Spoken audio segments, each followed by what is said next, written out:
Chapter 1. The family of Dashwood had long been settled in Sussex. Their estate was large, and their residence was at Norland Park, in the center of their property, where, for many generations, they had lived in so respectable a manner as to engage the general good opinion of their surrounding acquaintance. The late owner of this estate was a single man, who lived to a very advanced age, and who for many years of his life had a constant companion and housekeeper in his sister. But her death, which happened 10 years before his own, produced a great alteration in his home, for to supply her loss, he invited and received into his house the family of his nephew Mr. Henry Dashwood, the legal inheritor of the Norland estate, and the person to whom he intended to bequeath it. In the society of his nephew and niece, and their children, the old gentleman's days were comfortably spent. His attachment to them all increased. The constant attention of Mr. and Mrs. Henry Dashwood to his wishes, which proceeded not merely from interest, but from goodness of heart, gave him every degree of solid comfort which his age could receive. And the cheerfulness of the children added a relish to his existence. By a former marriage, Mr. Henry Dashwood had one son, by his present lady, 3 daughters. The son, a steady, respectable young man, was amply provided for by the fortune of his mother, which had been large, and half of which devolved on him on his coming of age. By his own marriage, likewise, which happened soon afterwards, he added to his wealth. To him, therefore, the succession to the Norland estate was not so really important as to his sisters. For their fortune, independent of what might arise to them from their fathers inheriting that property, could be but small. Their mother had nothing, and their father only £7,000 in his own disposal. For the remaining moiety of his first wife's fortune was also secured to her child, and he had only a life interest in it. The old gentleman died. His will was read, and like almost every other will, gave as much disappointment as pleasure. He was neither so unjust, nor so ungrateful, as to leave his estate from his nephew, but he left it to him on such terms as destroyed half the value of the bequest. Mr. Dashwood had wished for it more for the sake of his wife and daughters than for himself or his son. But to his son, and his son's son, a child of 4 years old, it was secured, in such a way, as to leave to himself no power of providing for those who were most dear to him, and who most needed a provision by any charge on the estate, or by any sale of its valuable woods. The whole was tied up for the benefit of this child, who, in occasional visits with his father and mother at Norland, had so far gained on the affections of his uncle, by such attractions as are by no means unusual in children of 2 or 3 years old. An imperfect articulation, an earnest desire of having his own way, many cunning tricks, and a great deal of noise, as to outweigh all the value of all the attention which, for years, he had received from his niece and her daughters. He meant not to be unkind, however, and, as a mark of his affection for the 3 girls, he left them £1,000 apiece. Mr. Dashwood's disappointment was, at first, severe, but his temper was cheerful and sanguine. And he might reasonably hope to live many years, and by living economically, lay by a considerable sum from the produce of an estate already large, and capable of almost immediate improvement. But the fortune, which had been so tardy in coming, was his only one 12-month. He survived his uncle no longer, and £10,000, including the late legacies, was all that remained for his widow and daughters. His son was sent for as soon as his danger was known, and to him Mr. Dashwood recommended, with all the strength and urgency which illness could command, the interest of his mother-in-law and sisters. Mr. John Dashwood had not the strong feelings of the rest of the family, but he was affected by a recommendation of such a nature at such a time, and he promised to do everything in his power to make them comfortable. His father was rendered easy by such an assurance, and Mr. John Dashwood had then leisure to consider how much there might prudently be in his power to do for them. He was not an ill-disposed young man, unless to be rather cold-hearted and rather selfish is to be ill-disposed, but he was, in general, well respected, for he conducted himself with propriety in the discharge of his ordinary duties. Had he married a more amiable woman, he might have been made still more respectable than he was. He might even have been made amiable himself, for he was very young when he married and very fond of his wife. But Mrs. John Dashwood was a strong caricature of himself, more narrow-minded and selfish. When he gave his promise to his father, he meditated within himself to increase the fortunes of his sisters by the present of £1,000 apiece. He then really thought himself equal to it. The prospect of £4,000 a year, in addition to his present income, besides the remaining half of his own mother's fortune, warmed his heart and made him feel capable of generosity. Yes, he would give them £3,000. It would be liberal and handsome. It would be enough to make them completely easy. £3,000.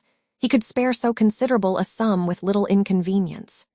He thought of it all day long, and for many days successively, and he did not repent.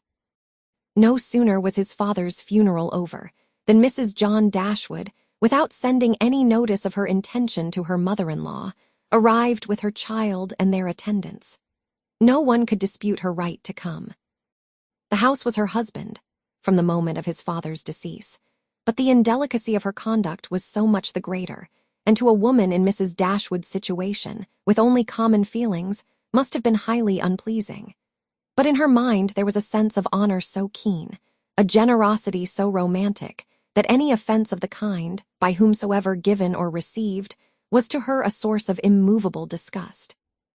Mrs. John Dashwood had never been a favorite with any of her husband's family, but she had had no opportunity, till the present, of showing them with how little attention to the comfort of other people she could act when occasion required it.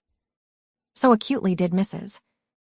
Dashwood feel this ungracious behavior, and so earnestly did she despise her daughter-in-law for it, that, on the arrival of the latter, she would have quitted the house forever, had not the entreaty of her eldest girl induced her first to reflect on the propriety of going, and her own tender love for all her 3 children determined her afterwards to stay, and for their sakes avoid a breach with their brother. Elinor, this eldest daughter, whose advice was so effectual, possessed a strength of understanding and coolness of judgment which qualified her, though only 19, to be the counselor of her mother, and enabled her frequently to counteract, to the advantage of them all, that eagerness of mind in Mrs. Dashwood which must generally have led to imprudence. She had an excellent heart. Her disposition was affectionate, and her feelings were strong, but she knew how to govern them. It was a knowledge which her mother had yet to learn, and which one of her sisters had resolved never to be taught. Marian's abilities were, in many respects, quite equal to Elinor. She was sensible and clever, but eager in everything. Her sorrows, her joys, could have no moderation. She was generous, amiable, interesting. She was everything but prudent. The resemblance between her and her mother was strikingly great. Elinor saw, with concern, the excess of her sister's sensibility, but by Mrs. Dashwood it was valued and cherished. They encouraged each other now in the violence of their affliction. The agony of grief which overpowered them at first was voluntarily renewed, was sought for, was created again and again. They gave themselves up wholly to their sorrow, seeking increase of wretchedness in every reflection that could afford it, and resolved against ever admitting consolation in future. Elinor, too, was deeply afflicted. But still she could struggle, she could exert herself. She could consult with her brother, could receive her sister-in-law on her arrival, and treat her with proper attention, and could strive to rouse her mother to similar exertion, and encourage her to similar forbearance. Margaret, the other sister, was a good-humored, well-disposed girl, but as she had already imbibed a good deal of Marian's romance, without having much of her sense, she did not, at 13, bid fair to equal her sisters at a more advanced period of life. Chapter 2. Mrs. John Dashwood now installed herself mistress of Norland, and her mother and sisters-in-law were degraded to the condition of visitors. As such, however, they were treated by her with quiet civility, and by her husband with as much kindness as he could feel towards anybody beyond himself, his wife, and their child. He really pressed them, with some earnestness, to consider Norland as their home. And as no plan appeared so eligible to Mrs. Dashwood as remaining there till she could accommodate herself with a house in the neighborhood, His invitation was accepted. A continuance in a place where everything reminded her of former delight was exactly what suited her mind. In seasons of cheerfulness, no temper could be more cheerful than hers, or possess, in a greater degree, that sanguine expectation of happiness which is happiness itself.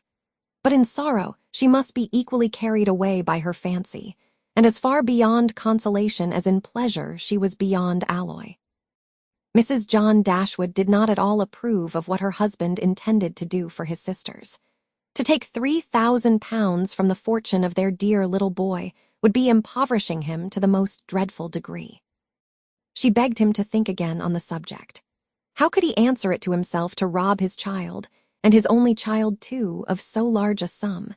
And what possible claim could the Miss Dashwoods, who were related to him only by half-blood, which she considered as no relationship at all, have on his generosity to so large an amount? It was very well known that no affection was ever supposed to exist between the children of any man by different marriages. And why was he to ruin himself, and their poor little Harry, by giving away all his money to his half-sisters? "It was my father's last request to me," replied her husband, "that I should assist his widow and daughters.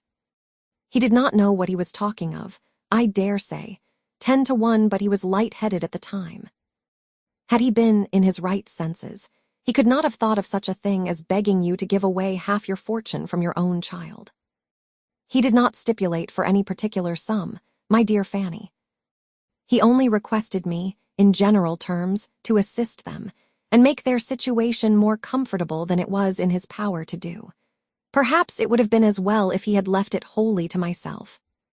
He could hardly suppose I should neglect them, but as he required the promise, I could not do less than give it, at least I thought so at the time. The promise, therefore, was given and must be performed. Something must be done for them, whenever they leave Norland and settle in a new home. Well, then, let something be done for them, but that something need not be £3,000. Consider," she added, "that when the money is once parted with, it never can return. Your sisters will marry, and it will be gone forever, if indeed it could be restored to our poor little boy." "Why, to be sure," said her husband very gravely, "that would make great difference. The time may come when Harry will regret that so large a sum was parted with. If he should have a numerous family, for instance, it would be a very convenient addition." "To be sure it would. Perhaps, then, it would be better for all parties if the sum were diminished one half. £500 would be a prodigious increase to their fortunes." "Oh, beyond anything great. What brother on earth would do half so much for his sisters, even if really his sisters? And as it is, only half-blood, but you have such a generous spirit." "I would not wish to do anything mean," he replied. "One had rather, on such occasions, do too much than too little. No one, at least, can think I have not done enough for them. Even themselves, they can hardly expect more." "There is no knowing what they may expect," said the lady, "but we are not to think of their expectations. The question is, what you can afford to do." "Certainly, and I think I may afford to give them £500 apiece. As it is, without any addition of mine, they will each have about £3,000 on their mother's death, a very comfortable fortune for any young woman." "To be sure it is. And indeed, it strikes me that they can want no addition at all. They will have £10,000 divided amongst them. If they marry, they will be sure of doing well, and if they do not, they may all live very comfortably together on the interest of £10,000. "That is very true, and therefore I do not know whether, upon the whole, it would not be more advisable to do something for their mother while she lives, rather than for them, something of the annuity kind, I mean. My sisters would feel the good effects of it as well as herself. 100 a year would make them all perfectly comfortable." His wife hesitated a little, however, in giving her consent to this plan. "To be sure," said she, "it is better than parting with £1,500 at once, but then, if Mrs. Dashwood should live 15 years, we shall be completely taken in." 15 years. My dear Fanny, her life cannot be worth half that purchase." "Certainly not, but if you observe, People always live forever when there is an annuity to be paid them. And she is very stout and healthy and hardly 40. An annuity is a very serious business. It comes over and over every year, and there is no getting rid of it. You are not aware of what you are doing. I have known a great deal of the trouble of annuities, for my mother was clogged with the payment of 3 to old superannuated servants by my father's will, and it is amazing how disagreeable she found it. Twice every year these annuities were to be paid, and then there was the trouble of getting it to them, and then one of them was said to have died, and afterwards it turned out to be no such thing. My mother was quite sick of it. Her income was not her own, she said, with such perpetual claims on it, and it was the more unkind in my father, because, otherwise, the money would have been entirely at my mother's disposal, without any restriction whatever. It has given me such an abhorrence of annuities, that I am sure I would not pin myself down to the payment of one for all the world. It is certainly an unpleasant thing, replied Mr. Dashwood, to have those kind of yearly drains on one's income. One's fortune, as your mother justly says, is not one's own. To be tied down to the regular payment of such a sum on every rent day is by no means desirable. It takes away one's independence. Undoubtedly, and after all you have no thanks for it. They think themselves secure, you do no more than what is expected, and it raises no gratitude at all. If I were you, whatever I did should be done at my own discretion entirely. I would not bind myself to allow them anything yearly. It may be very inconvenient some years to spare 100 or even £50 from our own expenses. I believe you're right, my love. It will be better that there should be no annuity in the case. Whatever I may give them occasionally will be of far greater assistance than a yearly allowance, because they would only enlarge their style of living if they felt sure of a larger income, and would not be sixpence the richer for it at the end of the year. It will certainly be much the best way. A present of £50 now and then will prevent their ever being distressed for money, and will, I think, be amply discharging my promise to my father. To be sure it will. Indeed, to say the truth, I am convinced within myself that your father had no idea of your giving them any money at all. The assistance he thought of, I dare say, was only such as might be reasonably expected of you. For instance, such as looking out for a comfortable small house for them, helping them to move their things, and sending them presents of fish and game, and so forth, whenever they are in season. I'll lay my life that he meant nothing farther. Indeed, it would be very strange and unreasonable if he did. Do but consider, my dear Mr. Dashwood, how excessively comfortable your mother-in-law and her daughters may live on the interest of £7,000, besides the £1,000 belonging to each of the girls, which brings them in £50 a year apiece, and of course, they will pay their mother for their board out of it. Altogether, they will have 500 a year amongst them, and what on earth can 4 women want for more than that? They will live so cheap. Their housekeeping will be nothing at all. They will have no carriage, no horses, and hardly any servants. They will keep no company and can have no expenses of any kind. Only conceive how comfortable they will be. 500 a year. I am sure I cannot imagine how they will spend half of it, and as to your giving them more, it is quite absurd to think of it. They will be much more able to give you something. Upon my word, said Mr. Dashwood, I believe you are perfectly right. My father certainly could mean nothing more by his request to me than what you say. I clearly understand it now, and I will strictly fulfill my engagement by such acts of assistance and kindness to them as you have described. When my mother removes into another house, my services shall be readily given to accommodate her as far as I can. Some little present of furniture, too, may be acceptable then. Certainly, returned Mrs. John Dashwood. But however, one thing must be considered. When your father and mother moved to Norland, though the furniture of Stanhill was sold, all the china, plate, and linen was saved, and is now left to your mother. Her house will therefore be almost completely fitted up as soon as she takes it. That is a material consideration, undoubtedly. A valuable legacy indeed, and yet some of the plate would have been a very pleasant addition to our own stock here. Yes, and the set of breakfast china is twice as handsome as what belongs to this house. A great deal too handsome, in my opinion, for any place they can ever afford to live in. But however, so it is. Your father thought only of them. And I must say this, that you owe no particular gratitude to him, nor attention to his wishes, for we very well know that if he could, he would have left almost everything in the world to them. This argument was irresistible. It gave to his intentions whatever of decision was wanting before, and he finally resolved that it would be absolutely unnecessary, if not highly indecorous, to do more for the widow and children of his father than such kind of neighborly acts as his own wife pointed out. Chapter 3. Mrs. Dashwood remained at Norland several months, not from any disinclination to move, when the sight of every well-known spot ceased to raise the violent emotion which it produced for a while. For when her spirits began to revive, and her mind became capable of some other exertion than that of heightening its affliction by melancholy remembrances, she was impatient to be gone, and indefatigable in her inquiries for a suitable dwelling in the neighborhood of Norland.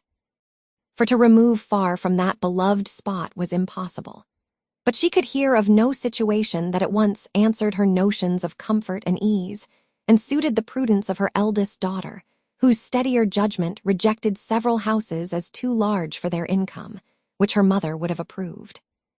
Mrs. Dashwood had been informed by her husband of the solemn promise on the part of his son in their favor, which gave comfort to his last earthly reflections.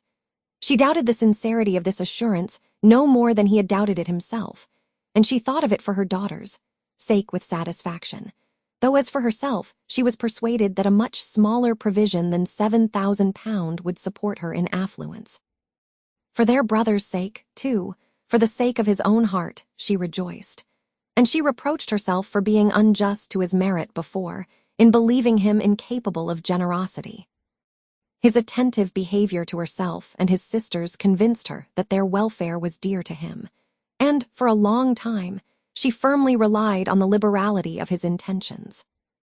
The contempt which she had, very early in their acquaintance, felt for her daughter-in-law was very much increased by the farther knowledge of her character, which half a year's residence in her family afforded.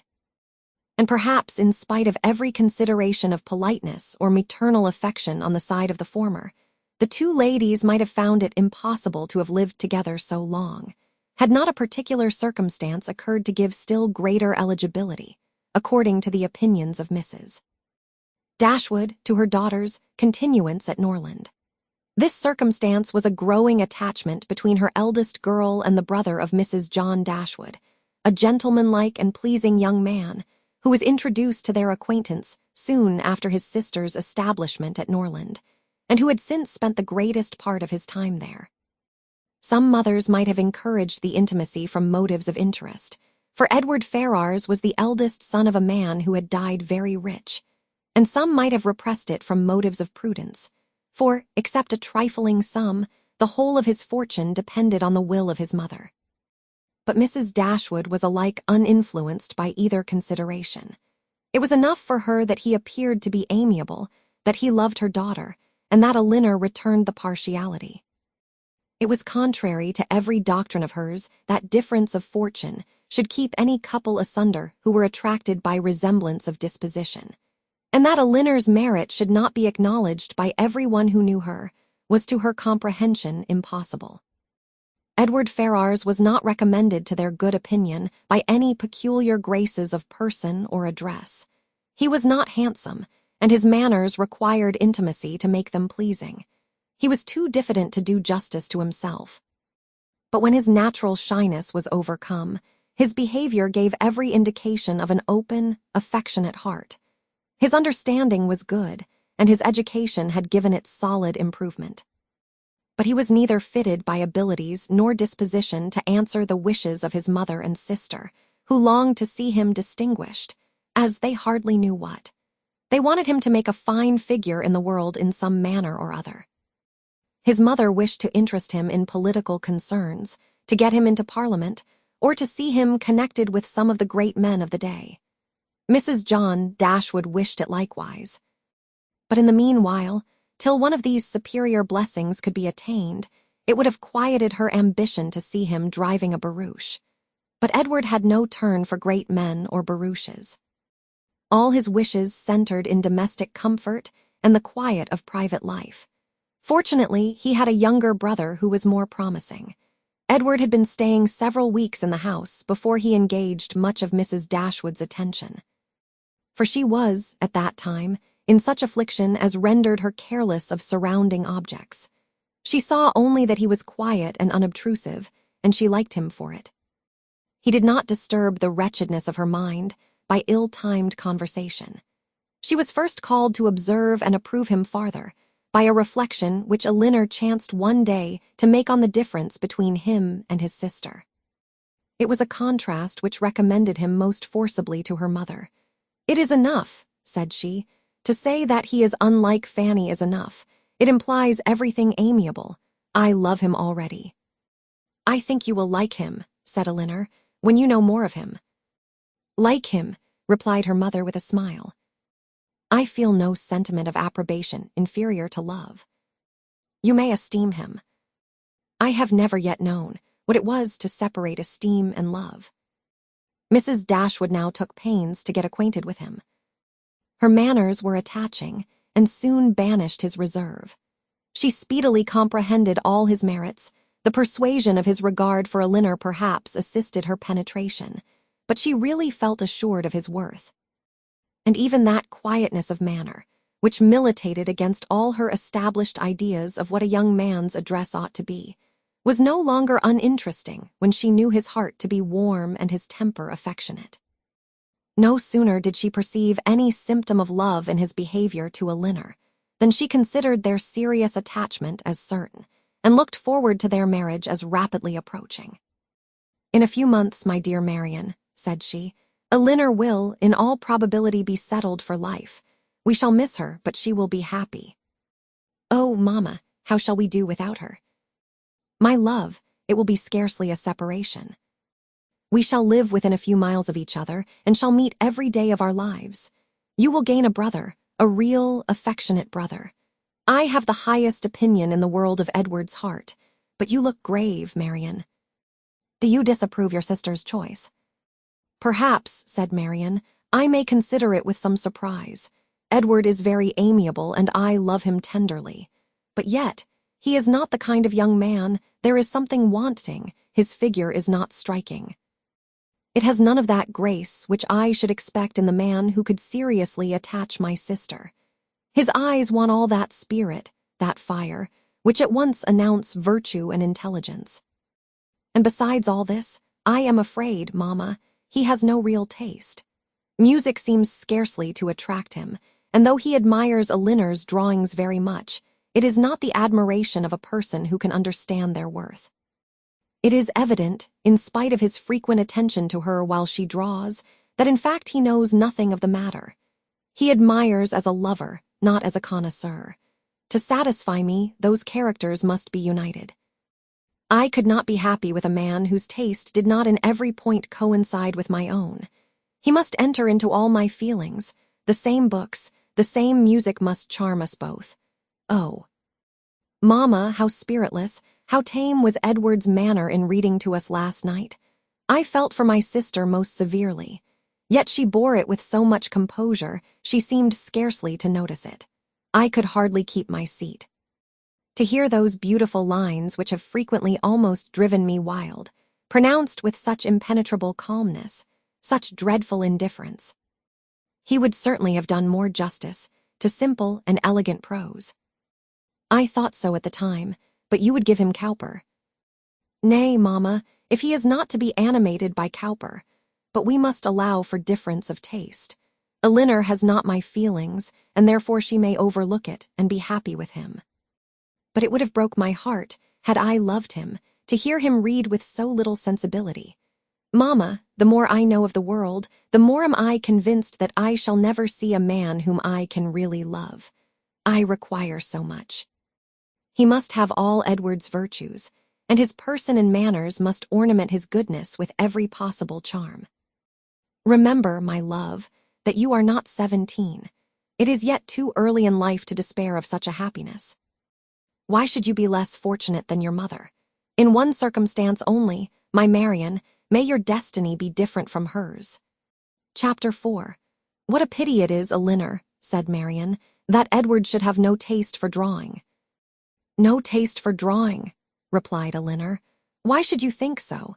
He does not draw himself, indeed, but he has great pleasure in seeing the performances of other people, and I assure you he is by no means deficient in natural taste, though he has not had opportunities of improving it. Had he ever been in the way of learning, I think he would have drawn very well. He distrusts his own judgment in such matters so much that he is always unwilling to give his opinion on any picture. But he has an innate propriety and simplicity of taste, which in general direct him perfectly right. Marian was afraid of offending, and said no more on the subject. But the kind of approbation which Elinor described as excited in him by the drawings of other people was very far from that rapturous delight, which, in her opinion, could alone be called taste. Yet, though smiling within herself at the mistake, she honored her sister for that blind partiality to Edward which produced it. I hope, Marian, continued Elinor, you do not consider him as deficient in general taste. Indeed, I think I may say that you cannot, for your behavior to him is perfectly cordial, and if that were your opinion, I am sure you could never be civil to him. Marian hardly knew what to say. She would not wound the feelings of her sister on any account, and yet to say what she did not believe was impossible. At length she replied, Do not be offended, Elinor, if my praise of him is not in everything equal to your sense of his merits. I have not had so many opportunities of estimating the minuter propensities of his mind, his inclinations and tastes, as you have, but I have the highest opinion in the world of his goodness and sense. I think him everything that is worthy and amiable. I am sure, replied Elinor with a smile, that his dearest friends could not be dissatisfied with such commendation as that. I do not perceive how you could express yourself more warmly. Marian was rejoiced to find her sister so easily pleased. Of his sense and his goodness, continued Elinor, no one can, I think, be in doubt, who has seen him often enough to engage him in unreserved conversation. The excellence of his understanding and his principles can be concealed only by that shyness, which too often keeps him silent. You know enough of him to do justice to his solid worth. But of his minuter propensities, as you call them, you have from peculiar circumstances been kept more ignorant than myself. He and I have been at times thrown a good deal together, while you have been wholly engrossed on the most affectionate principle by my mother. I have seen a great deal of him, have studied his sentiments and heard his opinion on subjects of literature and taste, and upon the whole, I venture to pronounce that his mind is well informed, enjoyment of books exceedingly great, his imagination lively, his observation just and correct, and his taste delicate and pure. His abilities in every respect improve as much upon acquaintance as his manners and person. At first sight, his address is certainly not striking, and his person can hardly be called handsome till the expression of his eyes, which are uncommonly good, and the general sweetness of his countenance is perceived. At present, I know him so well that I think him really handsome, or at least almost so. What say you, Marian? I shall very soon think him handsome, Elinor, if I do not now. When you tell me to love him as a brother, I shall no more see imperfection in his face than I now do in his heart. Elinor started at this declaration, and was sorry for the warmth she had been betrayed into, in speaking of him. She felt that Edward stood very high in her opinion. She believed the regard to be mutual, but she required greater certainty of it to make Marian's conviction of their attachment agreeable to her. She knew that what Marian and her mother conjectured one moment, they believed the next, that with them, to wish was to hope, and to hope was to expect. She tried to explain the real state of the case to her sister. I do not attempt to deny, said she, that I think very highly of him, that I greatly esteem, that I like him. Marian here burst forth with indignation. Esteem him, like him, cold-hearted Elinor, oh, worse than cold-hearted. Ashamed of being otherwise. Use those words again, and I will leave the room this moment." Elinor could not help laughing. "Excuse me," said she, "and be assured that I meant no offense to you by speaking in so quiet a way of my own feelings. Believe them to be stronger than I have declared. Believe them, in short, to be such as his merit and the suspicion, the hope of his affection for me may warrant, without imprudence or folly. But farther than this you must not believe. I am by no means assured of his regard for me. There are moments when the extent of it seems doubtful. Until his sentiments are fully known, you cannot wonder at my wishing to avoid any encouragement of my own partiality, by believing or calling it more than it is. In my heart I feel little, scarcely any doubt of his preference, but there are other points to be considered besides his inclination. He is very far from being independent. What his mother really is we cannot know. But from Fanny's occasional mention of her conduct and opinions, we have never been disposed to think her amiable. And I am very much mistaken if Edward is not himself aware that there would be many difficulties in his way, if he were to wish to marry a woman who had not either a great fortune or high rank." Marian was astonished to find how much the imagination of her mother and herself had outstripped the truth. "And you really are not engaged to him," said she. "Yet it certainly soon will happen, but two advantages will proceed from this delay. I shall not lose you so soon, and Edward will have greater opportunity of improving that natural taste for your favorite pursuit which must be so indispensably necessary to your future felicity. Oh, if he should be so far stimulated by your genius as to learn to draw himself, how delightful it would be." Elinor had given her real opinion to her sister. She could not consider her partiality for Edward in so prosperous a state as Marian had believed it. There was, at times, a want of spirits about him which, if it did not denote indifference, spoke of something almost as unpromising. A doubt of her regard, supposing him to feel it, need not give him more than inquietude. It would not be likely to produce that dejection of mind which frequently attended him. A more reasonable cause might be found in the dependent situation which forbade the indulgence of his affection. She knew that his mother neither behaved to him so as to make his home comfortable at present, nor to give him any assurance that he might form a home for himself, without strictly attending to her views for his aggrandizement. With such a knowledge as this, it was impossible for Elinor to feel easy on the subject. She was far from depending on that result of his preference of her, which her mother and sister still considered as certain. Nay, the longer they were together, the more doubtful seemed the nature of his regard, and sometimes, for a few painful minutes, she believed it to be no more than friendship. But whatever might really be its limits, it was enough, when perceived by his sister, to make her uneasy, and at the same time, which was still more common, to make her uncivil. She took the first opportunity of affronting her mother-in-law on the occasion, talking to her so expressively of her brother's great expectations, of Mrs. Ferrars's resolution that both her sons should marry well, and of the danger attending any young woman who attempted to draw him in.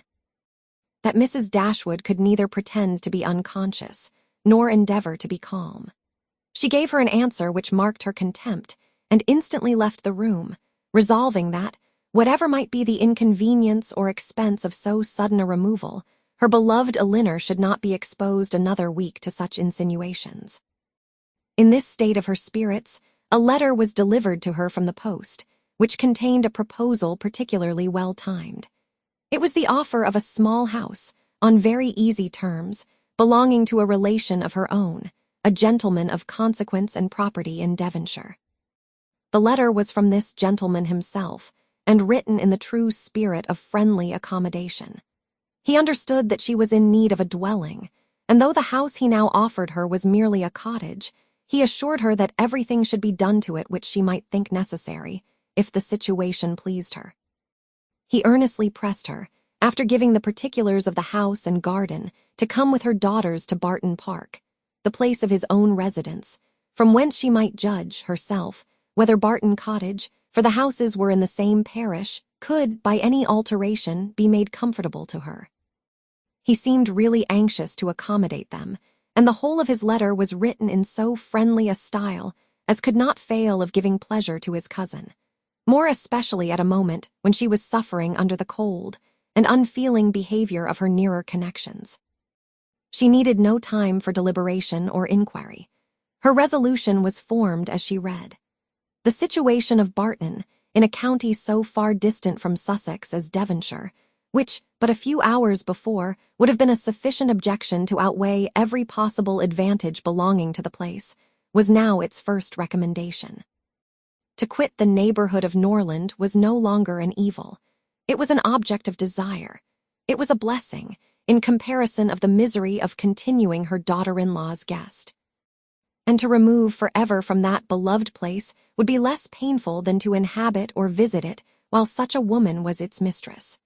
She instantly wrote Sir John Middleton her acknowledgment of his kindness and her acceptance of his proposal, and then hastened to show both letters to her daughters, that she might be secure of their approbation before her answer were sent. Elinor had always thought it would be more prudent for them to settle at some distance from Norland than immediately amongst their present acquaintance. On that head, therefore, it was not for her to oppose her mother's intention of removing into Devonshire. The house, too, as described by Sir John, was on so simple a scale, and the rent so uncommonly moderate, as to leave her no right of objection on either point.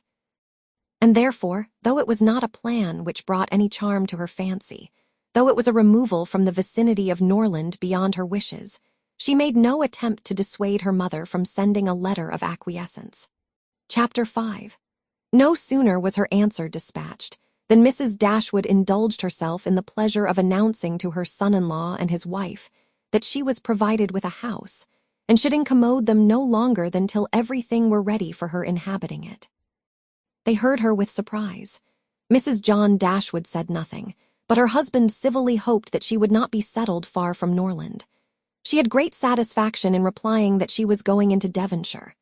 Edward turned hastily towards her, on hearing this, and in a voice of surprise and concern, which required no explanation to her, repeated, "Devonshire. Are you indeed going there, so far from hence, and to what part of it?" She explained the situation. It was within 4 miles northward of Exeter.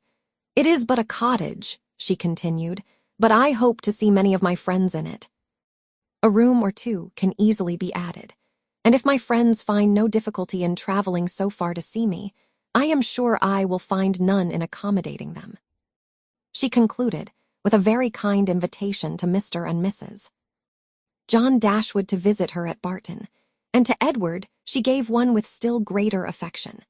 Though her late conversation with her daughter-in-law had made her resolve on remaining at Norland no longer than was unavoidable, it had not produced the smallest effect on her in that point to which it principally tended.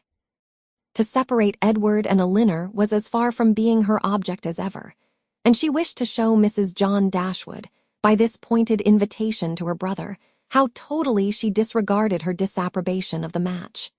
Mr. John Dashwood told his mother again and again how exceedingly sorry he was that she had taken a house at such a distance from Norland, as to prevent his being of any service to her in removing her furniture. He really felt conscientiously vexed on the occasion, for the very exertion to which he had limited the performance of his promise to his father was by this arrangement rendered impracticable. The furniture was all sent around by water. It chiefly consisted of household linen, plate, china, and books, with a handsome pianoforte of Marian's. Mrs. John Dashwood saw the packages depart with a sigh. She could not help feeling it hard that, as Mrs. Dashwood's income would be so trifling in comparison with their own, she should have any handsome article of furniture. Mrs. Dashwood took the house for a 12-month. It was ready furnished, and she might have immediate possession. No difficulty arose on either side in the agreement, and she waited only for the disposal of her effects at Norland and to determine her future household before she set off for the West. And this, as she was exceedingly rapid in the performance of everything that interested her, was soon done. The horses which were left her by her husband had been sold soon after his death, and an opportunity now offering of disposing of her carriage, she agreed to sell that likewise at the earnest advice of her eldest daughter. For the comfort of her children, had she consulted only her own wishes, she would have kept it, but the discretion of a Linner prevailed. Her wisdom, too, limited the number of their servants to 3. 2 maids and a man, with whom they were speedily provided from amongst those who had formed their establishment at Norland. The man and one of the maids were sent off immediately into Devonshire to prepare the house for their mistress's arrival. For as Lady Middleton was entirely unknown to Mrs. Dashwood, she preferred going directly to the cottage to being a visitor at Barton Park, and she relied so undoubtingly on Sir John's description of the house as to feel no curiosity to examine it herself till she entered it as her own. Her eagerness to be gone from Norland was preserved from diminution by the evident satisfaction of her daughter-in-law in the prospect of her removal, a satisfaction which was but feebly attempted to be concealed under a cold invitation to her to defer her departure. Now was the time when her son-in-law's promise to his father might with particular propriety be fulfilled. Since he had neglected to do it on first coming to the estate, their quitting his house might be looked on as the most suitable period for its accomplishment.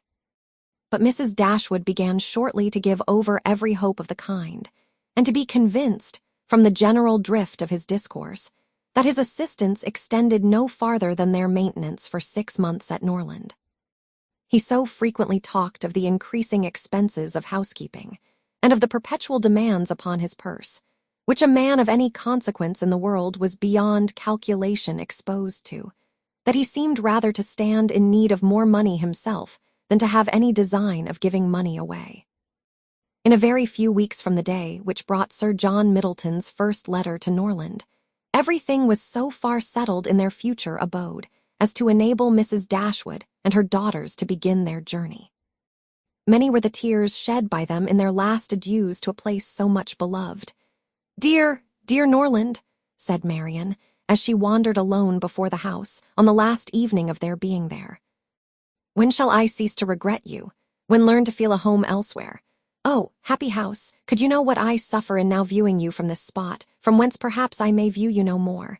And you, ye well-known trees, but you will continue the same. No leaf will decay because we are removed, nor any branch become motionless although we can observe you no longer. No. You will continue the same, unconscious of the pleasure or the regret you occasion, and insensible of any change in those who walk under your shade. But who will remain to enjoy you?" Chapter 6. The first part of their journey was performed in too melancholy a disposition to be otherwise than tedious and unpleasant. But as they drew towards the end of it, their interest in the appearance of a country which they were to inhabit overcame their dejection, and a view of Barton Valley as they entered it gave them cheerfulness. It was a pleasant fertile spot, well wooded, and rich in pasture. After winding along it for more than a mile, they reached their own house.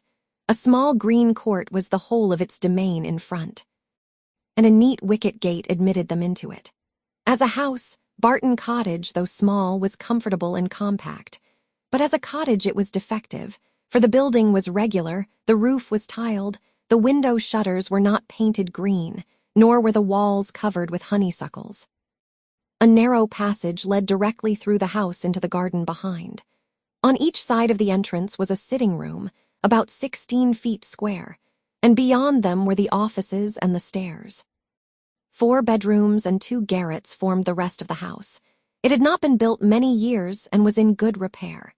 In comparison of Norland, it was poor and small indeed, but the tears which recollection called forth as they entered the house were soon dried away. They were cheered by the joy of the servants on their arrival, and each for the sake of the others resolved to appear happy. It was very early in September. The season was fine, and from first seeing the place under the advantage of good weather, they received an impression in its favor which was of material service in recommending it to their lasting approbation. The situation of the house was good. High hills rose immediately behind, and at no great distance on each side, some of which were open downs, the others cultivated and woody. The village of Barton was chiefly on one of these hills, and formed a pleasant view from the cottage windows. The prospect in front was more extensive. It commanded the whole of the valley and reached into the country beyond. The hills which surrounded the cottage terminated the valley in that direction, under another name, and in another course it branched out again between two of the steepest of them, with the size and furniture of the house misses. Dashwood was upon the whole well satisfied, for though her former style of life rendered many additions to the latter indispensable, yet to add and improve was a delight to her. And she had at this time ready money enough to supply all that was wanted of greater elegance to the apartments. "As for the house itself, to be sure," said she, "it is too small for our family, but we will make ourselves tolerably comfortable for the present, as it is too late in the year for improvements. Perhaps in the spring, if I have plenty of money, as I dare say I shall, we may think about building. These parlors are both too small for such parties of our friends as I hope to see often collected here. And I have some thoughts of throwing the passage into one of them with perhaps a part of the other, and so leave the remainder of that other for an entrance. This, with a new drawing-room which may be easily added, and a bedchamber and garret above, will make it a very snug little cottage. I could wish the stairs were handsome, but one must not expect everything, though I suppose it would be no difficult matter to widen them. I shall see how much I am beforehand with the world in the spring, and we will plan our improvements accordingly. In the meantime, till all these alterations could be made from the savings of an income of 500 a year by a woman who never saved in her life, they were wise enough to be contented with the house as it was. And each of them was busy in arranging their particular concerns, and endeavoring, by placing around them books and other possessions, to form themselves a home. Marian's pianoforte was unpacked and properly disposed of, and Elinor's drawings were affixed to the walls of their sitting-room. In such employments as these they were interrupted soon after breakfast the next day by the entrance of their landlord, who called to welcome them to Barton, and to offer them every accommodation from his own house and garden in which theirs might at present be deficient. Sir John Middleton was a good-looking man about 40. He had formerly visited at Stanhill, but it was too long for his young cousins to remember him. His countenance was thoroughly good-humored, and his manners were as friendly as the style of his letter. Their arrival seemed to afford him real satisfaction, and their comfort to be an object of real solicitude to him. He said much of his earnest desire of their living in the most sociable terms with his family, and pressed them so cordially to dine at Barton Park every day till they were better settled at home, that, though his entreaties were carried to a point of perseverance beyond civility, they could not give offense. His kindness was not confined to words, for within an hour after he left them, a large basket full of garden stuff and fruit arrived from the park, which was followed before the end of the day by a present of game. He insisted, moreover, on conveying all their letters to and from the post for them, and would not be denied the satisfaction of sending them his newspaper every day. Lady Middleton had sent a very civil message by him, denoting her intention of waiting on Mrs. Dashwood as soon as she could be assured that her visit would be no inconvenience, and as this message was answered by an invitation equally polite, her ladyship was introduced to them the next day.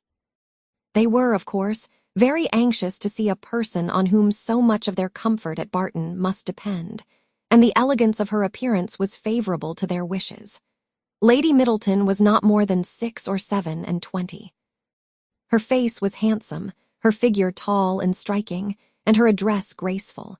Her manners had all the elegance which her husband's wanted, but they would have been improved by some share of his frankness and warmth. And her visit was long enough to detract something from their first admiration, by showing that, though perfectly well-bred, she was reserved, cold, and had nothing to say for herself beyond the most commonplace inquiry or remark. Conversation, however, was not wanted, for Sir John was very chatty, and Lady Middleton had taken the wise precaution of bringing with her their eldest child, a fine little boy about 6 years old.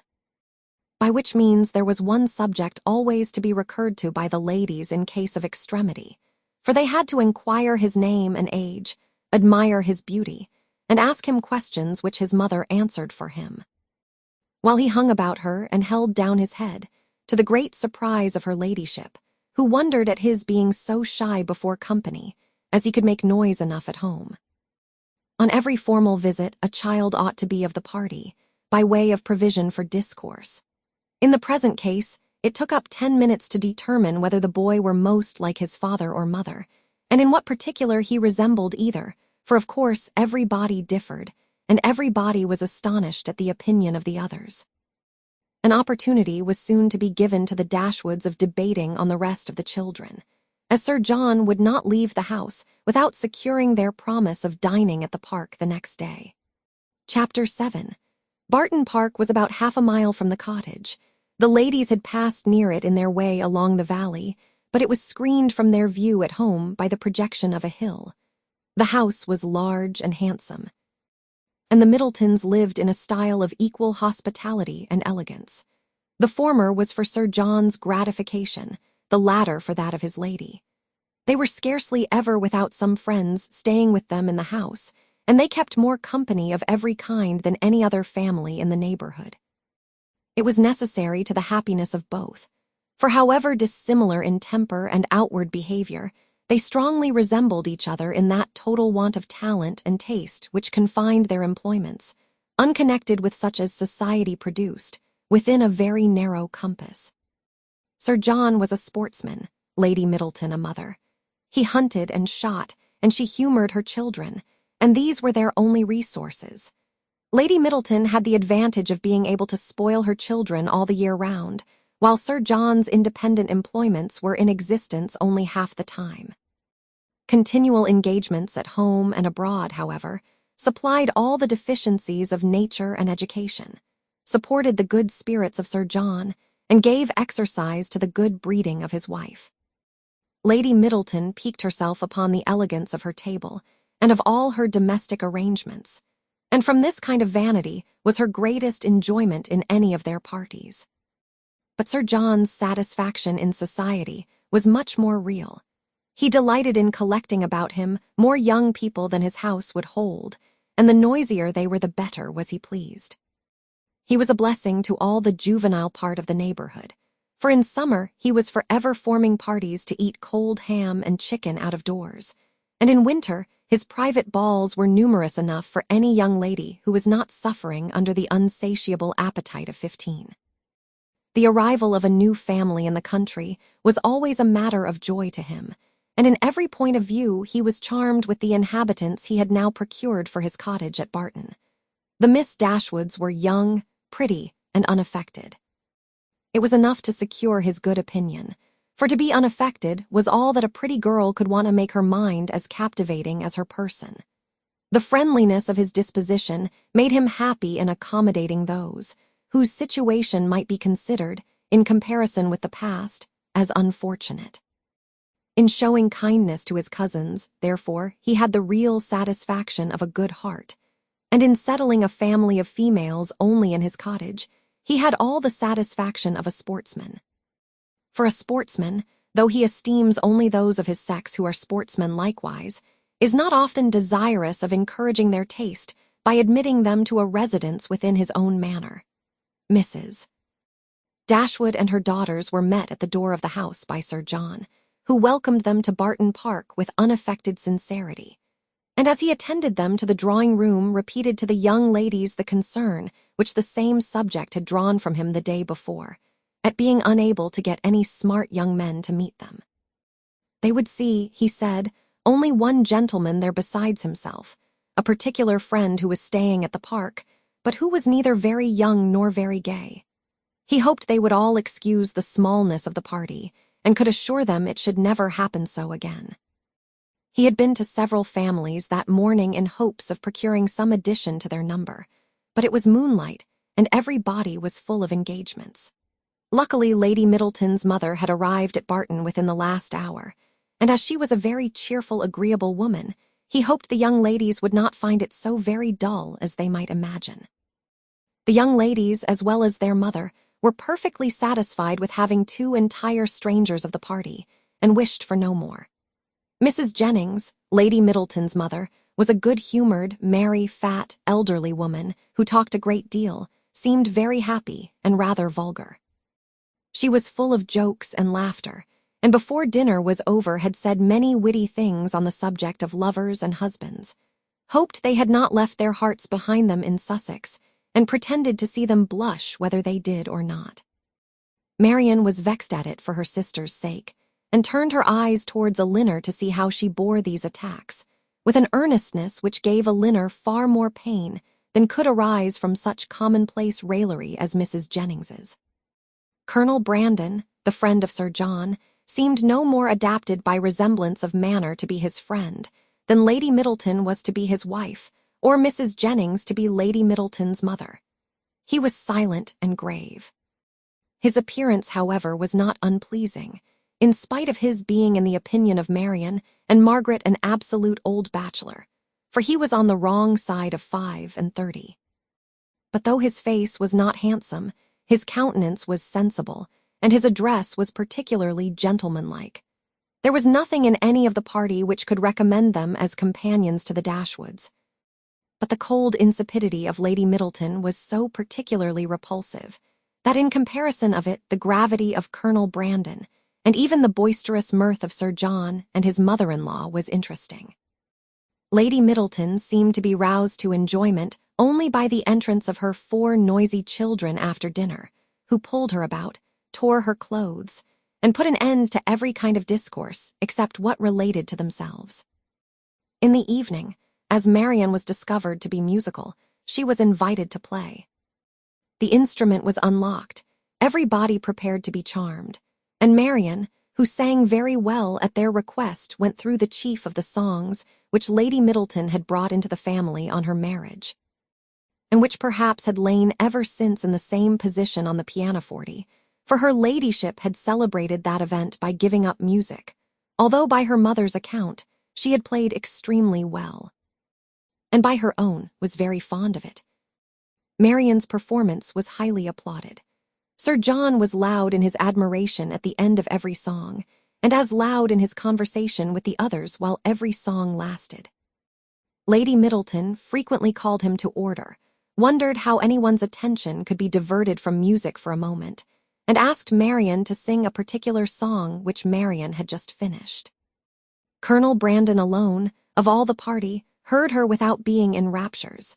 He paid her only the compliment of attention, and she felt a respect for him on the occasion, which the others had reasonably forfeited by their shameless want of taste.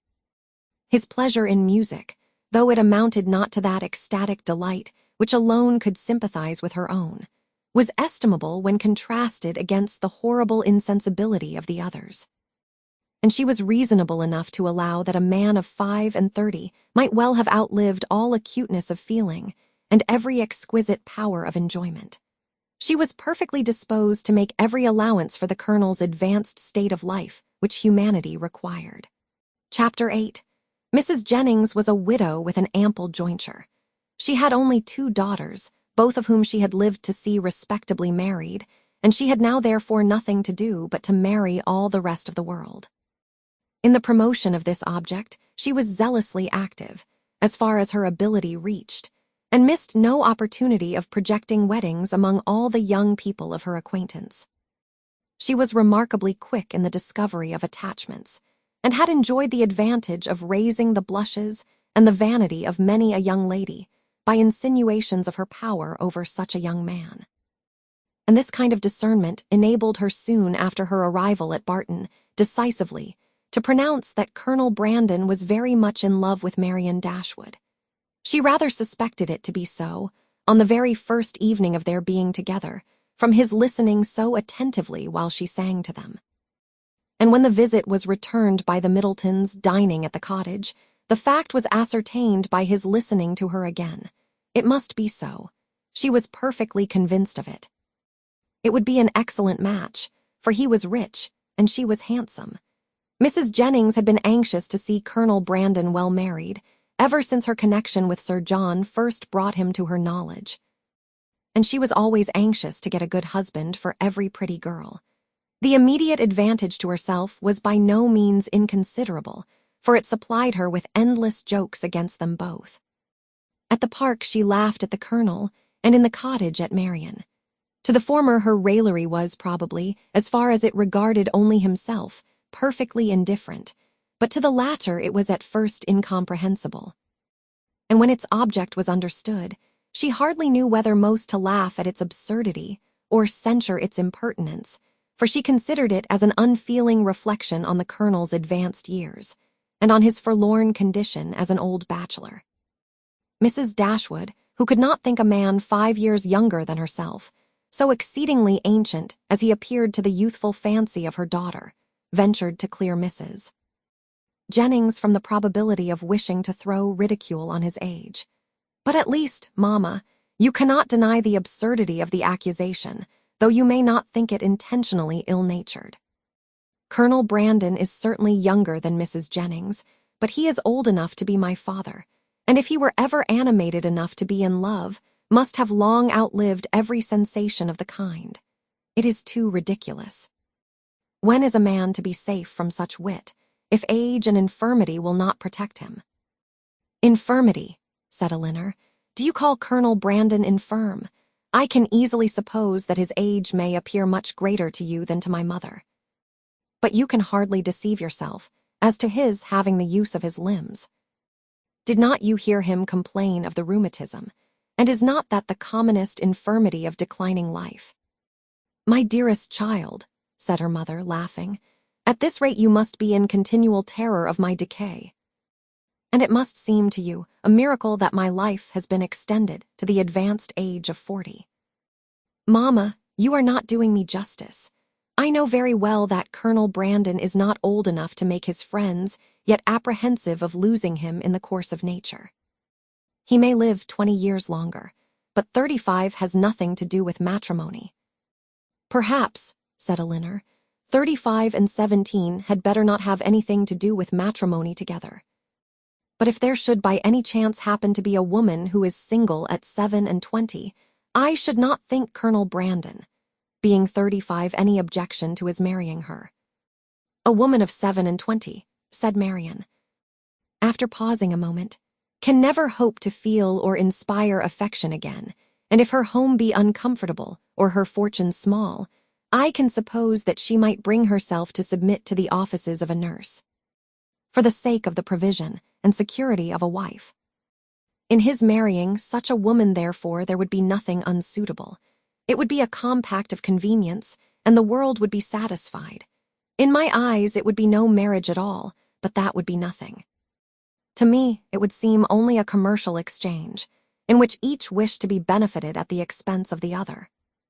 "It would be impossible, I know," replied Elinor, "to convince you that a woman of 27 could feel for a man of 35 anything near enough to love, to make him a desirable companion to her. But I must object to your dooming Colonel Brandon and his wife to the constant confinement of a sick chamber, merely because he chanced to complain yesterday, a very cold, damp day, of a slight rheumatic feel in one of his shoulders." "But he talked of flannel waistcoats," said Marian. "And with me a flannel waistcoat is invariably connected with aches, cramps, rheumatisms, and every species of ailment that can afflict the old and the feeble. Had he been only in a violent fever, you would not have despised him half so much. Confess, Marian, is not there something interesting to you in the flushed cheek, hollow eye, and quick pulse of a fever?" Soon after this, upon Elinor leaving the room, "Mamma," said Marian, "I have an alarm on the subject of illness which I cannot conceal from you. I am sure Edward Ferrars is not well. We have now been here almost a fortnight, and yet he does not come. Nothing but real indisposition could occasion this extraordinary delay. What else can detain him at Norland?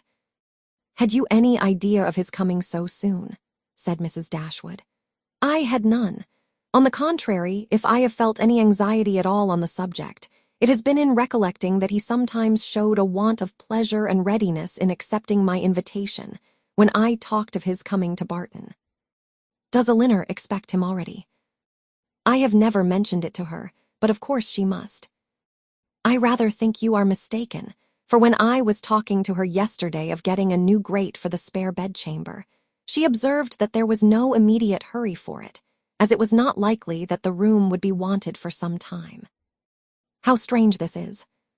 What can be the meaning of it? but the whole of their behavior to each other has been unaccountable. How cold, how composed were their last adieus. How languid their conversation the last evening of their being together. In Edward's farewell, there was no distinction between Elinor and me. It was the good wishes of an affectionate brother to both. Twice did I leave them purposely together in the course of the last morning, and each time did he most unaccountably follow me out of the room. And Elinor, in quitting Norland and Edward, cried not as I did. Even now her self-command is invariable. When is she dejected or melancholy? When does she try to avoid society or appear restless and dissatisfied in it? Chapter 9.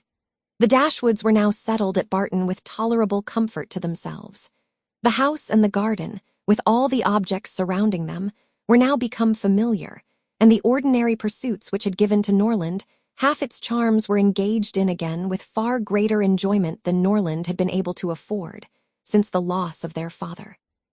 Sir John Middleton, who called on them every day for the first fortnight, and who was not in the habit of seeing much occupation at home, could not conceal his amazement on finding them always employed.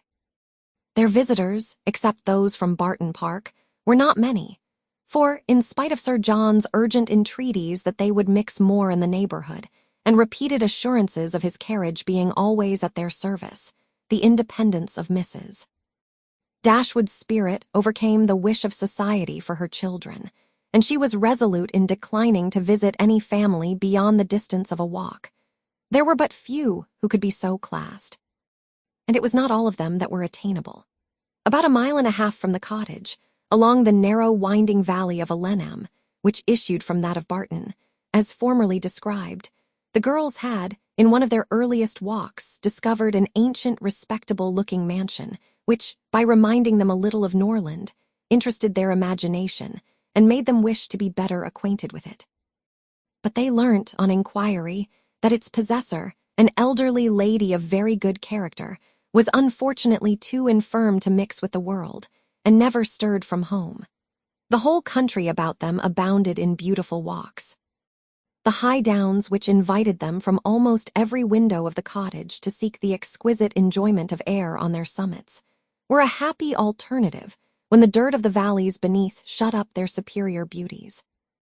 And towards one of these hills did Marian and Margaret one memorable morning direct their steps, attracted by the partial sunshine of a showery sky, and unable longer to bear the confinement which the settled rain of the 2 preceding days had occasioned. The weather was not tempting enough to draw the 2 others from their pencil and their book, in spite of Marian's declaration that the day would be lastingly fair, and that every threatening cloud would be drawn off from their hills. And the 2 girls set off together. They gaily ascended the downs, rejoicing in their own penetration at every glimpse of blue sky, and when they caught in their faces the animating gales of a high southwesterly wind, they pitied the fears which had prevented their mother and Elinor from sharing such delightful sensations. "Is there a felicity in the world," said Marian, "superior to this? Margaret, we will walk here at least 2 hours." Margaret agreed, and they pursued their way against the wind, resisting it with laughing delight for about 20 minutes longer, when suddenly the clouds united over their heads, and a driving rain set full in their face. Chagrined and surprised, they were obliged, though unwillingly, to turn back, for no shelter was nearer than their own house. One consolation, however, remained for them, to which the exigence of the moment gave more than usual propriety. It was that of running with all possible speed down the steep side of the hill which led immediately to their garden gate. They set off. Marian had at first the advantage, but a false step brought her suddenly to the ground, and Margaret, unable to stop herself to assist her, was involuntarily hurried along and reached the bottom in safety. A gentleman carrying a gun, with 2 pointers playing round him, was passing up the hill and within a few yards of Marian when her accident happened. He put down his gun and ran to her assistance. She had raised herself from the ground, but her foot had been twisted in her fall, and she was scarcely able to stand. The gentleman offered his services, and perceiving that her modesty declined what her situation rendered necessary, took her up in his arms without farther delay and carried her down the hill. Then passing through the garden, the gate of which had been left open by Margaret, he bore her directly into the house, whither Margaret was just arrived, and quitted not his hold till he had seated her in a chair in the parlour. Elinor and her mother rose up in amazement at their entrance, and while the eyes of both were fixed on him with an evident wonder and a secret admiration which equally sprung from his appearance, he apologized for his intrusion by relating its cause, in a manner so frank and so graceful that his person, which was uncommonly handsome, received additional charms from his voice and expression. Had he been even old, ugly, and vulgar, the gratitude and kindness of Mrs. Dashwood would have been secured by any act of attention to her child.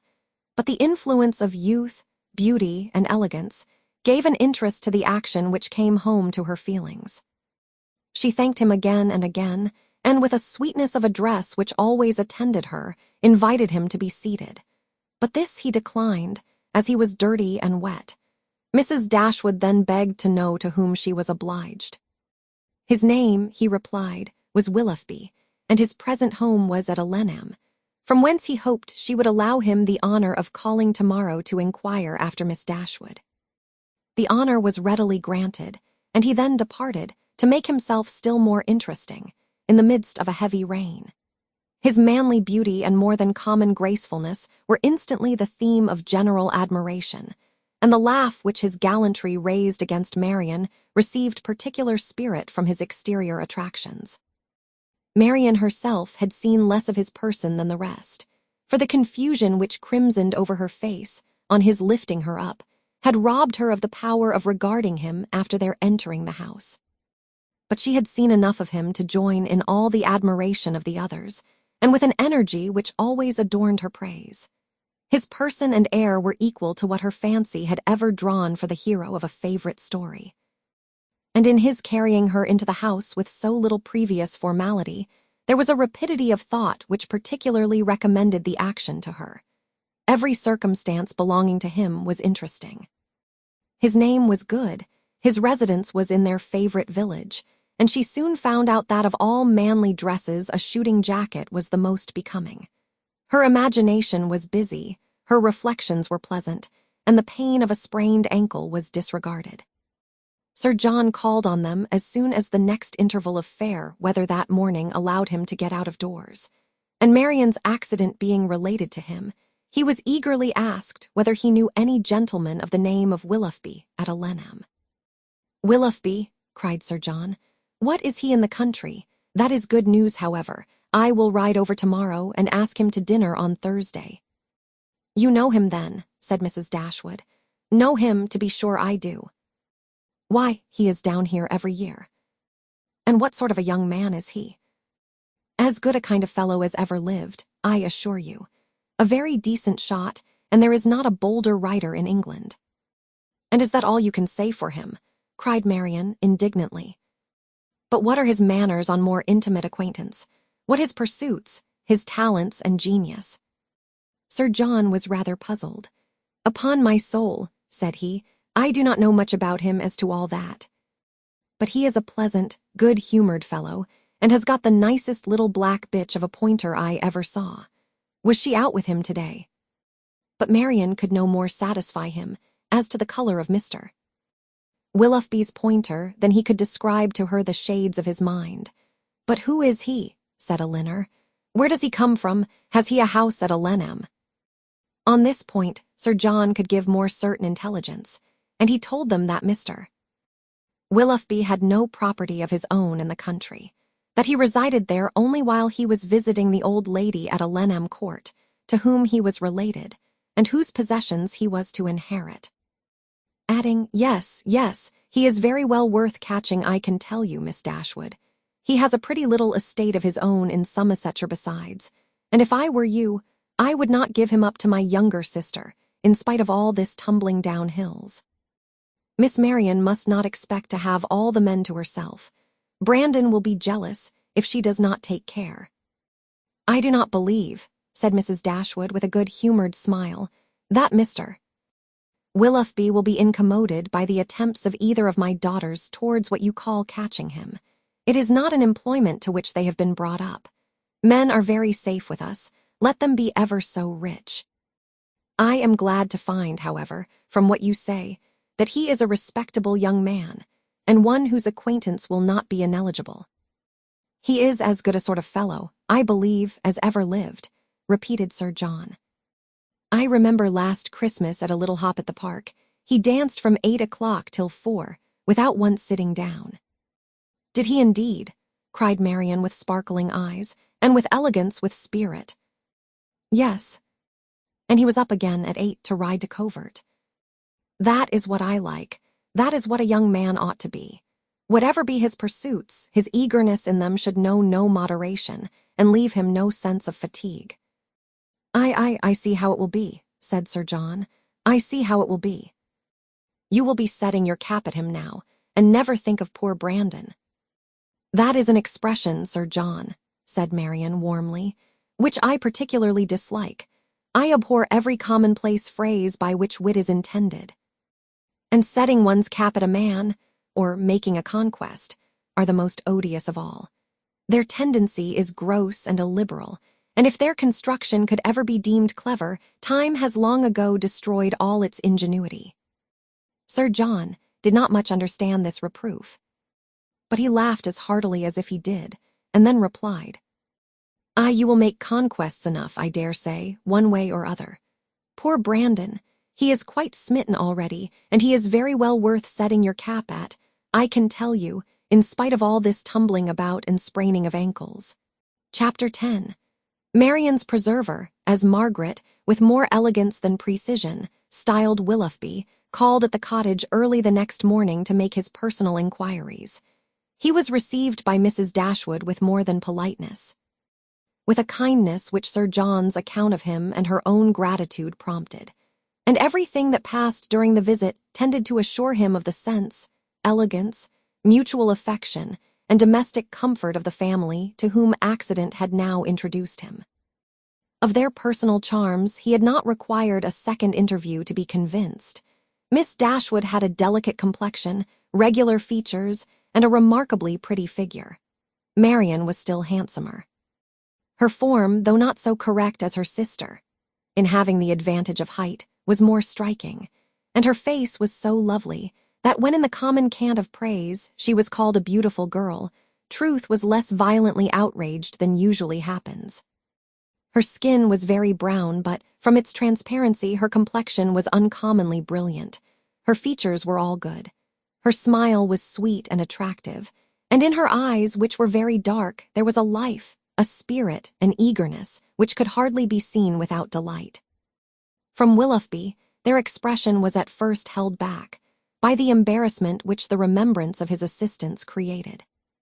But when this passed away, when her spirits became collected, when she saw that to the perfect good breeding of the gentleman, he united frankness and vivacity, and above all, when she heard him declare that of music and dancing he was passionately fond, she gave him such a look of approbation as secured the largest share of his discourse to herself for the rest of his stay.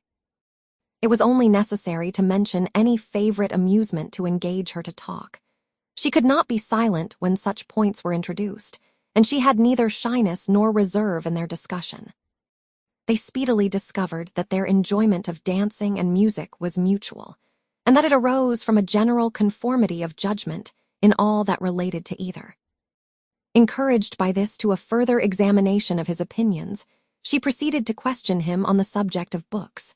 Her favorite authors were brought forward and dwelt upon with so rapturous a delight that any young man of 25 must have been insensible indeed, not to become an immediate convert to the excellence of such works, however disregarded before. Their taste was strikingly alike. The same books, the same passages were idolized by each, or if any difference appeared, any objection arose, it lasted no longer than till the force of her arguments and the brightness of her eyes could be displayed. He acquiesced in all her decisions, caught all her enthusiasm, and long before his visit concluded, they conversed with the familiarity of a long-established acquaintance. "Well, Marian," said Elinor, as soon as he had left them, "for one morning I think you have done pretty well. You have already ascertained Mr. Willoughby's opinion in almost every matter of importance. You know what he thinks of Cowper and Scott. You are certain of his estimating their beauties as he ought, and you have received every assurance of his admiring Pope, no more than is proper. But how is your acquaintance to be long supported, under such extraordinary dispatch of every subject for discourse? You will soon have exhausted each favorite topic. Another meeting will suffice to explain his sentiments on picturesque beauty and second marriages, and then you can have nothing farther to ask. Elinor, cried Marian, is this fair, is this just? Are my ideas so scanty? But I see what you mean. I have been too much at my ease, too happy, too frank. I have erred against every commonplace notion of decorum. I have been open and sincere where I ought to have been reserved, spiritless, dull, and deceitful. Had I talked only of the weather and the roads, and had I spoken only once in 10 minutes, this reproach would have been spared.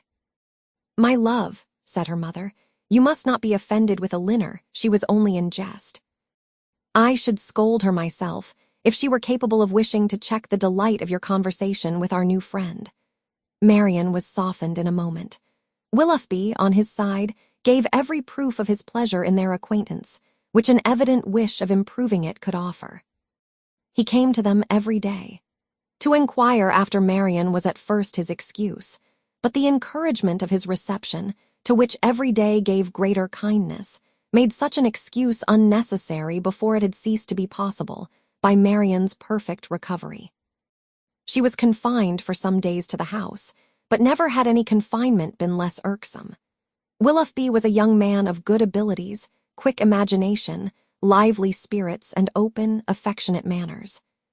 He was exactly formed to engage Marian's heart, for with all this, he joined not only a captivating person, but a natural ardor of mind which was now roused and increased by the example of her own, and which recommended him to her affection beyond everything else. His society became gradually her most exquisite enjoyment. They read, they talked, they sang together.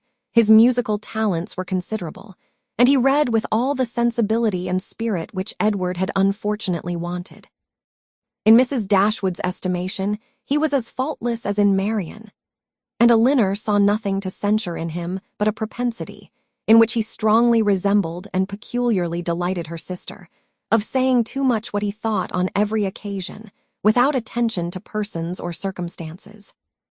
In hastily forming and giving his opinion of other people, in sacrificing general politeness to the enjoyment of undivided attention where his heart was engaged, and in slighting too easily the forms of worldly propriety, he displayed a want of caution which Elinor could not approve, in spite of all that he and Marian could say in its support. Marian began now to perceive that the desperation which had seized her at 16 and a half, of ever seeing a man who could satisfy her ideas of perfection, had been rash and unjustifiable. Willoughby was all that her fancy had delineated in that unhappy hour, and in every brighter period, as capable of attaching her, and his behavior declared his wishes to be in that respect as earnest as his abilities were strong. Her mother, too, in whose mind not one speculative thought of their marriage had been raised, by his prospect of riches, was led before the end of a week to hope and expect it, and secretly to congratulate herself on having gained 2 such sons-in-law as Edward and Willoughby. Colonel Brandon's partiality for Marian, which had so early been discovered by his friends, now first became perceptible to Elinor when it ceased to be noticed by them. Their attention and wit were drawn off to his more fortunate rival, and the raillery which the other had incurred before any partiality arose was removed when his feelings began really to call for the ridicule so justly annexed to sensibility. Elinor was obliged, though unwillingly, to believe that the sentiments which Mrs. Jennings had assigned him for her own satisfaction were now actually excited by her sister, and that however a general resemblance of disposition between the parties might forward the affection of Mr. Willoughby, an equally striking opposition of character was no hindrance to the regard of Colonel Brandon. She saw it with concern. For what could a silent man of 35 hope, when opposed to a very lively one of 25? And as she could not even wish him successful, she heartily wished him indifferent. She liked him, in spite of his gravity and reserve. She beheld in him an object of interest. His manners, though serious, were mild, and his reserve appeared rather the result of some oppression of spirits than of any natural gloominess of temper.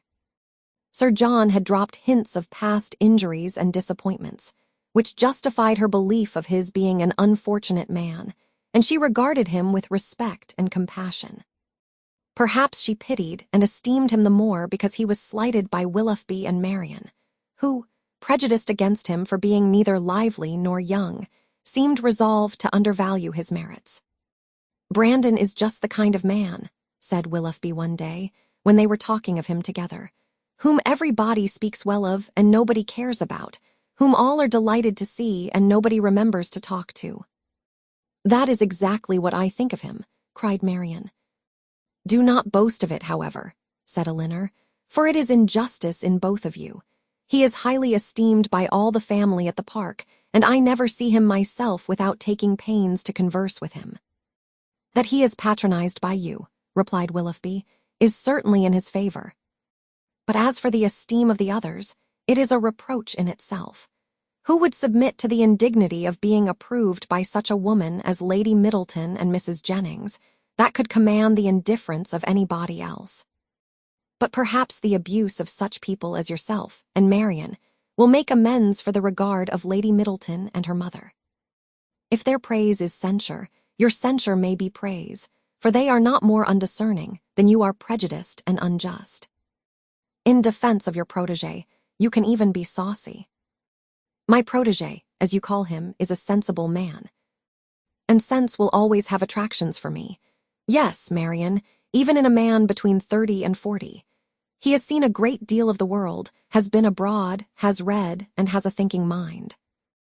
I have found him capable of giving me much information on various subjects, and he has always answered my inquiries with readiness of good breeding and good nature." "That is to say," cried Marian contemptuously, "he has told you that in the East Indies the climate is hot, and the mosquitoes are troublesome. He would have told me so, I doubt not, had I made any such inquiries, but they happened to be points on which I had been previously informed." "Perhaps," said Willoughby, "his observations may have extended to the existence of nabobs, gold mowers, and palanquins. I may venture to say that his observations have stretched much further than your candor. But why should you dislike him?" "I do not dislike him. I consider him, on the contrary, as a very respectable man who has everybody's good word and nobody's notice, who has more money than he can spend, more time than he knows how to employ, and 2 new coats every year. Add to which," cried Marian, "that he has neither genius, taste, nor spirit, that his understanding has no brilliancy, his feelings no ardor, and his voice no expression." "You decide on his imperfections so much in the mass," replied Elinor, "and so much on the strength of your own imagination, that the commendation I am able to give of him is comparatively cold and insipid. I can only pronounce him to be a sensible man, well-bred, well-informed, of gentle address, and I believe possessing an amiable heart." "Miss Dashwood," cried Willoughby, "you are now using me unkindly. You are endeavoring to disarm me by reason and to convince me against my will. But it will not do. You shall find me as stubborn as you can be artful. I have 3 unanswerable reasons for disliking Colonel Brandon. He threatened me with rain when I wanted it to be fine. He has found fault with the hanging of my curricle, and I cannot persuade him to buy my brown mare. If it will be any satisfaction to you, however, to be told that I believe his character to be in other respects irreproachable, I am ready to confess it. And in return for an acknowledgment, which must give me some pain, you cannot deny me the privilege of disliking him as much as ever." Chapter 11. Little had Mrs. Dashwood or her daughters imagined when they first came into Devonshire that so many engagements would arise to occupy their time as shortly presented themselves, or that they should have such frequent invitations and such constant visitors as to leave them little leisure for serious employment. Yet such was the case.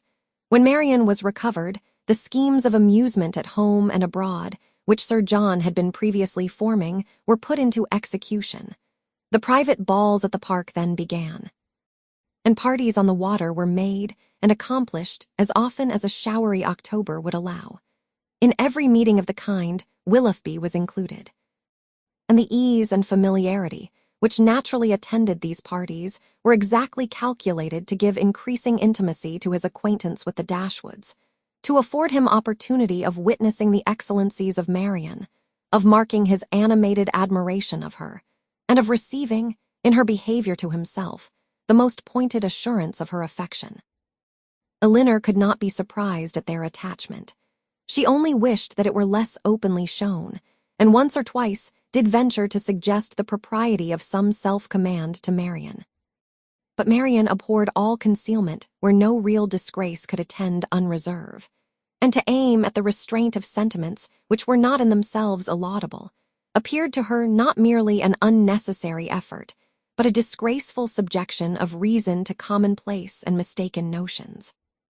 Willoughby thought the same, and their behavior at all times was an illustration of their opinions. When he was present, she had no eyes for anyone else. Everything he did was right. Everything he said was clever. If their evenings at the park were concluded with cards, he cheated himself and all the rest of the party to get her a good hand. If dancing formed the amusement of the night, they were partners for half the time. And when obliged to separate for a couple of dances, were careful to stand together and scarcely spoke a word to anybody else. Such conduct made them, of course, most exceedingly laughed at. But ridicule could not shame, and seemed hardly to provoke them. Mrs. Dashwood entered into all their feelings with a warmth which left her no inclination for checking this excessive display of them. To her it was but the natural consequence of a strong affection in a young and ardent mind. This was the season of happiness to Marian. Her heart was devoted to Willoughby, and the fond attachment to Norland, which she brought with her from Sussex, was more likely to be softened than she had thought it possible before, by the charms which his society bestowed on her present home. Elinor's happiness was not so great. Her heart was not so much at ease, nor her satisfaction in their amusements so pure. They afforded her no companion that could make amends for what she had left behind, nor that could teach her to think of Norland with less regret than ever. Neither Lady Middleton nor Mrs. Jennings could supply to her the conversation she missed, although the latter was an everlasting talker, and from the first had regarded her with a kindness which ensured her a large share of her discourse. She had already repeated her own history to Elinor 3 or 4 times, and had Elinor's memory been equal to her means of improvement, she might have known very early in their acquaintance all the particulars of Mr. Jennings's last illness, and what he said to his wife a few minutes before he died. Lady Middleton was more agreeable than her mother only in being more silent. Elinor needed little observation to perceive that her reserve was a mere calmness of manner with which sense had nothing to do. Towards her husband and mother she was the same as to them, and intimacy was therefore neither to be looked for nor desired. She had nothing to say one day that she had not said the day before. Her insipidity was invariable, for even her spirits were always the same. And though she did not oppose the parties arranged by her husband, provided everything were conducted in style, and her 2 eldest children attended her, she never appeared to receive more enjoyment from them than she might have experienced in sitting at home, and so little did her presence add to the pleasure of the others by any share in their conversation, that they were sometimes only reminded of her being amongst them by her solicitude about her troublesome boys.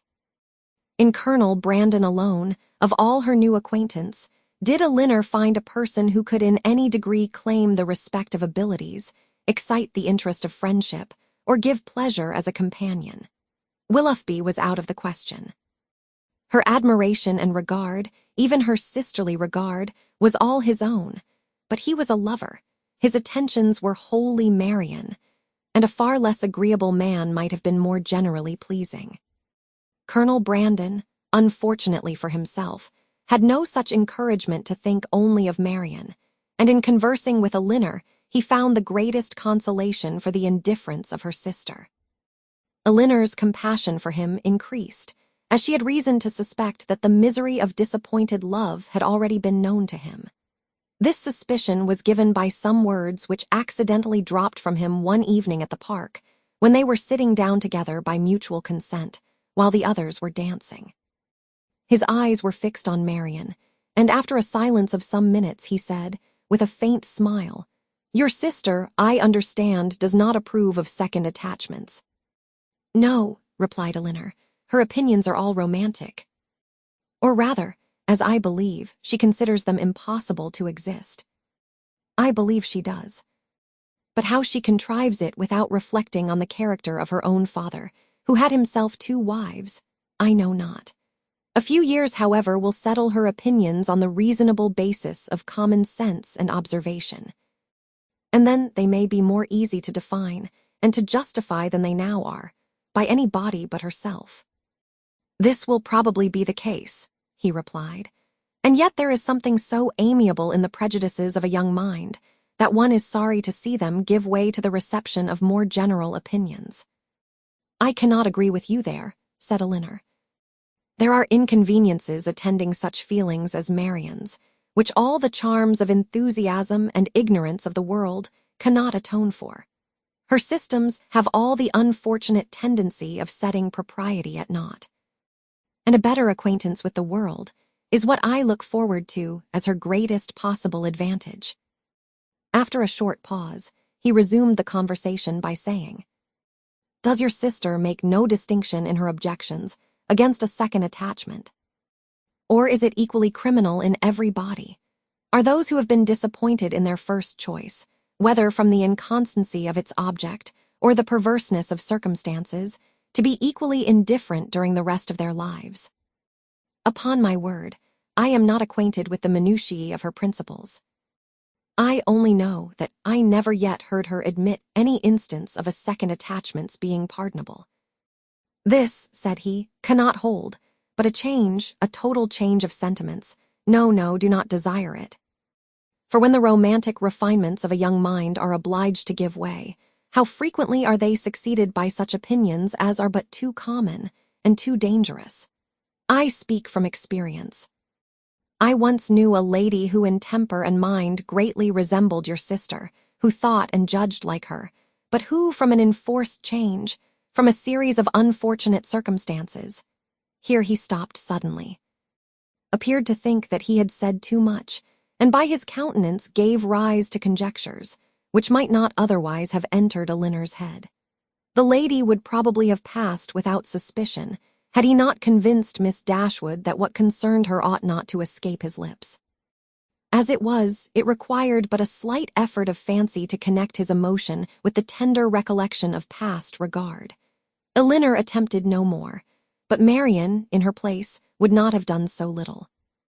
The whole story would have been speedily formed under her active imagination, and everything established in the most melancholy order of disastrous love. Chapter 12.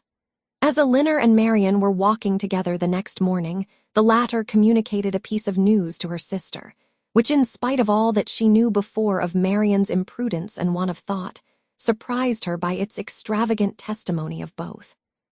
Marian told her, with the greatest delight, that Willoughby had given her a horse, one that he had bred himself on his estate in Somersetshire, and which was exactly calculated to carry a woman.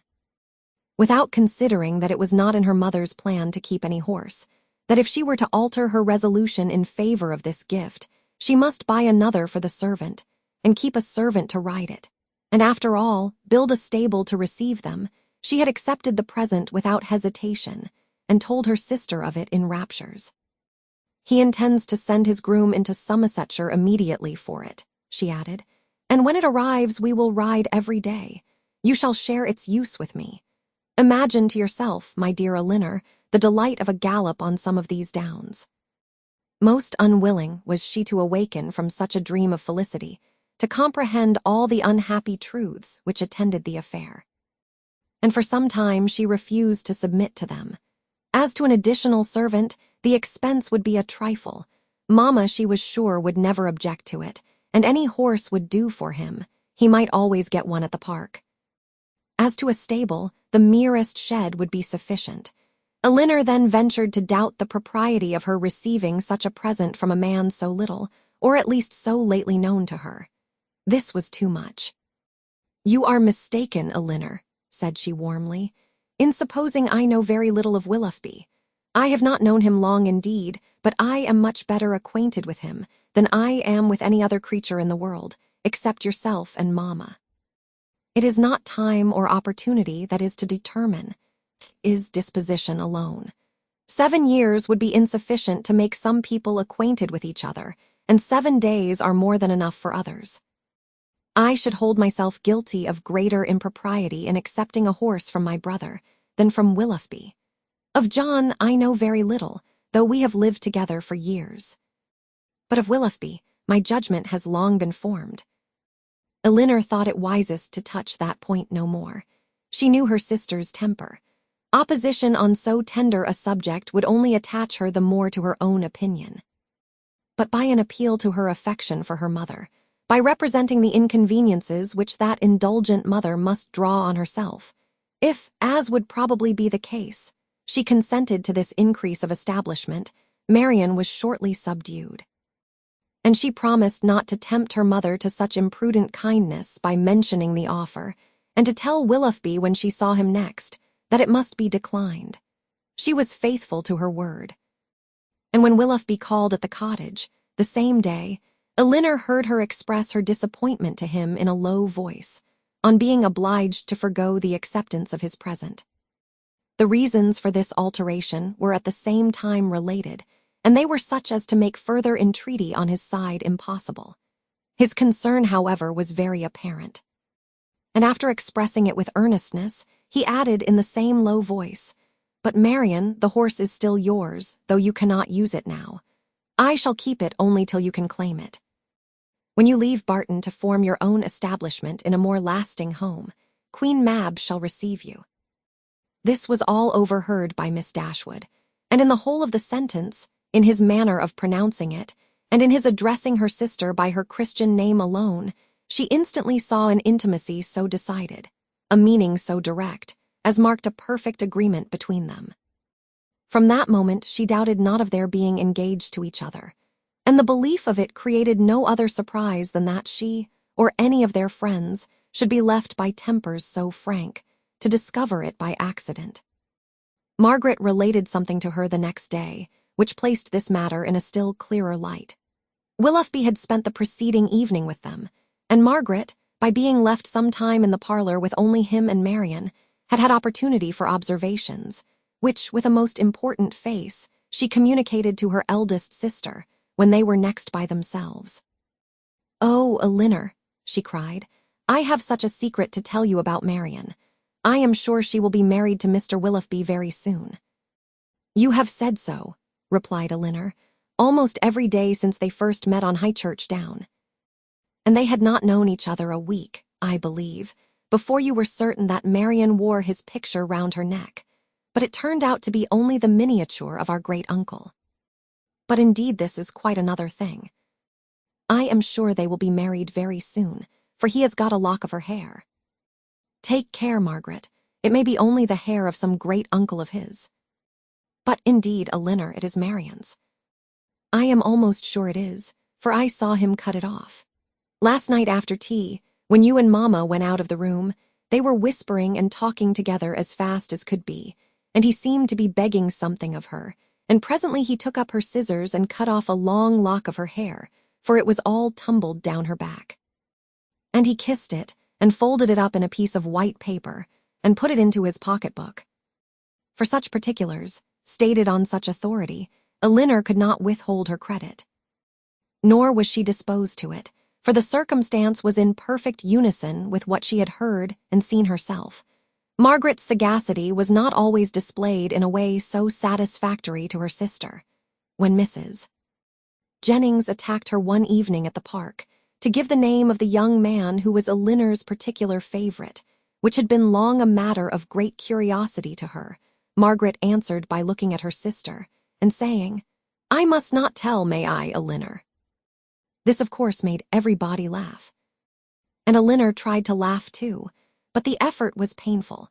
She was convinced that Margaret had fixed on a person whose name she could not bear with composure to become a standing joke with Mrs. Jennings. Marian felt for her most sincerely.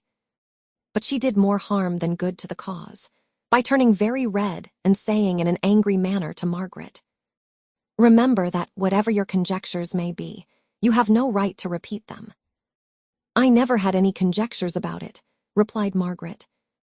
"It was you who told me of it yourself." This increased the mirth of the company, and Margaret was eagerly pressed to say something more. "Oh, pray, Miss Margaret, let us know all about it," said Mrs. Jennings. "What is the gentleman's name?"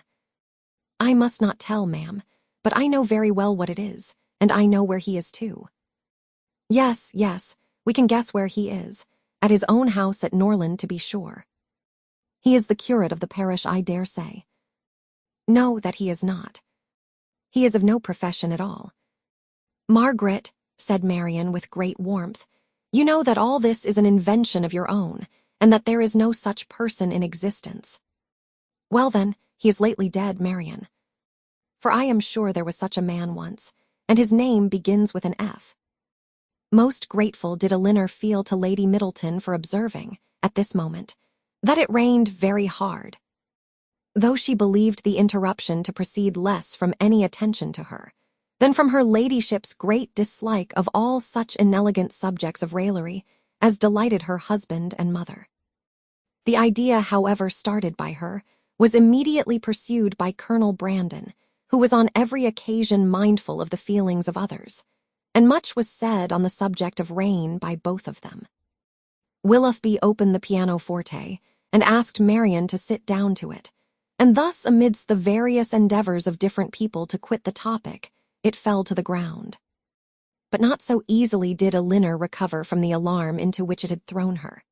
A party was formed this evening for going on the following day to see a very fine place about 12 miles from Barton, belonging to a brother-in-law of Colonel Brandon, without whose interest it could not be seen, as the proprietor, who was then abroad, had left strict orders on that head.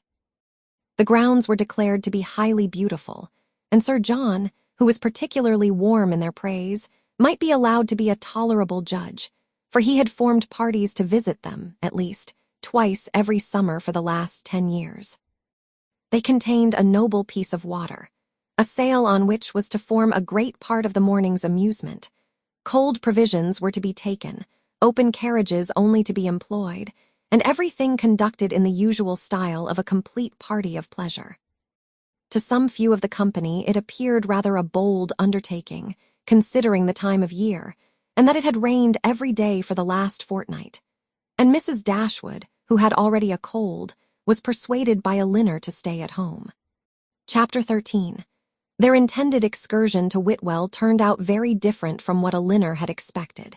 She was prepared to be wet through, fatigued, and frightened, but the event was still more unfortunate, for they did not go at all. By 10 o'clock the whole party was assembled at the park, where they were to breakfast.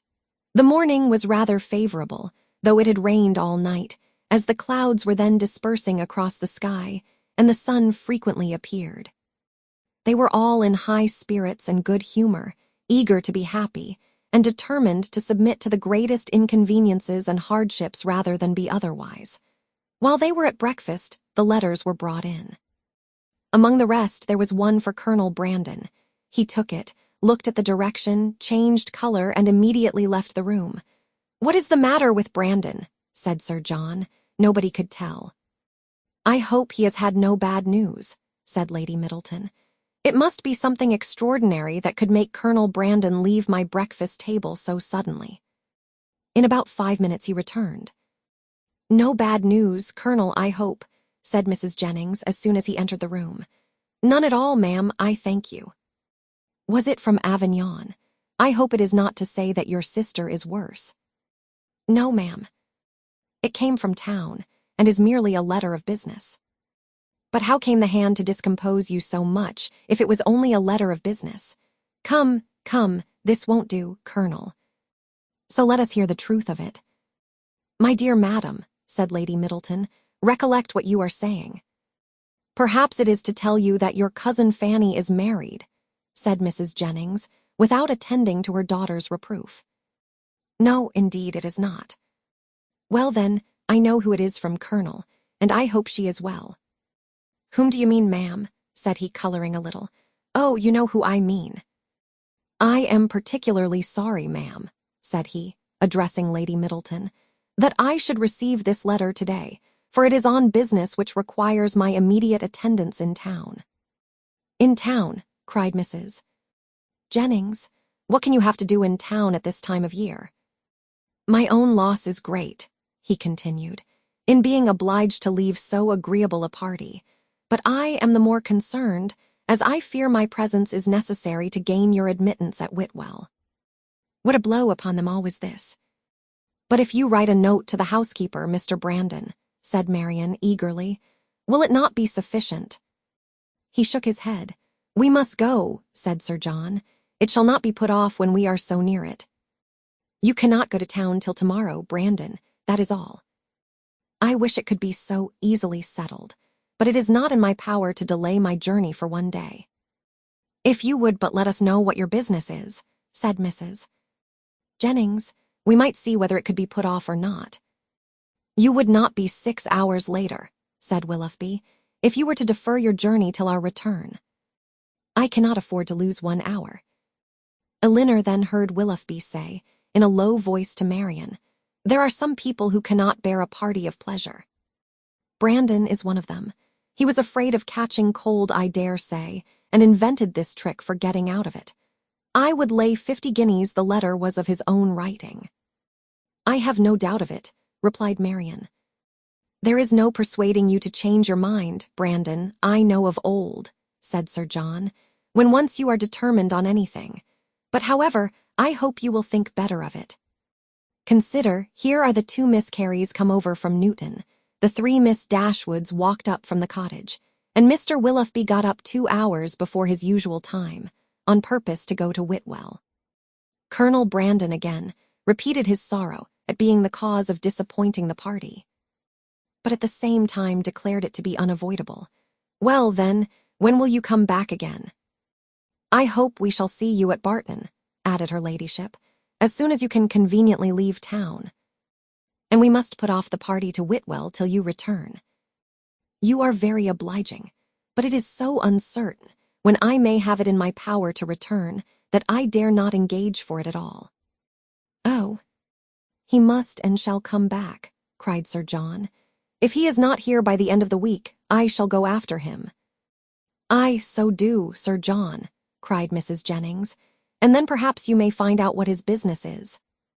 "I do not want to pry into other men's concerns." "I suppose it is something he is ashamed of." Colonel Brandon's horses were announced. "You do not go to town on horseback, do you?" added Sir John. "No, only to Honiton." "I shall then go post." "Well, as you are resolved to go, I wish you a good journey, but you had better change your mind." "I assure you it is not in my power." He then took leave of the whole party. "Is there no chance of my seeing you and your sisters in town this winter, Miss Dashwood?" "I am afraid none at all." "Then I must bid you farewell for a longer time than I should wish to do." To Marian, he merely bowed and said nothing. "Come, Colonel," said Mrs. Jennings, "before you go, do let us know what you are going about." He wished her a good morning, and, attended by Sir John, left the room. The complaints and lamentations which politeness had hitherto restrained now burst forth universally, and they all agreed again and again how provoking it was to be so disappointed. "I can guess what his business is, however," said Mrs. Jennings exultingly. "Can you, ma'am?" said almost everybody. "Yes, it is about Miss Williams, I am sure." "And who is Miss Williams?" asked Marian. "What, do not you know who Miss Williams is? I am sure you must have heard of her before." "She is a relation of the Colonel's, my dear, a very near relation. We will not say how near, for fear of shocking the young ladies." Then, lowering her voice a little, she said to Elinor, "She is his natural daughter." "Indeed?" "Oh, yes. And as like him as she can stare. I dare say the Colonel will leave her all his fortune." When Sir John returned, he joined most heartily in the general regret on so unfortunate an event, concluding, however, by observing that as they were all got together, they must do something by way of being happy, and after some consultation it was agreed that although happiness could only be enjoyed at Whitwell, they might procure a tolerable composure of mind by driving about the country. The carriages were then ordered. Willoughby was first, and Marian never looked happier than when she got into it. He drove through the park very fast, and they were soon out of sight. And nothing more of them was seen till their return, which did not happen till after the return of all the rest. They both seemed delighted with their drive, but said only in general terms that they had kept in the lanes, while the others went on the downs. It was settled that there should be a dance in the evening, and that everybody should be extremely merry all day long. Some more of the Careys came to dinner, and they had the pleasure of sitting down nearly 20 to table, which Sir John observed with great contentment.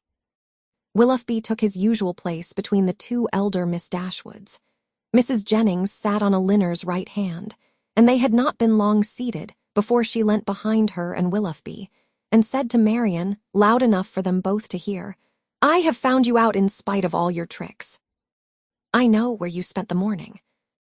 Marian colored and replied very hastily, "Where, pray?" "Did not you know," said Willoughby, "that we had been out in my curricle?" Yes, mister." "Impudence, I know that very well, and I was determined to find out where you had been to. I hope you like your house, Miss Marian. It is a very large one, I know. And when I come to see you, I hope you will have new furnished it, for it wanted it very much when I was there 6 years ago." Marian turned away in great confusion. Mrs. Jennings laughed heartily. And Elinor found that in her resolution to know where they had been, she had actually made her own woman enquire of Mr. Willoughby's groom, and that she had by that method been informed that they had gone to Alenham, and spent a considerable time there in walking about the garden and going all over the house.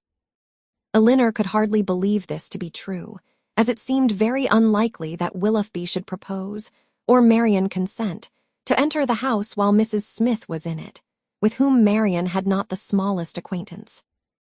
As soon as they left the dining-room, Elinor enquired of her about it, and great was her surprise when she found that every circumstance related by Mrs. Jennings was perfectly true.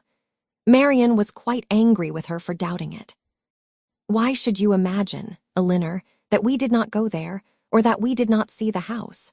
Is not it what you have often wished to do yourself?" "Yes, Marian, but I would not go while Mrs. Smith was there, and with no other companion than Mr. Willoughby. Mr. Willoughby, however, is the only person who can have a right to show that house, and as he went in an open carriage, it was impossible to have any other companion. I never spent a pleasanter morning in my life." "I am afraid," replied Elinor, "that the pleasantness of an employment does not always evince its propriety." "On the contrary, nothing can be a stronger proof of it, Elinor. For if there had been any real impropriety in what I did, I should have been sensible of it at the time, for we always know when we are acting wrong, and with such a conviction I could have had no pleasure. But, my dear Marian, as it has already exposed you to some very impertinent remarks, do you not now begin to doubt the discretion of your own conduct? If the impertinent remarks of Mrs. Jennings are to be the proof of impropriety in conduct, we are all offending every moment of our lives. I value not her censure any more than I should do her commendation. I am not sensible of having done anything wrong in walking over Mrs. Smith's grounds, or in seeing her house. They will one day be Mr. Willoughby, and if they were one day to be your own, Marian, you would not be justified in what you have done." She blushed at this hint, but it was even visibly gratifying to her, and after a 10 minutes' interval of earnest thought, she came to her sister again, and said with great good humor, "Perhaps, Elinor, it was rather ill-judged in me to go to Alenham, but Mr. Willoughby wanted particularly to show me the place, and it is a charming house, I assure you. There is one remarkably pretty sitting-room upstairs, of a nice comfortable size for constant use, and with modern furniture it would be delightful. It is a corner room, and has windows on 2 sides. On one side you look across the bowling green, behind the house, to a beautiful hanging wood, and on the other you have a view of the church and village, and, beyond them, of those fine bold hills that we have so often admired. I did not see it to advantage, for nothing could be more forlorn than the furniture. But if it were newly fitted up, a couple of £100, Willoughby says, would make it one of the pleasantest summer rooms in England. Could Elinor have listened to her, without interruption from the others, she would have described every room in the house with equal delight. Chapter 14. The sudden termination of Colonel Brandon's visit at the park, with his steadiness in concealing its cause, filled the mind and raised the wonder of Mrs. Jennings for 2 or 3 days. She was a great wonderer, as everyone must be who takes a very lively interest in all the comings and goings of all their acquaintance. She wondered, with little intermission, what could be the reason of it. Was sure there must be some bad news, and thought over every kind of distress that could have befallen him, with a fixed determination that he should not escape them all. "Something very melancholy must be the matter, I am sure," said she. "I could see it in his face. Poor man! I am afraid his circumstances may be bad. The estate at Delaford was never reckoned more than 2,000 a year, and his brother left everything sadly involved. I do think he must have been sent for about money matters, for what else can it be?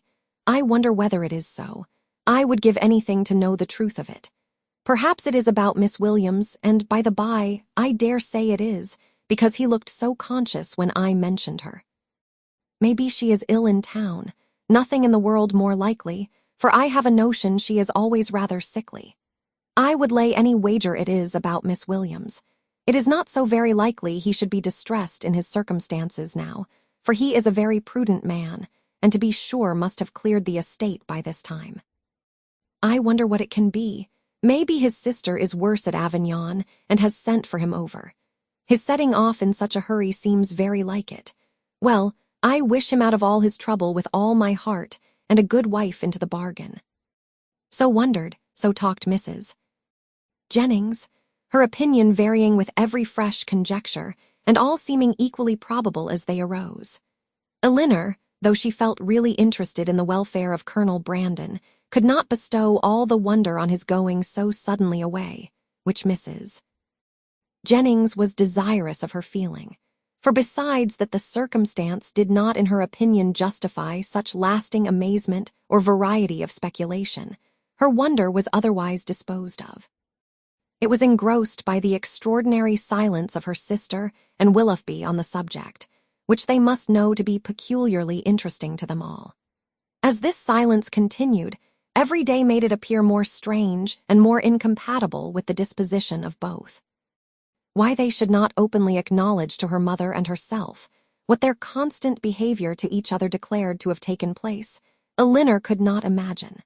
She could easily conceive that marriage might not be immediately in their power. For though Willoughby was independent, there was no reason to believe him rich. His estate had been rated by Sir John at about 600 or 700 a year, but he lived at an expense to which that income could hardly be equal, and he had himself often complained of his poverty. But for this strange kind of secrecy maintained by them relative to their engagement, which in fact concealed nothing at all, she could not account, and it was so wholly contradictory to their general opinions and practice that a doubt sometimes entered her mind of their being really engaged, and this doubt was enough to prevent her making any inquiry of Marian. Nothing could be more expressive of attachment to them all than Willoughby's behavior. To Marian, it had all the distinguishing tenderness which a lover's heart could give, and to the rest of the family, it was the affectionate attention of a son and a brother. The cottage seemed to be considered and loved by him as his home.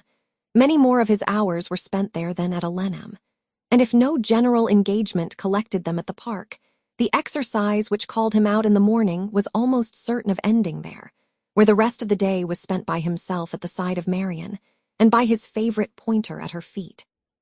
One evening in particular, about a week after Colonel Brandon left the country, his heart seemed more than usually open to every feeling of attachment to the objects around him, and on Mrs. Dashwood, happening to mention her design of improving the cottage in the spring, he warmly opposed every alteration of a place which affection had established as perfect with him. "What?" he exclaimed. "Improve this dear cottage? No. That I will never consent to. Not a stone must be added to its walls, not an inch to its size, if my feelings are regarded. "Do not be alarmed," said Miss Dashwood. "Nothing of the kind will be done. For my mother will never have money enough to attempt it." "I am heartily glad of it," he cried. "May she always be poor if she can employ her riches no better." "Thank you, Willoughby. But you may be assured that I would not sacrifice one sentiment of local attachment of yours, or of anyone whom I loved, for all the improvements in the world. Depend upon it that whatever unemployed sum may remain, when I make up my accounts in the spring, I would even rather lay it uselessly by than dispose of it in a manner so painful to you. But are you really so attached to this place as to see no defect in it?" "I am," said he. "To me it is faultless. Nay, more, I consider it as the only form of building in which happiness is attainable, and were I rich enough I would instantly pull Combe down and build it up again in the exact plan of this cottage." "With dark narrow stairs and a kitchen that smokes, I suppose," said Elinor. "Yes," cried he in the same eager tone, "with all and everything belonging to it. In no one convenience or inconvenience about it should the least variation be perceptible. Then, and then only, under such a roof, I might perhaps be as happy at Combe as I have been at Barton." "I flatter myself," replied Elinor, "that even under the disadvantage of better rooms and a broader staircase, you will hereafter find your own house as faultless as you now do this." "There certainly are circumstances," said Willoughby, "which might greatly endear it to me. But this place will always have one claim of my affection, which no other can possibly share." Mrs. Dashwood looked with pleasure at Marian, whose fine eyes were fixed so expressively on Willoughby, as plainly denoted how well she understood him. "How often did I wish," added he, "when I was at Alenham this time 12-month, that Barton Cottage were inhabited. I never passed within view of it without admiring its situation and grieving that no one should live in it. How little did I then think that the very first news I should hear from Mrs. Smith, when I next came into the country, would be that Barton Cottage was taken, and I felt an immediate satisfaction and interest in the event, which nothing but a kind of prescience of what happiness I should experience from it can account for. Must it not have been so, Marian?" speaking to her in a lowered voice. Then continuing his former tone, he said, "And yet this house you would spoil, Mrs. Dashwood. You would rob it of its simplicity by imaginary improvement. And this dear parlor in which our acquaintance first began, and in which so many happy hours have been since spent by us together, you would degrade to the condition of a common entrance, and every body would be eager to pass through the room which has hitherto contained within itself more real accommodation and comfort than any other apartment of the handsomest dimensions in the world could possibly afford." Mrs. Dashwood again assured him that no alteration of the kind should be attempted. "You are a good woman," he warmly replied. "Your promise makes me easy. Extend it a little farther, and it will make me happy. Tell me that not only your house will remain the same, but that I shall ever find you and yours as unchanged as your dwelling, and that you will always consider me with the kindness which has made everything belonging to you so dear to me." The promise was readily given, and Willoughby's behavior during the whole of the evening declared at once his affection and happiness. "Shall we see you tomorrow to dinner?" said Mrs. Dashwood, when he was leaving them. "I do not ask you to come in the morning, for we must walk to the park to call on Lady Middleton." He engaged to be with them by 4 o'clock. Chapter 15. Mrs. Dashwood's visit to Lady Middleton took place the next day, and 2 of her daughters went with her, but Marian excused herself from being of the party, under some trifling pretext of employment. And her mother, who concluded that a promise had been made by Willoughby the night before of calling on her while they were absent, was perfectly satisfied with her remaining at home. On their return from the park, they found Willoughby's curricle and servant in waiting at the cottage, and Mrs. Dashwood was convinced that her conjecture had been just. So far it was all as she had foreseen. But on entering the house, she beheld what no foresight had taught her to expect. They were no sooner in the passage than Marian came hastily out of the parlor, apparently in violent affliction, with her handkerchief at her eyes, and without noticing them ran upstairs. Surprised and alarmed, they proceeded directly into the room she had just quitted, where they found only Willoughby, who was leaning against the mantelpiece with his back towards them. He turned round on their coming in, and his countenance showed that he strongly partook of the emotion which overpowered Marian. "Is anything the matter with her?" cried Mrs. Dashwood as she entered. "Is she ill?" "I hope not," he replied, trying to look cheerful, and with a forced smile presently added, "It is I who may rather expect to be ill, for I am now suffering under a very heavy disappointment." "Disappointment?" "Yes, for I am unable to keep my engagement with you. Mrs. Smith has this morning exercised the privilege of riches upon a poor dependent cousin by sending me on business to London. I have just received my dispatches and taken my farewell of Alenham, and by way of exhilaration, I am now come to take my farewell of you." "To London, and are you going this morning?" "Almost this moment. This is very unfortunate, but Mrs. Smith must be obliged, and her business will not detain you from us long, I hope." He colored as he replied, "You are very kind, but I have no idea of returning into Devonshire immediately. My visits to Mrs. Smith are never repeated within the 12-month. And is Mrs. Smith your only friend? Is Alenham the only house in the neighborhood to which you will be welcome? For shame, Willoughby, can you wait for an invitation here?" His color increased, and with his eyes fixed on the ground he only replied, "You are too good." Mrs. Dashwood looked at Elinor with surprise. Elinor felt equal amazement. For a few moments everyone was silent. Mrs. Dashwood first spoke.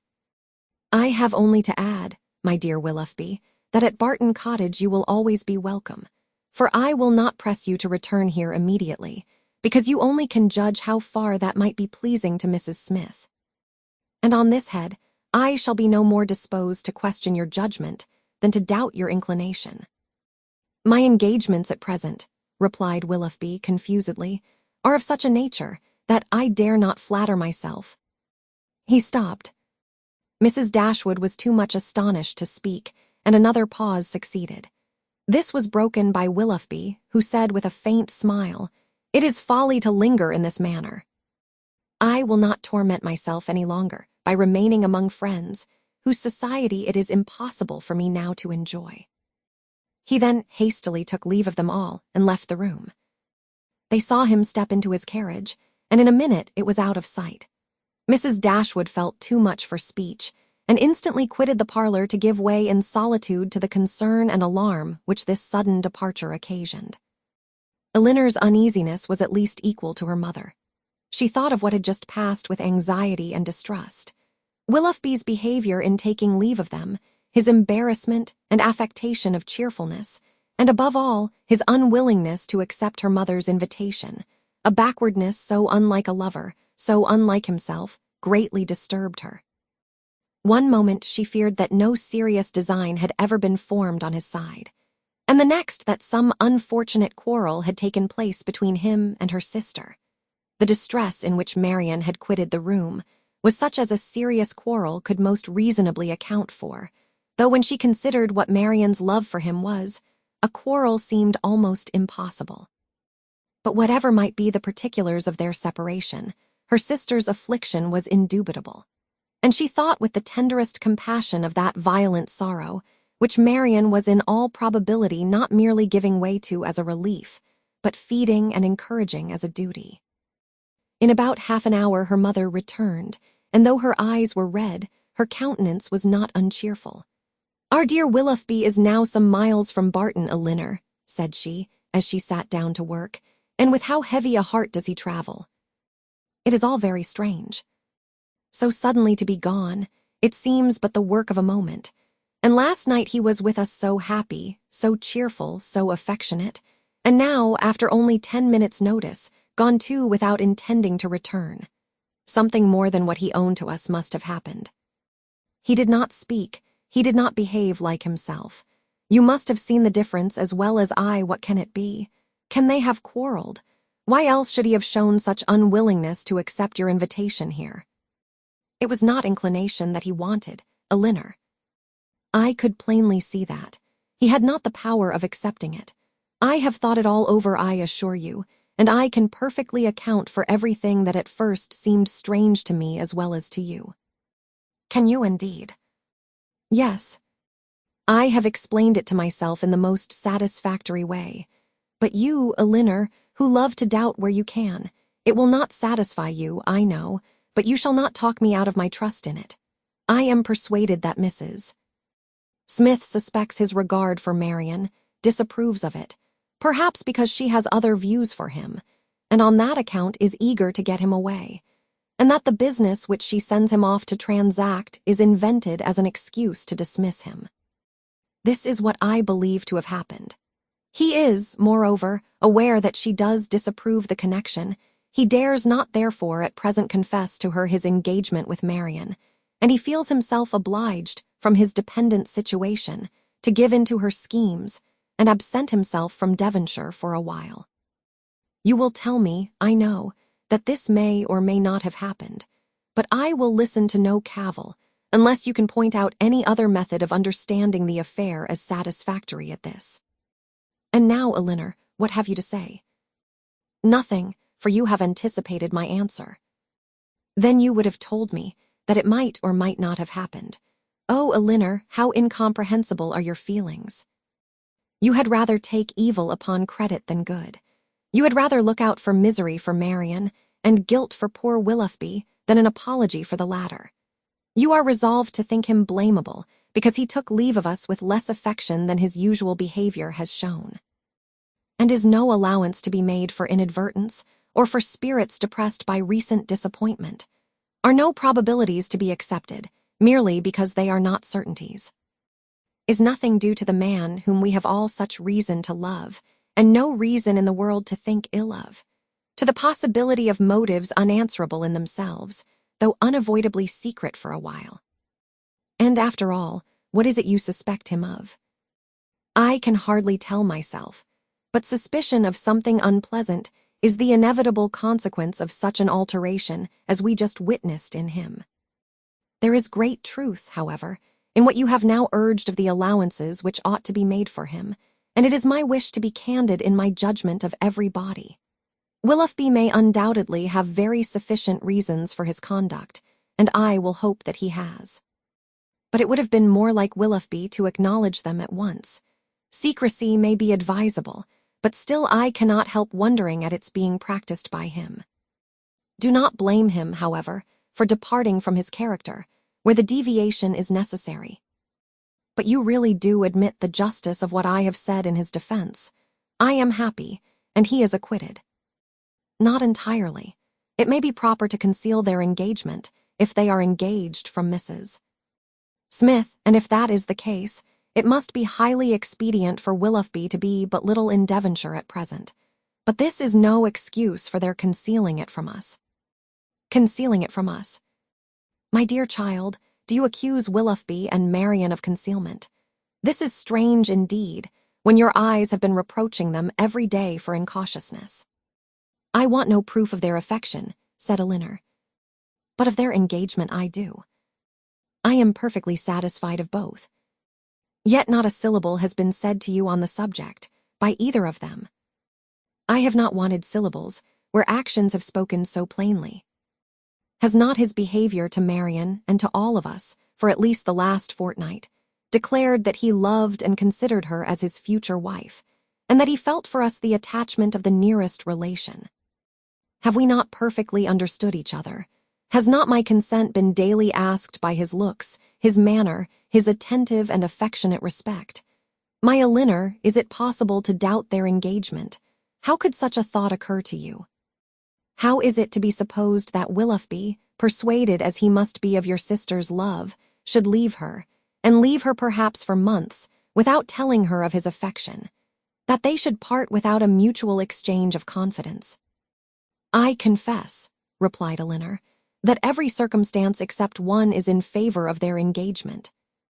But that one is the total silence of both on the subject, and with me it almost outweighs every other. How strange this is! You must think wretchedly indeed of Willoughby, if, After all that has openly passed between them, you can doubt the nature of the terms on which they are together. Has he been acting a part in his behavior to your sister all this time? Do you suppose him really indifferent to her? No, I cannot think that. He must and does love her, I am sure. But with a strange kind of tenderness, if he can leave her with such indifference, such carelessness of the future as you attribute to him.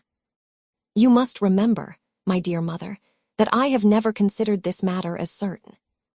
I have had my doubts, I confess, but they are fainter than they were, and they may soon be entirely done away. If we find they correspond, every fear of mine will be removed. A mighty concession indeed.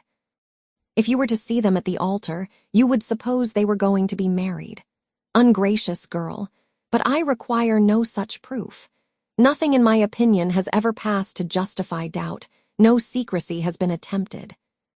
All has been uniformly open and unreserved. You cannot doubt your sister's wishes. It must be Willoughby, therefore, whom you suspect. But why? Is he not a man of honor and feeling? Has there been any inconsistency on his side to create alarm? Can he be deceitful? I hope not, I believe not, cried Elinor. I love Willoughby, sincerely love him. And suspicion of his integrity cannot be more painful to yourself than to me. It has been involuntary, and I will not encourage it. I was startled, I confess, by the alteration in his manners this morning. He did not speak like himself, and did not return your kindness with any cordiality. But all this may be explained by such a situation of his affairs as you have supposed. He had just parted from my sister, had seen her leave him in the greatest affliction, and if he felt obliged, from a fear of offending Mrs. Smith, to resist the temptation of returning here soon, and yet aware that by declining your invitation, by saying that he was going away for some time, he should seem to act an ungenerous, a suspicious part by our family, he might well be embarrassed and disturbed. In such a case, a plain and open avowal of his difficulties would have been more to his honor, I think, as well as more consistent with his general character. But I will not raise objections against anyone's conduct on so illiberal a foundation, as a difference in judgment from myself, or a deviation from what I may think right and consistent. You speak very properly. Willoughby certainly does not deserve to be suspected. Though we have not known him long, he is no stranger in this part of the world, and who has ever spoken to his disadvantage? Had he been in a situation to act independently and marry immediately, it might have been odd that he should leave us without acknowledging everything to me at once. But this is not the case. It is an engagement in some respects not prosperously begun, for their marriage must be at a very uncertain distance, and even secrecy, as far as it can be observed, may now be very advisable. They were interrupted by the entrance of Margaret, and Elinor was then at liberty to think over the representations of her mother, to acknowledge the probability of many, and hope for the justice of all. They saw nothing of Marian till dinner time, when she entered the room and took her place at the table without saying a word. Her eyes were red and swollen, and it seemed as if her tears were even then restrained with difficulty. She avoided the looks of them all, could neither eat nor speak, and after some time, on her mother's silently pressing her hand with tender compassion, her small degree of fortitude was quite overcome. She burst into tears and left the room. This violent oppression of spirits continued the whole evening. She was without any power, because she was without any desire of command over herself. The slightest mention of anything relative to Willoughby overpowered her in an instant. And though her family were most anxiously attentive to her comfort, it was impossible for them, if they spoke at all, to keep clear of every subject which her feelings connected with him. Chapter 16. Marian would have thought herself very inexcusable had she been able to sleep at all the first night after parting from Willoughby. She would have been ashamed to look her family in the face the next morning, had she not risen from her bed in more need of repose than when she lay down in it. But the feelings which made such composure a disgrace left her in no danger of incurring it. She was awake the whole night, and she wept the greatest part of it. She got up with a headache, was unable to talk, and unwilling to take any nourishment, giving pain every moment to her mother and sisters, and forbidding all attempt at consolation from either. Her sensibility was potent enough. When breakfast was over, she walked out by herself and wandered about the village of Alenham, indulging the recollection of past enjoyment and crying over the present reverse for the chief of the morning. The evening passed off in the equal indulgence of feeling. She played over every favorite song that she had been used to play to Willoughby, every air in which their voices had been oftenest joined, and sat at the instrument gazing on every line of music that he had written out for her, till her heart was so heavy that no farther sadness could be gained. And this nourishment of grief was every day applied. She spent whole hours at the pianoforte alternately singing and crying, her voice often totally suspended by her tears. In books, too, as well as in music, she courted the misery which a contrast between the past and present was certain of giving. She read nothing but what they had been used to read together. Such violence of affliction indeed could not be supported forever. It sunk within a few days into a calmer melancholy. But these employments, to which she daily recurred, her solitary walks and silent meditations, still produced occasional effusions of sorrow as lively as ever. No letter from Willoughby came, and none seemed expected by Marian. Her mother was surprised, and Elinor again became uneasy. But Mrs. Dashwood could find explanations whenever she wanted them, which at least satisfied herself. "Remember, Elinor," said she, "how very often Sir John fetches our letters himself from the post, and carries them to it.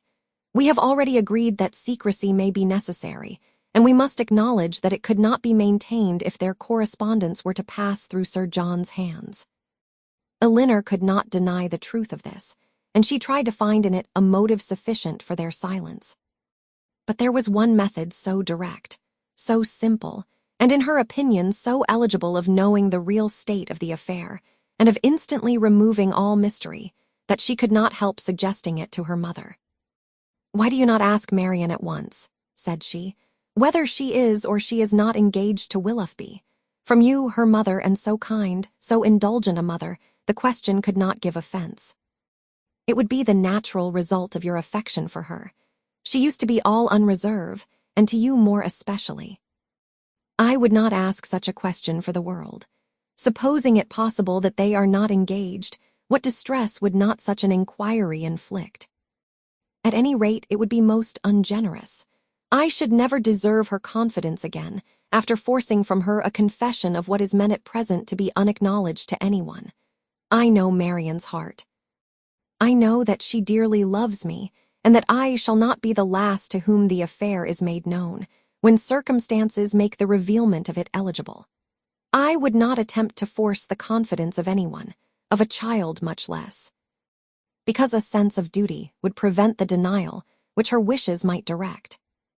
Elinor thought this generosity overstrained, considering her sister's youth, and urged the matter farther, but in vain. Common sense, common care, common prudence, were all sunk in Mrs. Dashwood's romantic delicacy. It was several days before Willoughby's name was mentioned before Marian by any of her family, Sir John and Mrs. Jennings, indeed, were not so nice. Their witticisms added pain to many a painful hour. But one evening, Mrs. Dashwood, accidentally taking up a volume of Shakespeare, exclaimed, "We have never finished Hamlet, Marian. Our dear Willoughby went away before we could get through it. We will put it by that when he comes again. But it may be months, perhaps, before that happens." "Months," cried Marian with strong surprise. "No, nor many weeks." Mrs. Dashwood was sorry for what she had said, but it gave Elinor pleasure, as it produced a reply from Marian so expressive of confidence in Willoughby and knowledge of his intentions. One morning, about a week after his leaving the country, Marian was prevailed on to join her sisters in their usual walk, instead of wandering away by herself. Hitherto, she had carefully avoided every companion in her rambles. If her sisters intended to walk on the downs, she directly stole away towards the lanes. If they talked of the valley, she was as speedy in climbing the hills, and could never be found when the others set off. But at length she was secured by the exertions of Elinor, who greatly disapproved such continual seclusion. They walked along the road through the valley, and chiefly in silence, for Marian's mind could not be controlled, and a Linner, satisfied with gaining 1 point, would not then attempt more. Beyond the entrance of the valley, where the country, though still rich, was less wild and more open, a long stretch of the road which they had traveled on first coming to Barton lay before them. And on reaching that point, they stopped to look around them and examine a prospect which formed the distance of their view from the cottage, from a spot which they had never happened to reach in any of their walks before. Amongst the objects in the scene, they soon discovered an animated one. It was a man on horseback riding towards them. In a few minutes they could distinguish him to be a gentleman. And in a moment afterwards, Marian rapturously exclaimed, "It is he, it is, no it is," and was hastening to meet him when a Linner cried out, "Indeed, Marian, I think you are mistaken. It is not Willoughby. The person is not tall enough for him, and has not his air." He has, cried Marian. "I am sure he has. His air, his coat, his horse. I knew how soon he would come." She walked eagerly on as she spoke. And a Linner, to screen Marian from particularity, as she felt almost certain of its not being Willoughby, quickened her pace and kept up with her. They were soon within 30 yards of the gentleman. Marian looked again. Her heart sunk within her, and abruptly turning round, she was hurrying back, when the voices of both her sisters were raised to detain her.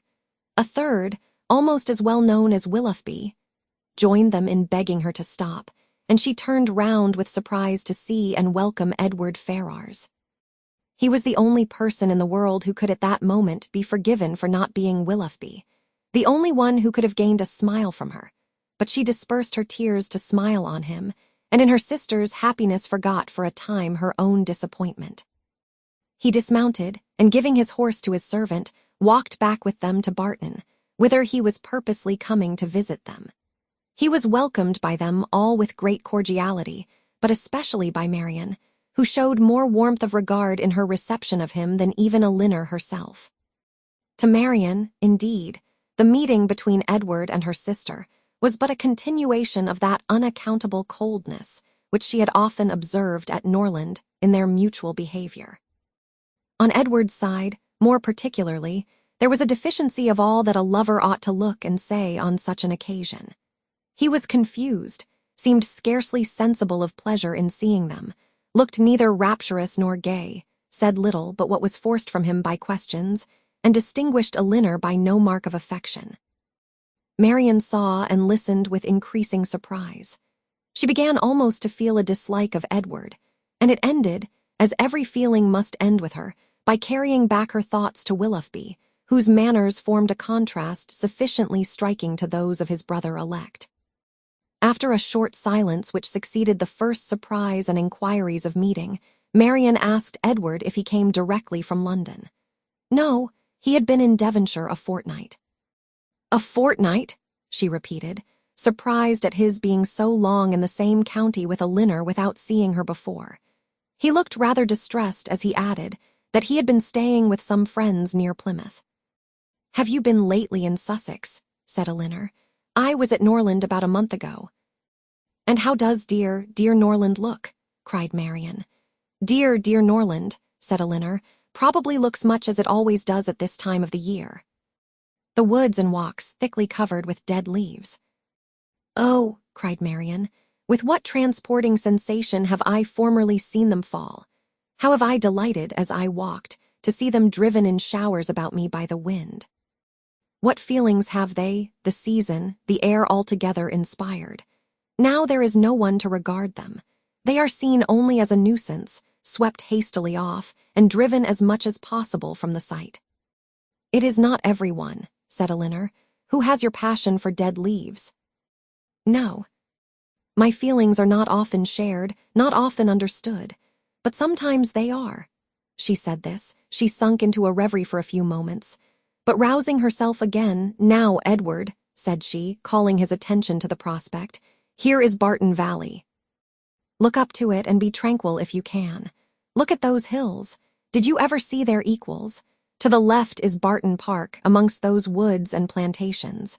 You may see the end of the house." And there, beneath that farthest hill, which rises with such grandeur, is our cottage." "It is a beautiful country," he replied, "but these bottoms must be dirty in winter." "How can you think of dirt, with such objects before you?" "Because," replied he, smiling, "among the rest of the objects before me, I see a very dirty lane." "How strange," said Marian to herself as she walked on. "Have you an agreeable neighborhood here? Are the Middletons pleasant people?" "No, not all," answered Marian. "We could not be more unfortunately situated." "Marian," cried her sister, "how can you say so? How can you be so unjust? They are a very respectable family, Mr. Ferrars, and towards us have behaved in the friendliest manner. Have you forgot, Marian, how many pleasant days we have owed to them?" "No," said Marian in a low voice, "nor how many painful moments." Elinor took no notice of this, and directing her attention to their visitor, endeavored to support something like discourse with him by talking of their present residence, its conveniences, and extorting from him occasional questions and remarks. His coldness and reserve mortified her severely. She was vexed and half angry, but resolving to regulate her behavior to him by the past rather than the present, she avoided every appearance of resentment or displeasure, and treated him as she thought he ought to be treated from the family connection. Chapter 17. Mrs. Dashwood was surprised only for a moment at seeing him, for his coming to Barton was, in her opinion, of all things the most natural. Her joy and expression of regard long outlived her wonder. He received the kindest welcome from her, and shyness, coldness, reserve could not stand against such a reception. They had begun to fail him before he entered the house, and they were quite overcome by the captivating manners of Mrs. Dashwood. Indeed, a man could not very well be in love with either of her daughters without extending the passion to her, and Elinor had the satisfaction of seeing him soon become more like himself. His affections seemed to reanimate towards them all, and his interest in their welfare again became perceptible. He was not in spirits, however. He praised their house, admired its prospect, was attentive and kind. But still he was not in spirits. The whole family perceived it, and Mrs. Dashwood, attributing it to some want of liberality in his mother, sat down to table indignant against all selfish parents. "What are Mrs. Ferrars's views for you at present, Edward?" said she, when dinner was over and they had drawn round the fire. "Are you still to be a great orator in spite of yourself?" "No. I hope my mother is now convinced that I have no more talents than inclination for a public life. But how is your fame to be established? For famous you must be to satisfy all your family. And with no inclination for expense, no affection for strangers, no profession, and no assurance, you may find it a difficult matter. I shall not attempt it. I have no wish to be distinguished, and have every reason to hope I never shall. Thank heaven, I cannot be forced into genius and eloquence. You have no ambition, I well know. Your wishes are all moderate. As moderate as those of the rest of the world, I believe. I wish as well as everybody else to be perfectly happy, but like everybody else it must be in my own way. Greatness will not make me so." "Strange that it would," cried Marian. "What have wealth or grandeur to do with happiness?" "Grandeur has but little," said Elinor, "but wealth has much to do with it." "Elinor, for shame," said Marian. "Money can only give happiness where there is nothing else to give it. Beyond a competence, it can afford no real satisfaction, as far as mere self is concerned." "Perhaps," said Elinor, smiling, "we may come to the same point. Your competence and my wealth are very much alike, I dare say. And without them, as the world goes now, we shall both agree that every kind of external comfort must be wanting. Your ideas are only more noble than mine. Come, what is your competence?" "About 1,800 or 2,000 a year." "Not more than that." Elinor laughed. 2,000 a year, when is my wealth? I guessed how it would end. "And yet 2,000 a year is a very moderate income," said Marian. "A family cannot well be maintained on a smaller. I am sure I am not extravagant in my demands. A proper establishment of servants, A carriage, perhaps two, and hunters cannot be supported on less. Elinor smiled again, to hear her sister describing so accurately their future expenses at Cum Magna. Hunters, repeated Edward, but why must you have hunters? Every body does not hunt. Marian colored as she replied, but most people do. I wish, said Margaret, striking out a novel thought, that somebody would give us all a large fortune apiece. Oh, that they would, cried Marian, her eyes sparkling with animation, and her cheeks glowing with the delight of such imaginary happiness. We are all unanimous in that wish, I suppose, said Elinor, in spite of the insufficiency of wealth. Oh dear, cried Margaret, how happy I should be. I wonder what I should do with it. Marian looked as if she had no doubt on that point. I should be puzzled to spend so large a fortune myself, said Mrs. Dashwood, if my children were all to be rich without my help. You must begin your improvements on this house, observed Elinor, and your difficulties will soon vanish. What magnificent orders would travel from this family to London, said Edward, in such an event. What a happy day for booksellers, music sellers, and print shops. You, Miss Dashwood, would give a general commission for every new print of merit to be sent you. And as for Marian, I know her greatness of soul. There would not be music enough in London to content her. And books, Thomson, Cowper, Scott, she would buy them all over and over again. She would buy up every copy, I believe, to prevent their falling into unworthy hands, and she would have every book that tells her how to admire an old twisted tree. Should not you, Marian? Forgive me if I am very saucy, but I was willing to show you that I had not forgot our old disputes. I love to be reminded of the past, Edward. Whether it be melancholy or gay, I love to recall it, and you will never offend me by talking of former times. You are very right in supposing how my money would be spent, some of it. At least, my loose cash would certainly be employed in improving my collection of music and books. And the bulk of your fortune would be laid out in annuities on the authors or their heirs. No, Edward, I should have something else to do with it. Perhaps. Then you would bestow it as a reward on that person who wrote the ablest defense of your favorite maxim, that no one can ever be in love more than once in their life. Your opinion on that point is unchanged, I presume. Undoubtedly.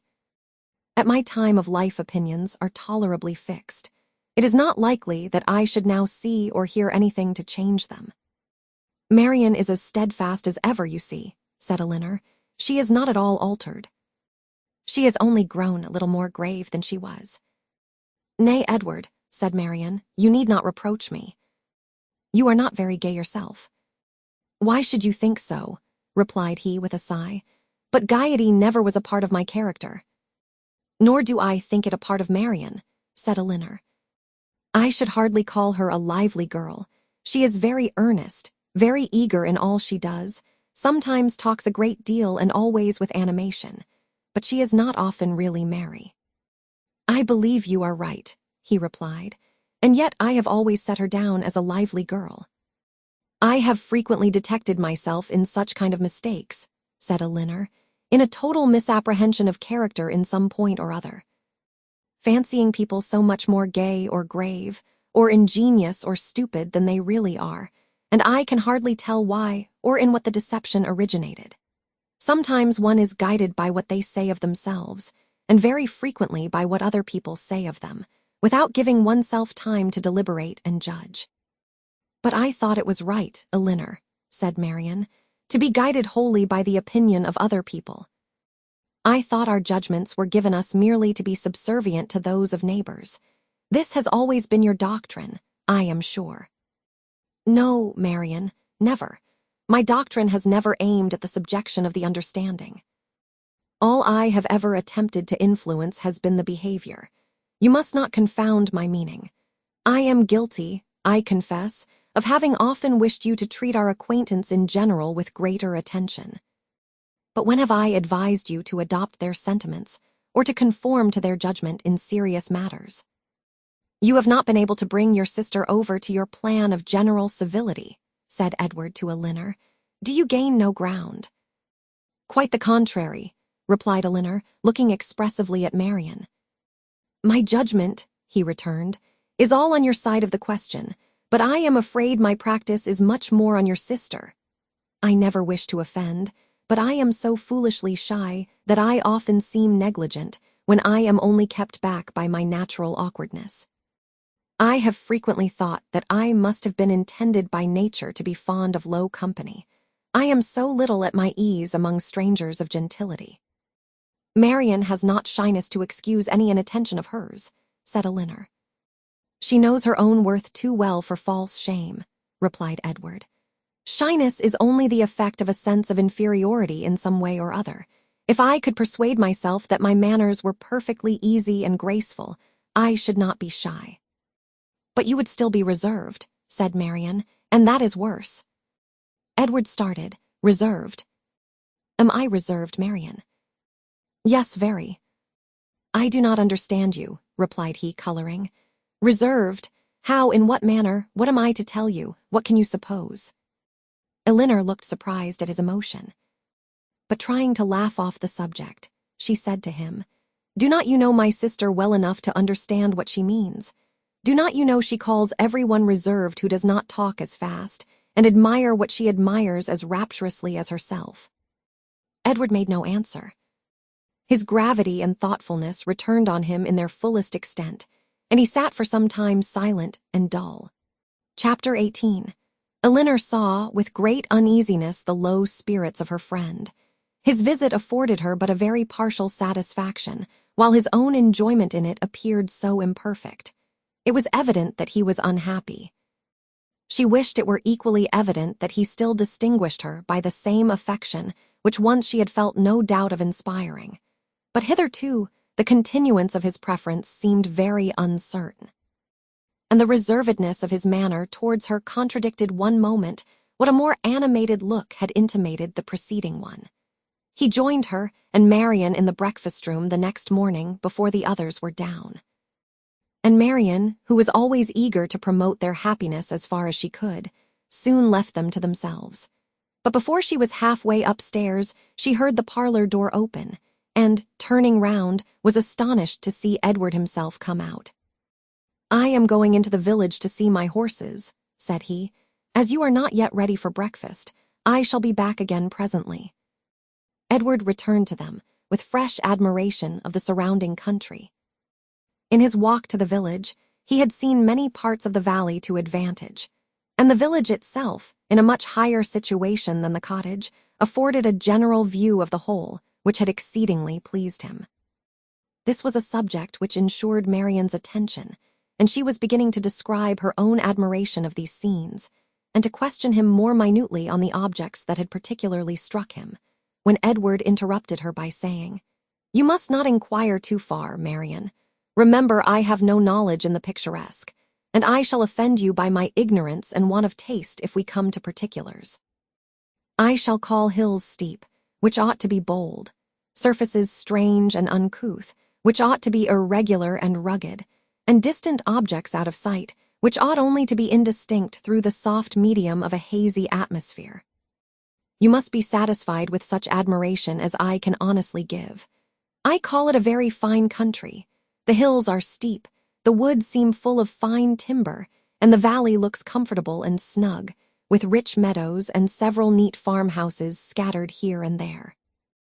It exactly answers my idea of a fine country, because it unites beauty with utility, and I dare say it is a picturesque one too, because you admire it.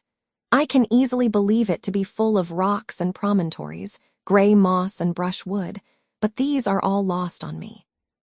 I know nothing of the picturesque. I am afraid it is but too true, said Marian, but why should you boast of it? I suspect, said Elinor, that to avoid one kind of affectation, Edward here falls into another. Because he believes many people pretend to more admiration of the beauties of nature than they really feel, and is disgusted with such pretensions, he affects greater indifference and less discrimination in viewing them himself than he possesses. He is fastidious, and will have an affectation of his own. It is very true, said Marian. That admiration of landscape scenery is become a mere jargon. Every body pretends to feel and tries to describe with the taste and elegance of him who first defined what picturesque beauty was. I detest jargon of every kind, and sometimes I have kept my feelings to myself, because I could find no language to describe them in but what was worn and hackneyed out of all sense and meaning. "I am convinced," said Edward, "that you really feel all the delight in a fine prospect which you profess to feel. But in return, your sister must allow me to feel no more than I profess. I like a fine prospect, but not on picturesque principles. I do not like crooked, twisted, blasted trees. I admire them much more if they are tall, straight, and flourishing. I do not like ruined, tattered cottages. I am not fond of nettles or thistles or heath blossoms. I have more pleasure in a snug farmhouse than a watchtower, and a troop of tidy, happy villagers please me better than the finest banditti in the world." Marian looked with amazement at Edward, with compassion at her sister. Elinor only laughed.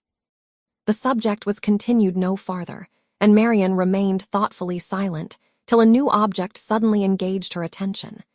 She was sitting by Edward, and in taking his tea from Mrs. Dashwood, his hand passed so directly before her as to make a ring with a plait of hair in the center very conspicuous on one of his fingers. "I never saw you wear a ring before, Edward," she cried. "Is that Fanny's hair?" "I remember her promising to give you some, but I should have thought her hair had been darker." Marian spoke inconsiderately what she really felt, but when she saw how much she had pained Edward, her own vexation at her want of thought could not be surpassed by his. He colored very deeply, and giving a momentary glance at Elinor, replied, "Yes, it is my sister's hair. The setting always casts a different shade on it, you know." Elinor had met his eye, and looked conscious likewise. That the hair was her own, she instantaneously felt as well satisfied as Marian. The only difference in their conclusions was that what Marian considered as a free gift from her sister, Elinor was conscious must have been procured by some theft or contrivance unknown to herself. She was not in a humor, however, to regard it as an affront, and affecting to take no notice of what passed, by instantly talking of something else, she internally resolved henceforward to catch every opportunity of eyeing the hair and of satisfying herself, beyond all doubt, that it was exactly the shade of her own. Edward's embarrassment lasted some time, and it ended in an absence of mind still more settled. He was particularly grave the whole morning. Marian severely censured herself for what she had said. But her own forgiveness might have been more speedy, had she known how little offense it had given her sister. Before the middle of the day, they were visited by Sir John and Mrs. Jennings, who, having heard of the arrival of a gentleman at the cottage, came to take a survey of the guest. With the assistance of his mother-in-law, Sir John was not long in discovering that the name of Ferrars began with an F. And this prepared a future mine of raillery against the devoted Elinor, which nothing but the newness of their acquaintance with Edward could have prevented from being immediately sprung. But as it was, she only learned, from some very significant looks, how far their penetration, founded on Margaret's instructions, extended. Sir John never came to the Dashwoods without either inviting them to dine at the park the next day or to drink tea with them that evening. On the present occasion, for the better entertainment of their visitor, towards whose amusement he felt himself bound to contribute, he wished to engage them for both. "You must drink tea with us tonight," said he, "for we shall be quite alone, and tomorrow you must absolutely dine with us, for we shall be a large party." Mrs. Jennings enforced the necessity. "And who knows but you may raise a dance," said she, "and that will tempt you, Miss Marian." "A dance," cried Marian. "Impossible, who is to dance?" "Who? Why, yourselves and the Careys and Whittakers, to be sure. What? You thought nobody could dance, because a certain person that shall be nameless is gone." "I wish with all my soul," cried Sir John, "that Willoughby were among us again." This, and Marian's blushing, gave new suspicions to Edward. "And who is Willoughby?" said he, in a low voice, to Miss Dashwood, by whom he was sitting. She gave him a brief reply. Marian's countenance was more communicative. Edward saw enough to comprehend not only the meaning of others, but such of Marian's expressions as had puzzled him before. And when their visitors left them, he went immediately round her and said, in a whisper, "I have been guessing. Shall I tell you my guess?" "What do you mean?" "Shall I tell you?" "Certainly." "Well then, I guess that Mr. Willoughby Hunts." Marian was surprised and confused, yet she could not help smiling at the quiet archness of his manner, and after a moment's silence said, "Oh, Edward, how can you, but the time will come, I hope. I am sure you will like him." "I do not doubt it," replied he, rather astonished at her earnestness and warmth, for had he not imagined it to be a joke for the good of her acquaintance in general, founded only on a something or a nothing between Mr. Willoughby and herself, he would not have ventured to mention it. Chapter 19. Edward remained a week at the cottage. He was earnestly pressed by Mrs. Dashwood to stay longer, but, as if he were bent only on self-mortification, he seemed resolved to be gone when his enjoyment among his friends was at the height. His spirits during the last 2 or 3 days, though still very unequal, were greatly improved. He grew more and more partial to the house and environs, never spoke of going away without a sigh, declared his time to be wholly disengaged, even doubted to what place he should go when he left them. But still, go he must. Never had any week passed so quickly. He could hardly believe it to be gone. He said so repeatedly. Other things he said, too, which marked the turn of his feelings and gave the lie to his actions. He had no pleasure at Norland. He detested being in town, but either to Norland or London, he must go. He valued their kindness beyond anything, and his greatest happiness was in being with them.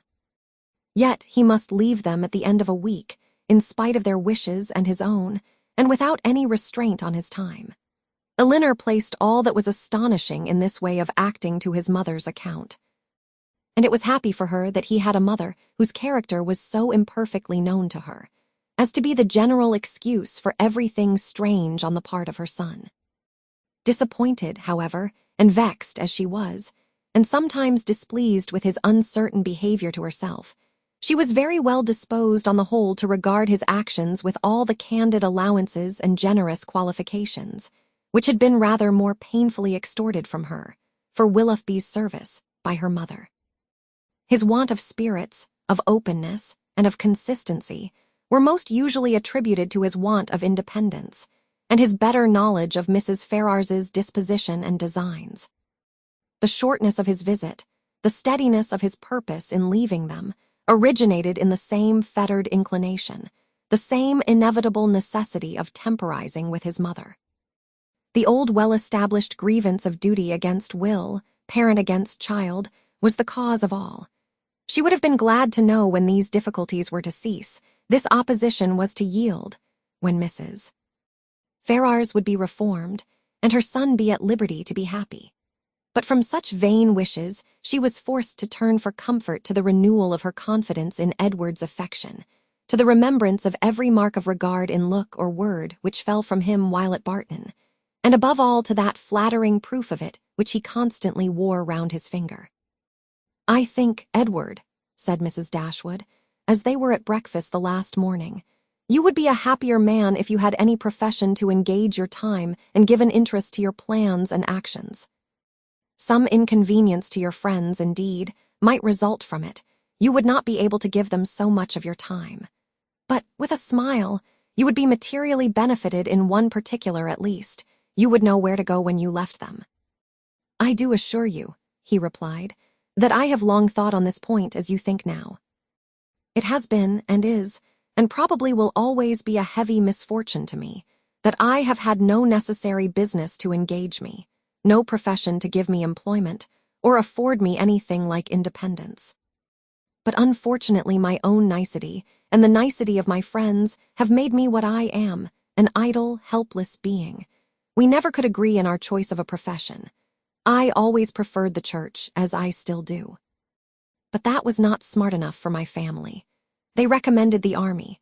That was a great deal too smart for me. The law was allowed to be genteel enough.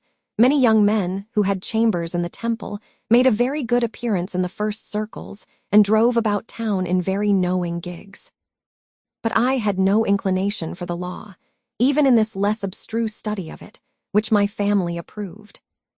As for the navy, it had fashion on its side, but I was too old when the subject was first started to enter it, and at length, as there was no necessity for my having any profession at all. As I might be as dashing and expensive without a red coat on my back as with one, idleness was pronounced on the whole to be most advantageous and honorable. And a young man of 18 is not in general so earnestly bent on being busy as to resist the solicitations of his friends to do nothing. I was therefore entered at Oxford, and have been properly idle ever since. The consequence of which, I suppose, will be, said Mrs. Dashwood, since leisure has not promoted your own happiness, that your sons will be brought up to as many pursuits, employments, professions, and trades as Columella's. They will be brought up, said he, in a serious accent, to be as unlike myself as is possible. In feeling, in action, in condition, in everything. Come, this is all an effusion of immediate want of spirits, Edward. You are in a melancholy humor, and fancy that anyone unlike yourself must be happy. But remember that the pain of parting from friends will be felt by everybody at times, whatever be their education or state. Know your own happiness. You want nothing but patience, or give it a more fascinating name, call it hope. Your mother will secure to you, in time, that independence you are so anxious for. It is her duty, and it must ere long become her happiness to prevent your whole youth from being wasted in discontent. How much may not a few months do? I think, replied Edward, that I may defy many months to produce any good to me. This desponding turn of mind, though it could not be communicated to Mrs. Dashwood, gave additional pain to them all in the parting, which shortly took place, and left an uncomfortable impression on Elinor's feelings especially, which required some trouble and time to subdue. But as it was her determination to subdue it, and to prevent herself from appearing to suffer more than what all her family suffered on his going away, she did not adopt the method so judiciously employed by Marian, on a similar occasion, to augment and fix her sorrow, by seeking silence, solitude, and idleness. Their means were as different as their objects, and equally suited to the advancement of each. Elinor sat down to her drawing-table as soon as he was out of the house, busily employed herself the whole day, neither sought nor avoided the mention of his name.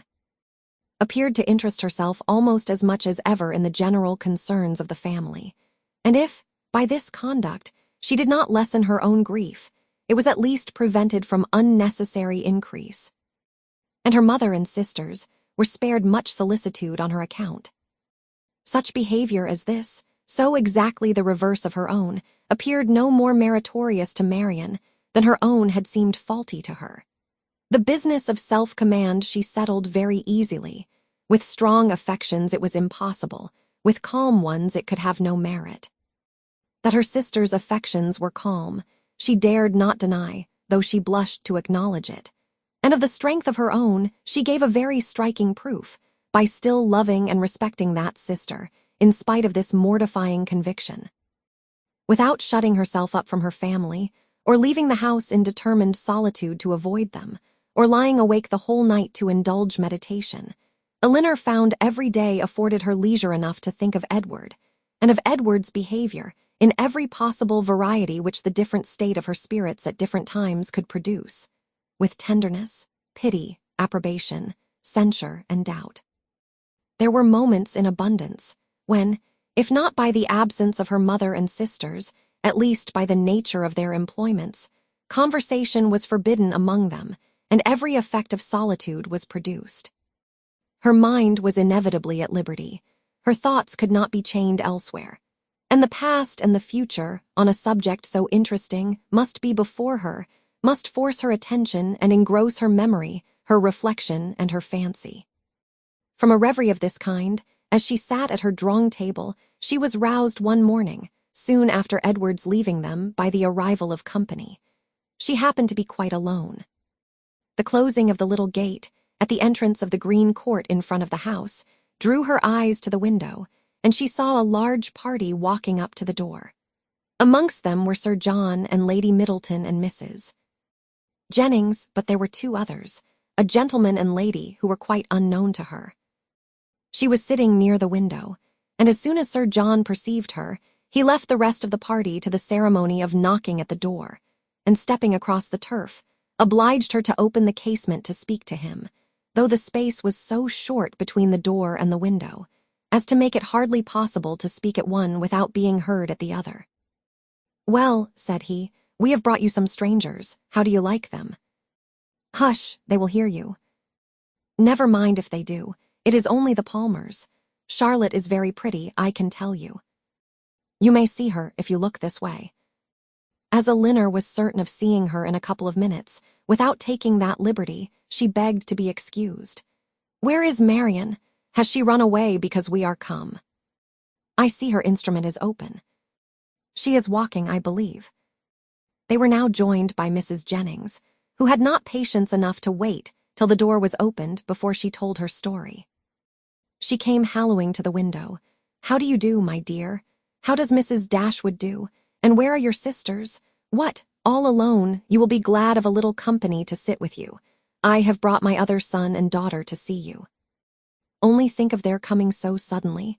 I thought I heard a carriage last night while we were drinking our tea, but it never entered my head that it could be them. I thought of nothing but whether it might not be Colonel Brandon come back again. So I said to Sir John, I do think I hear a carriage. Perhaps it is Colonel Brandon come back again." Elinor was obliged to turn from her, in the middle of her story, to receive the rest of the party. Lady Middleton introduced the two strangers. Mrs. Dashwood and Margaret came downstairs at the same time, and they all sat down to look at one another, while Mrs. Jennings continued her story as she walked through the passage into the parlor, attended by Sir John. Mrs. Palmer was several years younger than Lady Middleton, and totally unlike her in every respect.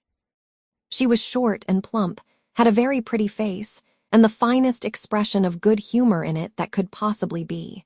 Her manners were by no means so elegant as her sister, but they were much more prepossessing. She came in with a smile, smiled all the time of her visit, except when she laughed, and smiled when she went away. Her husband was a grave-looking young man of 5 or 26, with an air of more fashion and sense than his wife, but of less willingness to please or be pleased. He entered the room with a look of self-consequence, slightly bowed to the ladies, without speaking a word, and after briefly surveying them and their apartments, took up a newspaper from the table, and continued to read it as long as he stayed. Mrs. Palmer, on the contrary, who was strongly endowed by nature with a turn for being uniformly civil and happy, was hardly seated before her admiration of the parlor, and everything in it burst forth. "Well, what a delightful room this is. I never saw anything so charming. Only think, Mamma, how it is improved since I was here last. I always thought it such a sweet place, ma'am," turning to Mrs. Dashwood, "but you have made it so charming. Only look, sister, how delightful everything is. How I should like such a house for myself. Should not you, Mr. Palmer?" Mr. Palmer made her no answer, and did not even raise his eyes from the newspaper. "Mr. Palmer does not hear me," said she, laughing. "He never does sometimes. It is so ridiculous." This was quite a new idea to Mrs. Dashwood. She had never been used to find wit in the inattention of anyone, and could not help looking with surprise at them both. Mrs. Jennings, in the meantime, talked on as loud as she could, and continued her account of their surprise, the evening before, on seeing their friends, without ceasing till everything was told. Mrs. Palmer laughed heartily at the recollection of their astonishment, and every body agreed, 2 or 3 times over, that it had been quite an agreeable surprise. "You may believe how glad we all were to see them," added Mrs. Jennings, leaning forward towards Elinor, and speaking in a low voice as if she meant to be heard by no one else, though they were seated on different sides of the room. "But, however, I can't help wishing they had not traveled quite so fast, nor made such a long journey of it, for they came all round by London upon account of some business. For you know," nodding significantly and pointing to her daughter, It was wrong in her situation. I wanted her to stay at home and rest this morning, but she would come with us. She longed so much to see you all. Mrs. Palmer laughed and said it would not do her any harm. She expects to be confined in February, continued Mrs. Jennings. Lady Middleton could no longer endure such a conversation, and therefore exerted herself to ask Mr. Palmer if there was any news in the paper. No, none at all, he replied and read on. Here comes Marian, cried Sir John.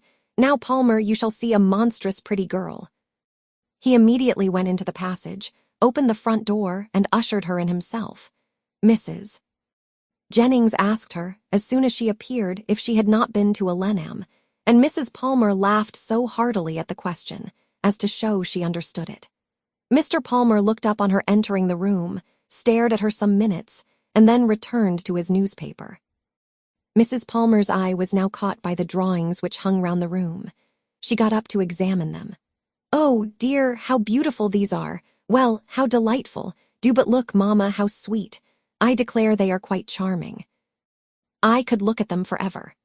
And then, sitting down again, she very soon forgot that there were any such things in the room. When Lady Middleton rose to go away, Mr. Palmer rose also, laid down the newspaper, stretched himself, and looked at them all around. My love, have you been asleep? Said his wife, laughing. He made her no answer, and only observed, after again examining the room, that it was very low-pitched, and that the ceiling was crooked. He then made his bow and departed with the rest. Sir John had been very urgent with them all to spend the next day at the park. Mrs. Dashwood, who did not choose to dine with them oftener than they dined at the cottage, absolutely refused on her own account. Her daughters might do as they pleased. But they had no curiosity to see how Mr. and Mrs. Palmer ate their dinner, and no expectation of pleasure from them in any other way. They attempted, therefore, likewise, to excuse themselves. The weather was uncertain, and not likely to be good. But Sir John would not be satisfied. The carriage should be sent for them, and they must come. Lady Middleton, too, though she did not press their mother, pressed them. Mrs. Jennings and Mrs. Palmer joined their entreaties. All seemed equally anxious to avoid a family party, and the young ladies were obliged to yield. Why should they ask us? Said Marian, as soon as they were gone. The rent of this cottage is said to be low. But we have it on very hard terms, if we are to dine at the park whenever anyone is staying either with them or with us. They mean no less to be civil and kind to us now, said Elinor, by these frequent invitations than by those which we received from them a few weeks ago. The alteration is not in them, if their parties are grown tedious and dull. We must look for the change elsewhere. Chapter 20. As the Miss Dashwoods entered the drawing-room of the park the next day, at one door, Mrs. Palmer came running in at the other, looking as good-humored and merry as before. She took them all most affectionately by the hand, and expressed great delight in seeing them again. I am so glad to see you, said she, seating herself between Elinor and Marian, for it is so bad a day I was afraid you might not come, which would be a shocking thing, as we go away again tomorrow. We must go, for the Westons come to us next week, you know. It was quite a sudden thing our coming at all, and I knew nothing of it till the carriage was coming to the door, and then Mr. Palmer asked me if I would go with him to Barton. He is so droll. He never tells me anything. I am so sorry we cannot stay longer. However, we shall meet again in town very soon, I hope. They were obliged to put an end to such an expectation. Not go to town, cried Mrs. Palmer with a laugh. I shall be quite disappointed if you do not. I could get the nicest house in the world for you, next door to ours in Hanover Square. You must come, indeed.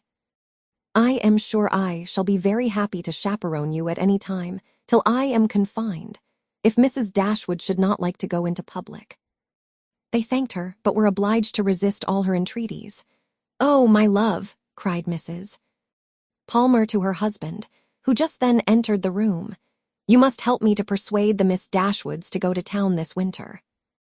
Her love made no answer, and after slightly bowing to the ladies, began complaining of the weather.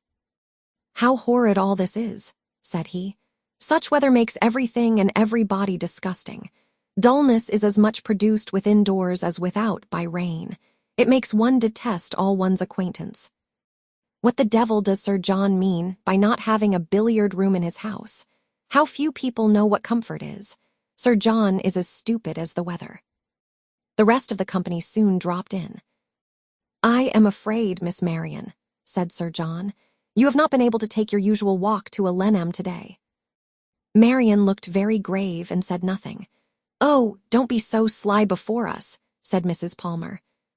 "For we know all about it, I assure you, and I admire your taste very much, for I think he is extremely handsome. We do not live a great way from him in the country, you know. Not above 10 miles, I dare say." "Much nearer 30, said her husband. "Ah, well, there is not much difference. I never was at his house, but they say it is a sweet, pretty place." "As vile a spot as I ever saw in my life," said Mr. Palmer. Marian remained perfectly silent, though her countenance betrayed her interest in what was said. "Is it very ugly?" continued Mrs. Palmer. "Then it must be some other place that is so pretty, I suppose." When they were seated in the dining-room, Sir John observed with regret that they were only 8 altogether. "My dear," said he to his lady, "it is very provoking that we should be so few. Why did not you ask the Gilberts to come to us today?"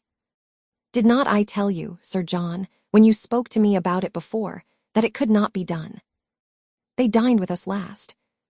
"You and I, Sir John," said Mrs. Jennings, "should not stand upon such ceremony."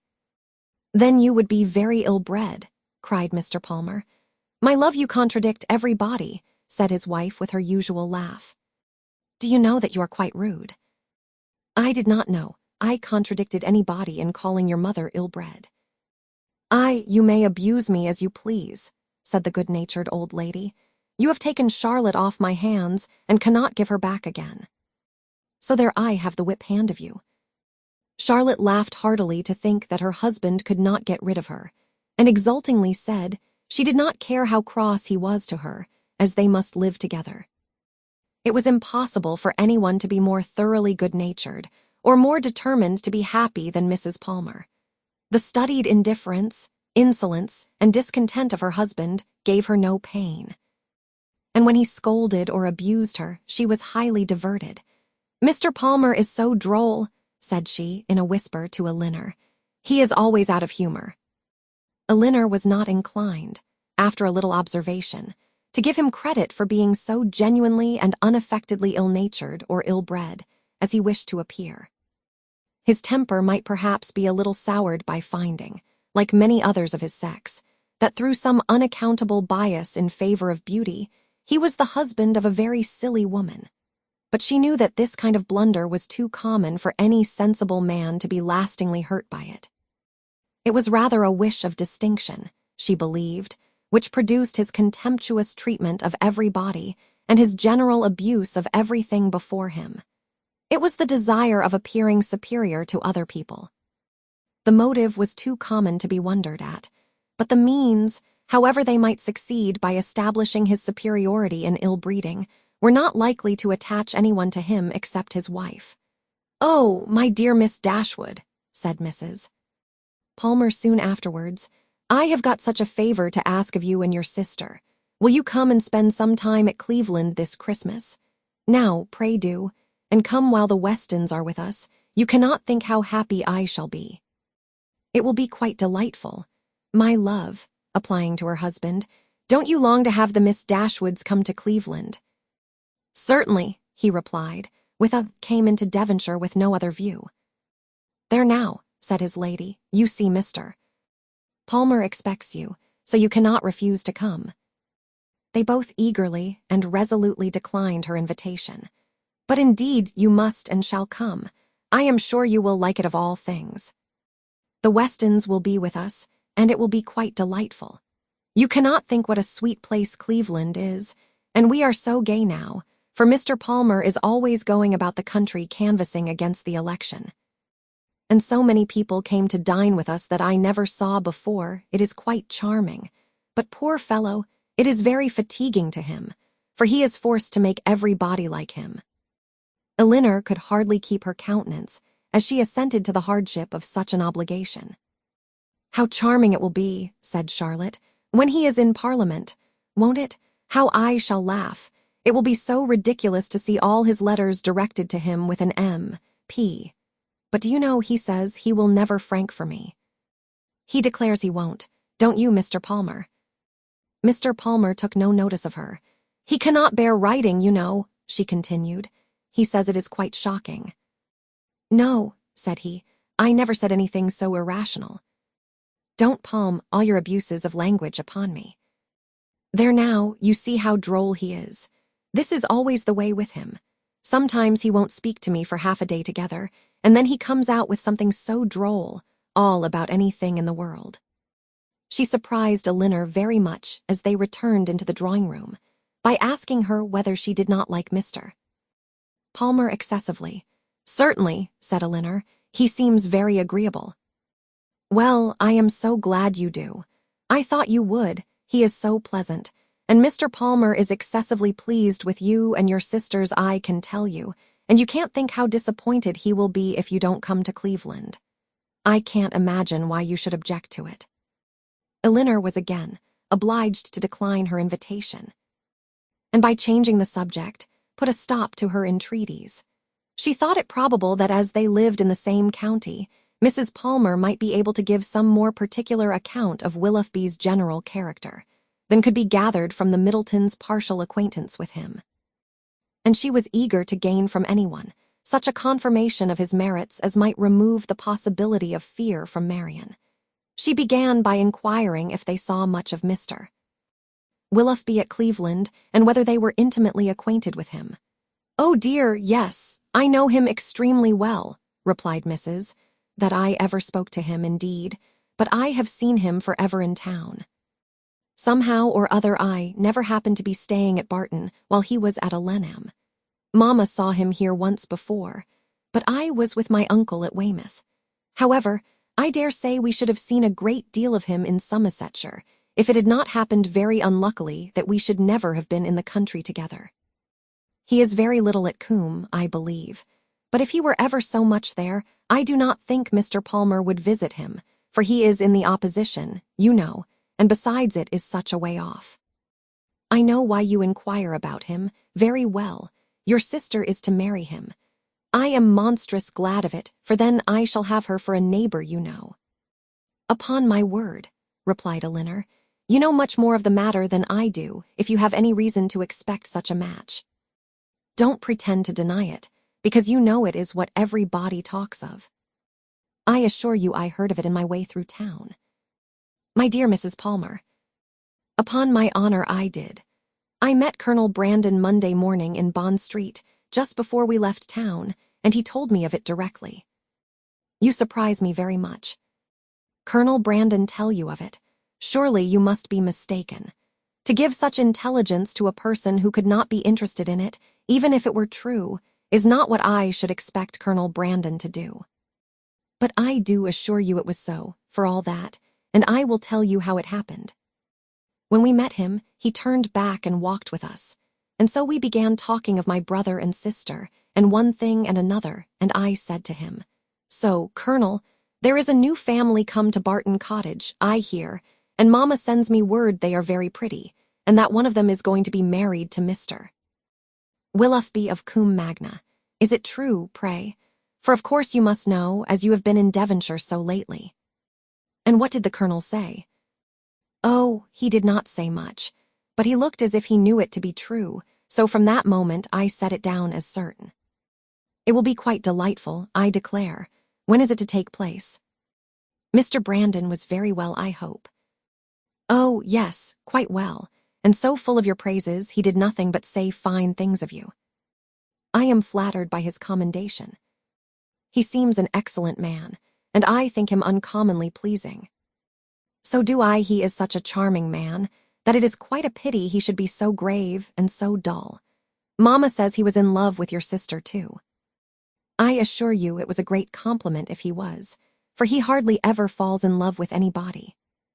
Is Mr. Willoughby much known in your part of Somersetshire? Said Elinor. Oh, yes, extremely well. That is, I do not believe many people are acquainted with him, because Combe Magna is so far off. but they all think him extremely agreeable, I assure you. Nobody is more liked than Mr. Willoughby wherever he goes, and so you may tell your sister. She is a monstrous lucky girl to get him, upon my honor. Not but that he is much more lucky in getting her, because she is so very handsome and agreeable that nothing can be good enough for her. However, I don't think her hardly at all handsomer than you, I assure you, for I think you both excessively pretty, and so does Mr. Palmer too, I am sure, though we could not get him to own it last night. Mrs. Palmer's information respecting Willoughby was not very material, but any testimony in his favor, however small, was pleasing to her. I am so glad we are got acquainted at last, continued Charlotte, and now I hope we shall always be great friends. You can't think how much I long to see you. It is so delightful that you should live at the cottage. Nothing can be like it, to be sure, and I am so glad your sister is going to be well married. I hope you will be a great deal at Combe Magna. It is a sweet place, by all accounts. You have been long acquainted with Colonel Brandon, have not you? Yes, a great while, ever since my sister married. He was a particular friend of Sir John's. I believe, she added in a low voice, he would have been very glad to have had me if he could. Sir John and Lady Middleton wished it very much, but Mamma did not think the match good enough for me, otherwise Sir John would have mentioned it to the Colonel, and we should have been married immediately. Did not Colonel Brandon know of Sir John's proposal to your mother before it was made? Had he never owned his affection to yourself? Oh, no, but if Mamma had not objected to it, I dare say he would have liked it of all things. He had not seen me then above twice, for it was before I left school. However, I am much happier as I am. Mr. Palmer is the kind of man I like.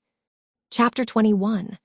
The Palmers returned to Cleveland the next day, and the two families at Barton were again left to entertain each other.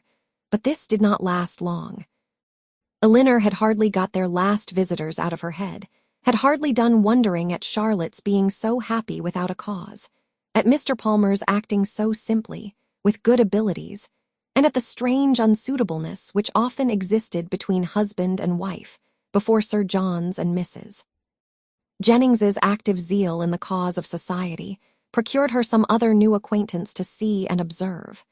In a morning's excursion to Exeter, they had met with two young ladies, whom Mrs. Jennings had the satisfaction of discovering to be her relations, and this was enough for Sir John to invite them directly to the park, as soon as their present engagements at Exeter were over. Their engagements at Exeter instantly gave way before such an invitation, and Lady Middleton was thrown into no little alarm on the return of Sir John, by hearing that she was very soon to receive a visit from two girls whom she had never seen in her life, and of whose elegance, whose tolerable gentility even, she could have no proof. For the assurances of her husband and mother on that subject went for nothing at all. Their being her relations too made it so much the worse, and Mrs. Jennings's attempts at consolation were therefore unfortunately founded, when she advised her daughter not to care about their being so fashionable, because they were all cousins and must put up with one another. As it was impossible, however, now to prevent their coming, Lady Middleton resigned herself to the idea of it, with all the philosophy of a well-bred woman, contenting herself with merely giving her husband a gentle reprimand on the subject 5 or 6 times every day. The young ladies arrived. Their appearance was by no means ungenteel or unfashionable. Their dress was very smart, their manners very civil, they were delighted with the house, and in raptures with the furniture, and they happened to be so dotingly fond of children that Lady Middleton's good opinion was engaged in their favor before they had been an hour at the park. She declared them to be very agreeable girls indeed, which for her ladyship was enthusiastic admiration. Sir John's confidence in his own judgment rose with this animated praise, and he set off directly for the cottage to tell the Miss Dashwoods of the Miss Steeles' arrival, and to assure them of their being the sweetest girls in the world. From such commendation as this, however, there was not much to be learned. Elinor well knew that the sweetest girls in the world were to be met with in every part of England, under every possible variation of form, face, temper, and understanding. Sir John wanted the whole family to walk to the park directly and look at his guests. Benevolent, philanthropic man, it was painful to him even to keep a third cousin to himself. "Do come now," said he. "Pray come, you must come, I declare you shall come. You can't think how you will like them. Lucy is monstrous pretty and so good-humored and agreeable. The children are all hanging about her already, as if she was an old acquaintance. And they both long to see you of all things, for they have heard at Exeter that you are the most beautiful creatures in the world. And I have told them it is all very true and a great deal more. You will be delighted with them, I am sure.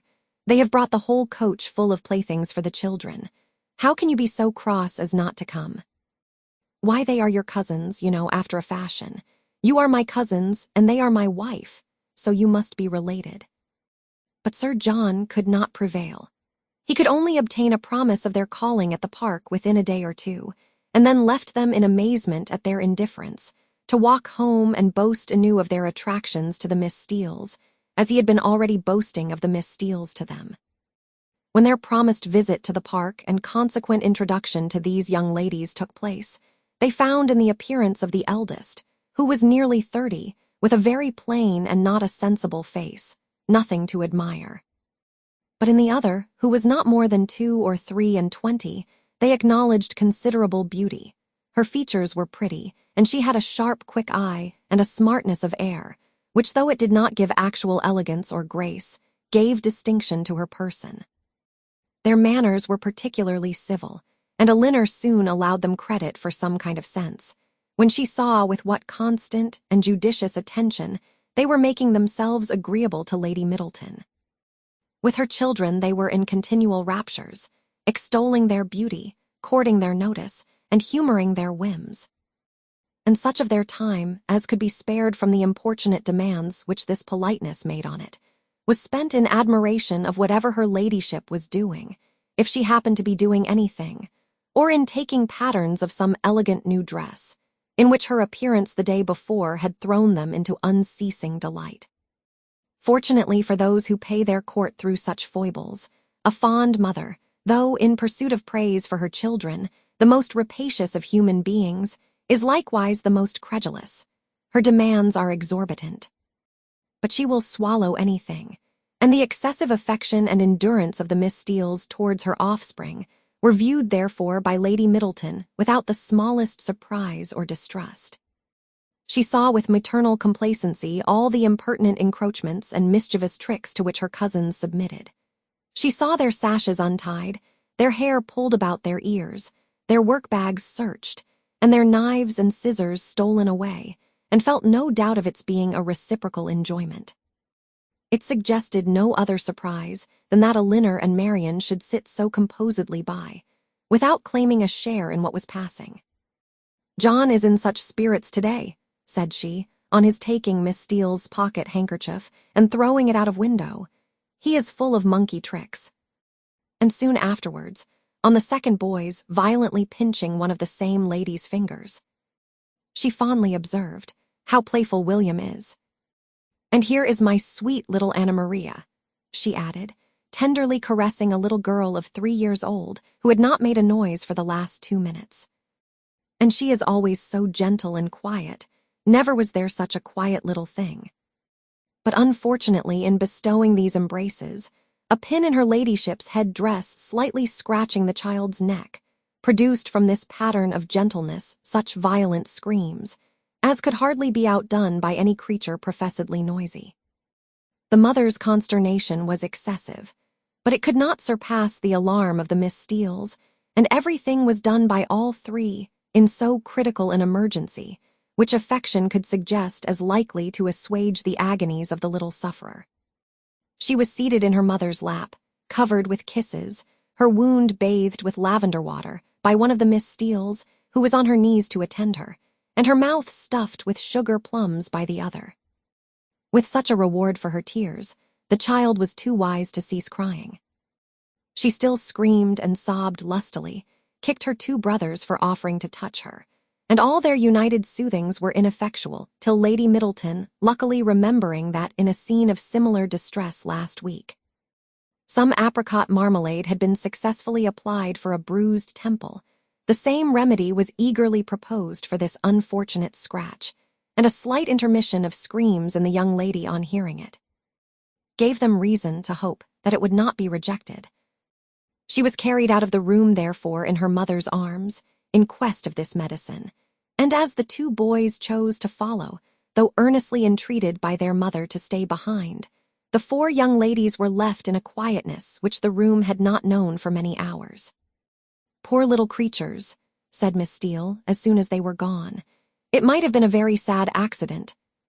"Yet I hardly know how," cried Marian, "unless it had been under totally different circumstances. But this is the usual way of heightening alarm, where there is nothing to be alarmed at in reality." "What a sweet woman Lady Middleton is," said Lucy Steele. Marian was silent. It was impossible for her to say what she did not feel, however trivial the occasion, and upon Elinor, therefore, the whole task of telling lies when politeness required it always fell. She did her best when thus called on, by speaking of Lady Middleton with more warmth than she felt, though with far less than Miss Lucy. "And Sir John, too," cried the elder sister. "What a charming man he is." Here, too, Miss Dashwood's commendation, being only simple and just, came in without any eclat. She merely observed that he was perfectly good-humored and friendly. "And what a charming little family they have. I never saw such fine children in my life. I declare I quite dote upon them already, and indeed I am always distractedly fond of children." "I should guess so," said Elinor with a smile, "from what I have witnessed this morning." "I have a notion," said Lucy. "You think the little Middletons rather too much indulged. Perhaps they may be the outside of enough, but it is so natural in Lady Middleton, and for my part, I love to see children full of life and spirits. I cannot bear them if they are tame and quiet." "I confess," replied Elinor, "that while I am at Barton Park, I never think of tame and quiet children with any abhorrence." A short pause succeeded this speech, which was first broken by Miss Steele, who seemed very much disposed for conversation, and who now said rather abruptly, "And how do you like Devonshire, Miss Dashwood? I suppose you were very sorry to leave Sussex." In some surprise at the familiarity of this question, or at least of the manner in which it was spoken, Elinor replied that she was. "Norland is a prodigious beautiful place, is not it?" added Miss Steele. "We have heard Sir John admire it excessively," said Lucy, who seemed to think some apology necessary for the freedom of her sister. "I think everyone must admire it," replied Elinor. "Who ever saw the place, though it is not to be supposed that anyone can estimate its beauties as we do. And had you a great many smart beaux there?" "I suppose you have not so many in this part of the world. For my part, I think they are a vast addition always." "But why should you think," said Lucy, looking ashamed of her sister, "that there are not as many genteel young men in Devonshire as Sussex?" "Nay, my dear, I'm sure I don't pretend to say that there ain't. I'm sure there's a vast many smart beaux in Exeter. But you know, how could I tell what smart beaux there might be about Norland? And I was only afraid the Miss Dashwoods might find it dull at Barton, if they had not so many as they used to have. But perhaps you young ladies may not care about the beaux, and had as lief be without them as with them. For my part, I think they are vastly agreeable, provided they dress smart and behave civil. But I can't bear to see them dirty and nasty. Now there's Mr. Rose at Exeter, a prodigious smart young man, quite a beau, clerk to Mr. Simpson, you know, and yet if you do but meet him of a morning, he is not fit to be seen. I suppose your brother was quite a beau, Miss Dashwood, before he married, as he was so rich." "Upon my word," replied Elinor, "I cannot tell you, for I do not perfectly comprehend the meaning of the word. But this I can say, that if he ever was a beau before he married, he is one still, for there is not the smallest alteration in him." "Oh, dear, one never thinks of married men's being beaux, they have something else to do." "Lord!" "Anne," cried her sister, "you can talk of nothing but beaux. You will make Miss Dashwood believe you think of nothing else." And then, to turn the discourse, she began admiring the house and the furniture. This specimen of the Miss Steeles was enough. The vulgar freedom and folly of the eldest left her no recommendation, and as Elinor was not blinded by the beauty or the shrewd look of the youngest to her want of real elegance and artlessness, she left the house without any wish of knowing them better. Not so the Miss Steeles. They came from Exeter, well provided with admiration for the use of Sir John Middleton, his family, and all his relations, and no niggardly proportion was now dealt out to his fair cousins, whom they declared to be the most beautiful, elegant, accomplished, and agreeable girls they had ever beheld, and with whom they were particularly anxious to be better acquainted. And to be better acquainted, therefore, Elinor soon found was their inevitable lot, for as Sir John was entirely on the side of the Miss Steeles, their party would be too strong for opposition, and that kind of intimacy must be submitted to, which consists of sitting an hour or two together in the same room almost every day. Sir John could do no more, but he did not know that any more was required. To be together was, in his opinion, to be intimate, and while his continual schemes for their meeting were effectual, he had not a doubt of their being established friends. To do him justice, he did everything in his power to promote their unreserve, by making the Miss Steeles acquainted with whatever he knew or supposed of his cousins, situations in the most delicate particulars. And Elinor had not seen them more than twice, before the eldest of them wished her joy on her sisters, having been so lucky as to make a conquest of a very smart beau since she came to Barton. "'Twill be a fine thing to have her married so young, to be sure," said she, "and I hear he is quite a beau and prodigious handsome, and I hope you may have as good luck yourself soon, but perhaps you may have a friend in the corner already." Elinor could not suppose that Sir John would be more nice in proclaiming his suspicions of her regard for Edward than he had been with respect to Marian. Indeed, it was rather his favorite joke of the two, as being somewhat newer and more conjectural, and since Edward's visit, they had never dined together without his drinking to her best affections with so much significancy and so many nods and winks as to excite general attention. The letter F had been likewise invariably brought forward, and found productive of such countless jokes, that its character as the wittiest letter in the alphabet had been long established with Elinor. The Miss Steeles, as she expected, had now all the benefit of these jokes, and in the eldest of them they raised a curiosity to know the name of the gentleman alluded to, which, though often impertinently expressed, was perfectly of a piece with her general inquisitiveness into the concerns of their family. But Sir John did not sport long with the curiosity which he delighted to raise, for he had at least as much pleasure in telling the name as Miss Steele had in hearing it. "His name is Ferrars," said he, in a very audible whisper. "But pray do not tell it, for it's a great secret." "Ferrars," repeated Miss Steele. "Mr. Ferrars is the happy man, is he? What, your sister-in-law's brother, Miss Dashwood? A very agreeable young man, to be sure." "I know him very well." "How can you say so, Anne?" cried Lucy, who generally made an amendment to all her sister's assertions. "Though we have seen him once or twice at my uncle, it is rather too much to pretend to know him very well." Elinor heard all this with attention and surprise. And who was this uncle? Where did he live? How came they acquainted? She wished very much to have the subject continued, though she did not choose to join in it herself. But nothing more of it was said, and for the first time in her life, she thought Mrs. Jennings deficient either in curiosity after petty information, or in a disposition to communicate it. The manner in which Miss Steele had spoken of Edward increased her curiosity, for it struck her as being rather ill-natured, and suggested the suspicion of that lady's knowing, or fancying herself to know something to his disadvantage. But her curiosity was unavailing, for no farther notice was taken of Mr. Ferrars's name by Miss Steele when alluded to, or even openly mentioned by Sir John. Chapter 22. Marian, who had never much toleration for anything like impertinence, vulgarity, inferiority of parts, or even difference of taste from herself, was at this time particularly ill-disposed, from the state of her spirits, to be pleased with the Miss Steeles, or to encourage their advances.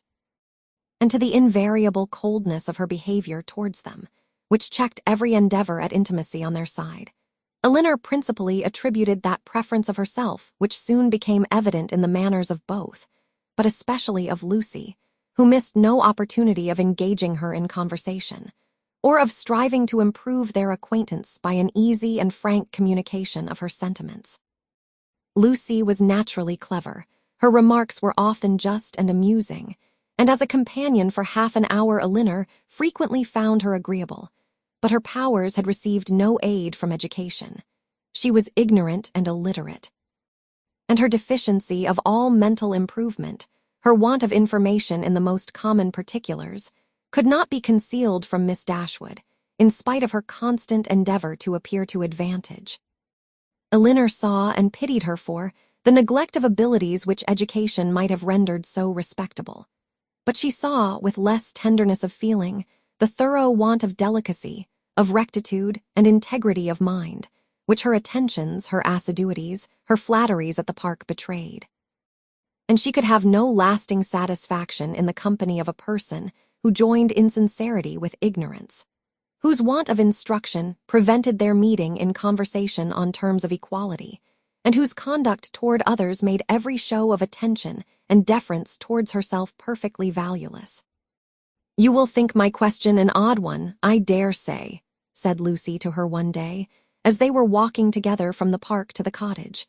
"But pray, are you personally acquainted with your sister-in-law's mother, Mrs. Ferrars?" Elinor did think the question a very odd one, and her countenance expressed it, as she answered that she had never seen Mrs. Ferrars.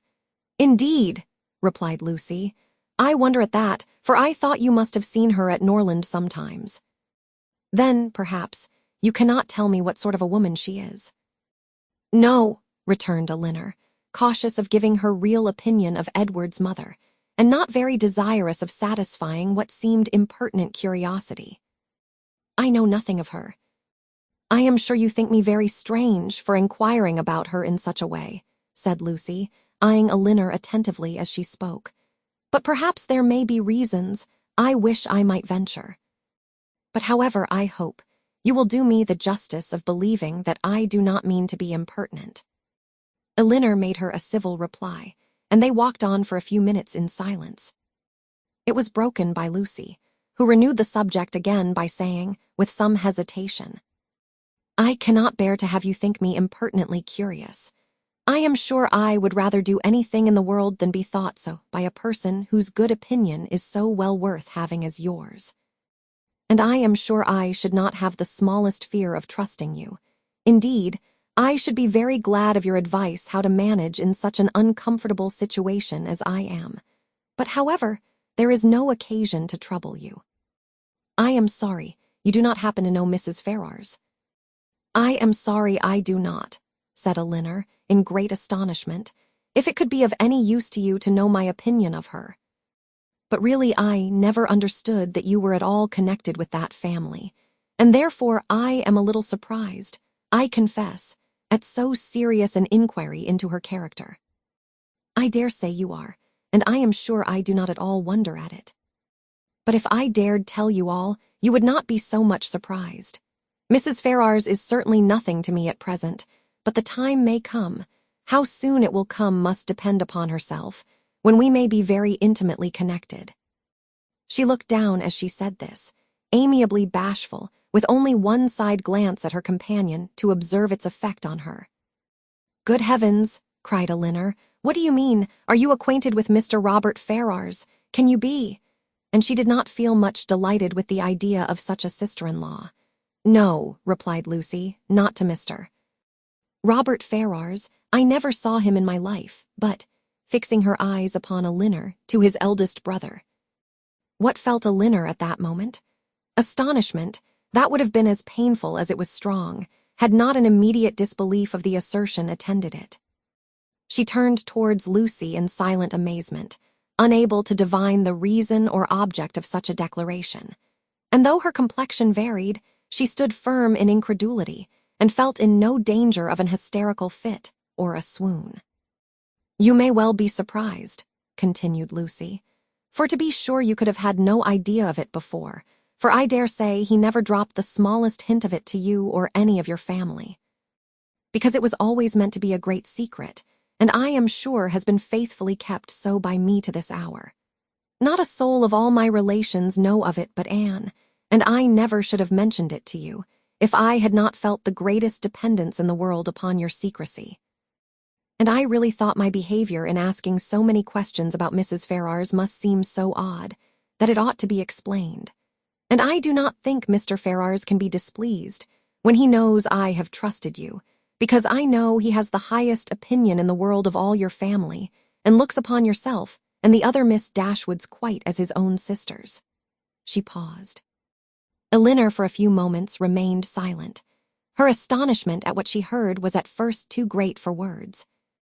But at length forcing herself to speak, and to speak cautiously, she said, with calmness of manner, which tolerably well concealed her surprise and solicitude, "May I ask if your engagement is of long standing?" "We have been engaged these 4 years." 4 years? Yes. Elinor, though greatly shocked, still felt unable to believe it. "I did not know," said she, "that you were even acquainted till the other day." "Our acquaintance, however, is of many years' date. He was under my uncle's care, you know, a considerable while." "Your uncle?" "Yes, Mr. Pratt." "Did you never hear him talk of Mr. Pratt?" "I think I have," replied Elinor, with an exertion of spirits, which increased with her increase of emotion. "He was 4 years with my uncle, who lives at Longstaple, near Plymouth. It was there our acquaintance begun, for my sister and me was often staying with my uncle, and it was there our engagement was formed, though not till a year after he had quitted as a pupil. But he was almost always with us afterwards. I was very unwilling to enter into it, as you may imagine, without the knowledge and approbation of his mother. But I was too young, and loved him too well, to be so prudent as I ought to have been. Though you do not know him so well as me, Miss Dashwood, you must have seen enough of him to be sensible he is very capable of making a woman sincerely attached to him." "Certainly," answered Elinor, without knowing what she said. But after a moment's reflection, she added, with revived security of Edward's honor and love, and her companion's falsehood, "Engaged to Mr. Edward Ferrars. I confess myself so totally surprised at what you tell me that really, I beg your pardon. But surely there must be some mistake of person or name. We cannot mean the same Mr. Ferrars." "We can mean no other," cried Lucy, smiling. "Mr. Edward Ferrars, the eldest son of Mrs. Ferrars of Park Street, and brother of your sister-in-law, Mrs. John Dashwood, is the person I mean. You must allow that I am not likely to be deceived as to the name of the man on whom all my happiness depends." "It is strange," replied Elinor, in a most painful perplexity, "that I should never have heard him even mention your name." "No. Considering our situation, it was not strange. Our first care has been to keep the matter secret. You knew nothing of me or my family, and therefore there could be no occasion for ever mentioning my name to you. And as he was always particularly afraid of his sisters suspecting anything, that was reason enough for his not mentioning it." She was silent. Elinor's security sunk, but her self-command did not sink with it. "4 years you have been engaged," said she with a firm voice. "Yes, and heaven knows how much longer we may have to wait. Poor Edward, it puts him quite out of heart." Then taking a small miniature from her pocket, she added, "To prevent the possibility of mistake, be so good as to look at this face. It does not do him justice, to be sure, but yet I think you cannot be deceived as to the person it was drew for. I have had it above these 3 years. She put it into her hands as she spoke. And when Elinor saw the painting, whatever other doubts her fear of a too hasty decision, or her wish of detecting falsehood might suffer to linger in her mind, she could have none of its being Edward's face. She returned it almost instantly, acknowledging the likeness. "I have never been able," continued Lucy, "to give him my picture in return, which I am very much vexed at, for he has been always so anxious to get it. But I am determined to set for it the very first opportunity." "You are quite in the right," replied Elinor calmly. They then proceeded a few paces in silence. Lucy spoke first. "I am sure," said she, I have no doubt in the world of your faithfully keeping this secret, because you must know of what importance it is to us, not to have it reach his mother, for she would never approve of it, I dare say. I shall have no fortune, and I fancy she is an exceeding proud woman. I certainly did not seek your confidence, said Elinor, but you do me no more than justice in imagining that I may be depended on. Your secret is safe with me, but pardon me if I express some surprise at so unnecessary a communication. You must at least have felt that my being acquainted with it could not add to its safety. As she said this, she looked earnestly at Lucy, hoping to discover something in her countenance.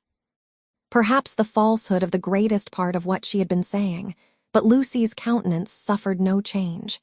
I was afraid you would think I was taking a great liberty with you, said she, in telling you all this.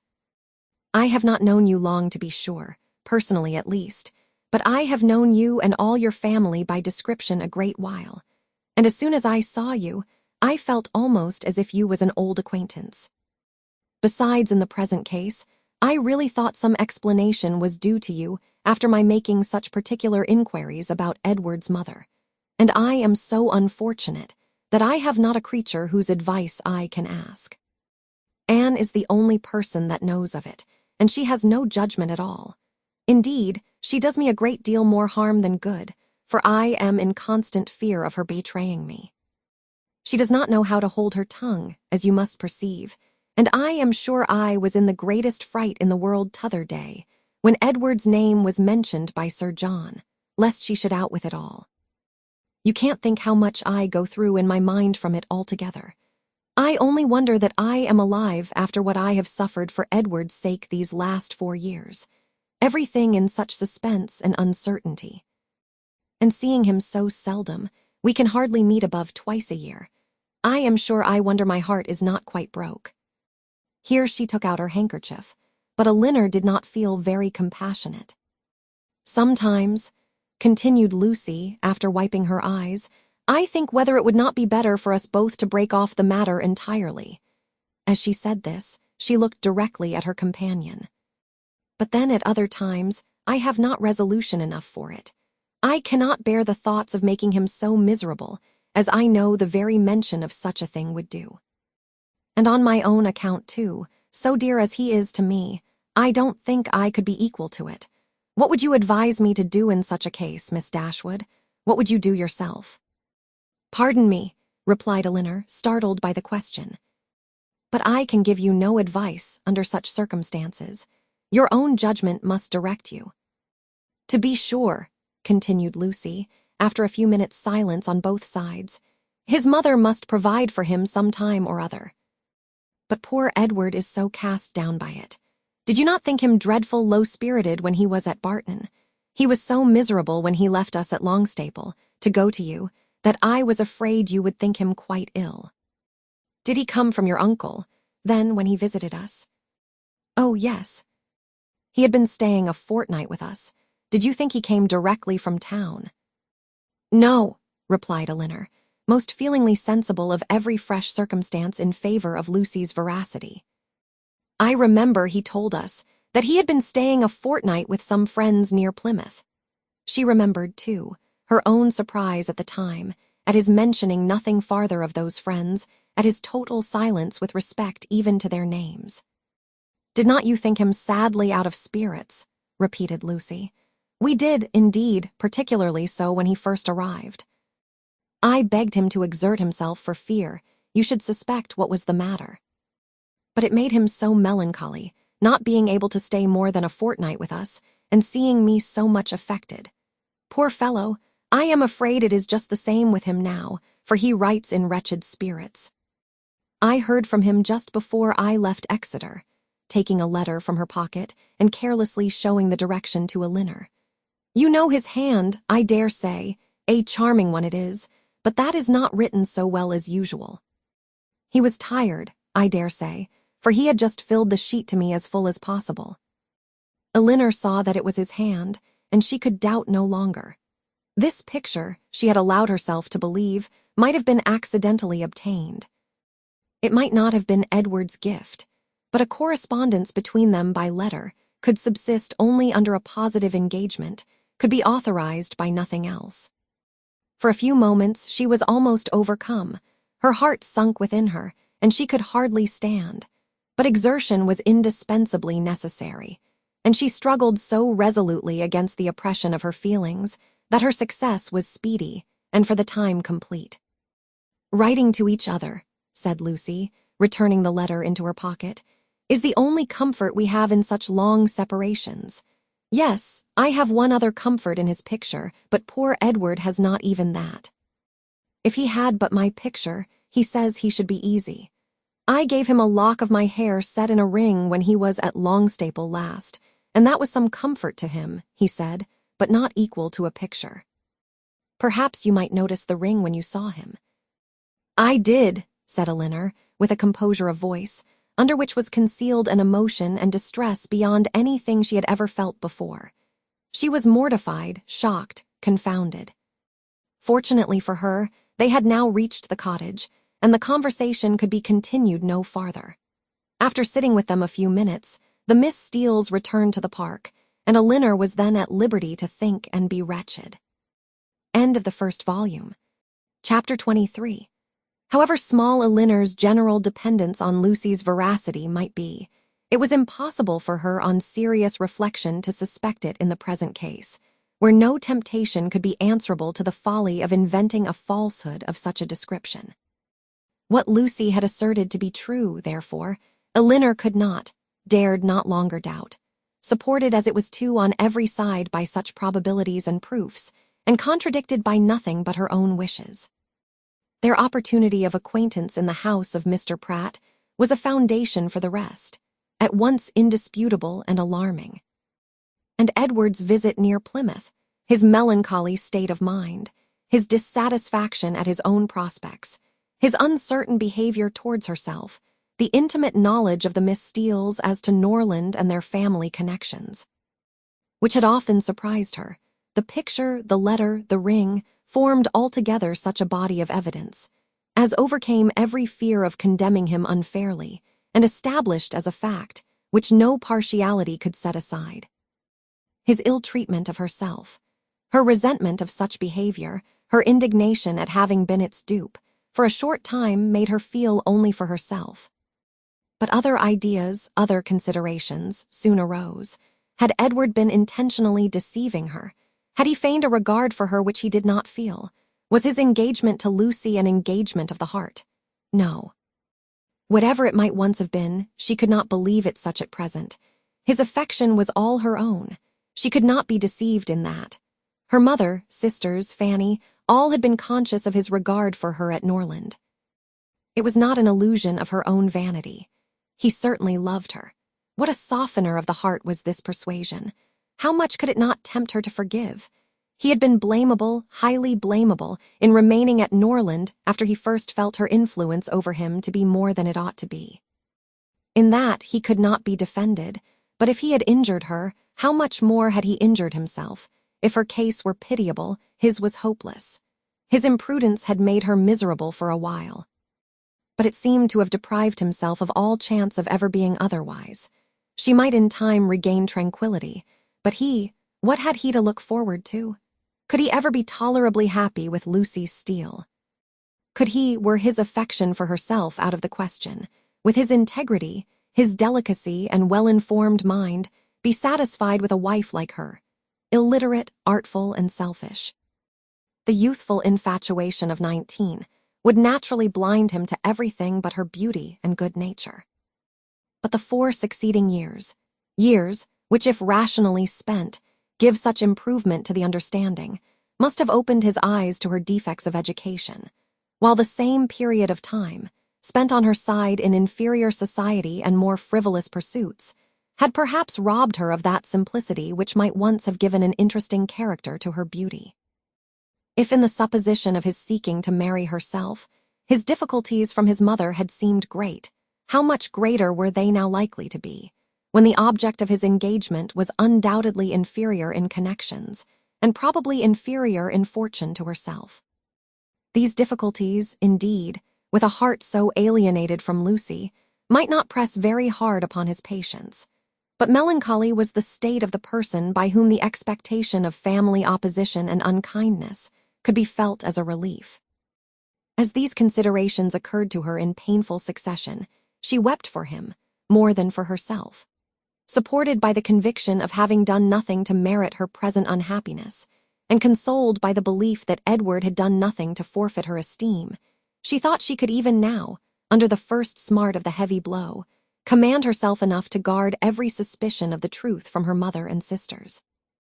And so well was she able to answer her own expectations, that when she joined them at dinner only 2 hours after she had first suffered the extinction of all her dearest hopes, no one would have supposed from the appearance of the sisters that Elinor was mourning in secret over obstacles which must divide her forever from the object of her love, and that Marian was internally dwelling on the perfections of a man, of whose whole heart she felt thoroughly possessed, and whom she expected to see in every carriage which drove near their house.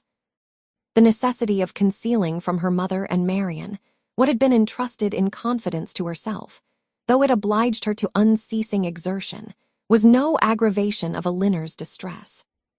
On the contrary, it was a relief to her, to be spared the communication of what would give such affliction to them, and to be saved likewise from hearing that condemnation of Edward, which would probably flow from the excess of their partial affection for herself, and which was more than she felt equal to support.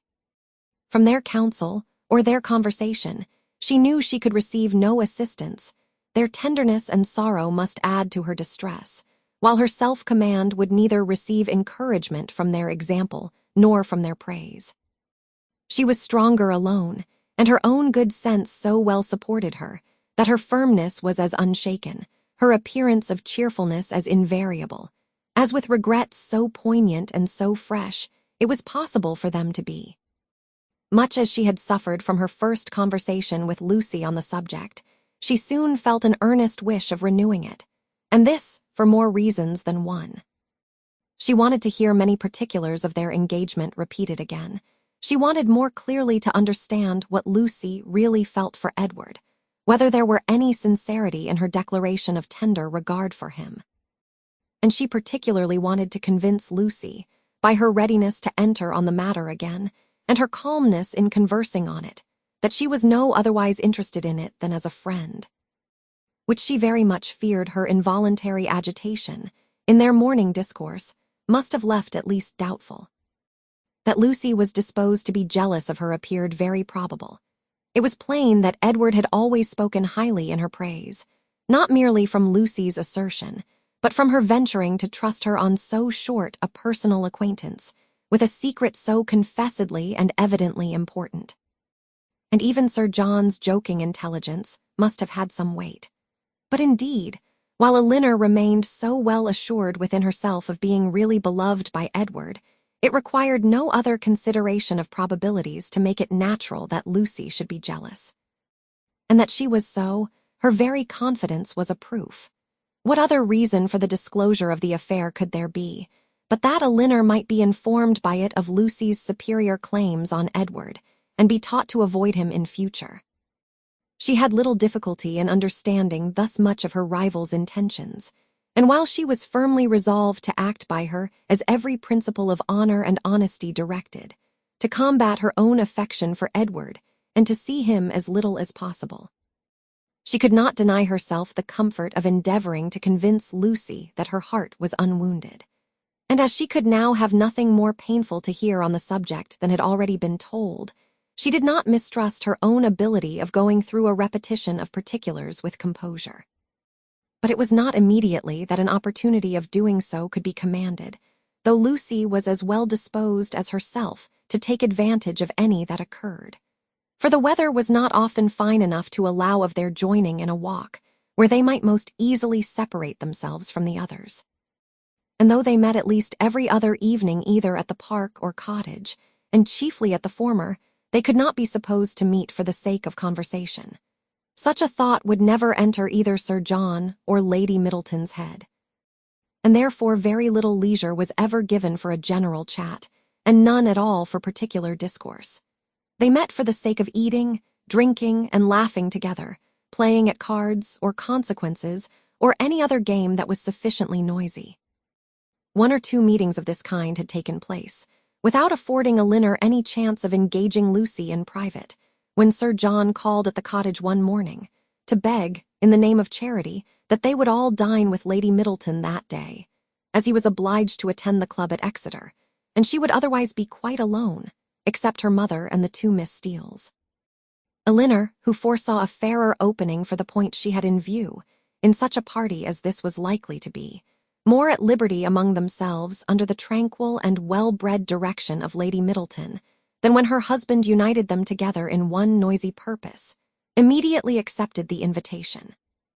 Margaret, with her mother's permission, was equally compliant, and Marian, though always unwilling to join any of their parties, was persuaded by her mother, who could not bear to have her seclude herself from any chance of amusement, to go likewise. The young ladies went, and Lady Middleton was happily preserved from the frightful solitude which had threatened her. The insipidity of the meeting was exactly such as Elinor had expected. It produced not one novelty of thought or expression, and nothing could be less interesting than the whole of their discourse both in the dining parlor and drawing-room. To the latter, the children accompanied them, and while they remained there, she was too well convinced of the impossibility of engaging Lucy's attention to attempt it. They quitted it only with the removal of the tea-things. The card-table was then placed, and Elinor began to wonder at herself for having ever entertained a hope of finding time for conversation at the park. They all rose up in preparation for a round game. "I am glad," said Lady Middleton to Lucy, "you are not going to finish poor little Anna Maria's basket this evening. For I am sure it must hurt your eyes to work filigree by candlelight. And we will make the dear little love some amends for her disappointment tomorrow, and then I hope she will not much mind it." This hint was enough. Lucy recollected herself instantly and replied, "Indeed, you are very much mistaken, Lady Middleton. I am only waiting to know whether you can make your party without me, or I should have been at my filigree already. I would not disappoint the little angel for all the world. And if you want me at the card-table now, I am resolved to finish the basket after supper." "You are very good. I hope it won't hurt your eyes. Will you ring the bell for some working candles?" "My poor little girl would be sadly disappointed, I know, if the basket was not finished tomorrow, for though I told her it certainly would not, I am sure she depends upon having it done."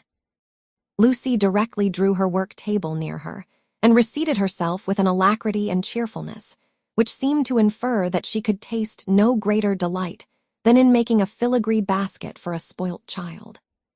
Lady Middleton proposed a rubber of Cassino to the others.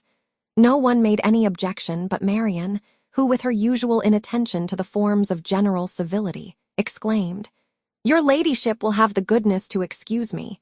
You know I detest cards. I shall go to the pianoforte. I have not touched it since it was tuned." And without farther ceremony, she turned away and walked to the instrument. Lady Middleton looked as if she thanked heaven that she had never made so rude a speech. "Marian can never keep long from that instrument, you know, ma'am," said Elinor, endeavoring to smooth away the offense. "And I do not much wonder at it, for it is the very best toned pianoforte I ever heard." The remaining 5 were now to draw their cards. "Perhaps," continued Elinor, "if I should happen to cut out, I may be of some use to Miss Lucy Steele in rolling her papers for her, and there is so much still to be done to the basket that it must be impossible, I think, for her labor singly, to finish it this evening. I should like the work exceedingly, if she would allow me a share in it." "Indeed, I shall be very much obliged to you for your help," cried Lucy, "for I find there is more to be done to it than I thought there was. And it would be a shocking thing to disappoint dear Anna Maria after all." "Oh, that would be terrible indeed," said Miss Steele. "Dear little soul, how I do love her." "You are very kind," said Lady Middleton to Elinor. "And as you really like the work, perhaps you will be as well pleased not to cut in till another rubber, or will you take your chance now?" Elinor joyfully profited by the first of these proposals, and thus by a little of that address which Marian could never condescend to practice, gained her own end, and pleased Lady Middleton at the same time. Lucy made room for her with ready attention, and the two fair rivals were thus seated side by side at the same table, and, with the utmost harmony, engaged in forwarding the same work. The pianoforte at which Marian, wrapped up in her own music and her own thoughts, had by this time forgotten that any body was in the room besides herself, was luckily so near them that Miss Dashwood now judged she might safely, under the shelter of its noise, introduce the interesting subject, without any risk of being heard at the card table. Chapter 24. In a firm, though cautious tone, Elinor thus began. I should be undeserving of the confidence you have honored me with, if I felt no desire for its continuance or no farther curiosity on its subject. I will not apologize, therefore, for bringing it forward again. Thank you, cried Lucy warmly, for breaking the ice. You have set my heart at ease by it, for I was somehow or other afraid I had offended you by what I told you that Monday. Offended me? How could you suppose so? Believe me, and Elinor spoke it with the truest sincerity, nothing could be farther from my intention than to give you such an idea. Could you have a motive for the trust that was not honorable and flattering to me? And yet I do assure you, replied Lucy, her little sharp eyes full of meaning. There seemed to me to be a coldness and displeasure in your manner that made me quite uncomfortable. I felt sure that you was angry with me, and have been quarreling with myself ever since, for having took such a liberty as to trouble you with my affairs. But I am very glad to find it was only my own fancy, and that you really do not blame me. If you knew what a consolation it was to me to relieve my heart, speaking to you of what I am always thinking of every moment of my life, your compassion would make you overlook everything else, I am sure. Indeed, I can easily believe that it was a very great relief to you to acknowledge your situation to me, and be assured that you shall never have reason to repent it. Your case is a very unfortunate one. You seem to me to be surrounded with difficulties, and you will have need of all your mutual affection to support you under them. Mr. Ferrars, I believe, is entirely dependent on his mother. He has only £2,000 of his own. It would be madness to marry upon that, though for my own part, I could give up every prospect of more without a sigh.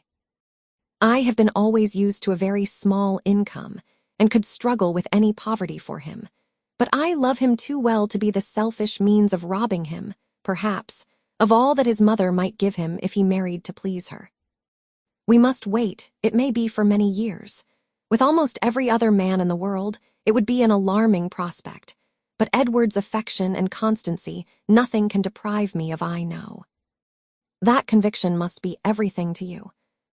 And he is undoubtedly supported by the same trust in yours. If the strength of your reciprocal attachment had failed, as between many people, and under many circumstances it naturally would during a 4 years' engagement, your situation would have been pitiable indeed. Lucy here looked up, but Elinor was careful in guarding her countenance from every expression that could give her words a suspicious tendency. Edward's love for me, said Lucy, has been pretty well put to the test by our long, very long absence since we were first engaged, and it has stood the trial so well that I should be unpardonable to doubt it now. I can safely say that he has never gave me one moment's alarm on that account from the first. Elinor hardly knew whether to smile or sigh at this assertion. Lucy went on. I am rather of a jealous temper too by nature, and from our different situations in life, from his being so much more in the world than me, and our continual separation, I was enough inclined for suspicion. To have found out the truth in an instant, if there had been the slightest alteration in his behavior to me when we met, or any lowness of spirits that I could not account for, or if he had talked more of one lady than another, or seemed in any respect less happy at Longstaple than he used to be. I do not mean to say that I am particularly observant or quick-sighted in general, but in such a case, I am sure I could not be deceived. All this, thought Elinor, is very pretty, but it can impose upon neither of us. But what, said she after a short silence, are your views, or have you none but that of waiting for Mrs. Ferrars's death, which is a melancholy and shocking extremity? Is her son determined to submit to this, and to all the tediousness of the many years of suspense in which it may involve you, rather than run the risk of her displeasure for a while by owning the truth. If we could be certain that it would be only for a while. But Mrs. Ferrars is a very headstrong, proud woman, and in her first fit of anger upon hearing it, would very likely secure everything to Robert, and the idea of that, for Edward's sake, frightens away all my inclination for hasty measures. And for your own sake, too, or you are carrying your disinterestedness beyond reason. Lucy looked at Elinor again, and was silent. "Do you know Mr. Robert Ferrars?" asked Elinor. "Not at all. I never saw him, but I fancy he is very unlike his brother, silly and a great coxcomb." "A great coxcomb," repeated Miss Steele, whose ear had caught those words by a sudden pause in Marian's music. "Oh, they are talking of their favorite beau, I dare say." "No, sister," cried Lucy. "You are mistaken there. Our favorite beaux are not great coxcombs." "I can answer for it that Miss Dashwood's is not," said Mrs. Jennings, laughing heartily. "For he is one of the modestest, prettiest behaved young men I ever saw. But as for Lucy, she is such a sly little creature, there is no finding out who she likes." "Oh," cried Miss Steele, looking significantly round at them, "I dare say Lucy's beau is quite as modest and pretty behaved as Miss Dashwood." Elinor blushed in spite of herself. Lucy bit her lip and looked angrily at her sister. A mutual silence took place for some time. Lucy first put an end to it by saying in a lower tone, though Marian was then giving them the powerful protection of a very magnificent concerto, "I will honestly tell you of one scheme which has lately come into my head, for bringing matters to bear. Indeed, I am bound to let you into the secret, for you are a party concerned. I dare say you have seen enough of Edward to know that he would prefer the church to every other profession. Now my plan is that he should take orders as soon as he can, and then through your interest, which I am sure you would be kind enough to use out of friendship for him, and I hope out of some regard to me, your brother might be persuaded to give him Norland living. Which I understand is a very good one, and the present incumbent not likely to live a great while. That would be enough for us to marry upon, and we might trust to time and chance for the rest." "I should always be happy," replied Elinor, "to show any mark of my esteem and friendship for Mr. Ferrars, but do you not perceive that my interest on such an occasion would be perfectly unnecessary? He is brother to Mrs. John Dashwood. That must be recommendation enough to her husband." "But Mrs. John Dashwood would not much approve of Edward's going into orders." "Then I rather suspect that my interest would do very little." They were again silent for many minutes. At length Lucy exclaimed with a deep sigh, "I believe it would be the wisest way to put an end to the business at once by dissolving the engagement. We seem so beset with difficulties on every side that though it would make us miserable for a time, we should be happier perhaps in the end. But you will not give me your advice, Miss Dashwood." "No," answered Elinor, with a smile which concealed very agitated feelings. "On such a subject I certainly will not. You know very well that my opinion would have no weight with you, unless it were on the side of your wishes." "Indeed you wrong me," replied Lucy, with great solemnity. "I know nobody of whose judgment I think so highly as I do of yours. And I do really believe that if you was to say to me, 'I advise you by all means to put an end to your engagement with Edward Ferrars, it will be more for the happiness of both of you,' I should resolve upon doing it immediately." Elinor blushed for the insincerity of Edward's future wife, and replied, "This compliment would effectually fright me from giving any opinion on the subject, had I formed one. It raises my influence much too high. The power of dividing two people so tenderly attached is too much for an indifferent person." "'Tis because you are an indifferent person," said Lucy, with some pique, and laying a particular stress on those words, "that your judgment might justly have such weight with me. If you could be supposed to be biased in any respect by your own feelings, your opinion would not be worth having." Elinor thought it wisest to make no answer to this, lest they might provoke each other to an unsuitable increase of ease and unreserve. and was even partly determined never to mention the subject again. Another pause, therefore, of many minutes' duration, succeeded this speech, and Lucy was still the first to end it. "Shall you be in town this winter, Miss Dashwood?" said she with all her customary complacency. "Certainly not." "I am sorry for that," returned the other, while her eyes brightened at the information. "It would have gave me such pleasure to meet you there. But I dare say you will go for all that. To be sure, your brother and sister will ask you to come to them. It will not be in my power to accept their invitation if they do." "How unlucky that is. I had quite depended upon meeting you there. Anne and me are to go the latter end of January to some relations who have been wanting us to visit them these several years. But I only go for the sake of seeing Edward. He will be there in February, otherwise London would have no charms for me. I have not spirits for it." Elinor was soon called to the card table by the conclusion of the first rubber, and the confidential discourse of the two ladies was therefore at an end, to which both of them submitted without any reluctance, for nothing had been said on either side to make them dislike each other less than they had done before. And Elinor sat down to the card table with the melancholy persuasion that Edward was not only without affection for the person who was to be his wife, but that he had not even the chance of being tolerably happy in marriage, which sincere affection on her side would have given, for self-interest alone could induce a woman to keep a man to an engagement, of which she seemed so thoroughly aware that he was weary. From this time the subject was never revived by Elinor, and when entered on by Lucy, who seldom missed an opportunity of introducing it, and was particularly careful to inform her confidante of her happiness whenever she received a letter from Edward, it was treated by the former with calmness and caution, and dismissed as soon as civility would allow. For she felt such conversations to be an indulgence which Lucy did not deserve, and which were dangerous to herself. The visit of the Miss Steeles at Barton Park was lengthened far beyond what the first invitation implied. Their favor increased. They could not be spared. Sir John would not hear of their going. And in spite of their numerous and long-arranged engagements in Exeter, in spite of the absolute necessity of returning to fulfill them immediately, which was in full force at the end of every week, they were prevailed on to stay nearly 2 months at the park, and to assist in the due celebration of that festival, which requires a more than ordinary share of private balls and large dinners to proclaim its importance. Chapter 25.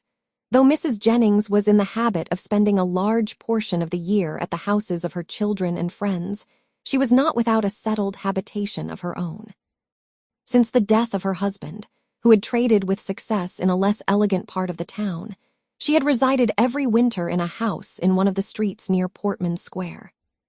Towards this home, she began on the approach of January to turn her thoughts, and thither she one day abruptly, and very unexpectedly by them, asked the elder Mrs. Dashwood to accompany her.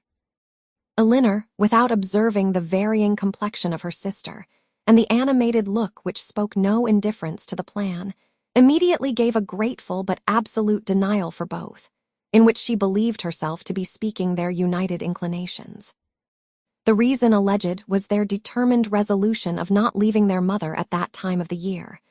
Mrs. Jennings received the refusal with some surprise, and repeated her invitation immediately. "Oh, Lord! I am sure your mother can spare you very well, and I do beg you will favor me with your company, for I've quite set my heart upon it. Don't fancy that you will be any inconvenience to me, for I shan't put myself at all out of my way for you. It will only be sending Betty by the coach, and I hope I can afford that. We 3 shall be able to go very well in my chaise, and when we are in town, if you do not like to go wherever I do, well and good, you may always go with one of my daughters. I am sure your mother will not object to it, for I have had such good luck in getting my own children off my hands that she will think me a very fit person to have the charge of you. And if I don't get one of you at least well married before I have done with you, it shall not be my fault. I shall speak a good word for you to all the young men, you may depend upon it." "I have a notion," said Sir John, "that Miss Marian would not object to such a scheme if her elder sister would come into it. It is very hard indeed that she should not have a little pleasure, because Miss Dashwood does not wish it. So I would advise you, too, to set off for town, when you are tired of Barton, without saying a word to Miss Dashwood about it." "Nay," cried Mrs. Jennings, "I am sure I shall be monstrous glad of Miss Marian's company, whether Miss Dashwood will go or not, only the more the merrier, say I, and I thought it would be more comfortable for them to be together. Because if they got tired of me, they might talk to one another and laugh at my odd ways behind my back. But one or the other, if not both of them, I must have. Lord bless me. How do you think I can live poking by myself, I who have been always used till this winter to have Charlotte with me? Come, Miss Marian, let us strike hands upon the bargain, and if Miss Dashwood will change her mind by and by, why so much the better." "I thank you, ma'am, sincerely thank you," said Marian with warmth. "Your invitation has ensured my gratitude forever, and it would give me such happiness, yes, almost the greatest happiness I am capable of, to be able to accept it. But my mother, my dearest, kindest mother, I feel the justice of what Elinor has urged, and if she were to be made less happy, less comfortable by our absence, oh, no, nothing should tempt me to leave her. It should not, must not be a struggle." Mrs. Jennings repeated her assurance that Mrs. Dashwood could spare them perfectly well. And Elinor, who now understood her sister, and saw to what indifference to almost everything else she was carried by her eagerness to be with Willoughby again, made no farther direct opposition to the plan, and merely referred it to her mother's decision, from whom, however, she scarcely expected to receive any support in her endeavour to prevent a visit, which she could not approve of for Marian, and which on her own account she had particular reasons to avoid. Whatever Marian was desirous of, her mother would be eager to promote. She could not expect to influence the latter to cautiousness of conduct in an affair respecting which she had never been able to inspire her with distrust. And she dared not explain the motive of her own disinclination for going to London. That Marian, fastidious as she was, thoroughly acquainted with Mrs. Jennings' manners and invariably disgusted by them, should overlook every inconvenience of that kind, should disregard whatever must be most wounding to her irritable feelings, in her pursuit of one object, was such a proof, so strong, so full of the importance of that object to her, as Elinor, in spite of all that had passed, was not prepared to witness. On being informed of the invitation, Mrs. Dashwood, persuaded that such an excursion would be productive of much amusement to both her daughters, and perceiving through all her affectionate attention to herself how much the heart of Marian was in it, would not hear of their declining the offer upon her account, insisted on their both accepting it directly, and then began to foresee, with her usual cheerfulness, a variety of advantages that would accrue to them all from this separation. "I am delighted with the plan," she cried. "It is exactly what I could wish. Margaret and I shall be as much benefited by it as yourselves. When you and the Middletons are gone, we shall go on so quietly and happily together with our books and our music. You will find Margaret so improved when you come back again. I have a little plan of alteration for your bedrooms, too, which may now be performed without any inconvenience to anyone. It is very right that you should go to town.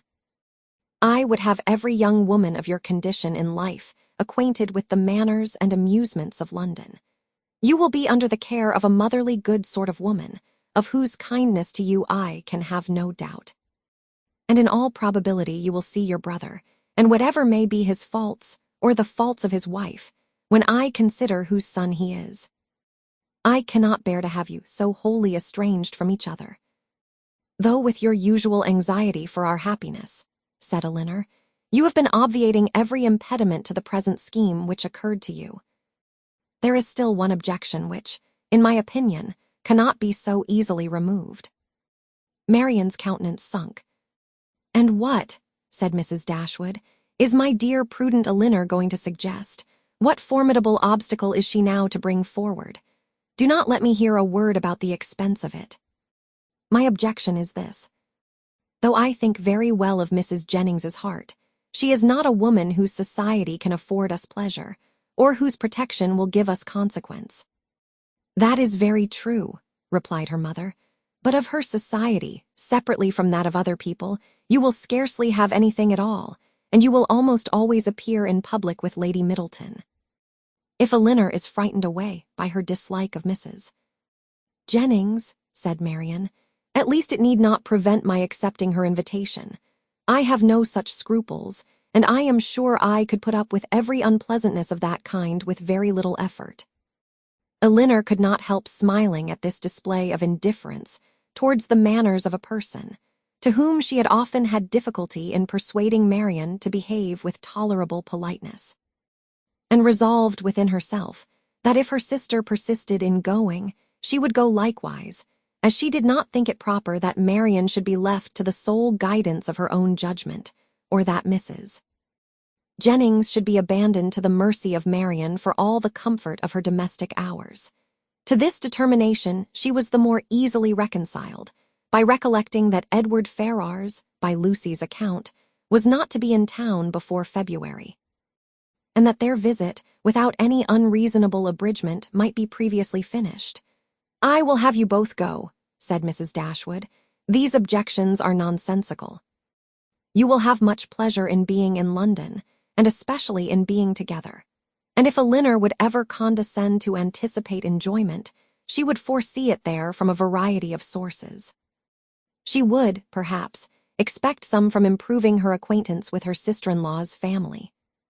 Elinor had often wished for an opportunity of attempting to weaken her mother's dependence on the attachment of Edward and herself, that the shock might be less when the whole truth were revealed, and now on this attack, though almost hopeless of success, she forced herself to begin her design by saying, as calmly as she could, "I like Edward Ferrars very much, and shall always be glad to see him. But as to the rest of the family, it is a matter of perfect indifference to me, whether I am ever known to them or not." Mrs. Dashwood smiled and said nothing. Marian lifted up her eyes in astonishment, and Elinor conjectured that she might as well have held her tongue. After very little farther discourse, it was finally settled that the invitation should be fully accepted.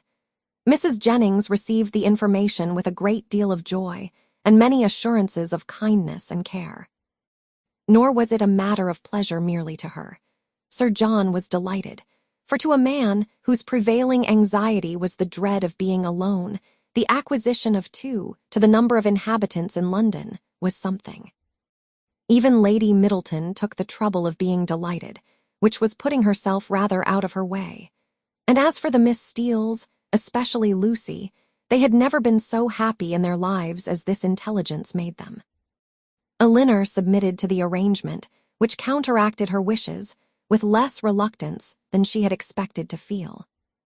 With regard to herself, it was now a matter of unconcern whether she went to town or not, and when she saw her mother so thoroughly pleased with the plan, and her sister exhilarated by it in look, voice, and manner, restored to all her usual animation, and elevated to more than her usual gaiety, she could not be dissatisfied with the cause, and would hardly allow herself to distrust the consequence. Marian's joy was almost a degree beyond happiness, so great was the perturbation of her spirits and her impatience to be gone. Her unwillingness to quit her mother was her only restorative to calmness, and at the moment of parting her grief on that score was excessive. Her mother's affliction was hardly less, and Elinor was the only one of the 3 who seemed to consider the separation as anything short of eternal. Their departure took place in the first week in January. The Middletons were to follow in about a week. The Miss Steeles kept their station at the park and were to quit it only with the rest of the family. Chapter 26. Elinor could not find herself in the carriage with Mrs. Jennings, and beginning a journey to London under her protection, and as her guest, without wondering at her own situation, so short had their acquaintance with that lady been, so wholly unsuited were they in age and disposition, and so many had been her objections against such a measure only a few days before. But these objections had all, with that happy ardor of youth which Marian and her mother equally shared, been overcome or overlooked. And Elinor, in spite of every occasional doubt of Willoughby's constancy, could not witness the rapture of delightful expectation which filled the whole soul and beamed in the eyes of Marian, without feeling how blank was her own prospect. How cheerless her own state of mind in the comparison, and how gladly she would engage in the solicitude of Marian's situation to have the same animating object in view, the same possibility of hope. A very short time, however, must now decide what Willoughby's intentions were. In all probability, he was already in town. Marian's eagerness to be gone declared her dependence on finding him there. And Elinor was resolved not only upon gaining every new light as to his character which her own observation or the intelligence of others could give her, but likewise upon watching his behavior to her sister with such zealous attention as to ascertain what he was and what he meant before many meetings had taken place. Should the result of her observations be unfavorable, she was determined at all events to open the eyes of her sister. Should it be otherwise, her exertions would be of a different nature. She must then learn to avoid every selfish comparison and banish every regret which might lessen her satisfaction in the happiness of Marian. They were 3 days on their journey, and Marian's behavior as they traveled was a happy specimen of what future complacence and companionableness to Mrs. Jennings might be expected to be. She sat in silence almost all the way, wrapped in her own meditations, and scarcely ever voluntarily speaking, except when any object of picturesque beauty within their view drew from her an exclamation of delight exclusively addressed to her sister. To atone for this conduct, therefore, Elinor took immediate possession of the post of civility which she had assigned herself, behaved with the greatest attention to Mrs. Jennings, talked with her, laughed with her, and listened to her whenever she could. And Mrs. Jennings on her side treated them both with all possible kindness, was solicitous on every occasion for their ease and enjoyment, and only disturbed that she could not make them choose their own dinners at the inn, nor extort a confession of their preferring salmon to cod, or boiled fowls to veal cutlets.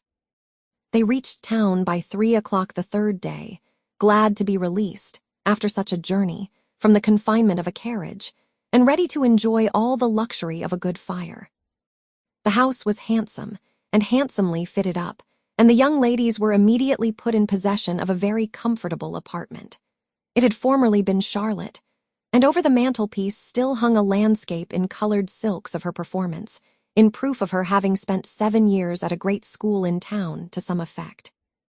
As dinner was not to be ready in less than 2 hours from their arrival, Elinor determined to employ the interval in writing to her mother, and sat down for that purpose.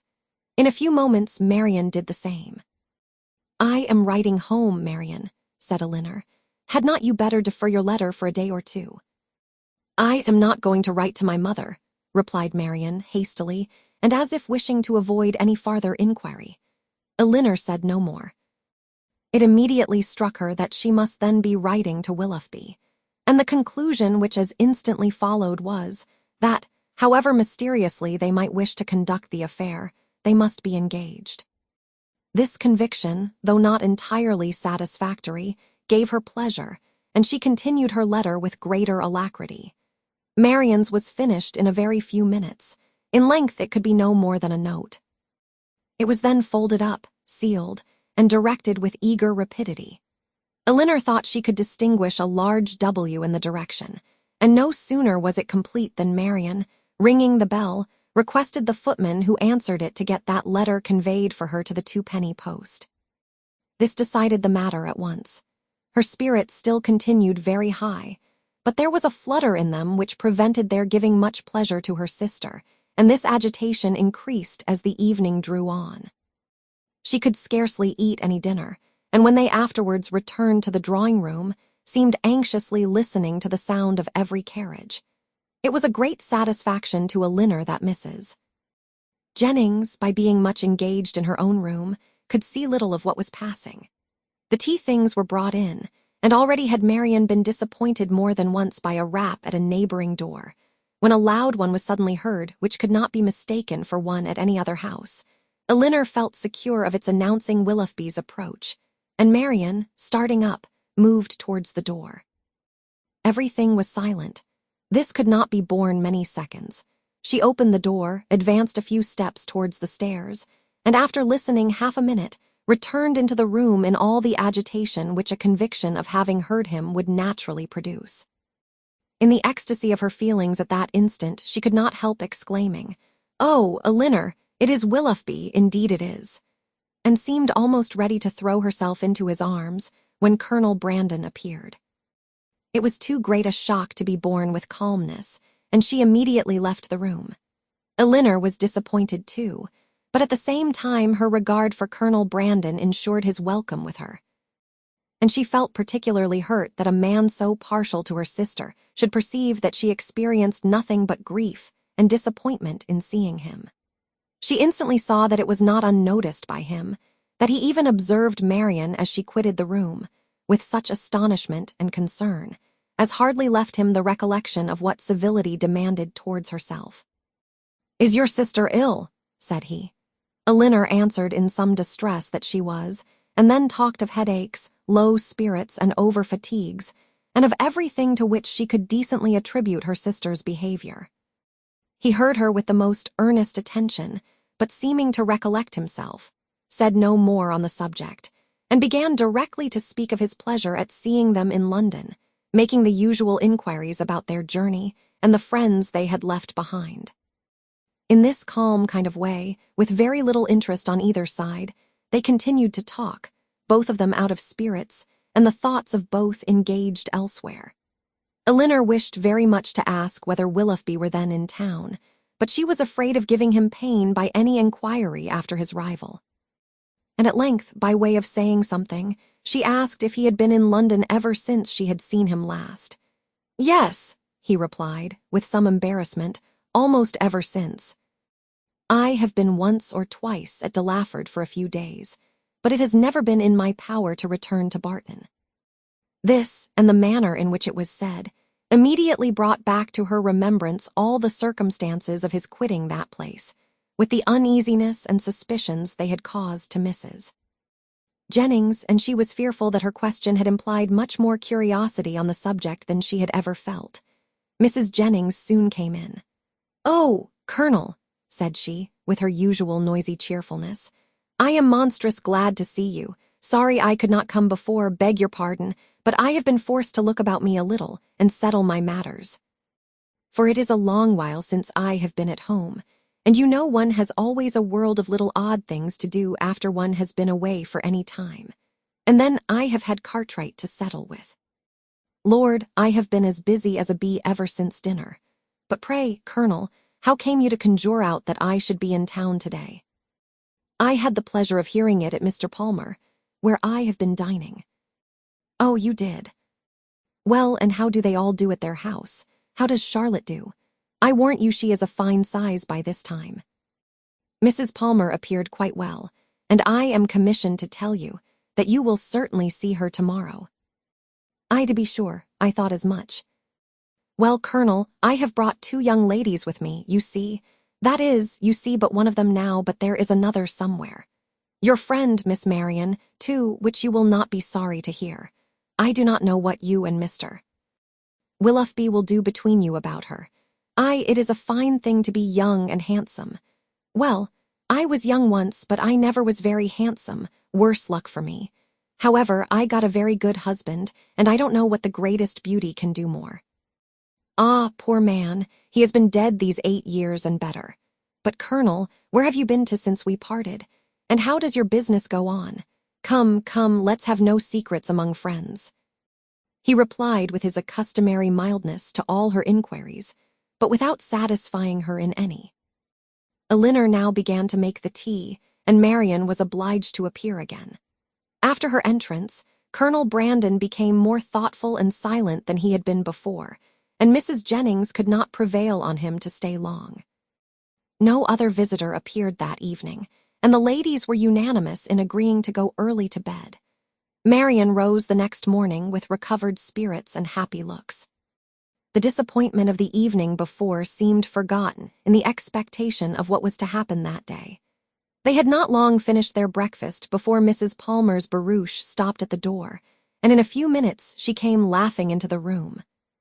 So delighted to see them all, that it was hard to say whether she received most pleasure from meeting her mother or the Miss Dashwoods again. So surprised at their coming to town, though it was what she had rather expected all along. so angry at their accepting her mother's invitation after having declined her own, though at the same time she would never have forgiven them if they had not come. "Mr. Palmer will be so happy to see you," said she. "What do you think he said when he heard of your coming with Mama? I forget what it was now, but it was something so droll." After an hour or two spent in what her mother called comfortable chat, or in other words, in every variety of inquiry concerning all their acquaintance on Mrs. Jennings's side, and in laughter without cause on Mrs. Palmer, it was proposed by the latter that they should all accompany her to some shops where she had business that morning, to which Mrs. Jennings and Elinor readily consented, as having likewise some purchases to make themselves, and Marian, though declining it at first, was induced to go likewise. Wherever they went, she was evidently always on the watch. In Bond Street especially, where much of their business lay, her eyes were in constant inquiry, and in whatever shop the party were engaged, her mind was equally abstracted from everything actually before them, from all that interested and occupied the others. Restless and dissatisfied everywhere, her sister could never obtain her opinion of any article of purchase, however it might equally concern them both. She received no pleasure from anything, was only impatient to be at home again, and could with difficulty govern her vexation at the tediousness of Mrs. Palmer, whose eye was caught by everything pretty, expensive, or new, who was wild to buy all, could determine on none, and dawdled away her time in rapture and indecision. It was late in the morning before they returned home, and no sooner had they entered the house than Marian flew eagerly upstairs, and when Elinor followed, she found her turning from the table with a sorrowful countenance, which declared that no Willoughby had been there. "Has no letter been left here for me since we went out?" said she to the footman, who then entered with the parcels. She was answered in the negative. "Are you quite sure of it?" she replied. "Are you certain that no servant, no porter has left any letter or note?" The man replied that none had. "How very odd," said she, in a low and disappointed voice as she turned away to the window. "How odd, indeed," repeated Elinor within herself, regarding her sister with uneasiness. If she had not known him to be in town, she would not have written to him, as she did. She would have written to Combe Magna. And if he is in town, how odd that he should neither come nor write. "Oh, my dear mother, you must be wrong in permitting an engagement between a daughter so young, a man so little known, to be carried on in so doubtful, so mysterious a manner. I long to inquire, and how will my interference be borne?" She determined, after some consideration, that if appearances continued many days longer as unpleasant as they now were, she would represent in the strongest manner to her mother the necessity of some serious inquiry into the affair. Mrs. Palmer and two elderly ladies of Mrs. Jennings's intimate acquaintance, whom she had met and invited in the morning, dined with them. The former left them soon after tea to fulfill her evening engagements, and Elinor was obliged to assist in making a whist table for the others. Marian was of no use on these occasions, as she would never learn the game, but though her time was therefore at her own disposal, the evening was by no means more productive of pleasure to her than to Elinor, for it was spent in all the anxiety of expectation and the pain of disappointment.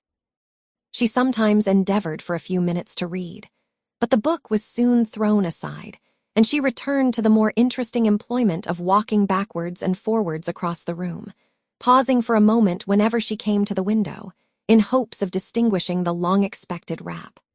Chapter 27. "If this open weather holds much longer," said Mrs. Jennings, when they met at breakfast the following morning, "Sir John will not like leaving Barton next week. 'Tis a sad thing for sportsmen to lose a day's pleasure. Poor souls, I always pity them when they do. They seem to take it so much to heart." "That is true," cried Marian in a cheerful voice, and walking to the window as she spoke, to examine the day. "I had not thought of that. This weather will keep many sportsmen in the country." It was a lucky recollection. All her good spirits were restored by it. "It is charming weather for them indeed," she continued, as she sat down to the breakfast table with a happy countenance. "How much they must enjoy it," but, with a little return of anxiety, It cannot be expected to last long. At this time of the year, and after such a series of rain, we shall certainly have very little more of it. Frosts will soon set in, and in all probability with severity. In another day or two perhaps, this extreme mildness can hardly last longer. Nay, perhaps it may freeze tonight. At any rate, said Elinor, wishing to prevent Mrs. Jennings from seeing her sister's thoughts as clearly as she did, I dare say we shall have Sir John and Lady Middleton in town by the end of next week. Aye, my dear, I'll warrant you we do. Mary always has her own way. And now, silently conjectured Elinor, she will write to Combe by this day's post. But if she did, the letter was written and sent away with a privacy which eluded all her watchfulness to ascertain the fact. Whatever the truth of it might be, and far as Elinor was from feeling thorough contentment about it, yet while she saw Marian in spirits, she could not be very uncomfortable herself. And Marian was in spirits. Happy in the mildness of the weather, and still happier in her expectation of a frost. The morning was chiefly spent in leaving cards at the houses of Mrs. Jennings's acquaintance to inform them of her being in town. And Marian was all the time busy in observing the direction of the wind, watching the variations of the sky, and imagining an alteration in the air. Don't you find it colder than it was in the morning, Elinor? There seems to me a very decided difference. I can hardly keep my hands warm even in my muff. It was not so yesterday, I think. The clouds seem parting too, the sun will be out in a moment, and we shall have a clear afternoon. Elinor was alternately diverted and pained. But Marian persevered, and saw every night in the brightness of the fire, and every morning in the appearance of the atmosphere, the certain symptoms of approaching frost. The Miss Dashwoods had no greater reason to be dissatisfied with Mrs. Jennings's style of living, and set of acquaintance, than with her behavior to themselves, which was invariably kind. Everything in her household arrangements was conducted on the most liberal plan, and excepting a few old city friends, whom, to Lady Middleton's regret, she had never dropped, she visited no one to whom an introduction could at all discompose the feelings of her young companions. Pleased to find herself more comfortably situated in that particular than she had expected, Elinor was very willing to compound for the want of much real enjoyment from any of their evening parties, which, whether at home or abroad, formed only for cards, could have little to amuse her. Colonel Brandon, who had a general invitation to the house, was with them almost every day. He came to look at Marian and talk to Elinor, who often derived more satisfaction from conversing with him than from any other daily occurrence, but who saw at the same time with much concern his continued regard for her sister. She feared it was a strengthening regard. It grieved her to see the earnestness with which he often watched Marian, and his spirits were certainly worse than when at Barton. About a week after their arrival, it became certain that Willoughby was also arrived. His card was on the table when they came in from the morning's drive. "Good God!" cried Marian. "He has been here while we were out." Elinor, rejoiced to be assured of his being in London, now ventured to say, "Depend upon it, he will call again tomorrow." But Marian seemed hardly to hear her, and on Mrs. Jennings's entrance, escaped with the precious card. This event, while it raised the spirits of Elinor, restored to those of her sister all, and more than all, their former agitation. From this moment her mind was never quiet. The expectation of seeing him every hour of the day made her unfit for anything. She insisted on being left behind, the next morning, when the others went out. Elinor's thoughts were full of what might be passing in Berkeley Street during their absence. But a moment's glance at her sister when they returned was enough to inform her that Willoughby had paid no second visit there. A note was just then brought in and laid on the table. "For me!" cried Marian, stepping hastily forward. "No, ma'am, for my mistress." But Marian, not convinced, took it instantly up. "It is indeed for Mrs. Jennings. How provoking." "You are expecting a letter, then?" said Elinor, unable to be longer silent. "Yes, a little, not much." After a short pause, "You have no confidence in me, Marian." "Nay, Elinor, this reproach from you, you who have confidence in no one." "Me," returned Elinor in some confusion. "Indeed, Marian, I have nothing to tell." "Nor I," answered Marian with energy. "Our situations then are alike. We have neither of us anything to tell, you because you do not communicate, and I because I conceal nothing." Elinor, distressed by this charge of reserve in herself, which she was not at liberty to do away, knew not how, under such circumstances, to press for greater openness in Marian. Mrs. Jennings soon appeared, and the note being given her, she read it aloud. It was from Lady Middleton, announcing their arrival in Conduit Street the night before, and requesting the company of her mother and cousins the following evening. Business on Sir John's part, and a violent cold on her own, prevented their calling in Berkeley Street. The invitation was accepted, but when the hour of appointment drew near, necessary as it was in common civility to Mrs. Jennings that they should both attend her on such a visit, Elinor had some difficulty in persuading her sister to go, for still she had seen nothing of Willoughby, and therefore was not more indisposed for amusement abroad than unwilling to run the risk of his calling again in her absence. Elinor found, when the evening was over, that disposition is not materially altered by a change of abode, for although scarcely settled in town, Sir John had contrived to collect around him nearly 20 young people, and to amuse them with a ball. This was an affair, however, of which Lady Middleton did not approve.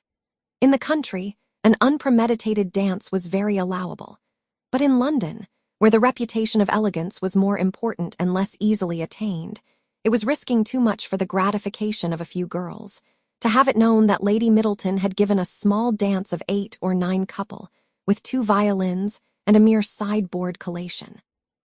Mr. and Mrs. Palmer were of the party. From the former, whom they had not seen before since their arrival in town, as he was careful to avoid the appearance of any attention to his mother-in-law, and therefore never came near her, they received no mark of recognition on their entrance. He looked at them slightly, without seeming to know who they were, and merely nodded to Mrs. Jennings from the other side of the room. Marian gave one glance round the apartment as she entered. It was enough. He was not there, and she sat down, equally ill-disposed to receive or communicate pleasure. After they had been assembled about an hour, Mr. Palmer sauntered towards the Miss Dashwoods to express his surprise on seeing them in town, though Colonel Brandon had been first informed of their arrival at his house, and he had himself said something very droll on hearing that they were to come. "I thought you were both in Devonshire," said he. "Did you?" replied Elinor. "When do you go back again?" "I do not know." And thus ended their discourse. Never had Marian been so unwilling to dance in her life as she was that evening, and never so much fatigued by the exercise. She complained of it as they returned to Berkeley Street. Aye, said Mrs. Jennings, "we know the reason of all that very well. If a certain person who shall be nameless had been there, you would not have been a bit tired. And to say the truth, it was not very pretty of him, not to give you the meeting when he was invited." "Invited?" cried Marian. "So my daughter Middleton told me, for it seems Sir John met him somewhere in the street this morning." Marian said no more, but looked exceedingly hurt. Impatient in this situation to be doing something that might lead to her sister's relief, Elinor resolved to write the next morning to her mother, and hoped by awakening her fears for the health of Marian, to procure those inquiries which had been so long delayed. And she was still more eagerly bent on this measure by perceiving after breakfast on the morrow that Marian was again writing to Willoughby, for she could not suppose it to be to any other person. About the middle of the day, Mrs. Jennings went out by herself on business, and Elinor began her letter directly, while Marian, too restless for employment, too anxious for conversation, walked from one window to the other, or sat down by the fire in melancholy meditation. Elinor was very earnest in her application to her mother, relating all that had passed, her suspicions of Willoughby's inconstancy, urging her by every plea of duty and affection to demand from Marian an account of her real situation with respect to him. Her letter was scarcely finished when a rap foretold a visitor, and Colonel Brandon was announced. Marian, who had seen him from the window, and who hated company of any kind, left the room before he entered it. He looked more than usually grave, and though expressing satisfaction at finding Miss Dashwood alone, as if he had somewhat in particular to tell her, sat for some time without saying a word. Elinor, persuaded that he had some communication to make in which her sister was concerned, impatiently expected its opening. It was not the first time of her feeling the same kind of conviction. For more than once before, beginning with the observation of "your sister looks unwell today," or "your sister seems out of spirits," he had appeared on the point, either of disclosing or of inquiring something particular about her. After a pause of several minutes, their silence was broken by his asking her in a voice of some agitation, when he was to congratulate her on the acquisition of a brother. Elinor was not prepared for such a question, and having no answer ready, was obliged to adopt the simple and common expedient of asking what he meant. He tried to smile as he replied, "Your sister's engagement to Mr. Willoughby is very generally known." "It cannot be generally known," returned Elinor, "for her own family do not know it." He looked surprised and said, "I beg your pardon, I am afraid my inquiry has been impertinent. But I had not supposed any secrecy intended, as they openly correspond, and their marriage is universally talked of." "How can that be? By whom can you have heard it mentioned?" "By many, by some of whom you know nothing, by others with whom you are most intimate, Mrs. Jennings, Mrs. Palmer, and the Middletons. But still I might not have believed it, for where the mind is perhaps rather unwilling to be convinced, it will always find something to support its doubts. If I had not, when the servant let me in today, accidentally seen a letter in his hand, directed to Mr. Willoughby in your sister's writing, I came to inquire, but I was convinced before I could ask the question, is everything finally settled? Is it impossible to? But I have no right, and I could have no chance of succeeding. Excuse me, Miss Dashwood. I believe I have been wrong in saying so much, but I hardly know what to do, and on your prudence I have the strongest dependence. Tell me that it is all absolutely resolved on, that any attempt, that in short concealment, if concealment be possible, is all that remains." These words, which conveyed to Elinor a direct avowal of his love for her sister, affected her very much.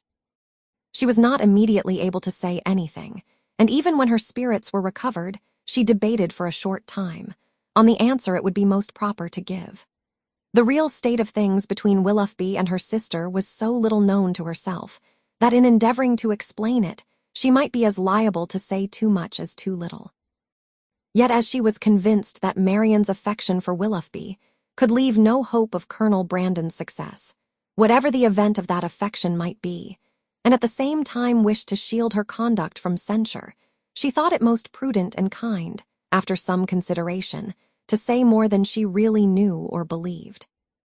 She acknowledged, therefore, that though she had never been informed by themselves of the terms on which they stood with each other, of their mutual affection she had no doubt, and of their correspondence she was not astonished to hear. He listened to her with silent attention, and on her ceasing to speak, rose directly from his seat, and after saying in a voice of emotion, "To your sister I wish all imaginable happiness.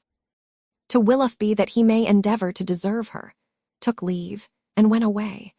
Elinor derived no comfortable feelings from this conversation to lessen the uneasiness of her mind on other points. She was left, on the contrary, with a melancholy impression of Colonel Brandon's unhappiness, and was prevented even from wishing it removed, by her anxiety for the very event that must confirm it. Chapter 28. Nothing occurred during the next 3 or 4 days to make Elinor regret what she had done in applying to her mother, for Willoughby neither came nor wrote. They were engaged about the end of that time to attend Lady Middleton to a party, from which Mrs. Jennings was kept away by the indisposition of her youngest daughter. And for this party Marian, wholly dispirited, careless of her appearance, and seeming equally indifferent whether she went or stayed, prepared, without one look of hope or one expression of pleasure. She sat by the drawing-room fire after tea, till the moment of Lady Middleton's arrival, without once stirring from her seat, or altering her attitude, lost in her own thoughts, and insensible of her sister's presence. and when at last they were told that Lady Middleton waited for them at the door, she started as if she had forgotten that anyone was expected. They arrived in due time at the place of destination, and as soon as the string of carriages before them would allow, alighted, ascended the stairs, heard their names announced from one landing place to another in an audible voice, and entered a room splendidly lit up, quite full of company, and insufferably hot. When they had paid their tribute of politeness by curtsying to the lady of the house, they were permitted to mingle in the crowd, and take their share of the heat and inconvenience, to which their arrival must necessarily add. After some time spent in saying little or doing less, Lady Middleton sat down to Cassino, and as Marian was not in spirits for moving about, she and Elinor, luckily succeeding to chairs, placed themselves at no great distance from the table. They had not remained in this manner long, before Elinor perceived Willoughby, standing within a few yards of them, in earnest conversation with a very fashionable-looking young woman. She soon caught his eye, and he immediately bowed, but without attempting to speak to her, or to approach Marian, though he could not but see her, and then continued his discourse with the same lady. Elinor turned involuntarily to Marian to see whether it could be unobserved by her. At that moment she first perceived him, and her whole countenance glowing with sudden delight, she would have moved towards him instantly, had not her sister caught hold of her. "Good heavens!" she exclaimed. He is there. Oh, why does he not look at me? Why cannot I speak to him?" Pray be composed," cried Elinor, "and do not betray what you feel to every body present. Perhaps he has not observed you yet." This, however, was more than she could believe herself, and to be composed at such a moment was not only beyond the reach of Marian, it was beyond her wish. She sat in an agony of impatience which affected every feature. At last he turned round again and regarded them both. She started up, and pronouncing his name in a tone of affection, held out her hand to him. He approached, and addressing himself rather to Elinor than Marian, as if wishing to avoid her eye, and determined not to observe her attitude, inquired in a hurried manner after Mrs. Dashwood, and asked how long they had been in town. Elinor was robbed of all presence of mind by such an address, and was unable to say a word. But the feelings of her sister were instantly expressed. Her face was crimsoned over, and she exclaimed, in a voice of the greatest emotion, "Good God! Willoughby, what is the meaning of this? Have you not received my letters? Will you not shake hands with me?" He could not then avoid it, but her touch seemed painful to him, and he held her hand only for a moment. During all this time he was evidently struggling for composure. Elinor watched his countenance and saw its expression becoming more tranquil. After a moment's pause, he spoke with calmness. "I did myself the honor of calling in Berkeley Street last Tuesday, and very much regretted that I was not fortunate enough to find yourselves and Mrs. Jennings at home. My card was not lost, I hope. But have you not received my notes?" cried Marian in the wildest anxiety. "Here is some mistake, I am sure, some dreadful mistake. What can be the meaning of it? Tell me, Willoughby. For heaven's sake, tell me, what is the matter?" He made no reply. His complexion changed, and all his embarrassment returned. But as if, on catching the eye of the young lady with whom he had been previously talking, he felt the necessity of instant exertion, he recovered himself again, and after saying, "Yes, I had the pleasure of receiving the information of your arrival in town, which you were so good as to send me," turned hastily away with a slight bow and joined his friend. Marian, now looking dreadfully white and unable to stand, sunk into her chair, and Elinor, expecting every moment to see her faint, tried to screen her from the observation of others, while reviving her with lavender water. "Go to him, Elinor," she cried as soon as she could speak, "and force him to come to me. Tell him I must see him again, must speak to him instantly. I cannot rest. I shall not have a moment's peace till this is explained, some dreadful misapprehension or other. Oh, go to him this moment." "How can that be done? No, my dearest Marian, you must wait. This is not the place for explanations. Wait only till tomorrow." With difficulty, however, could she prevent her from following him herself. And to persuade her to check her agitation, to wait, at least, with the appearance of composure, till she might speak to him with more privacy and more effect, was impossible. For Marian continued incessantly to give way in a low voice to the misery of her feelings, by exclamations of wretchedness. In a short time Elinor saw Willoughby quit the room by the door towards the staircase, and telling Marian that he was gone, urged the impossibility of speaking to him again that evening, as a fresh argument for her to be calm. She instantly begged her sister would entreat Lady Middleton to take them home, as she was too miserable to stay a minute longer. Lady Middleton, though in the middle of a rubber, on being informed that Marian was unwell, was too polite to object for a moment to her wish of going away, and making over her cards to a friend, they departed as soon as the carriage could be found. Scarcely a word was spoken during their return to Berkeley Street. Marian was in a silent agony, too much oppressed even for tears, but as Mrs. Jennings was luckily not come home, they could go directly to their own room, where Hartshorn restored her a little to herself. She was soon undressed and in bed, and as she seemed desirous of being alone, her sister then left her, and while she waited the return of Mrs. Jennings, had leisure enough for thinking over the past. That some kind of engagement had subsisted between Willoughby and Marian she could not doubt, and that Willoughby was weary of it seemed equally clear. For however Marian might still feed her own wishes, she could not attribute such behavior to mistake or misapprehension of any kind. Nothing but a thorough change of sentiment could account for it. Her indignation would have been still stronger than it was, had she not witnessed that embarrassment which seemed to speak a consciousness of his own misconduct, and prevented her from believing him so unprincipled as to have been sporting with the affections of her sister from the first, without any design that would bear investigation. Absence might have weakened his regard, and convenience might have determined him to overcome it, but that such a regard had formerly existed, she could not bring herself to doubt. As for Marian, on the pangs which so unhappy a meeting must already have given her, and on those still more severe which might await her in its probable consequence, she could not reflect without the deepest concern.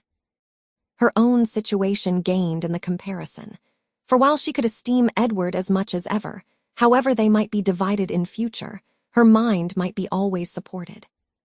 But every circumstance that could embitter such an evil seemed uniting to heighten the misery of Marian in a final separation from Willoughby, in an immediate and irreconcilable rupture with him. Chapter 29. Before the housemaid had lit their fire the next day, or the sun gained any power over a cold, gloomy morning in January, Marian, only half-dressed, was kneeling against one of the window seats for the sake of all the little light she could command from it, and writing as fast as a continual flow of tears would permit her. In this situation, Elinor, roused from sleep by her agitation and sobs, first perceived her, and after observing her for a few moments with silent anxiety, said, in a tone of the most considerate gentleness, "Marian, may I ask?" "No, Elinor," she replied, "ask nothing. You will soon know all." The sort of desperate calmness with which this was said lasted no longer than while she spoke, and was immediately followed by a return of the same excessive affliction. It was some minutes before she could go on with her letter, and the frequent bursts of grief which still obliged her, at intervals, to withhold her pen, were proofs enough of her feeling how more than probable it was that she was writing for the last time to Willoughby. Elinor paid her every quiet and unobtrusive attention in her power, and she would have tried to soothe and tranquilize her still more, had not Marian entreated her, with all the eagerness of the most nervous irritability, not to speak to her for the world.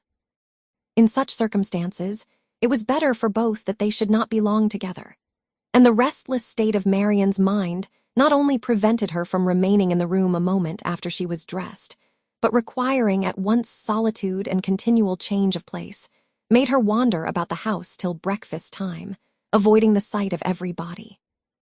At breakfast she neither ate nor attempted to eat anything, and Elinor's attention was then all employed, not in urging her, not in pitying her, nor in appearing to regard her, but in endeavoring to engage Mrs. Jennings's notice entirely to herself. As this was a favorite meal with Mrs. Jennings, it lasted a considerable time, and they were just setting themselves, after it, round the common working table, when a letter was delivered to Marian, which she eagerly caught from the servant, and turning of a death-like paleness, instantly ran out of the room. Elinor, who saw as plainly by this, as if she had seen the direction, that it must come from Willoughby, felt immediately such a sickness at heart as made her hardly able to hold up her head, and sat in such a general tremor as made her fear it impossible to escape Mrs. Jennings's notice. That good lady, however, saw only that Marian had received a letter from Willoughby, which appeared to her a very good joke, and which she treated accordingly, by hoping, with a laugh, that she would find it to her liking. Of Elinor's distress, she was too busily employed in measuring lengths of worsted for her rug to see anything at all, and calmly continuing her talk, as soon as Marian disappeared, she said, "Upon my word, I never saw a young woman so desperately in love in my life. My girls were nothing to her, and yet they used to be foolish enough, but as for Miss Marian, she is quite an altered creature. I hope, from the bottom of my heart, he won't keep her waiting much longer, for it is quite grievous to see her look so ill and forlorn. Pray, when are they to be married?"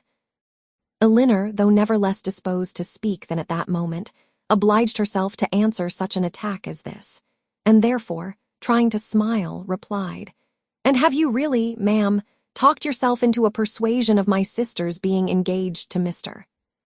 Willoughby? I thought it had been only a joke, but so serious a question seems to imply more, and I must beg, therefore, that you will not deceive yourself any longer. I do assure you that nothing would surprise me more than to hear of their being going to be married." For shame, Miss Dashwood. How can you talk so? Don't we all know that it must be a match, that they were over head and ears in love with each other from the first moment they met? Did not I see them together in Devonshire every day and all day long? And did not I know that your sister came to town with me on purpose to buy wedding clothes? Come, this won't do. Because you are so sly about it yourself, you think nobody else has any senses. But it is no such thing, I can tell you, for it has been known all over town this ever so long. I tell everybody of it, and so does Charlotte.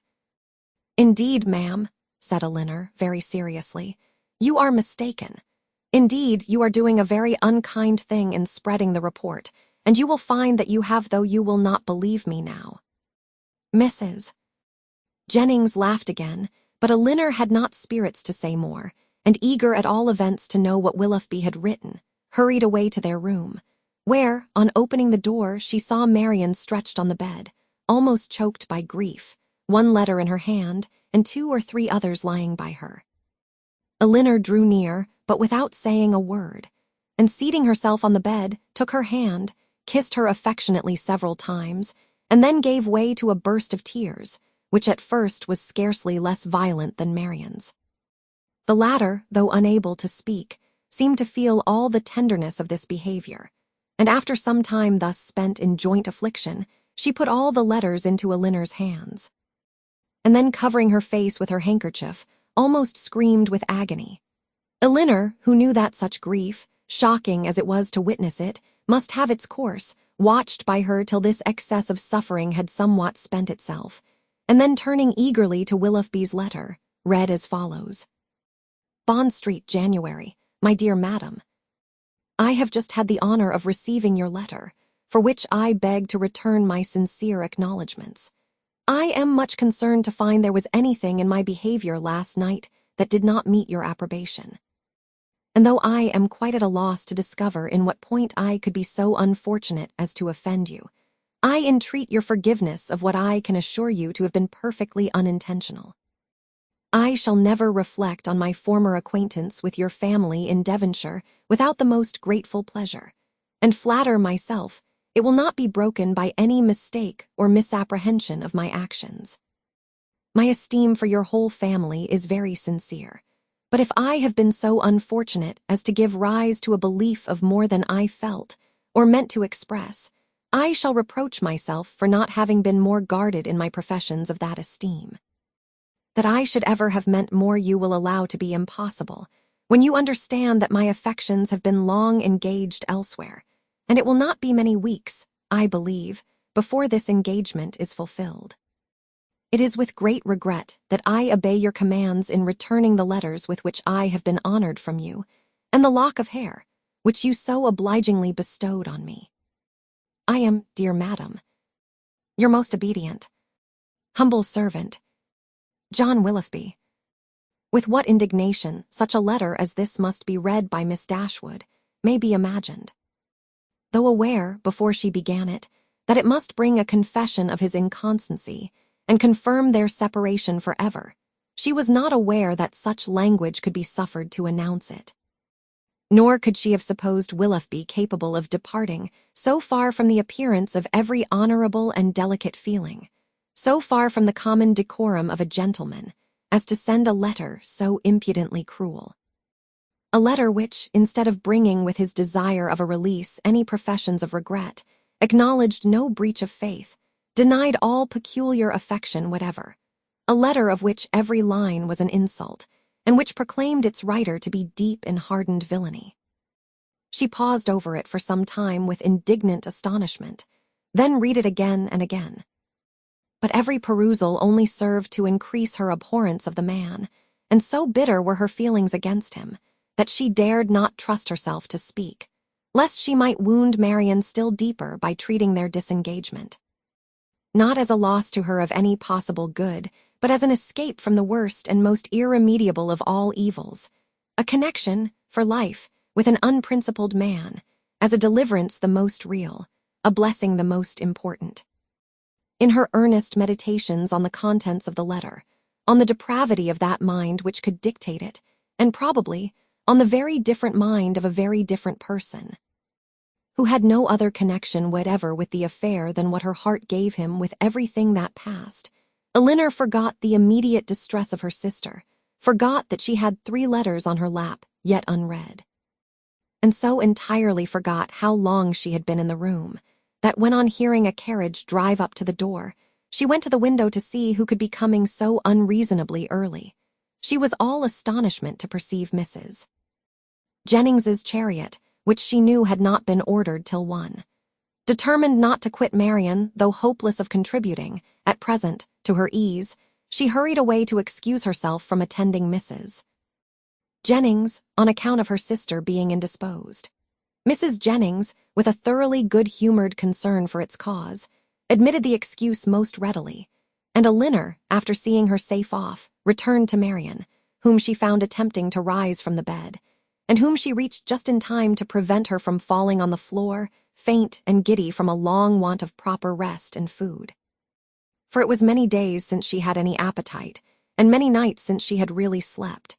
And now, when her mind was no longer supported by the fever of suspense, the consequence of all this was felt in an aching head, a weakened stomach, and a general nervous faintness. A glass of wine, which Elinor procured for her directly, made her more comfortable, and she was at last able to express some sense of her kindness by saying, "Poor Elinor, how unhappy I make you." "I only wish," replied her sister, "there were anything I could do which might be of comfort to you."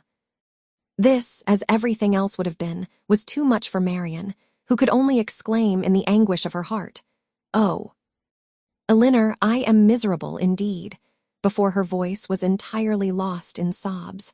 Elinor could no longer witness this torrent of unresisted grief in silence.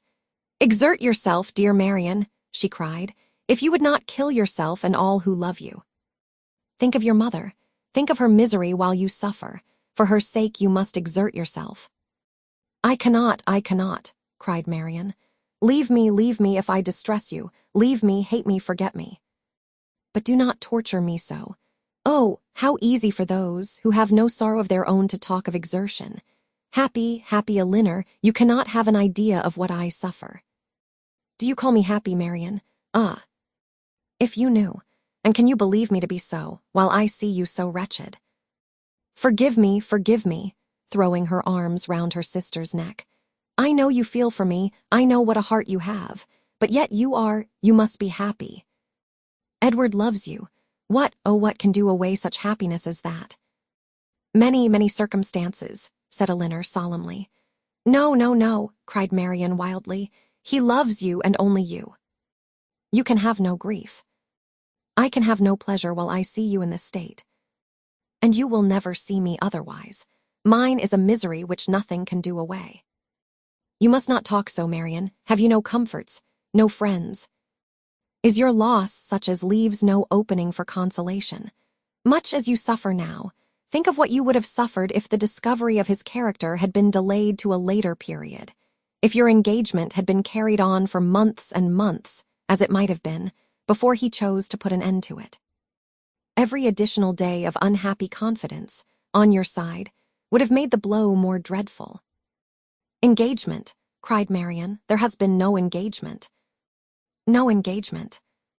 No, he is not so unworthy as you believe him. He has broken no faith with me. But he told you that he loved you. Yes, no, never absolutely. It was every day implied, but never professedly declared. Sometimes I thought it had been, but it never was. Yet you wrote to him. Yes. Could that be wrong after all that had passed? But I cannot talk. Elinor said no more, and turning again to the 3 letters, which now raised a much stronger curiosity than before, directly ran over the contents of all. The first, which was what her sister had sent him on their arrival in town, was to this effect. Berkeley Street, January. How surprised you will be, Willoughby, on receiving this. And I think you will feel something more than surprise when you know that I am in town. An opportunity of coming hither, though with Mrs. Jennings, was a temptation we could not resist. I wish you may receive this in time to come here tonight, but I will not depend on it. At any rate, I shall expect you tomorrow. For the present, adieu. M.D. Her second note, which had been written on the morning after the dance at the Middletons, was in these words. I cannot express my disappointment in having missed you the day before yesterday, nor my astonishment at not having received any answer to a note which I sent you above a week ago. I have been expecting to hear from you, and still more to see you, every hour of the day. Pray call again as soon as possible, and explain the reason of my having expected this in vain. You had better come earlier another time, because we are generally out by 1. We were last night at Lady Middleton's, where there was a dance. I have been told that you were asked to be of the party, but could it be so? You must be very much altered indeed since we parted, if that could be the case, and you not there. But I will not suppose this possible, and I hope very soon to receive your personal assurance of its being otherwise. M.D. The contents of her last note to him were these. What am I to imagine, Willoughby, by your behavior last night? Again, I demand an explanation of it. I was prepared to meet you with the pleasure which our separation naturally produced, with the familiarity which our intimacy at Barton appeared to me to justify. I was repulsed indeed. I have passed a wretched night in endeavoring to excuse a conduct which can scarcely be called less than insulting. But though I have not yet been able to form any reasonable apology for your behavior, I am perfectly ready to hear your justification of it. You have perhaps been misinformed or purposely deceived in something concerning me, which may have lowered me in your opinion. Tell me what it is, explain the grounds on which you acted, and I shall be satisfied in being able to satisfy you. It would grieve me indeed to be obliged to think ill of you. But if I am to do it, if I am to learn that you are not what we have hitherto believed you, that your regard for us all was insincere, that your behavior to me was intended only to deceive, let it be told as soon as possible. My feelings are at present in a state of dreadful indecision. I wish to acquit you, but certainty on either side will be ease to what I now suffer. If your sentiments are no longer what they were, you will return my notes, and the lock of my hair which is in your possession. M.D. That such letters, so full of affection and confidence, could have been so answered, Elinor, for Willoughby's sake, would have been unwilling to believe. But her condemnation of him did not blind her to the impropriety of their having been written at all. And she was silently grieving over the imprudence which had hazarded such unsolicited proofs of tenderness, not warranted by anything preceding, and most severely condemned by the event, when Marian, perceiving that she had finished the letters, observed to her that they contained nothing, but what anyone would have written in the same situation. I felt myself, she added, to be as solemnly engaged to him as if the strictest legal covenant had bound us to each other. I can believe it, said Elinor, but unfortunately he did not feel the same. He did feel the same, Elinor. For weeks and weeks he felt it. I know he did. Whatever may have changed him now, and nothing but the blackest art employed against me can have done it, I was once as dear to him as my own soul could wish. This lock of hair, which now he can so readily give up, was begged of me with the most earnest supplication. Had you seen his look, his manner, had you heard his voice at that moment? Have you forgot the last evening of our being together at Barton, the morning that we parted too, when he told me that it might be many weeks before we met again, his distress? Can I ever forget his distress? For a moment or two, she could say no more. But when this emotion had passed away, she added in a firmer tone, Elinor, I have been cruelly used, but not by Willoughby. Dearest Marian, who but himself? By whom can he have been instigated? By all the world, rather than by his own heart. I could rather believe every creature of my acquaintance leagued together to ruin me in his opinion, than believe his nature capable of such cruelty. This woman of whom he writes, whoever she be, or anyone, in short, but your own dear self, Mamma, and Edward, may have been so barbarous to belie me. Beyond you three, is there a creature in the world whom I would not rather suspect of evil than Willoughby, whose heart I know so well? Elinor would not contend, and only replied, Whoever may have been so detestably your enemy, let them be cheated of their malignant triumph, my dear sister, by seeing how nobly the consciousness of your own innocence and good intentions supports your spirits. It is a reasonable and laudable pride, which resists such malevolence. No, no, cried Marian, misery such as mine has no pride. I care not who knows that I am wretched. The triumph of seeing me so may be open to all the world.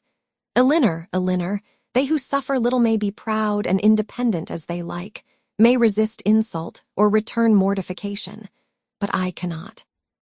I must feel, I must be wretched, and they are welcome to enjoy the consciousness of it that can. But for my mother's sake and mine, I would do more than for my own, but to appear happy when I am so miserable, oh, who can require it? Again they were both silent. Elinor was employed in walking thoughtfully from the fire to the window, from the window to the fire, without knowing that she received warmth from one or discerning objects through the other. And Marian, seated at the foot of the bed, with her head leaning against one of its posts, again took up Willoughby's letter, and after shuddering over every sentence, exclaimed, It is too much. Oh, Willoughby, Willoughby, could this be yours? Cruel, cruel, nothing can acquit you. Elinor, nothing can. Whatever he might have heard against me, ought he not to have suspended his belief? Ought he not to have told me of it, to have given me the power of clearing myself? The lock of hair, repeating it from the letter, which you so obligingly bestowed on me, that is unpardonable. Willoughby, where was your heart when you wrote those words? Oh, barbarously insolent. Elinor, can he be justified? No, Marian, in no possible way. And yet this woman, who knows what her art may have been, how long it may have been premeditated, and how deeply contrived by her, who is she? Who can she be? Whom did I ever hear him talk of as young and attractive among his female acquaintance? Oh, no one, no one. He talked to me only of myself. Another pause ensued. Marian was greatly agitated, and it ended thus. Elinor, I must go home. I must go and comfort Mamma. Cannot we be gone tomorrow? Tomorrow, Marian. Yes, why should I stay here? I came only for Willoughby's sake, and now who cares for me? Who regards me? It would be impossible to go tomorrow. We owe Mrs. Jennings much more than civility, and civility of the commonest kind must prevent such a hasty removal as that. Well then, another day or two, perhaps, but I cannot stay here long. I cannot stay to endure the questions and remarks of all these people. The Middletons and Palmers, how am I to bear their pity? The pity of such a woman as Lady Middleton. Oh, what would he say to that? Elinor advised her to lie down again, and for a moment she did so, but no attitude could give her ease. And in restless pain of mind and body, she moved from one posture to another, till growing more and more hysterical, her sister could with difficulty keep her on the bed at all, and for some time was fearful of being constrained to call for assistance. Some lavender drops, however, which she was at length persuaded to take, were of use, and from that time till Mrs. Jennings returned, she continued on the bed quiet and motionless. Chapter 30. Mrs. Jennings came immediately to their room on her return, and without waiting to have her request of admittance answered, opened the door and walked in with a look of real concern. "How do you do, my dear?" said she in a voice of great compassion to Marian, who turned away her face without attempting to answer. "How is she, Miss Dashwood? Poor thing, she looks very bad, no wonder. Aye, it is but too true. He is to be married very soon, a good-for-nothing fellow. I have no patience with him. Mrs. Taylor told me of it half an hour ago, and she was told it by a particular friend of Miss Grey herself, else I am sure I should not have believed it. And I was almost ready to sink as it was.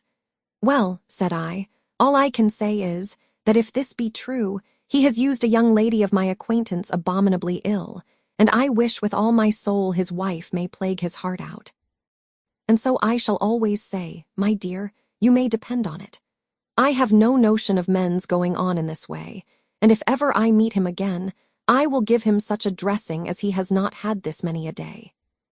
But there is one comfort, my dear Miss Marian. He is not the only young man in the world worth having, and with your pretty face you will never want admirers. Well, poor thing. I won't disturb her any longer, for she had better have her cry out at once and have done with. The Parrys and Sandersons luckily are coming tonight, you know, and that will amuse her.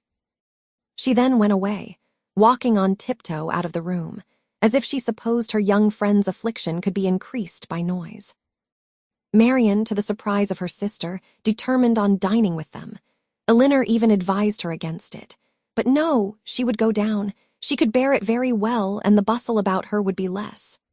Elinor, pleased to have her governed for a moment by such a motive, though believing it hardly possible that she could sit out the dinner, said no more. And adjusting her dress for her as well as she could, while Marian still remained on the bed, was ready to assist her into the dining-room as soon as they were summoned to it. When there, though looking most wretchedly, she ate more and was calmer than her sister had expected. Had she tried to speak, or had she been conscious of half Mrs. Jennings's well-meant but ill-judged attentions to her, this calmness could not have been maintained. But not a syllable escaped her lips, and the abstraction of her thoughts preserved her in ignorance of everything that was passing before her. Elinor, who did justice to Mrs. Jennings's kindness, though its effusions were often distressing, and sometimes almost ridiculous, made her those acknowledgments, and returned her those civilities, which her sister could not make or return for herself. Their good friend saw that Marian was unhappy, and felt that everything was due to her which might make her at all less so. She treated her, therefore, with all the indulgent fondness of a parent towards a favorite child on the last day of its holidays. Marian was to have the best place by the fire, was to be tempted to eat by every delicacy in the house, and to be amused by the relation of all the news of the day. Had not Elinor, in the sad countenance of her sister, seen a check to all mirth, she could have been entertained by Mrs. Jennings's endeavors to cure a disappointment in love by a variety of sweetmeats and olives and a good fire. As soon, however, as the consciousness of all this was forced by continual repetition on Marian, she could stay no longer. With a hasty exclamation of misery and a sign to her sister not to follow her, she directly got up and hurried out of the room. "Poor soul!" cried Mrs. Jennings, as soon as she was gone. "How it grieves me to see her! And I declare if she is not gone away without finishing her wine. And the dried cherries, too. Lord, nothing seems to do her any good. I am sure if I knew of anything she would like, I would send all over the town for it. Well, it is the oddest thing to me that a man should use such a pretty girl so ill. But when there is plenty of money on one side and next to none on the other, Lord bless you. They care no more about such things. The lady then, Miss Grey I think you called her, is very rich. £50,000, my dear. Did you ever see her? A smart, stylish girl, they say, but not handsome. I remember her aunt very well, Biddy Henshaw. She married a very wealthy man. But the family are all rich together. £50,000, and by all accounts it won't come before it's wanted, for they say he is all to pieces. No wonder. Dashing about with his curricle and hunters. Well, it don't signify talking. But when a young man, be who he will, comes and makes love to a pretty girl and promises marriage, he has no business to fly off from his word only because he grows poor and a richer girl is ready to have him. Why don't he, in such a case, sell his horses, let his house, turn off his servants, and make a thorough reform at once? I warrant you, Miss Marian would have been ready to wait till matters came round. But that won't do nowadays. Nothing in the way of pleasure can ever be given up by the young men of this age. Do you know what kind of a girl Miss Grey is? Is she said to be amiable? I never heard any harm of her. Indeed, I hardly ever heard her mentioned. Except that Mrs. Taylor did say this morning that one day Miss Walker hinted to her that she believed Mr. and Mrs. Ellison would not be sorry to have Miss Grey married, for she and Mrs. Ellison could never agree. And who are the Ellisons? Her guardians, my dear, but now she is of age and may choose for herself, and a pretty choice she has made. What now? After pausing a moment. Your poor sister is gone to her own room, I suppose, to moan by herself. Is there nothing one can get to comfort her? Poor dear, it seems quite cruel to let her be alone. Well, by and by we shall have a few friends, and that will amuse her a little. What shall we play at? She hates whist, I know. But is there no round game she cares for? Dear ma'am, this kindness is quite unnecessary. Marian, I dare say, will not leave her room again this evening. I shall persuade her if I can to go early to bed, for I am sure she wants rest. I believe that will be best for her. Let her name her own supper, and go to bed. Lord, no wonder she has been looking so bad and so cast down this last week or two, for this matter, I suppose, has been hanging over her head as long as that. And so the letter that came today finished it. Poor soul! I am sure if I had had a notion of it, I would not have joked her about it for all my money. But then, you know, how should I guess such a thing? I made sure of its being nothing but a common love letter, and you know young people like to be laughed at about them. Lord, how concerned Sir John and my daughters will be when they hear it. If I had my senses about me, I might have called in Conduit Street in my way home and told them of it, but I shall see them tomorrow. It would be unnecessary, I am sure, for you to caution Mrs. Palmer and Sir John against ever naming Mr. Willoughby, or making the slightest allusion to what has passed, before my sister. Their own good nature must point out to them the real cruelty of appearing to know anything about it when she is present. And the less that may ever be said to myself on the subject, the more my feelings will be spared, as you, my dear madam, will easily believe. Oh, Lord, yes, that I do indeed. It must be terrible for you to hear it talked of. And as for your sister, I am sure I would not mention a word about it to her for the world. You saw I did not all dinner time. No more would Sir John, nor my daughters, for they are all very thoughtful and considerate. Especially if I give them a hint, as I certainly will. For my part, I think the less that is said about such things, the better, the sooner tea's blown over and forgot. And what good does talking ever do you know?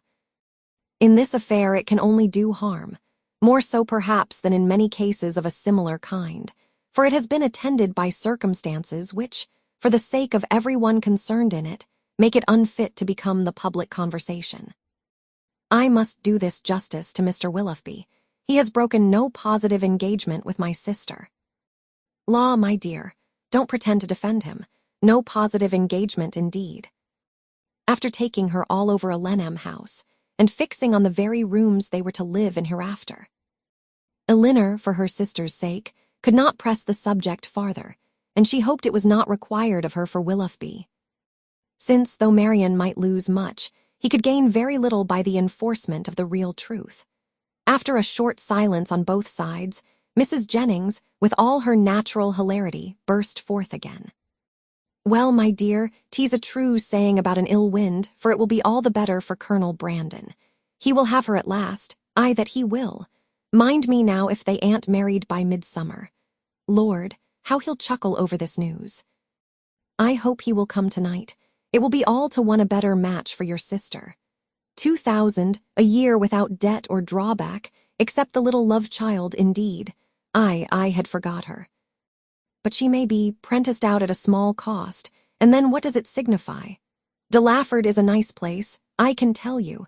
Exactly what I call a nice old-fashioned place, full of comforts and conveniences. Quite shut in with great garden walls that are covered with the best fruit trees in the country, and such a mulberry tree in one corner. Lord, how Charlotte and I did stuff the only time we were there. Then there is a dovecote, some delightful stewpans, and a very pretty canal, and everything, in short, that one could wish for.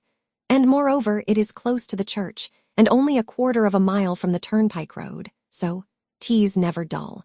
For if you only go and sit up in an old yew arbor behind the house, you may see all the carriages that pass along. Oh, 'tis a nice place. A butcher hard by in the village, and the parsonage house within a stone's throw. To my fancy, 1,000 times prettier than Barton Park, where they are forced to send 3 miles for their meat, and have not a neighbor nearer than your mother. Well, I shall spirit up the Colonel as soon as I can. One shoulder of mutton, you know, drives another down. If we can, but put Willoughby out of her head. Aye, if we can do that, ma'am, said Elinor, we shall do very well with or without Colonel Brandon.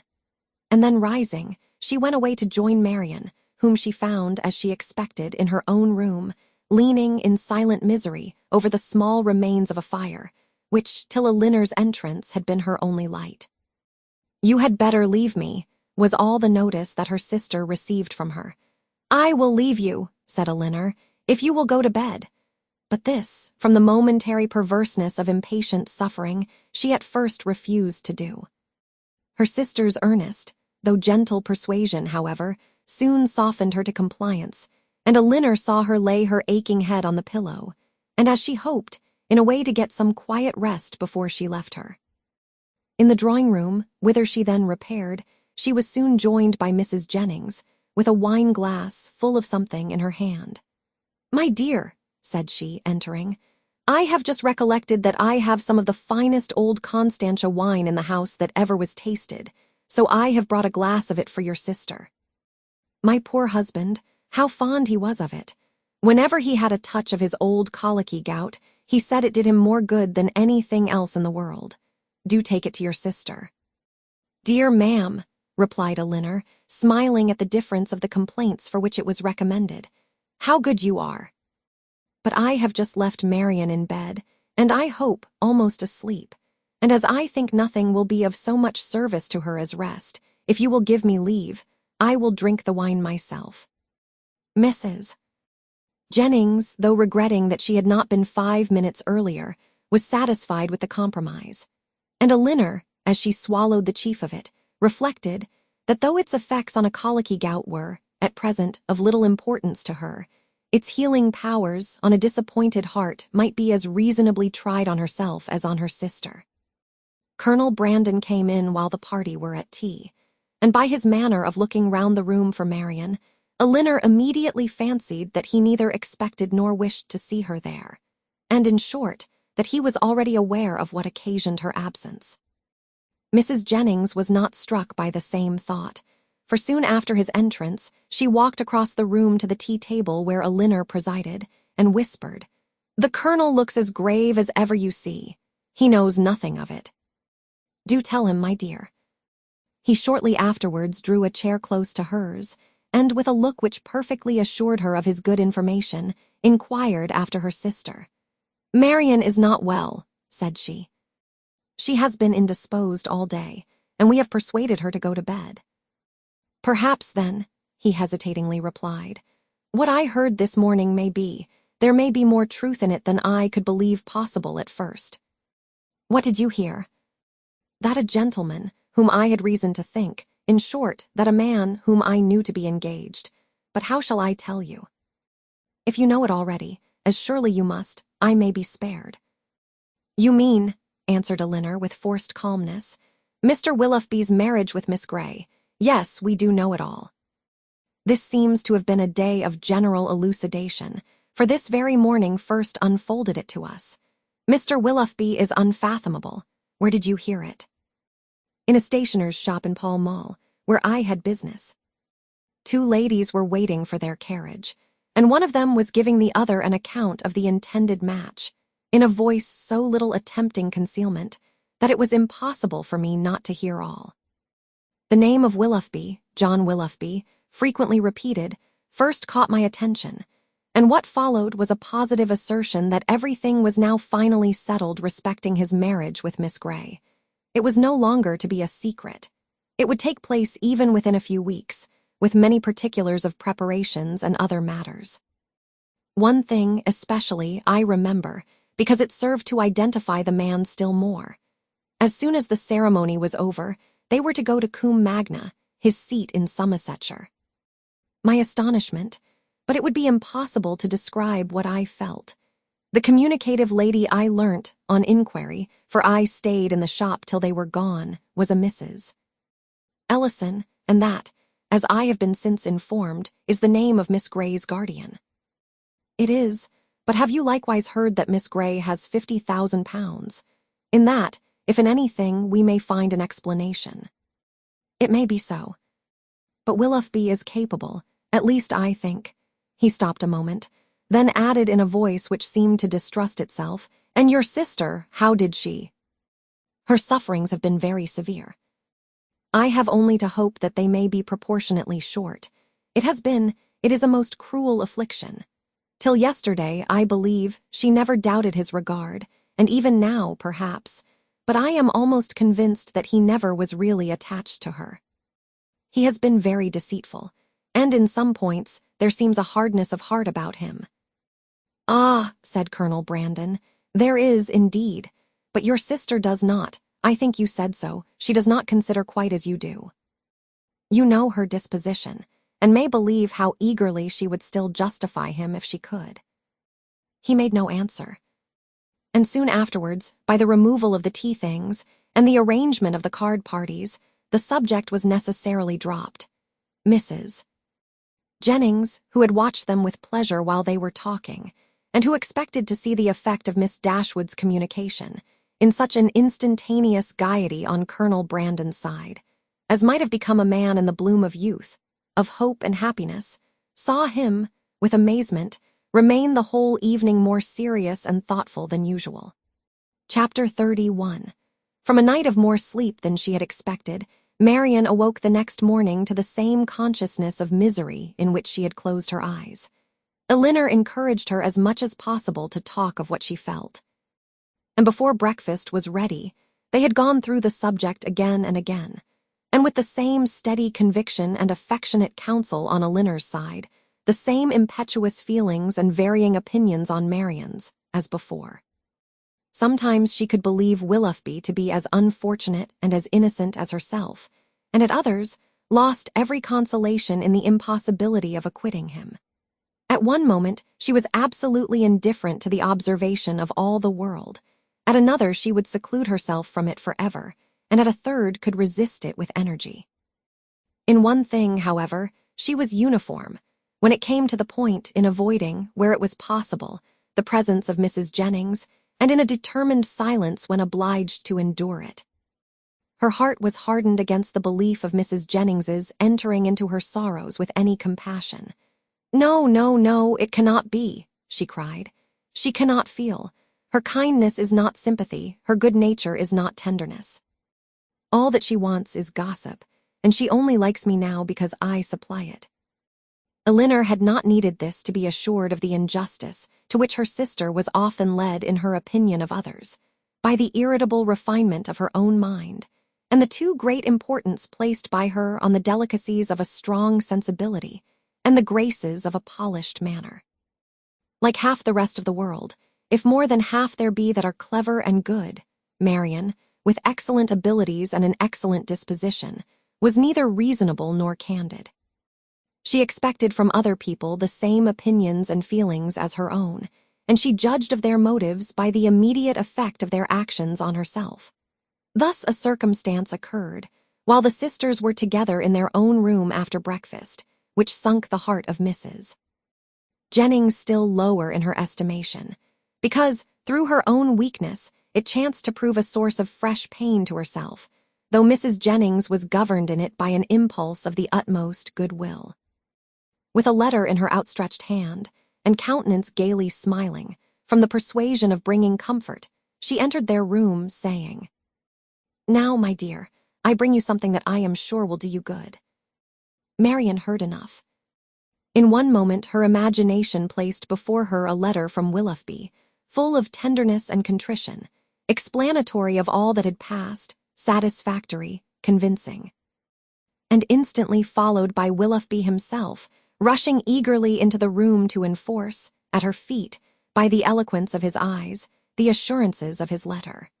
The work of one moment was destroyed by the next. The handwriting of her mother, never till then unwelcome, was before her, and in the acuteness of the disappointment which followed such an ecstasy of more than hope, she felt as if, till that instant, she had never suffered. The cruelty of Mrs. Jennings no language, within her reach in her moments of happiest eloquence, could have expressed, and now she could reproach her only by the tears which streamed from her eyes with passionate violence. A reproach, however, so entirely lost on its object, that after many expressions of pity, she withdrew, still referring her to the letter of comfort. But the letter, when she was calm enough to read it, brought little comfort. Willoughby filled every page. Her mother, still confident of their engagement, and relying as warmly as ever on his constancy, had only been roused by Elinor's application, to entreat from Marian greater openness towards them both. And this, with such tenderness towards her, such affection for Willoughby, and such a conviction of their future happiness in each other, that she wept with agony through the whole of it. All her impatience to be at home again now returned. Her mother was dearer to her than ever, dearer through the very excess of her mistaken confidence in Willoughby, and she was wildly urgent to be gone. Elinor, unable herself to determine whether it were better for Marian to be in London or at Barton, offered no counsel of her own except of patience till their mother's wishes could be known. And at length she obtained her sister's consent to wait for that knowledge. Mrs. Jennings left them earlier than usual, for she could not be easy till the Middletons and Palmers were able to grieve as much as herself. And positively refusing Elinor's offered attendance, went out alone for the rest of the morning. Elinor, with a very heavy heart, aware of the pain she was going to communicate, and perceiving, by Marian's letter, how ill she had succeeded in laying any foundation for it, then sat down to write her mother an account of what had passed, and entreat her directions for the future. While Marian, who came into the drawing-room on Mrs. Jennings's going away, remained fixed at the table where Elinor wrote, watching the advancement of her pen, grieving over her for the hardship of such a task, and grieving still more fondly over its effect on her mother. In this manner they had continued about a quarter of an hour, when Marian, whose nerves could not then bear any sudden noise, was startled by a rap at the door. "Who can this be?" cried Elinor. "So early, too." "I thought we had been safe." Marian moved to the window. "It is Colonel Brandon," said she with vexation. "We are never safe from him. He will not come in, as Mrs. Jennings is from home." "I will not trust to that," retreating to her own room. "A man who has nothing to do with his own time has no conscience in his intrusion on that of others." The event proved her conjecture right, though it was founded on injustice and error, for Colonel Brandon did come in.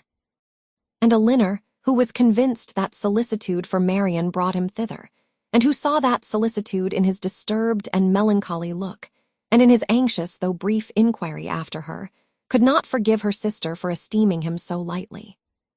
"I met Mrs. Jennings in Bond Street," said he, after the first salutation, "and she encouraged me to come on, and I was the more easily encouraged because I thought it probable that I might find you alone, which I was very desirous of doing.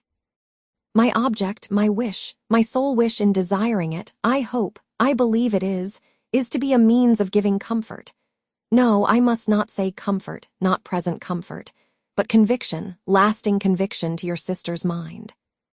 My regard for her, for yourself, for your mother, will you allow me to prove it, by relating some circumstances which nothing but a very sincere regard, nothing but an earnest desire of being useful, I think I am justified, though where so many hours have been spent in convincing myself that I am right, is there not some reason to fear I may be wrong? He stopped. I understand you, said Elinor. You have something to tell me of Mr. Willoughby that will open his character farther. Your telling it will be the greatest act of friendship that can be shown Marian. My gratitude will be ensured immediately by any information tending to that end, and hers must be gained by it in time. Pray let me hear it. You shall, and to be brief, when I quitted Barton last October, but this will give you no idea. I must go farther back. You will find me a very awkward narrator, Miss Dashwood. I hardly know where to begin. A short account of myself, I believe, will be necessary, and it shall be a short one. On such a subject, sighing heavily, can I have little temptation to be diffuse? He stopped a moment for recollection, and then, with another sigh, went on. You have probably entirely forgotten a conversation. It is not to be supposed that it could make any impression on you. A conversation between us one evening at Barton Park. It was the evening of a dance, in which I alluded to a lady I had once known, as resembling, in some measure, your sister Marian. Indeed, answered Elinor, I have not forgotten it. He looked pleased by this remembrance, and added, if I am not deceived by the uncertainty, the partiality of tender recollection. There is a very strong resemblance between them, as well in mind as person. The same warmth of heart, the same eagerness of fancy and spirits. This lady was one of my nearest relations, an orphan from her infancy, and under the guardianship of my father. Our ages were nearly the same, and from our earliest years we were playfellows and friends. I cannot remember the time when I did not love Eliza, and my affection for her, as we grew up, was such as perhaps, judging from my present forlorn and cheerless gravity, you might think me incapable of having ever felt. Hers, for me, was, I believe, fervent as the attachment of your sister to Mr. Willoughby, and it was, though from a different cause, no less unfortunate. At 17 she was lost to me forever.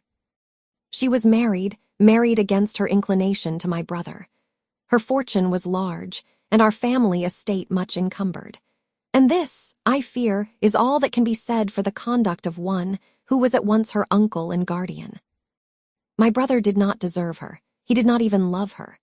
I had hoped that her regard for me would support her under any difficulty, and for some time it did.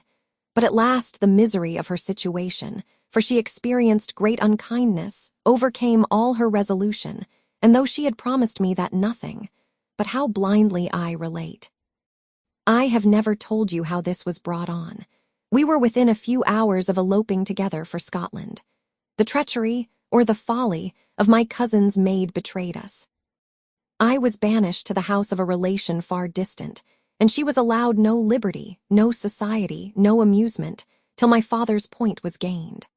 I had depended on her fortitude too far, and the blow was a severe one. But had her marriage been happy, so young as I then was, a few months must have reconciled me to it, or at least I should not have now to lament it. This, however, was not the case. My brother had no regard for her, his pleasures were not what they ought to have been, and from the first he treated her unkindly. The consequence of this, upon a mind so young, so lively, so inexperienced as Mrs. Brandon's, was but too natural.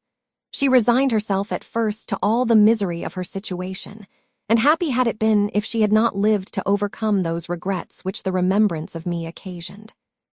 But can we wonder that, with such a husband to provoke inconstancy, and without a friend to advise or restrain her, for my father lived only a few months after their marriage, and I was with my regiment in the East Indies, she should fall?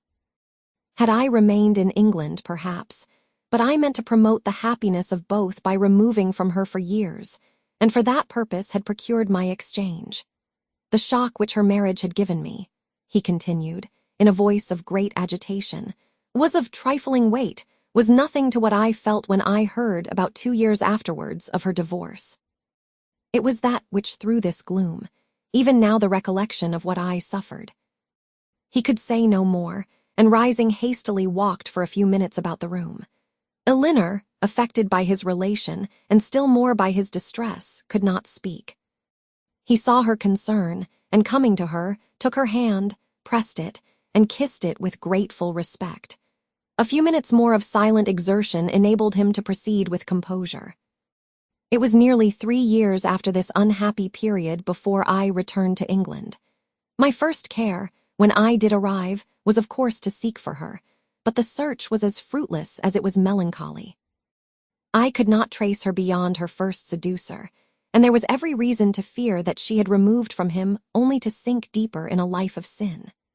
Her legal allowance was not adequate to her fortune, nor sufficient for her comfortable maintenance, and I learnt from my brother that the power of receiving it had been made over some months before to another person. He imagined, and calmly could he imagine it, that her extravagance and consequent distress had obliged her to dispose of it for some immediate relief. At last, however, and after I had been 6 months in England, I did find her.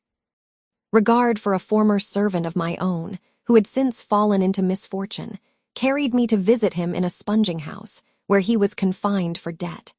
And there, in the same house, under a similar confinement, was my unfortunate sister. So altered, so faded, worn down by acute suffering of every kind. Hardly could I believe the melancholy and sickly figure before me to be the remains of the lovely, blooming, healthful girl on whom I had once doted. What I endured in so beholding her, but I have no right to wound your feelings by attempting to describe it. I have pained you too much already. That she was, to all appearance in the last stage of a consumption, was, yes, in such a situation it was my greatest comfort. Life could do nothing for her, beyond giving time for a better preparation for death, and that was given. I saw her placed in comfortable lodgings and under proper attendance. I visited her every day during the rest of her short life. I was with her in her last moments. Again he stopped to recover himself, and Elinor spoke her feelings in an exclamation of tender concern at the fate of his unfortunate friend. "Your sister, I hope, cannot be offended," said he, "by the resemblance I have fancied between her and my poor disgraced relation. Their fates, their fortunes, cannot be the same. And had the natural, sweet disposition of the one been guarded by a firmer mind, or a happier marriage, she might have been all that you will live to see the other be. But to what does all this lead? I seem to have been distressing you for nothing. Ah, Miss Dashwood, a subject such as this, untouched for 14 years, it is dangerous to handle it at all. I will be more collected, more concise. She left to my care her only child, a little girl, the offspring of her first guilty connection, who was then about 3 years old. She loved the child and had always kept it with her. It was a valued, a precious trust to me, and gladly would I have discharged it in the strictest sense by watching over her education myself, had the nature of our situations allowed it. But I had no family, no home, and my little Eliza was therefore placed at school. I saw her there whenever I could, and after the death of my brother, which happened about 5 years ago, and which left to me the possession of the family property, she visited me at Delaford. I called her a distant relation, but I am well aware that I have in general been suspected of a much nearer connection with her.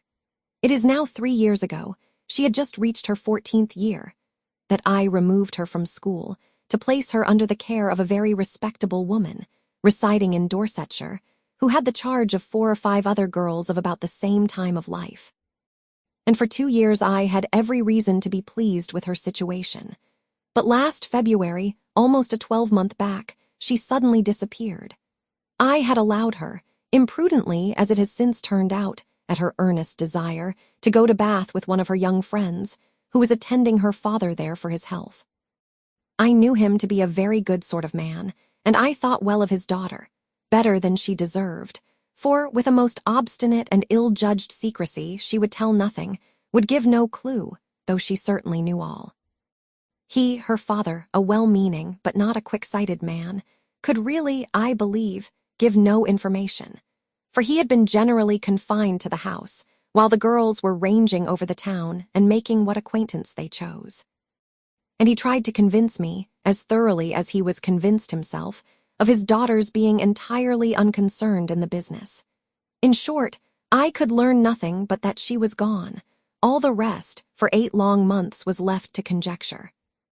What I thought, what I feared may be imagined, and what I suffered too. Good heavens, cried Elinor, could Willoughby? The first news that reached me of her, he continued, came in a letter from herself last October. It was forwarded to me from de Lafford, and I received it on the very morning of our intended party to Whitwell. And this was the reason of my leaving Barton so suddenly, which I am sure must at the time have appeared strange to every body, and which I believe gave offence to some. Little did Mr. Willoughby imagine, I suppose, when his looks censured me for incivility in breaking up the party, that I was called away to the relief of one whom he had made poor and miserable. But had he known it, what would it have availed? Would he have been less gay or less happy in the smiles of your sister?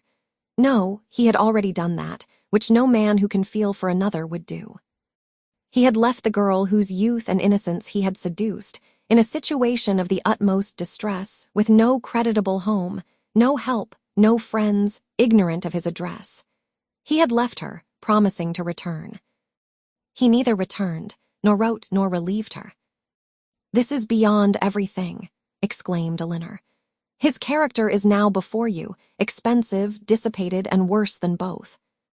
Knowing all this, as I have now known it many weeks, guess what I must have felt on seeing your sister as fond of him as ever, and on being assured that she was to marry him. Guess what I must have felt for all your sakes. When I came to you last week and found you alone, I came determined to know the truth, though irresolute what to do when it was known. My behavior must have seemed strange to you then, but now you will comprehend it. To suffer you all to be so deceived, to see your sister, but what could I do? I had no hope of interfering with success, and sometimes I thought your sister's influence might yet reclaim him. But now, after such dishonorable usage, who can tell what were his designs on her? Whatever they may have been, however, she may now, and hereafter doubtless will turn with gratitude towards her own condition, when she compares it with that of my poor Eliza, when she considers the wretched and hopeless situation of this poor girl, and pictures her to herself, with an affection for him so strong, still as strong as her own, and with a mind tormented by self-reproach, which must attend her through life. Surely this comparison must have its use with her. She will feel her own sufferings to be nothing. They proceed from no misconduct, and can bring no disgrace. On the contrary, every friend must be made still more her friend by them. Concern for her unhappiness, and respect for her fortitude under it, must strengthen every attachment. Use your own discretion, however, in communicating to her what I have told you. You must know best what will be its effect. But had I not seriously, and from my heart believed it might be of service, might lessen her regrets, I would not have suffered myself to trouble you with this account of my family afflictions, with a recital which may seem to have been intended to raise myself at the expense of others. Elinor's thanks followed this speech with grateful earnestness, attended too with the assurance of her expecting material advantage to Marian from the communication of what had passed. I have been more pained, said she, by her endeavors to acquit him than by all the rest. For it irritates her mind more than the most perfect conviction of his unworthiness can do. Now, though at first she will suffer much, I am sure she will soon become easier. Have you, she continued, after a short silence, ever seen Mr. Willoughby since you left him at Barton? Yes, he replied gravely. Once I have. One meeting was unavoidable. Elinor, startled by his manner, looked at him anxiously, saying, What? Have you met him too? I could meet him no other way. Eliza had confessed to me, though most reluctantly, the name of her lover, and when he returned to town, which was within a fortnight after myself, we met by appointment, he to defend, I to punish his conduct. We returned unwounded, and the meeting, therefore, never got abroad. Elinor sighed over the fancied necessity of this, but to a man and a soldier she presumed not to censure it. "Such," said Colonel Brandon, after a pause, "has been the unhappy resemblance between the fate of mother and daughter, and so imperfectly have I discharged my trust." "Is she still in town?" "No. As soon as she recovered from her lying-in, for I found her near her delivery, I removed her and her child into the country, and there she remains." Recollecting, soon afterwards, that he was probably dividing Elinor from her sister, he put an end to his visit, receiving from her again the same grateful acknowledgments, and leaving her full of compassion and esteem for him. Chapter 32. When the particulars of this conversation were repeated by Miss Dashwood to her sister, as they very soon were, the effect on her was not entirely such as the former had hoped to see. Not that Marian appeared to distrust the truth of any part of it, for she listened to it all with the most steady and submissive attention, made neither objection nor remark, attempted no vindication of Willoughby, and seemed to show by her tears that she felt it to be impossible. But though this behavior assured Elinor that the conviction of this guilt was carried home to her mind, though she saw with satisfaction the effect of it, in her no longer avoiding Colonel Brandon when he called, in her speaking to him, even voluntarily speaking, with a kind of compassionate respect, and though she saw her spirits less violently irritated than before, she did not see her less wretched. Her mind did become settled, but it was settled in a gloomy dejection. She felt the loss of Willoughby's character yet more heavily than she had felt the loss of his heart. His seduction and desertion of Miss Williams, the misery of that poor girl, and the doubt of what his designs might once have been on herself, preyed altogether so much on her spirits that she could not bring herself to speak of what she felt even to Elinor. And, brooding over her sorrows in silence, gave more pain to her sister than could have been communicated by the most open and most frequent confession of them. To give the feelings or the language of Mrs. Dashwood on receiving and answering Elinor's letter would be only to give a repetition of what her daughters had already felt and said, of a disappointment hardly less painful than Marian, and an indignation even greater than Elinor. Long letters from her, quickly succeeding each other, arrived to tell all that she suffered and thought, to express her anxious solicitude for Marian, and entreat she would bear up with fortitude under this misfortune. Bad indeed must the nature of Marian's affliction be, when her mother could talk of fortitude. Mortifying and humiliating must be the origin of those regrets which she could wish her not to indulge. Against the interest of her own individual comfort, Mrs. Dashwood had determined that it would be better for Marian to be anywhere, at that time, than at Barton, where everything within her view would be bringing back the past in the strongest and most afflicting manner, by constantly placing Willoughby before her, such as she had always seen him there. She recommended it to her daughters, therefore, by all means not to shorten their visit to Mrs. Jennings, the length of which, though never exactly fixed, had been expected by all to comprise at least 5 or 6 weeks. A variety of occupations, of objects, and of company, which could not be procured at Barton, would be inevitable there, and might yet, she hoped, cheat Marian, at times, into some interest beyond herself, and even into some amusement, much as the ideas of both might now be spurned by her. From all danger of seeing Willoughby again, her mother considered her to be at least equally safe in town as in the country, since his acquaintance must now be dropped by all who called themselves her friends. Design could never bring them in each other's way. Negligence could never leave them exposed to a surprise, and chance had less in its favor in the crowd of London than even in the retirement of Barton, where it might force him before her while paying that visit at Allenham on his marriage, which Mrs. Dashwood, from foreseeing at first as a probable event, had brought herself to expect as a certain one. She had yet another reason for wishing her children to remain where they were. A letter from her son-in-law had told her that he and his wife were to be in town before the middle of February, and she judged it right that they should sometimes see their brother.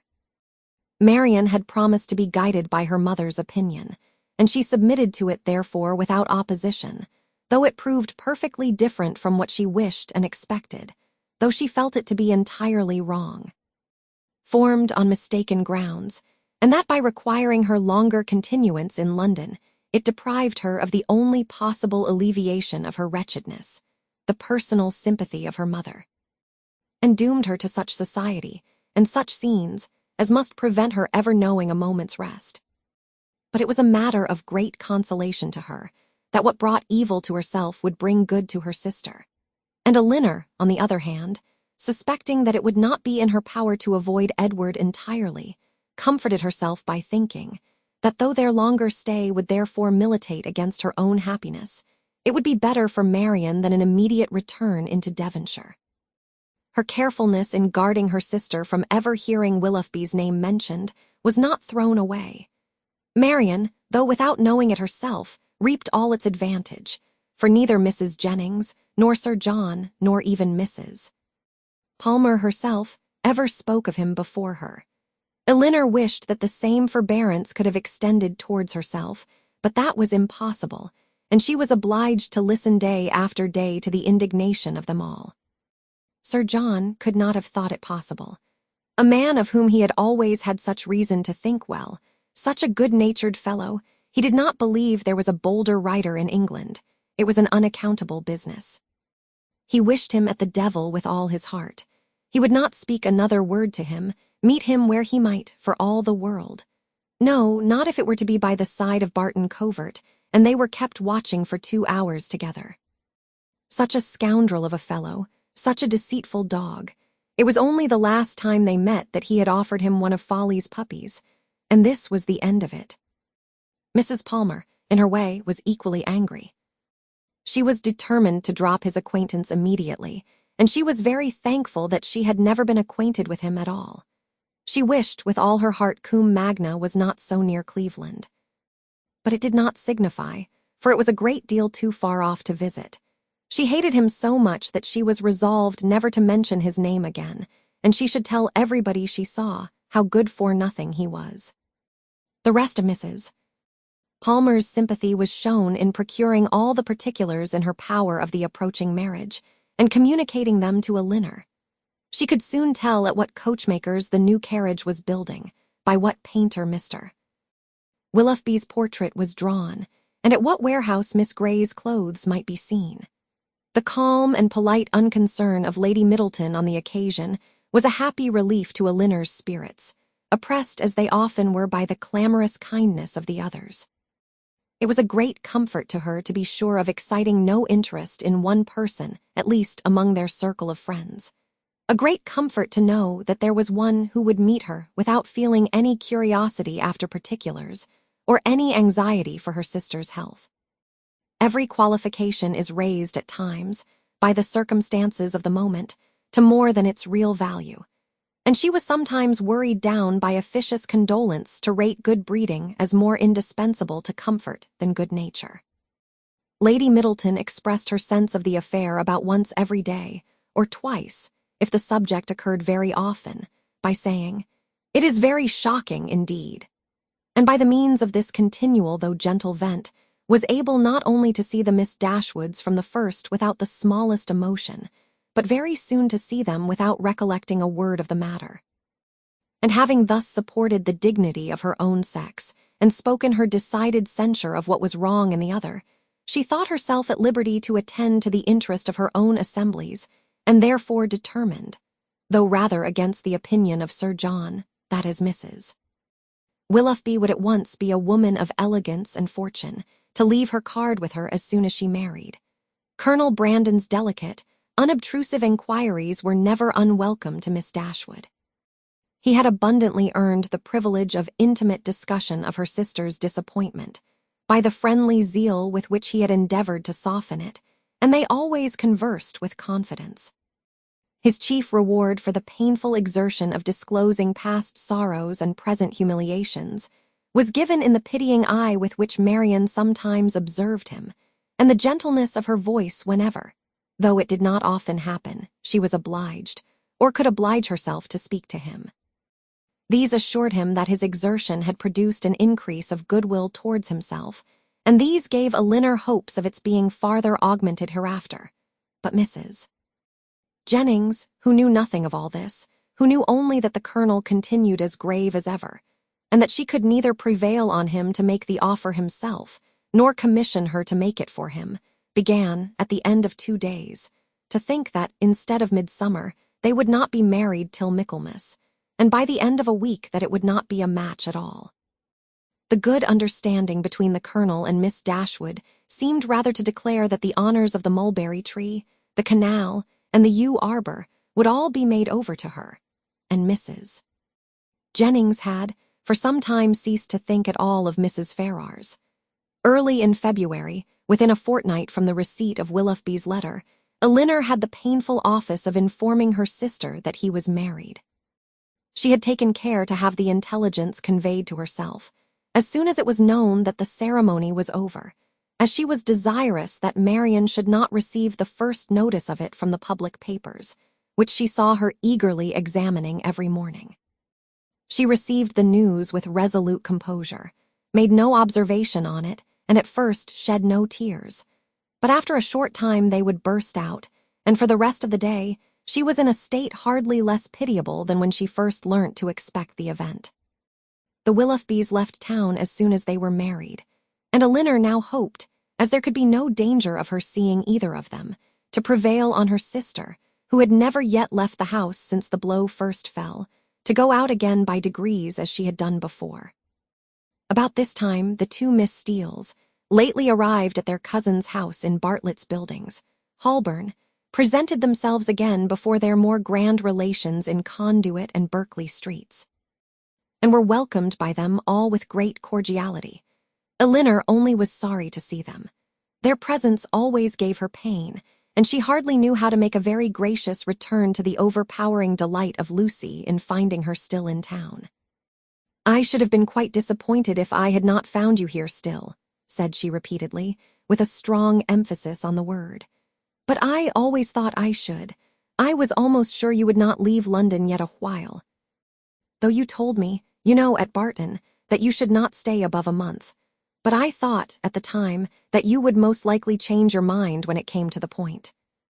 It would have been such a great pity to have went away before your brother and sister came. And now, to be sure, you will be in no hurry to be gone.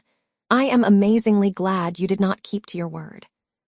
Elinor perfectly understood her, and was forced to use all her self-command to make it appear that she did not. "Well, my dear," said Mrs. Jennings, "and how did you travel?" "Not in the stage, I assure you," replied Miss Steele, with quick exultation. "We came post all the way and had a very smart beau to attend us. Dr.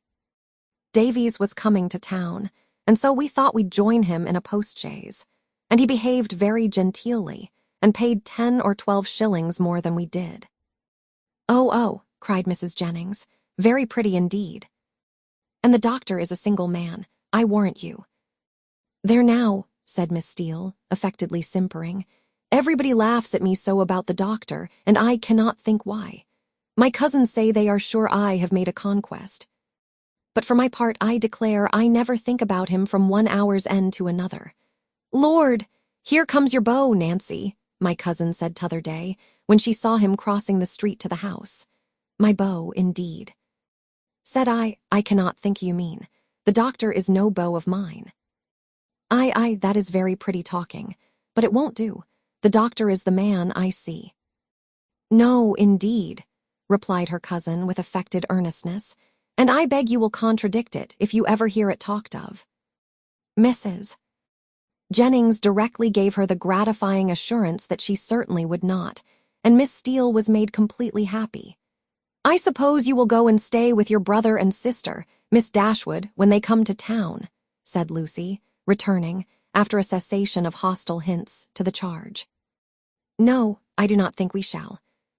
"Oh, yes, I dare say you will." Elinor would not humour her by farther opposition.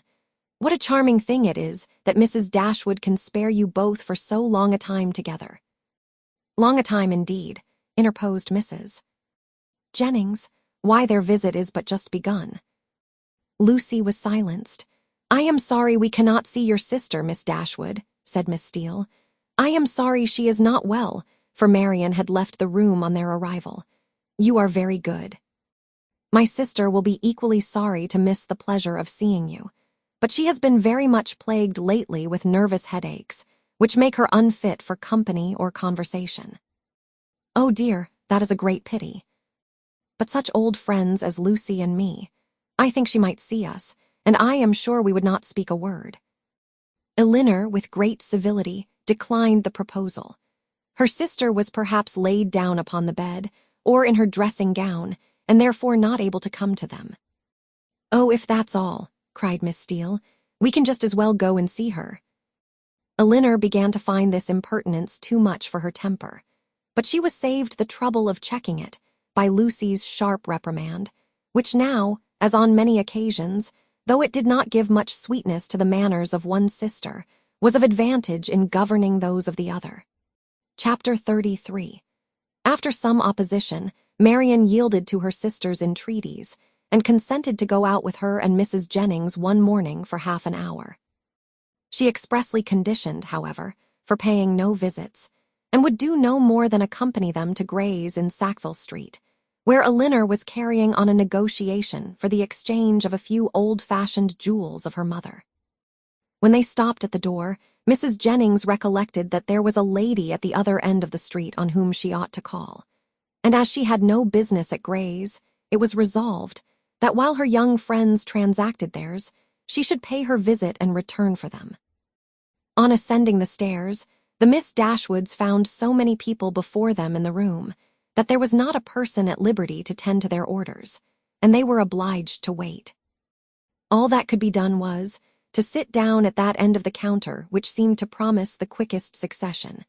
One gentleman only was standing there, and it is probable that Elinor was not without hope of exciting his politeness to a quicker dispatch. But the correctness of his eye and the delicacy of his taste proved to be beyond his politeness. He was giving orders for a toothpick case for himself, until its size, shape, and ornaments were determined, all of which, after examining and debating for a quarter of an hour over every toothpick case in the shop, were finally arranged by his own inventive fancy.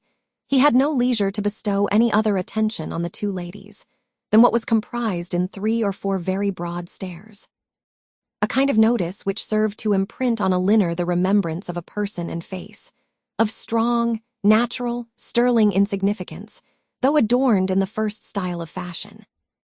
Marian was spared from the troublesome feelings of contempt and resentment on this impertinent examination of their features, and on the puppyism of his manner in deciding on all the different horrors of the different toothpick cases presented to his inspection, by remaining unconscious of it all. For she was as well able to collect her thoughts within herself and be as ignorant of what was passing around her in Mr. Gray's shop as in her own bedroom.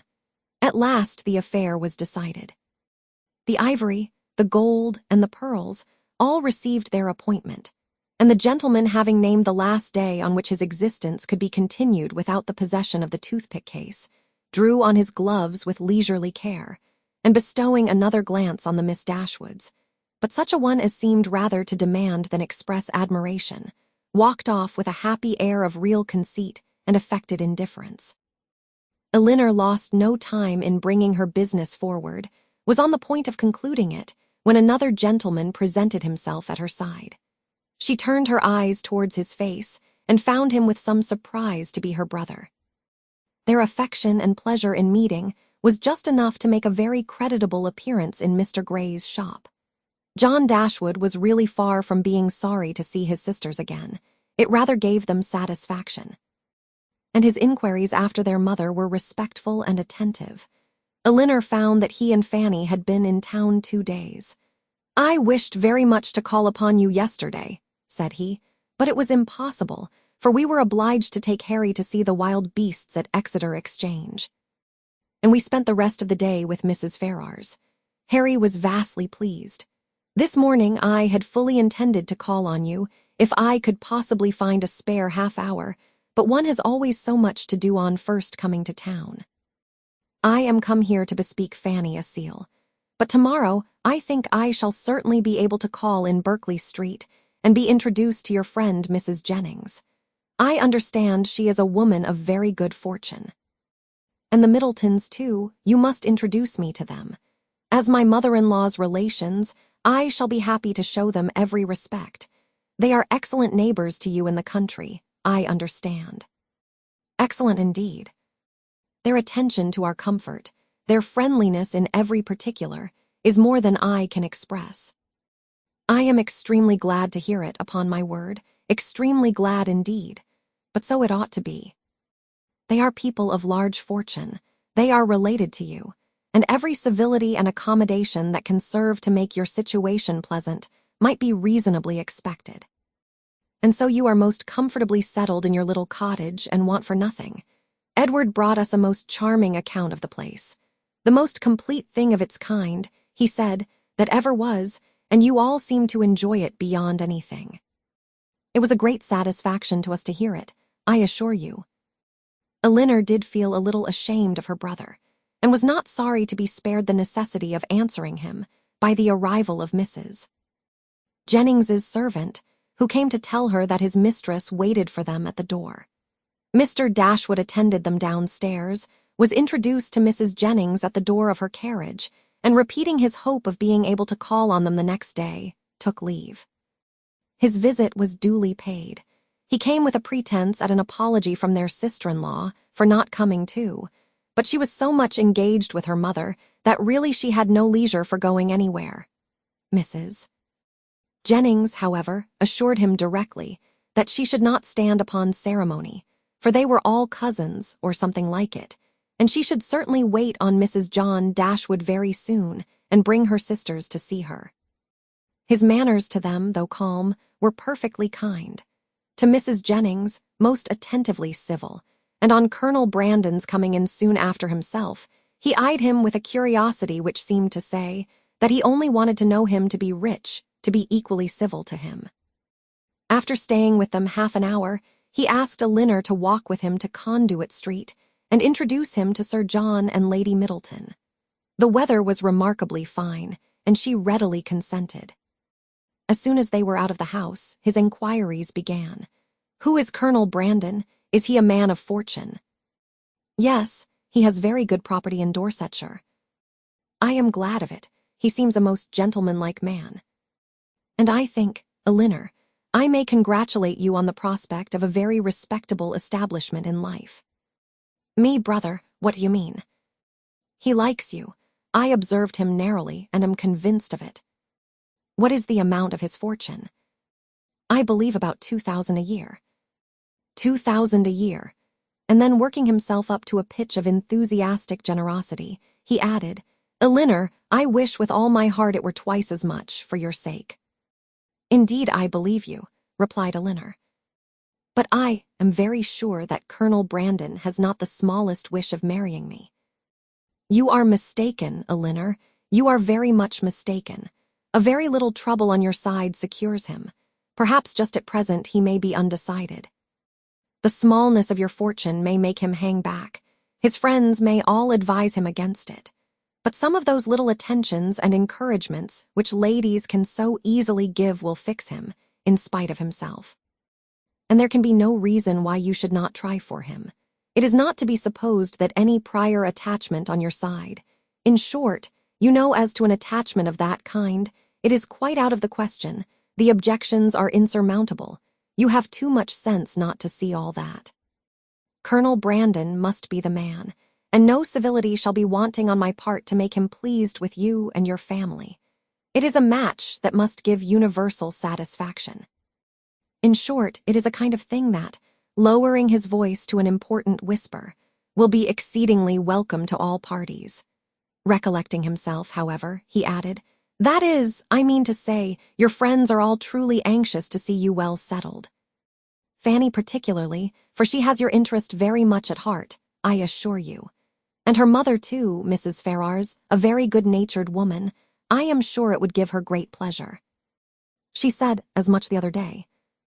Elinor would not vouchsafe any answer. It would be something remarkable now, he continued, something droll if Fanny should have a brother and I a sister settling at the same time. And yet it is not very unlikely. Is Mr. Edward Ferrars, said Elinor with resolution, going to be married? It is not actually settled, but there is such a thing in agitation. He has a most excellent mother. Mrs. Ferrars, with the utmost liberality, will come forward and settle on him 1,000 a year if the match takes place. The lady is the Hun. Miss Morton, only daughter of the late Lord Morton, with 30,000 pounds. A very desirable connection on both sides, and I have not a doubt of its taking place in time. 1,000 a year is a great deal for a mother to give away, to make over forever, but Mrs. Ferrars has a noble spirit. To give you another instance of her liberality, the other day, as soon as we came to town, aware that money could not be very plenty with us just now, she put banknotes into Fanny's hands to the amount of 200 pounds. And extremely acceptable it is, for we must live at a great expense while we are here. He paused for her assent and compassion, and she forced herself to say, "Your expenses both in town and country must certainly be considerable. But your income is a large one." "Not so large, I dare say, as many people suppose. I do not mean to complain, however. It is undoubtedly a comfortable one, and I hope will in time be better. The enclosure of Norland Common, now carrying on, is a most serious drain. And then I have made a little purchase within this half-year. East Kingham Farm, you must remember the place, where old Gibson used to live. The land was so very desirable for me in every respect, so immediately adjoining my own property, that I felt it my duty to buy it. I could not have answered it to my conscience to let it fall into any other hands. A man must pay for his convenience, and it has cost me a vast deal of money. More than you think it really and intrinsically worth. Why, I hope not that. I might have sold it again the next day for more than I gave. But with regard to the purchase money, I might have been very unfortunate indeed, for the stocks were at that time so low that if I had not happened to have the necessary sum in my banker's hands, I must have sold out to very great loss. Elinor could only smile. Other great and inevitable expenses, too, we have had on first coming to Norland. Our respected father, as you well know, bequeathed all the Stanhill effects that remained at Norland, and very valuable they were to your mother. Far be it from me to repine at his doing so.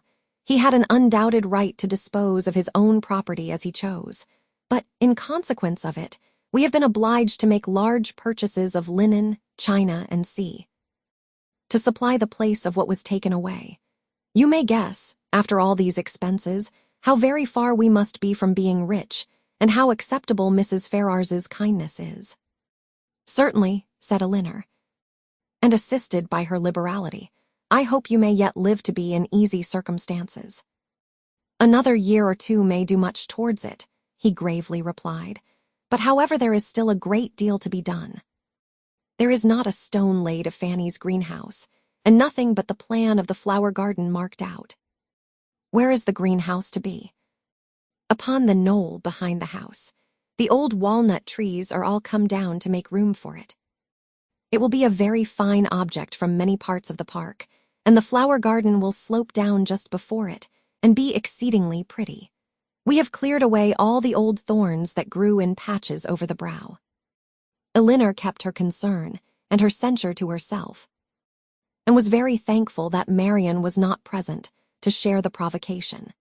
Having now said enough to make his poverty clear, and to do away the necessity of buying a pair of ear-rings for each of his sisters, in his next visit at Gray's, his thoughts took a cheerfuller turn, and he began to congratulate Elinor on having such a friend as Mrs.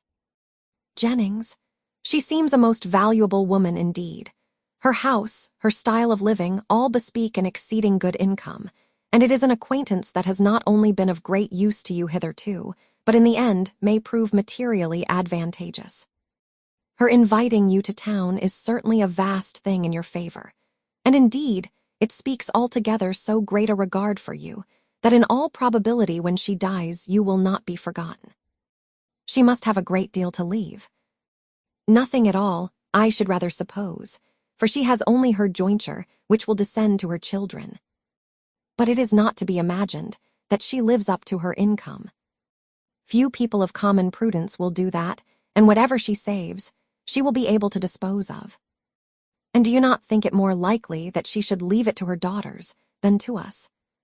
Her daughters are both exceedingly well married, and therefore I cannot perceive the necessity of her remembering them farther. Whereas, in my opinion, by her taking so much notice of you, and treating you in this kind of way, she has given you a sort of claim on her future consideration, which a conscientious woman would not disregard. Nothing can be kinder than her behavior, and she can hardly do all this without being aware of the expectation it raises. But she raises none in those most concerned. Indeed, brother, your anxiety for our welfare and prosperity carries you too far. Why, to be sure, said he, seeming to recollect himself, people have very little in their power. But my dear Elinor, what is the matter with Marian? She looks very unwell, has lost her color, and is grown quite thin. Is she ill? She is not well. She has had a nervous complaint on her for several weeks. I am sorry for that. At her time of life, anything of an illness destroys the bloom forever. Hers has been a very short one. She was as handsome a girl last September as I ever saw, and as likely to attract the man. There was something in her style of beauty to please them particularly. I remember Fanny used to say that she would marry sooner and better than you did, not but what she is exceedingly fond of you, but so it happened to strike her. She will be mistaken, however. I question whether Marian now will marry a man worth more than 500 or 600 a year, at the utmost, and I am very much deceived if you do not do better. Dorsetshire. I know very little of Dorsetshire, but, my dear Elinor, I shall be exceedingly glad to know more of it, and I think I can answer for your having Fanny and myself among the earliest and best pleased of your visitors. Elinor tried very seriously to convince him that there was no likelihood of her marrying Colonel Brandon. But it was an expectation of too much pleasure to himself to be relinquished, and he was really resolved on seeking an intimacy with that gentleman, and promoting the marriage by every possible attention. He had just compunction enough for having done nothing for his sisters himself, to be exceedingly anxious that everybody else should do a great deal, and an offer from Colonel Brandon, or a legacy from Mrs. Jennings, was the easiest means of atoning for his own neglect. They were lucky enough to find Lady Middleton at home, and Sir John came in before their visit ended. Abundance of civilities passed on all sides. Sir John was ready to like anybody, and though Mr. Dashwood did not seem to know much about horses, he soon set him down as a very good-natured fellow, while Lady Middleton saw enough of fashion in his appearance to think his acquaintance worth having. And Mr. Dashwood went away delighted with both. I shall have a charming account to carry to Fanny, said he, as he walked back with his sister. Lady Middleton is really a most elegant woman. Such a woman as I am sure Fanny will be glad to know. And Mrs. Jennings, too, an exceedingly well-behaved woman, though not so elegant as her daughter. Your sister need not have any scruple even of visiting her, which, to say the truth, has been a little the case, and very naturally. For we only knew that Mrs. Jennings was the widow of a man who had got all his money in a low way, and Fanny and Mrs. Ferrars were both strongly prepossessed, that neither she nor her daughters were such kind of women as Fanny would like to associate with. But now I can carry her most satisfactory account of both. Chapter 34. Mrs. John Dashwood had so much confidence in her husband's judgment that she waited the very next day both on Mrs. Jennings and her daughter. And her confidence was rewarded by finding even the former, even the woman with whom her sisters were staying, by no means unworthy her notice. And as for Lady Middleton, she found her one of the most charming women in the world. Lady Middleton was equally pleased with Mrs. Dashwood. There was a kind of cold-hearted selfishness on both sides, which mutually attracted them, and they sympathized with each other in an insipid propriety of demeanor and a general want of understanding. The same manners, however, which recommended Mrs. John Dashwood to the good opinion of Lady Middleton, did not suit the fancy of Mrs. Jennings, and to her she appeared nothing more than a little proud-looking woman of uncordial address, who met her husband's sisters without any affection, and almost without having anything to say to them. For of the quarter of an hour bestowed on Berkeley Street, she sat at least 7 minutes and a half in silence. Elinor wanted very much to know, though she did not choose to ask, whether Edward was then in town. But nothing would have induced Fanny voluntarily to mention his name before her, till able to tell her that his marriage with Miss Morton was resolved on, or till her husband's expectations on Colonel Brandon were answered. Because she believed them still so very much attached to each other that they could not be too sedulously divided in word and deed on every occasion. The intelligence, however, which she would not give, soon flowed from another quarter. Lucy came very shortly to claim Elinor's compassion on being unable to see Edward, though he had arrived in town with Mr. and Mrs. Dashwood. He dared not come to Bartlett's Buildings for fear of detection, and though their mutual impatience to meet was not to be told, they could do nothing at present but write. Edward assured them himself of his being in town, within a very short time, by twice calling in Berkeley Street. Twice was his card found on the table when they returned from their morning's engagements. Elinor was pleased that he had called, and still more pleased that she had missed him. The Dashwoods were so prodigiously delighted with the Middletons that, though not much in the habit of giving anything, they determined to give them a dinner. And soon after their acquaintance began, invited them to dine in Harley Street, where they had taken a very good house for 3 months. Their sisters and Mrs. Jennings were invited likewise, and John Dashwood was careful to secure Colonel Brandon, who, always glad to be where the Miss Dashwoods were, received his eager civilities with some surprise, but much more pleasure. They were to meet Mrs. Ferrars, but Elinor could not learn whether her sons were to be of the party. The expectation of seeing her, however, was enough to make her interested in the engagement. For though she could now meet Edward's mother without that strong anxiety which had once promised to attend such an introduction, though she could now see her with perfect indifference as to her opinion of herself, her desire of being in company with Mrs. Ferrars, her curiosity to know what she was like, was as lively as ever. The interest with which she thus anticipated the party was soon afterwards increased, more powerfully than pleasantly, by her hearing that the Miss Steeles were also to be at it. So well had they recommended themselves to Lady Middleton, so agreeable had their assiduities made them to her, that though Lucy was certainly not so elegant, and her sister not even genteel, she was as ready as Sir John to ask them to spend a week or 2 in Conduit Street. And it happened to be particularly convenient to the Miss Steeles, as soon as the Dashwoods' invitation was known, that their visit should begin a few days before the party took place. Their claims to the notice of Mrs. John Dashwood, as the nieces of the gentleman who for many years had had the care of her brother, might not have done much, however, towards procuring them seats at her table, but as Lady Middleton's guests they must be welcome. And Lucy, who had long wanted to be personally known to the family, to have a nearer view of their characters and her own difficulties, and to have an opportunity of endeavoring to please them, had seldom been happier in her life than she was on receiving Mrs. John Dashwood's card. On Elinor its effect was very different.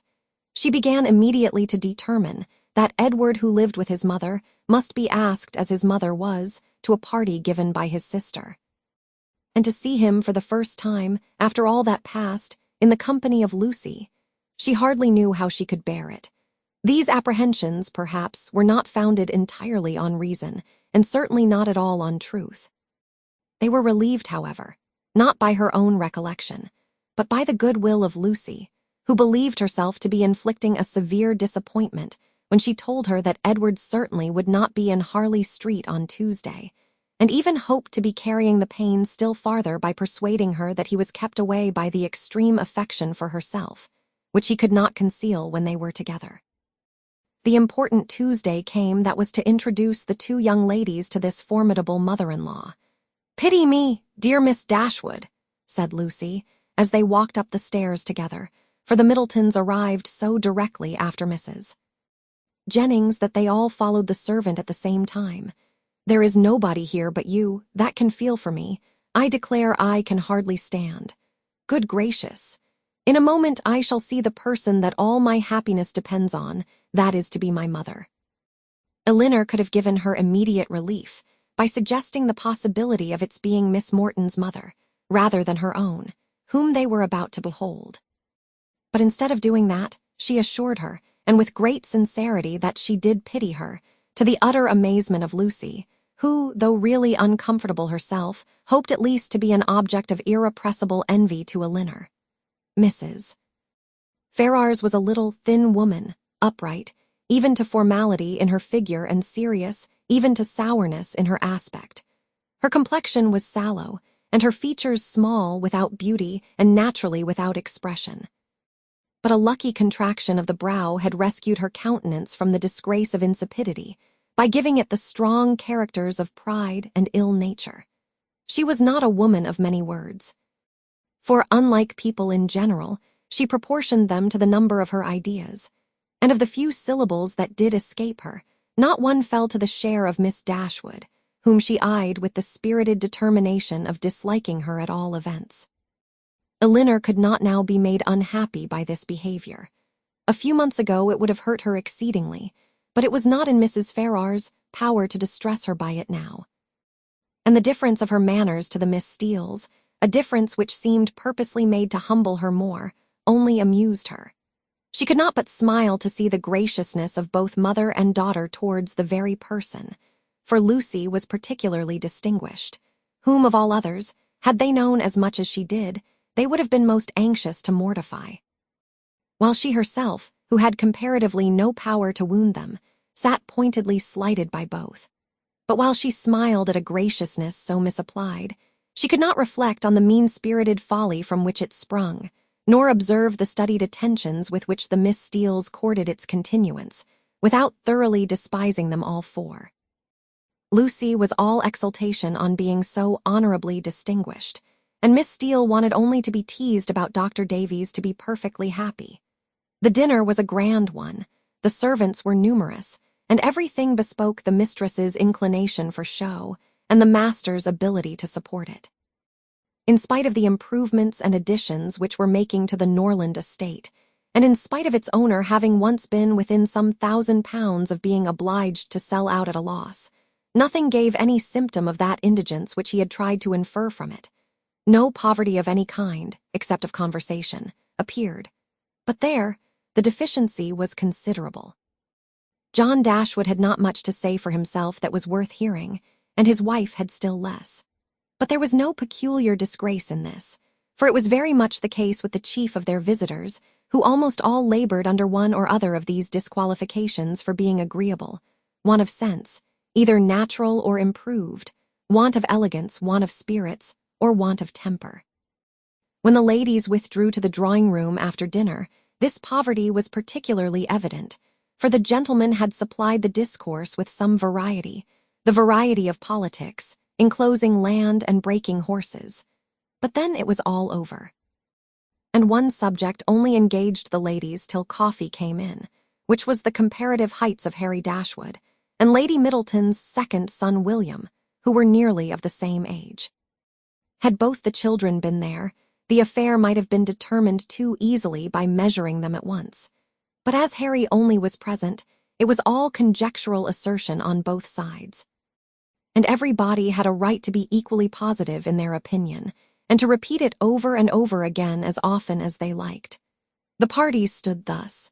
The two mothers, though each really convinced that her own son was the tallest, politely decided in favor of the other. The two grandmothers, with not less partiality, but more sincerity, were equally earnest in support of their own descendant. Lucy, who was hardly less anxious to please one parent than the other, thought the boys were both remarkably tall for their age, and could not conceive that there could be the smallest difference in the world between them. And Miss Steele, with yet greater address, gave it, as fast as she could, in favor of each. Elinor, having once delivered her opinion on William's side, by which she offended Mrs. Ferrars and Fanny still more, did not see the necessity of enforcing it by any farther assertion, and Marian, when called on for hers, offended them all, by declaring that she had no opinion to give, as she had never thought about it. Before her removing from Norland, Elinor had painted a very pretty pair of screens for her sister-in-law, which being now just mounted and brought home, ornamented her present drawing-room. And these screens, catching the eye of John Dashwood on his following the other gentlemen into the room, were officiously handed by him to Colonel Brandon for his admiration. "These are done by my eldest sister," said he. "And you, as a man of taste, will, I dare say, be pleased with them. I do not know whether you have ever happened to see any of her performances before, but she is in general reckoned to draw extremely well." The colonel, though disclaiming all pretensions to connoisseurship, warmly admired the screens, as he would have done anything painted by Miss Dashwood. And on the curiosity of the others being of course excited, they were handed round for general inspection. Mrs. Ferrars, not aware of their being Elinor's work, particularly requested to look at them. And after they had received gratifying testimony of Lady Middleton's approbation, Fanny presented them to her mother, considerately informing her, at the same time, that they were done by Miss Dashwood. "Hum," said Mrs.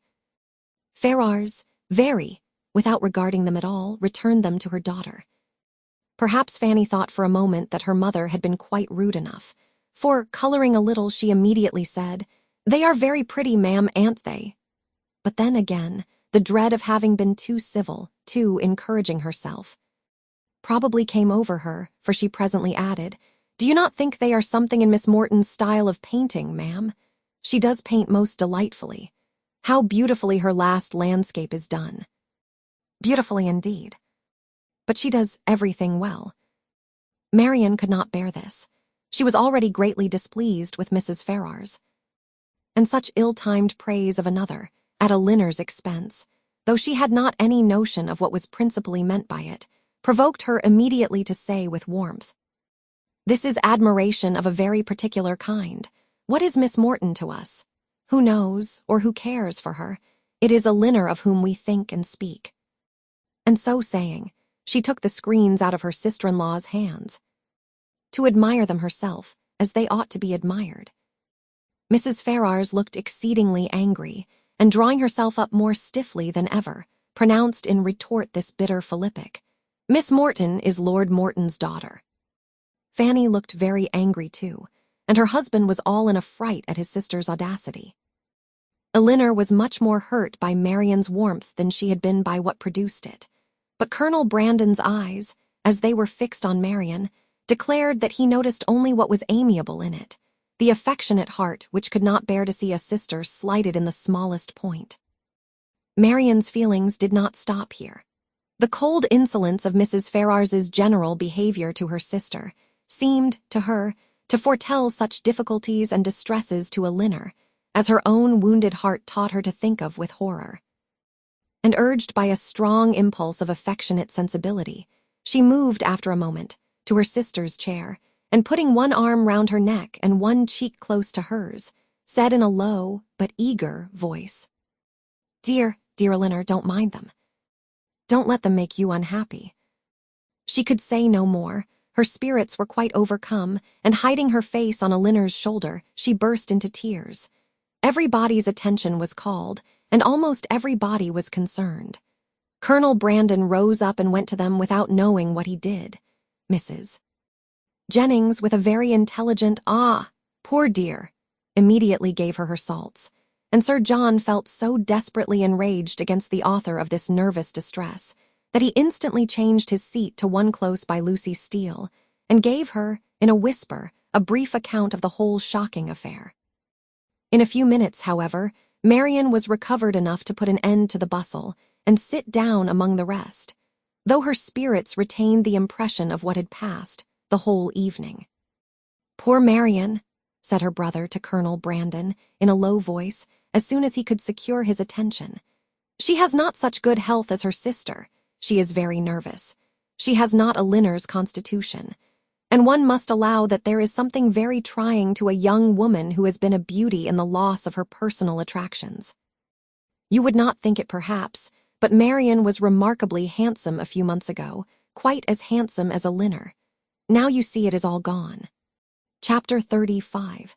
Elinor's curiosity to see Mrs. Ferrars was satisfied. She had found in her everything that could tend to make a farther connection between the families undesirable. She had seen enough of her pride, her meanness, and her determined prejudice against herself, to comprehend all the difficulties that must have perplexed the engagement, and retarded the marriage of Edward and herself had he been otherwise free. And she had seen almost enough to be thankful for her own sake, that one greater obstacle preserved her from suffering under any other of Mrs. Ferrars's creation, preserved her from all dependence upon her caprice, or any solicitude for her good opinion. Or at least, if she did not bring herself quite to rejoice in Edward's being fettered to Lucy, she determined that had Lucy been more amiable, she ought to have rejoiced. She wondered that Lucy's spirits could be so very much elevated by the civility of Mrs. Ferrars, that her interest and her vanity should so very much blind her as to make the attention which seemed only paid her because she was not a Linner appear a compliment to herself, or to allow her to derive encouragement from a preference only given her because her real situation was unknown. But that it was so had not only been declared by Lucy's eyes at the time, but was declared over again the next morning more openly, for at her particular desire, Lady Middleton set her down in Berkeley Street on the chance of seeing a Linner alone, to tell her how happy she was. The chance proved a lucky one, for a message from Mrs. Palmer soon after she arrived carried Mrs. Jennings away. "My dear friend," cried Lucy, as soon as they were by themselves, "I come to talk to you of my happiness."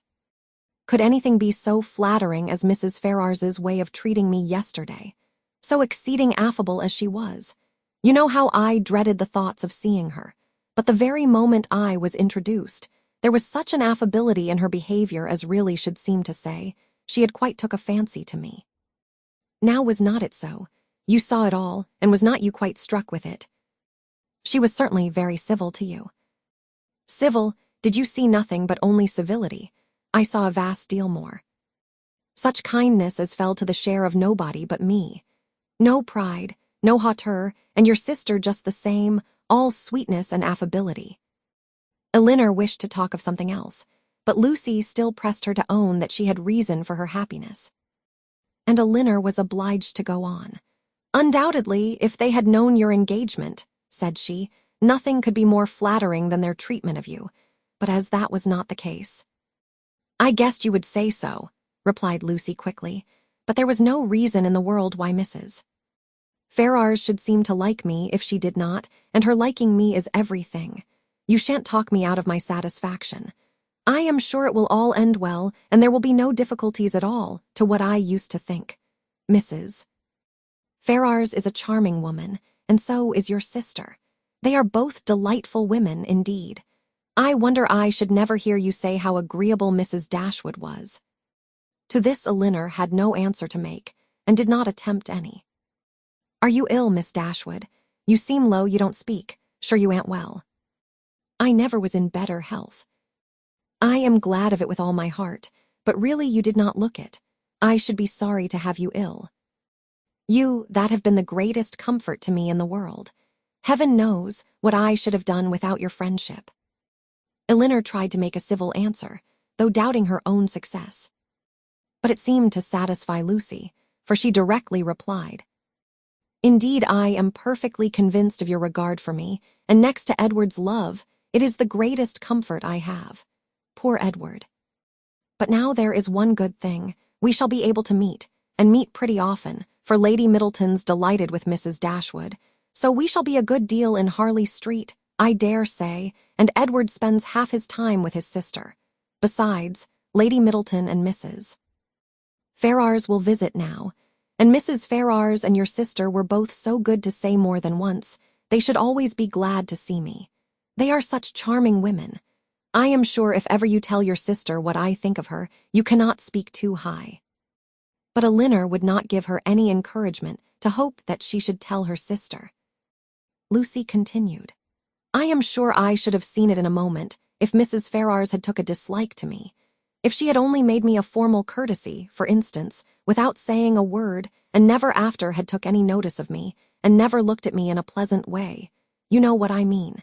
If I had been treated in that forbidding sort of way, I should have gave it all up in despair.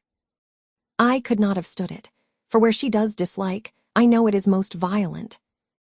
Elinor was prevented from making any reply to this civil triumph, by the doors being thrown open, the servants announcing Mr. Ferrars and Edwards immediately walking in. It was a very awkward moment, and the countenance of each showed that it was so. They all looked exceedingly foolish, and Edward seemed to have as great an inclination to walk out of the room again as to advance farther into it. The very circumstance, in its unpleasantest form, which they would each have been most anxious to avoid, had fallen on them. They were not only all three together, but were together without the relief of any other person. The ladies recovered themselves first. It was not Lucy's business to put herself forward, and the appearance of secrecy must still be kept up. She could therefore only look her tenderness, and after slightly addressing him, said no more. But Elinor had more to do, and so anxious was she, for his sake and her own, to do it well, that she forced herself, after a moment's recollection, to welcome him, with a look and manner that were almost easy and almost open. And another struggle, another effort still improved them. She would not allow the presence of Lucy, nor the consciousness of some injustice towards herself, to deter her from saying that she was happy to see him, and that she had very much regretted being from home when he called before in Berkeley Street. She would not be frightened from paying him those attentions which, as a friend and almost a relation, were his due by the observant eyes of Lucy, though she soon perceived them to be narrowly watching her. Her manners gave some reassurance to Edward, and he had courage enough to sit down. But his embarrassment still exceeded that of the ladies in a proportion, which the case rendered reasonable, though his sex might make it rare. For his heart had not the indifference of Lucy, nor could his conscience have quite the ease of Elinor. Lucy, with a demure and settled air, seemed determined to make no contribution to the comfort of the others, and would not say a word. And almost everything that was said proceeded from Elinor, who was obliged to volunteer all the information about her mother's health, their coming to town, and see which Edward ought to have inquired about, but never did. Her exertions did not stop here, for she soon afterwards felt herself so heroically disposed as to determine, under pretense of fetching Marian, to leave the others by themselves. And she really did it, and that in the handsomest manner, for she loitered away several minutes on the landing-place, with the most high-minded fortitude, before she went to her sister. When that was once done, however, it was time for the raptures of Edward to cease, for Marian's joy hurried her into the drawing-room immediately. Her pleasure in seeing him was like every other of her feelings, strong in itself and strongly spoken. She met him with a hand that would be taken, and a voice that expressed the affection of a sister. "Dear Edward," she cried, "this is a moment of great happiness. This would almost make amends for everything." Edward tried to return her kindness as it deserved, but before such witnesses, he dared not say half what he really felt. Again they all sat down, and for a moment or two all were silent, while Marian was looking with the most speaking tenderness, sometimes at Edward and sometimes at Elinor, regretting only that their delight in each other should be checked by Lucy's unwelcome presence. Edward was the first to speak, and it was to notice Marian's altered looks and express his fear of her not finding London agree with her. "Oh, don't think of me," she replied with spirited earnestness, though her eyes were filled with tears as she spoke. "Don't think of my health. Elinor is well, you see. That must be enough for us both." This remark was not calculated to make Edward or Elinor more easy, nor to conciliate the goodwill of Lucy, who looked up at Marian with no very benignant expression. "Do you like London?" said Edward, willing to say anything that might introduce another subject. "Not at all. I expected much pleasure in it, but I have found none. The sight of you, Edward, is the only comfort it has afforded. And thank heaven, you are what you always were." She paused, no one spoke. "I think, Elinor," she presently added, "we must employ Edward to take care of us in our return to Barton. In a week or two, I suppose, we shall be going. And I trust Edward will not be very unwilling to accept the charge." Poor Edward muttered something, but what it was nobody knew, not even himself. But Marian, who saw his agitation and could easily trace it to whatever cause best pleased herself, was perfectly satisfied and soon talked of something else. "We spent such a day, Edward, in Harley Street yesterday. So dull, so wretchedly dull. But I have much to say to you on that head, which cannot be said now. And with this admirable discretion, did she defer the assurance of her finding their mutual relatives more disagreeable than ever, and of her being particularly disgusted with his mother, till they were more in private. "But why were you not there, Edward? Why did you not come?" "I was engaged elsewhere." "Engaged? But what was that when such friends were to be met?" "Perhaps, Miss Marian," cried Lucy, eager to take some revenge on her, "you think young men never stand upon engagements if they have no mind to keep them, little as well as great." Elinor was very angry, but Marian seemed entirely insensible of the sting. For she calmly replied, "Not so, indeed, for seriously speaking, I am very sure that conscience only kept Edward from Harley Street, and I really believe he has the most delicate conscience in the world. The most scrupulous in performing every engagement, however minute, and however it may make against his interest or pleasure. He is the most fearful of giving pain, of wounding expectation, and the most incapable of being selfish, of any body I ever saw. Edward, it is so, and I will say it. What? Are you never to hear yourself praised? Then you must be no friend of mine. For those who will accept of my love and esteem must submit to my open commendation." The nature of her commendation, in the present case, however, happened to be particularly ill-suited to the feelings of 2/3 of her auditors, and was so very unexhilarating to Edward that he very soon got up to go away. "Going so soon," said Marian, "my dear Edward, this must not be." And drawing him a little aside, she whispered her persuasion that Lucy could not stay much longer. But even this encouragement failed, for he would go. And Lucy, who would have outstayed him, had his visit lasted 2 hours, soon afterwards went away. "What can bring her here so often?" said Marian, on her leaving them. "Could not she see that we wanted her gone? How teasing to Edward." "Why so? We were all his friends, and Lucy has been the longest known to him of any. It is but natural that he should like to see her, as well as ourselves." Marian looked at her steadily and said, "You know, Elinor, that this is a kind of talking which I cannot bear. If you only hope to have your assertion contradicted, as I must suppose to be the case, you ought to recollect that I am the last person in the world to do it. I cannot descend to be tricked out of assurances that are not really wanted." She then left the room, and Elinor dared not follow her to say more, for bound as she was by her promise of secrecy to Lucy, she could give no information that would convince Marian. And painful as the consequences of her still continuing in an error might be, she was obliged to submit to it. All that she could hope was that Edward would not often expose her or himself to the distress of hearing Marian's mistaken warmth, nor to the repetition of any other part of the pain that had attended their recent meeting, and this she had every reason to expect. Chapter 36. Within a few days after this meeting, the newspapers announced to the world that the lady of Thomas Palmer, Esquire, was safely delivered of a son and heir. A very interesting and satisfactory paragraph, at least to all those intimate connections who knew it before. This event, highly important to Mrs. Jennings's happiness, produced a temporary alteration in the disposal of her time, and influenced, in a like degree, the engagements of her young friends. For as she wished to be as much as possible with Charlotte, she went thither every morning as soon as she was dressed, and did not return till late in the evening. And the Miss Dashwoods, at the particular request of the Middletons, spent the whole of every day in Conduit Street. For their own comfort, they would much rather have remained, at least all the morning, in Mrs. Jennings's house, but it was not a thing to be urged against the wishes of everybody. Their hours were therefore made over to Lady Middleton and the 2 Miss Steeles, by whom their company, in fact, was as little valued as it was professedly sought. They had too much sense to be desirable companions to the former, and by the latter they were considered with a jealous eye, as intruding on their ground and sharing the kindness which they wanted to monopolize. Though nothing could be more polite than Lady Middleton's behavior to Elinor and Marian, she did not really like them at all.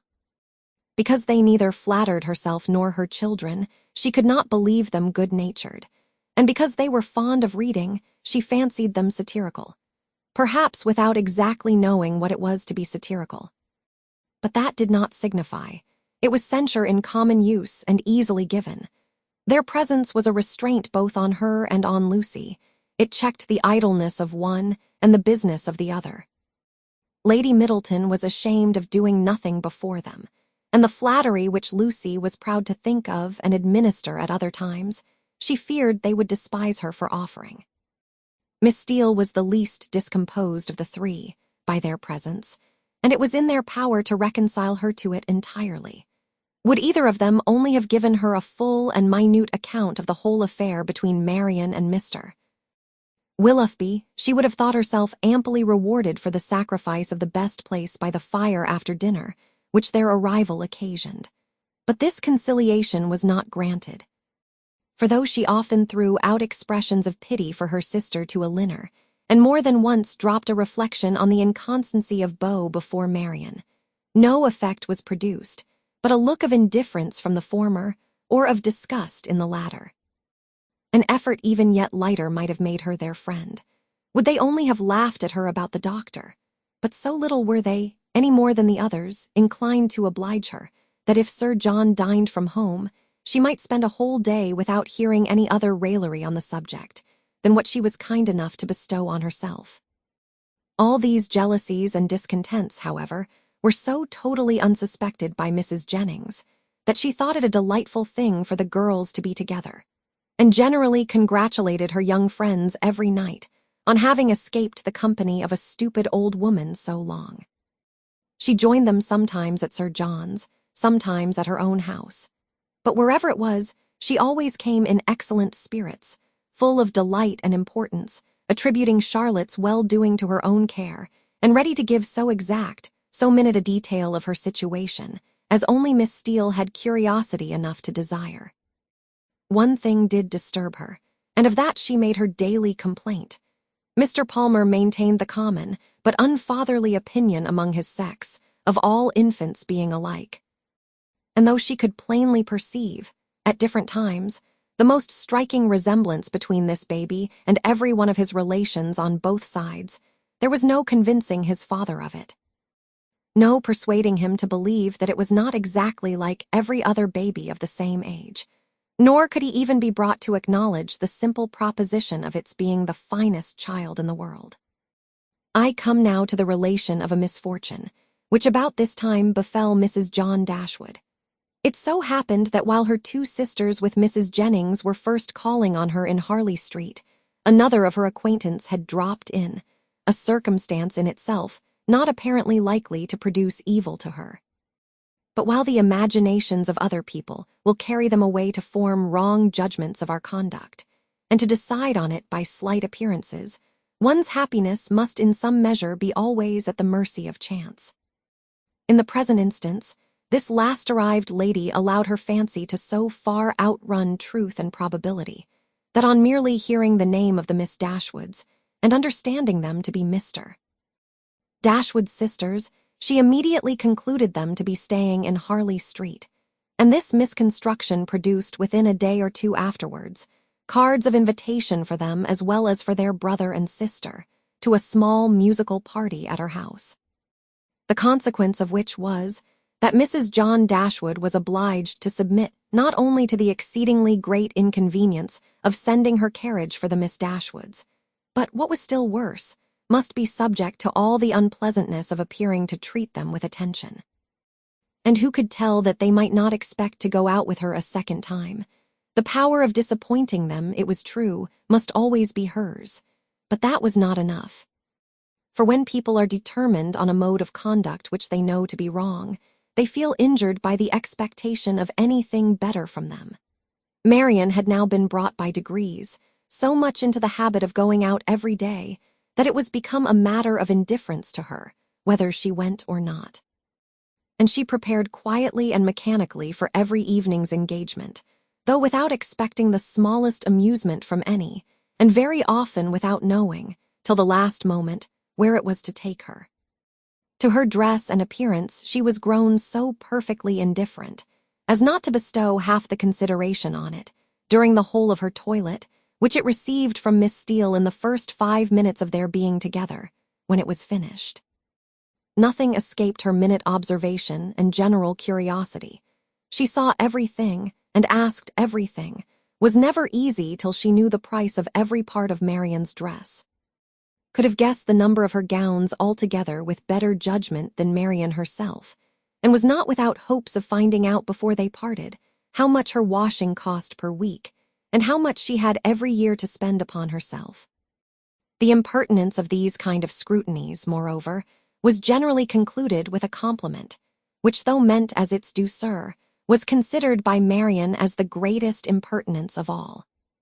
For after undergoing an examination into the value and make of her gown, the color of her shoes, and the arrangement of her hair, she was almost sure of being told that upon her word she looked vastly smart, and she dared to say she would make a great many conquests. With such encouragement as this, was she dismissed on the present occasion to her brother's carriage, which they were ready to enter 5 minutes after it stopped at the door, a punctuality not very agreeable to their sister-in-law, who had preceded them to the house of her acquaintance, and was there hoping for some delay on their part that might inconvenience either herself or her coachman. The events of this evening were not very remarkable. The party, like other musical parties, comprehended a great many people who had real taste for the performance, and a great many more who had none at all.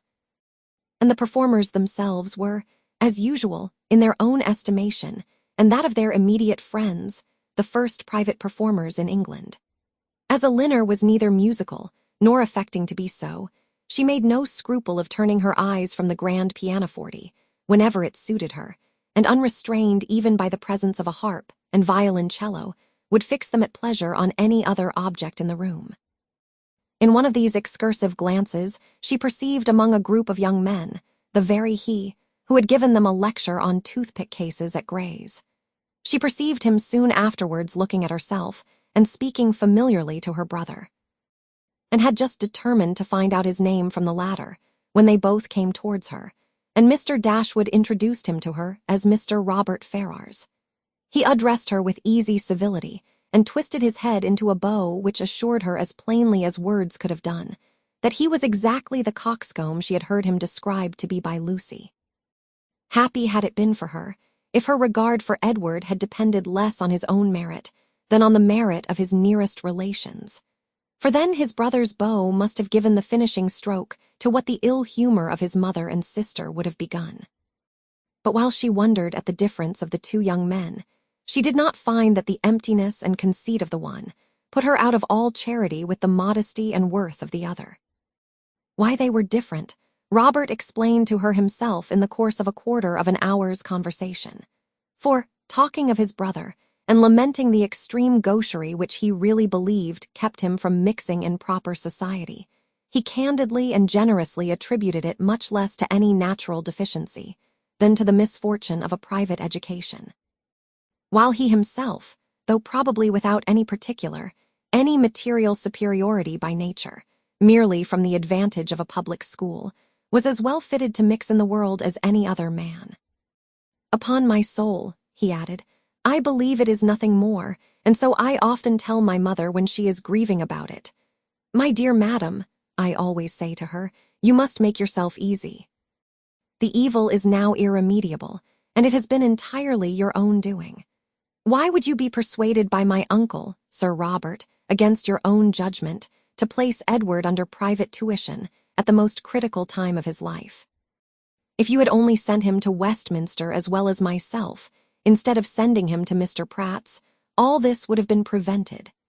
This is the way in which I always consider the matter, and my mother is perfectly convinced of her error. Elinor would not oppose his opinion, because, whatever might be her general estimation of the advantage of a public school, she could not think of Edward's abode in Mr. Pratt's family with any satisfaction. You reside in Devonshire, I think, was his next observation, in a cottage near Dawlish. Elinor set him right as to its situation, and it seemed rather surprising to him that anybody could live in Devonshire without living near Dawlish. He bestowed his hearty approbation, however, on their species of house. For my own part, said he, I am excessively fond of a cottage. There is always so much comfort, so much elegance about them. And I protest, if I had any money to spare, I should buy a little land and build one myself, within a short distance of London, where I might drive myself down at any time and collect a few friends about me and be happy. I advise everybody who is going to build a cottage. My friend Lord Courtland came to me the other day on purpose to ask my advice and laid before me 3 different plans of Bonomi's. I was to decide on the best of them. "My dear Courtland," said I, immediately throwing them all into the fire, "do not adopt either of them, but by all means build a cottage. And that, I fancy, will be the end of it. Some people imagine that there can be no accommodations, no space in a cottage, but this is all a mistake. I was last month at my friend Elliot's near Dartford. Lady Elliot wished to give a dance. 'But how can it be done?' said she. 'My dear Ferrars, do tell me how it is to be managed. There is not a room in this cottage that will hold 10 couple, and where can the supper be?' I immediately saw that there could be no difficulty in it, so I said, 'My dear Lady Elliot, do not be uneasy. The dining parlor will admit 18 couple with ease. Card tables may be placed in the drawing room. The library may be open for tea and other refreshments, and let the supper be set out in the saloon.' Lady Elliot was delighted with the thought. We measured the dining room and found it would hold exactly 18 couple, and the affair was arranged precisely after my plan. So that, in fact, you see, if people do but know how to set about it, every comfort may be as well enjoyed in a cottage as in the most spacious dwelling." Elinor agreed to it all, for she did not think he deserved the compliment of rational opposition. As John Dashwood had no more pleasure in music than his eldest sister, his mind was equally at liberty to fix on anything else, and a thought struck him during the evening, which he communicated to his wife, for her approbation, when they got home. The consideration of Mrs. Dennison's mistake, in supposing his sisters their guests, had suggested the propriety of their being really invited to become such, while Mrs. Jennings's engagements kept her from home. The expense would be nothing, the inconvenience not more, and it was altogether an attention which the delicacy of his conscience pointed out to be requisite to its complete enfranchisement from his promise to his father. Fanny was startled at the proposal. "I do not see how it can be done," said she, "without affronting Lady Middleton, for they spend every day with her. Otherwise I should be exceedingly glad to do it. You know I am always ready to pay them any attention in my power, as my taking them out this evening shows. But they are Lady Middleton's visitors. How can I ask them away from her?" Her husband, but with great humility, did not see the force of her objection. They had already spent a week in this manner in Conduit Street, and Lady Middleton could not be displeased at their giving the same number of days to such near relations. Fanny paused a moment, and then with fresh vigor said, "My love, I would ask them with all my heart, if it was in my power. But I had just settled within myself to ask the Miss Steeles to spend a few days with us. They are very well behaved, good kind of girls, and I think the attention is due to them, as their uncle did so very well by Edward. We can ask your sisters some other year, you know, but the Miss Steeles may not be in town any more. I am sure you will like them. Indeed, you do like them, you know, very much already, and so does my mother. And they are such favorites with Harry." Mr. Dashwood was convinced. He saw the necessity of inviting the Miss Steeles immediately, and his conscience was pacified by the resolution of inviting his sisters another year. At the same time, however, slyly suspecting that another year would make the invitation needless, by bringing Elinor to town as Colonel Brandon's wife, and Marian as their visitor. Fanny, rejoicing in her escape, and proud of the ready wit that had procured it, wrote the next morning to Lucy, to request her company and her sister, for some days, in Harley Street, as soon as Lady Middleton could spare them. This was enough to make Lucy really and reasonably happy. Mrs. Dashwood seemed actually working for her, herself, cherishing all her hopes, and promoting all her views. Such an opportunity of being with Edward and his family was, above all things, the most material to her interest, and such an invitation the most gratifying to her feelings.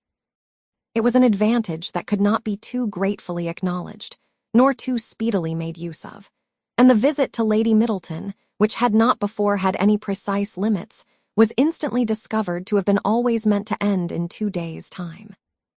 When the note was shown to Elinor, as it was within 10 minutes after its arrival, it gave her, for the first time, some share in the expectations of Lucy. For such a mark of uncommon kindness, vouchsafed on so short an acquaintance, seemed to declare that the goodwill towards her arose from something more than merely malice against herself, and might be brought, by time and address, to do everything that Lucy wished. Her flattery had already subdued the pride of Lady Middleton, and made an entry into the close heart of Mrs. John Dashwood. And these were effects that laid open the probability of greater. The Miss Steeles removed to Harley Street, and all that reached Elinor of their influence there strengthened her expectation of the event. Sir John, who called on them more than once, brought home such accounts of the favor they were in as must be universally striking. Mrs. Dashwood had never been so much pleased with any young women in her life as she was with them. Had given each of them a needle book made by some emigrant, called Lucy by her Christian name, and did not know whether she should ever be able to part with them. End of the 2nd volume. Chapter 37. Mrs. Palmer was so well at the end of a fortnight that her mother felt it no longer necessary to give up the whole of her time to her, and, contenting herself with visiting her once or twice a day, returned from that period to her own home and her own habits, in which she found the Miss Dashwoods very ready to resume their former share. About the 3rd or 4th morning after their being thus resettled in Berkeley Street, Mrs. Jennings, on returning from her ordinary visit to Mrs. Palmer, entered the drawing-room, where Elinor was sitting by herself, with an air of such hurrying importance as prepared her to hear something wonderful. And giving her time only to form that idea, began directly to justify it, by saying, "Lord, my dear Miss Dashwood, have you heard the news?" "No, ma'am, what is it?" "Something so strange, but you shall hear it all, when I got to Mr. Palmer. I found Charlotte quite in a fuss about the child. She was sure it was very ill, it cried and fretted and was all over pimples. So I looked at it directly and, Lord. 'My dear,' says I, 'it is nothing in the world but the red gum.' And nurse said just the same. But Charlotte, she would not be satisfied, so Mr. Donovan was sent for. And luckily he happened to just come in from Harley Street, so he stepped over directly. And as soon as ever he saw the child, he said just as we did, that it was nothing in the world but the red gum, and then Charlotte was easy. And so, just as he was going away again, it came into my head. I am sure I do not know how I happened to think of it, but it came into my head to ask him if there was any news. So upon that, he smirked and simpered and looked grave, and seemed to know something or other, and at last he said in a whisper, 'For fear any unpleasant report should reach the young ladies under your care as to their sister's indisposition, I think it advisable to say that I believe there is no great reason for alarm. I hope Mrs. Dashwood will do very well.' 'What, is Fanny ill?' 'That is exactly what I said, my dear. Lord, says I, is Mrs. Dashwood ill?' So then it all came out, and the long and the short of the matter, by all I can learn, seems to be this. Mr. Edward Ferrars, the very young man I used to joke with you about, but however, as it turns out, I am monstrous glad there was never anything in it. Mr. Edward Ferrars, it seems, has been engaged above this 12-month to my cousin Lucy. There's for you, my dear. And not a creature knowing a syllable of the matter, except Nancy. Could you have believed such a thing possible? There is no great wonder in their liking one another, but that matters should be brought so forward between them, and nobody suspect it. That is strange. I never happened to see them together, or I am sure I should have found it out directly. Well, and so this was kept a great secret, for fear of Mrs. Ferrars, and neither she nor your brother or sister suspected a word of the matter. Till this very morning, poor Nancy, who, you know, is a well-meaning creature, but no conjurer, popped it all out. Lord, thinks she to herself, they are all so fond of Lucy, to be sure they will make no difficulty about it. And so, away she went to your sister, who was sitting all alone at her carpet work, little suspecting what was to come. For she had just been saying to your brother, only 5 minutes before, that she thought to make a match between Edward and some lord's daughter or other. I forget who. So you may think what a blow it was to all her vanity and pride. She fell into violent hysterics immediately, with such screams as reached your brother's ears, as he was sitting in his own dressing room downstairs, thinking about writing a letter to his steward in the country. So up he flew directly, and a terrible scene took place, for Lucy was come to them by that time, little dreaming what was going on. Poor soul, I pity her, and I must say I think she was used very hardly. For your sister scolded like any fury, and soon drove her into a fainting fit. Nancy, she fell upon her knees and cried bitterly, and your brother, he walked about the room and said he did not know what to do. Mrs. Dashwood declared they should not stay a minute longer in the house, and your brother was forced to go down upon his knees too, to persuade her to let them stay till they had packed up their clothes. Then she fell into hysterics again, and he was so frightened that he would send for Mr. Donovan, and Mr. Donovan found the house in all this uproar. The carriage was at the door ready to take my poor cousins away, and they were just stepping in as he came off. Poor Lucy in such a condition, he says, she could hardly walk, and Nancy, she was almost as bad. I declare I have no patience with your sister, and I hope with all my heart it will be a match in spite of her. Lord, what a taking poor Mr. Edward will be in when he hears of it, to have his love used so scornfully. For they say he is monstrous fond of her, as well he may. I should not wonder if he was to be in the greatest passion. And Mr. Donovan thinks just the same. He and I had a great deal of talk about it, and the best of all is that he has gone back again to Harley Street, that he may be within call when Mrs. Ferrars is told of it, for she was sent for as soon as ever my cousins left the house, for your sister was sure she would be in hysterics too, and so she may, for what I care. I have no pity for either of them. I have no notion of people's making such a to-do about money and greatness. There is no reason on earth why Mr. Edward and Lucy should not marry, for I am sure Mrs. Ferrars may afford to do very well by her son, and though Lucy has next to nothing herself, she knows better than anybody how to make the most of everything. I dare say, if Mrs. Ferrars would only allow him 500 a year, she would make as good an appearance with it as anybody else would with 8. Lord, how snug they might live in such another cottage as yours, or a little bigger, with 2 maids and 2 men. And I believe I could help them to a housemaid, for my Betty has a sister out of place, that would fit them exactly.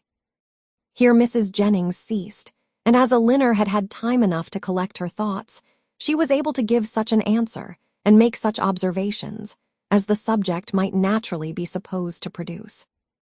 Happy to find that she was not suspected of any extraordinary interest in it, that Mrs. Jennings, as she had of late often hoped might be the case, had ceased to imagine her at all attached to Edward.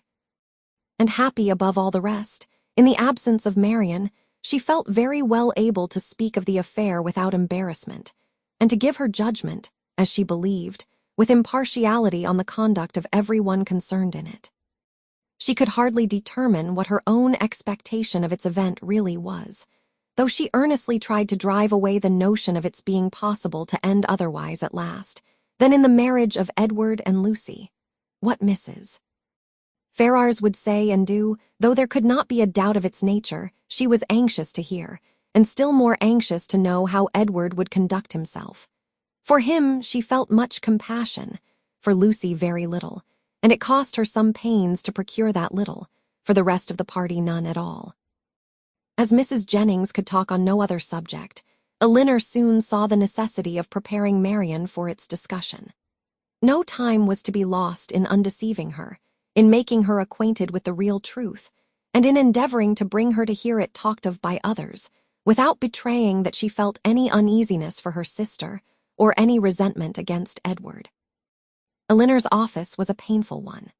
She was going to remove what she really believed to be her sister's chief consolation, to give such particulars of Edward as she feared would ruin him forever in her good opinion, and to make Marian, by a resemblance in their situations, which to her fancy would seem strong, feel all her own disappointment over again. But unwelcome as such a task must be, it was necessary to be done, and Elinor therefore hastened to perform it. She was very far from wishing to dwell on her own feelings, or to represent herself as suffering much, any otherwise than as the self-command she had practiced since her first knowledge of Edward's engagement might suggest a hint of what was practicable to Marian. Her narration was clear and simple, and though it could not be given without emotion, it was not accompanied by violent agitation, nor impetuous grief. That belonged rather to the hearer, for Marian listened with horror and cried excessively. Elinor was to be the comforter of others in her own distresses, no less than in theirs, and all the comfort that could be given by assurances of her own composure of mind, and a very earnest vindication of Edward from every charge but of imprudence, was readily offered. But Marian for some time would give credit to neither. Edward seemed a second Willoughby, and acknowledging as Elinor did that she had loved him most sincerely, could she feel less than herself? As for Lucy Steele, she considered her so totally unamiable, so absolutely incapable of attaching a sensible man, that she could not be persuaded at first to believe, and afterwards to pardon, any former affection of Edward for her. She would not even admit it to have been natural, and Elinor left her to be convinced that it was so by that which only could convince her, a better knowledge of mankind. Her first communication had reached no farther than to state the fact of the engagement and the length of time it had existed. Marian's feelings had then broken in and put an end to all regularity of detail. And for some time all that could be done was to soothe her distress, lessen her alarms, and combat her resentment. The first question on her side, which led to farther particulars, was, "How long has this been known to you, Elinor? Has he written to you?" "I have known it these 4 months. When Lucy first came to Barton Park last November, she told me in confidence of her engagement." At these words, Marian's eyes expressed the astonishment which her lips could not utter. After a pause of wonder, she exclaimed, "4 months? Have you known of this 4 months?" Elinor confirmed it. "What, while attending me in all my misery, has this been on your heart? And I have reproached you for being happy. It was not fit that you should then know how much I was the reverse." "For months," cried Marian again, so calm, so cheerful. "How have you been supported?" "By feeling that I was doing my duty. My promise to Lucy obliged me to be secret. I owed it to her, therefore, to avoid giving any hint of the truth. And I owed it to my family and friends, not to create in them a solicitude about me, which it could not be in my power to satisfy." Marian seemed much struck.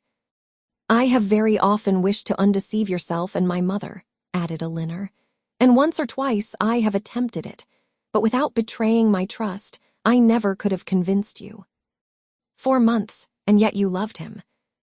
"Yes, but I did not love only him, and while the comfort of others was dear to me, I was glad to spare them from knowing how much I felt. Now I can think and speak of it with little emotion. I would not have you suffer on my account.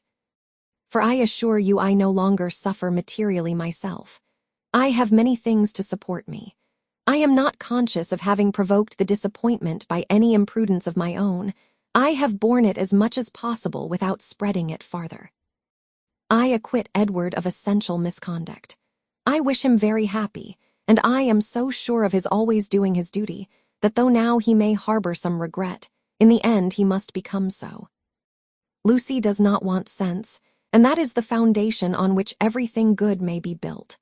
And after all, Marian, after all that is bewitching in the idea of a single and constant attachment, and all that can be said of one's happiness depending entirely on any particular person, it is not meant, it is not fit, it is not possible that it should be so.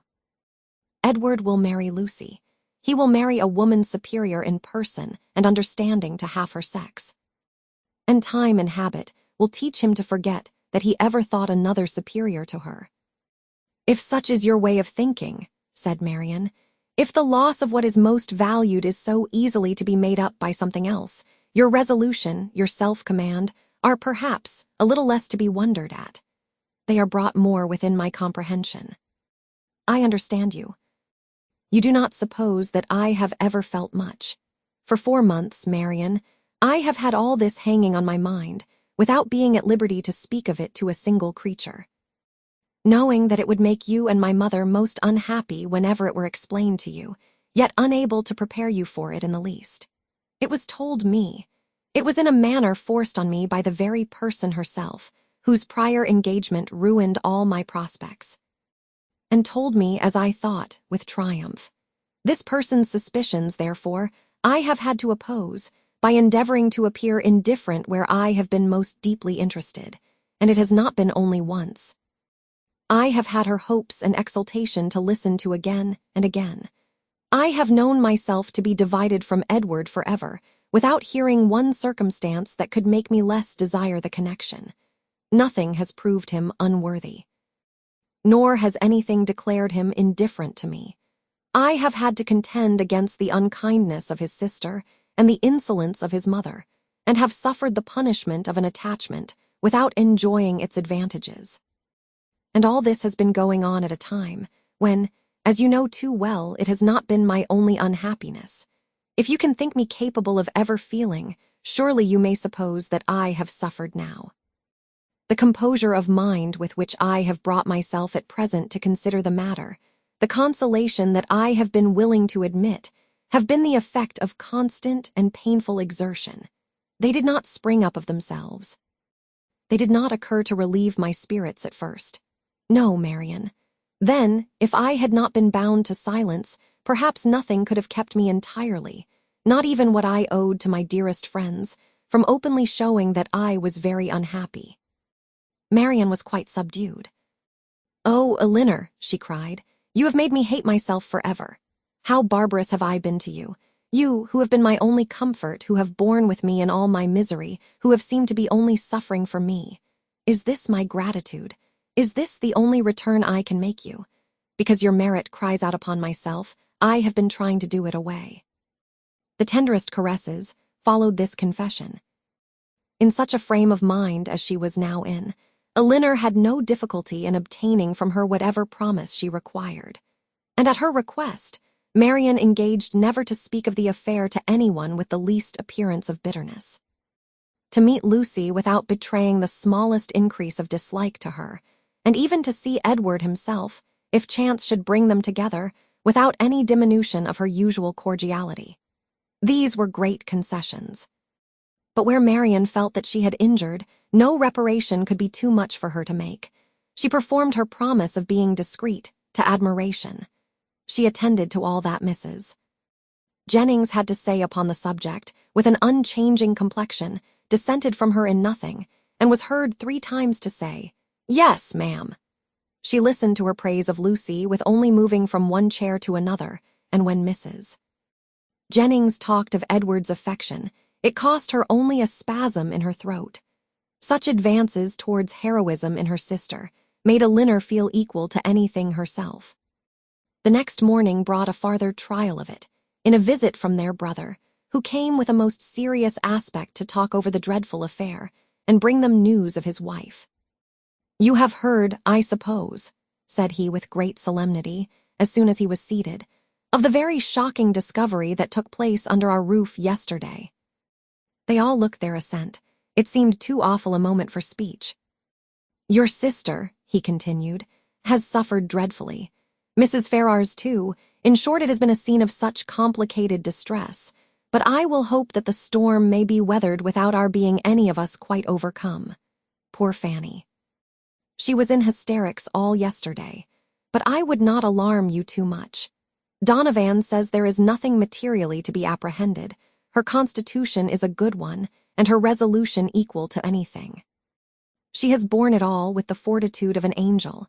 She says she never shall think well of anybody again, and one cannot wonder at it after being so deceived.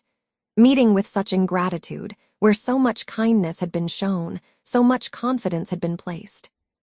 It was quite out of the benevolence of her heart that she had asked these young women to her house, merely because she thought they deserved some attention, were harmless, well-behaved girls, and would be pleasant companions.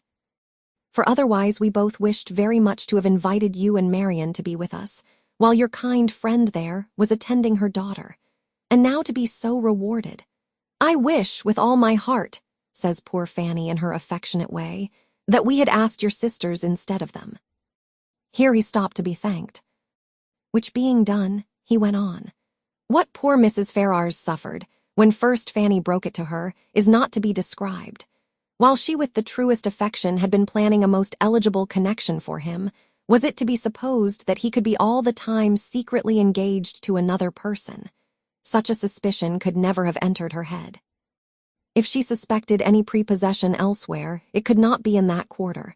There, to be sure, said she, I might have thought myself safe. She was quite in an agony. We consulted together, however, as to what should be done, and at last she determined to send for Edward. He came, but I am sorry to relate what ensued. All that Mrs. Ferrars could say to make him put an end to the engagement, assisted too, as you may well suppose, by my arguments, and Fanny's entreaties, was of no avail. Duty, affection, everything was disregarded. I never thought Edward so stubborn, so unfeeling before. His mother explained to him her liberal designs in case of his marrying Miss Morton. Told him she would settle on him the Norfolk estate, which, clear of land tax, brings in a good 1,000 a year. Offered even, when matters grew desperate, to make it 1,200. And in opposition to this, if he still persisted in this low connection, represented to him the certain penury that must attend the match. His own £2,000, she protested, should be his all. She would never see him again. And so far would she be from affording him the smallest assistance, that if he were to enter into any profession with a view of better support, she would do all in her power to prevent him advancing in it. Here Marian, in an ecstasy of indignation, clapped her hands together and cried, Gracious God! Can this be possible? Well may you wonder, Marian, replied her brother, at the obstinacy which could resist such arguments as these. Your exclamation is very natural. Marian was going to retort, but she remembered her promises and forbore. All this, however, he continued, was urged in vain. Edward said very little, but what he did say was in the most determined manner. Nothing should prevail on him to give up his engagement. He would stand to it, cost him what it might. Then, cried Mrs. Jennings with blunt sincerity, no longer able to be silent, he has acted like an honest man. I beg your pardon, Mr. Dashwood, but if he had done otherwise, I should have thought him a rascal. I have some little concern in the business, as well as yourself, for Lucy Steele is my cousin, and I believe there is not a better kind of girl in the world, nor one who more deserves a good husband. John Dashwood was greatly astonished. But his nature was calm, not open to provocation, and he never wished to offend anybody, especially anybody of good fortune. He therefore replied without any resentment, I would by no means speak disrespectfully of any relation of yours, madam. Miss Lucy Steele is, I dare say, a very deserving young woman, but in the present case, you know, the connection must be impossible. And to have entered into a secret engagement with a young man under her uncle's care, the son of a woman especially of such very large fortune as Mrs. Ferrars is perhaps altogether a little extraordinary. In short, I do not mean to reflect upon the behavior of any person whom you have a regard for, Mrs. Jennings. We all wish her extremely happy, and Mrs. Ferrars's conduct throughout the whole has been such as every conscientious, good mother, in like circumstances, would adopt. It has been dignified and liberal. Edward has drawn his own lot, and I fear it will be a bad one. Marian sighed out her similar apprehension. And Elinor's heart wrung for the feelings of Edward while braving his mother's threats for a woman who could not reward him. Well, sir, said Mrs. Jennings, and how did it end? I am sorry to say, ma'am, in a most unhappy rupture. Edward is dismissed forever from his mother's notice. He left her house yesterday, but where he is gone, or whether he is still in town, I do not know, for we of course can make no inquiry. Poor young man, and what is to become of him? What indeed, ma'am? It is a melancholy consideration. Born to the prospect of such affluence, I cannot conceive a situation more deplorable. The interest of £2,000, how can a man live on it? And when to that is added the recollection that he might, but for his own folly, within 3 months have been in the receipt of £2,500 a year, for Miss Morton has £30,000. I cannot picture to myself a more wretched condition. We must all feel for him, and the more so because it is totally out of our power to assist him. Poor young man, cried Mrs. Jennings. I am sure he should be very welcome to bed and board at my house. And so I would tell him if I could see him. It is not fit that he should be living about at his own charge now, at lodgings and taverns. Elinor's heart thanked her for such kindness towards Edward, though she could not forbear smiling at the form of it. If he would only have done as well by himself, said John Dashwood, as all his friends were disposed to do by him, he might now have been in his proper situation, and would have wanted for nothing. But as it is, it must be out of anybody's power to assist him. And there is one thing more preparing against him, which must be worse than all. His mother has determined, with a very natural kind of spirit, to settle that estate upon Robert immediately, which might have been Edward's on proper conditions. I left her this morning with her lawyer, talking over the business. Well, said Mrs. Jennings, that is her revenge. Everybody has a way of their own, but I don't think mine would be to make one son independent because another had plagued me. Marian got up and walked about the room. Can anything be more galling to the spirit of a man, continued John, than to see his younger brother in possession of an estate which might have been his own? Poor Edward! I feel for him sincerely. A few minutes more spent in the same kind of effusion concluded his visit, and with repeated assurances to his sisters that he really believed there was no material danger in Fanny's indisposition, and that they need not therefore be very uneasy about it, he went away, leaving the 3 ladies unanimous in their sentiments on the present occasion, as far at least as it regarded Mrs. Ferrars's conduct, the Dashwoods, and Edward's.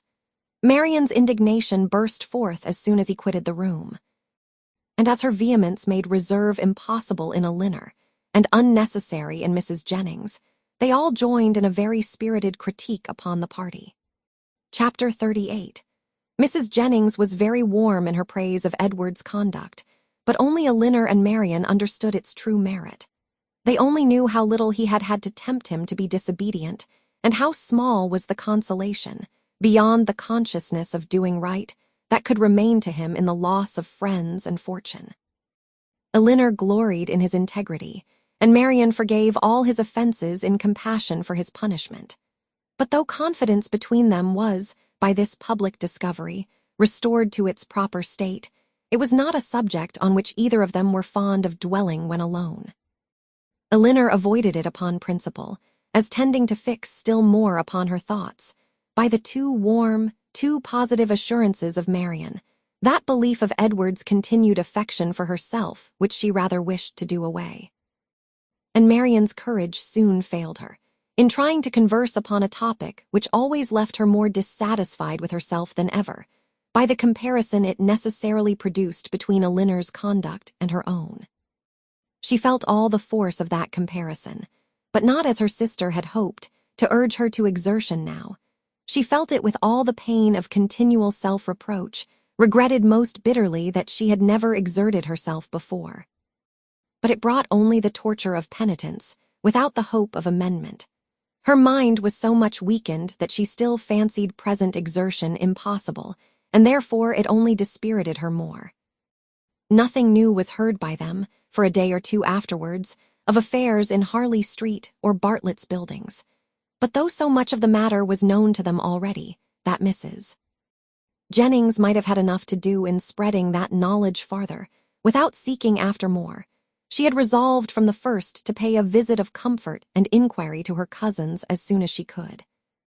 And nothing but the hindrance of more visitors than usual had prevented her going to them within that time.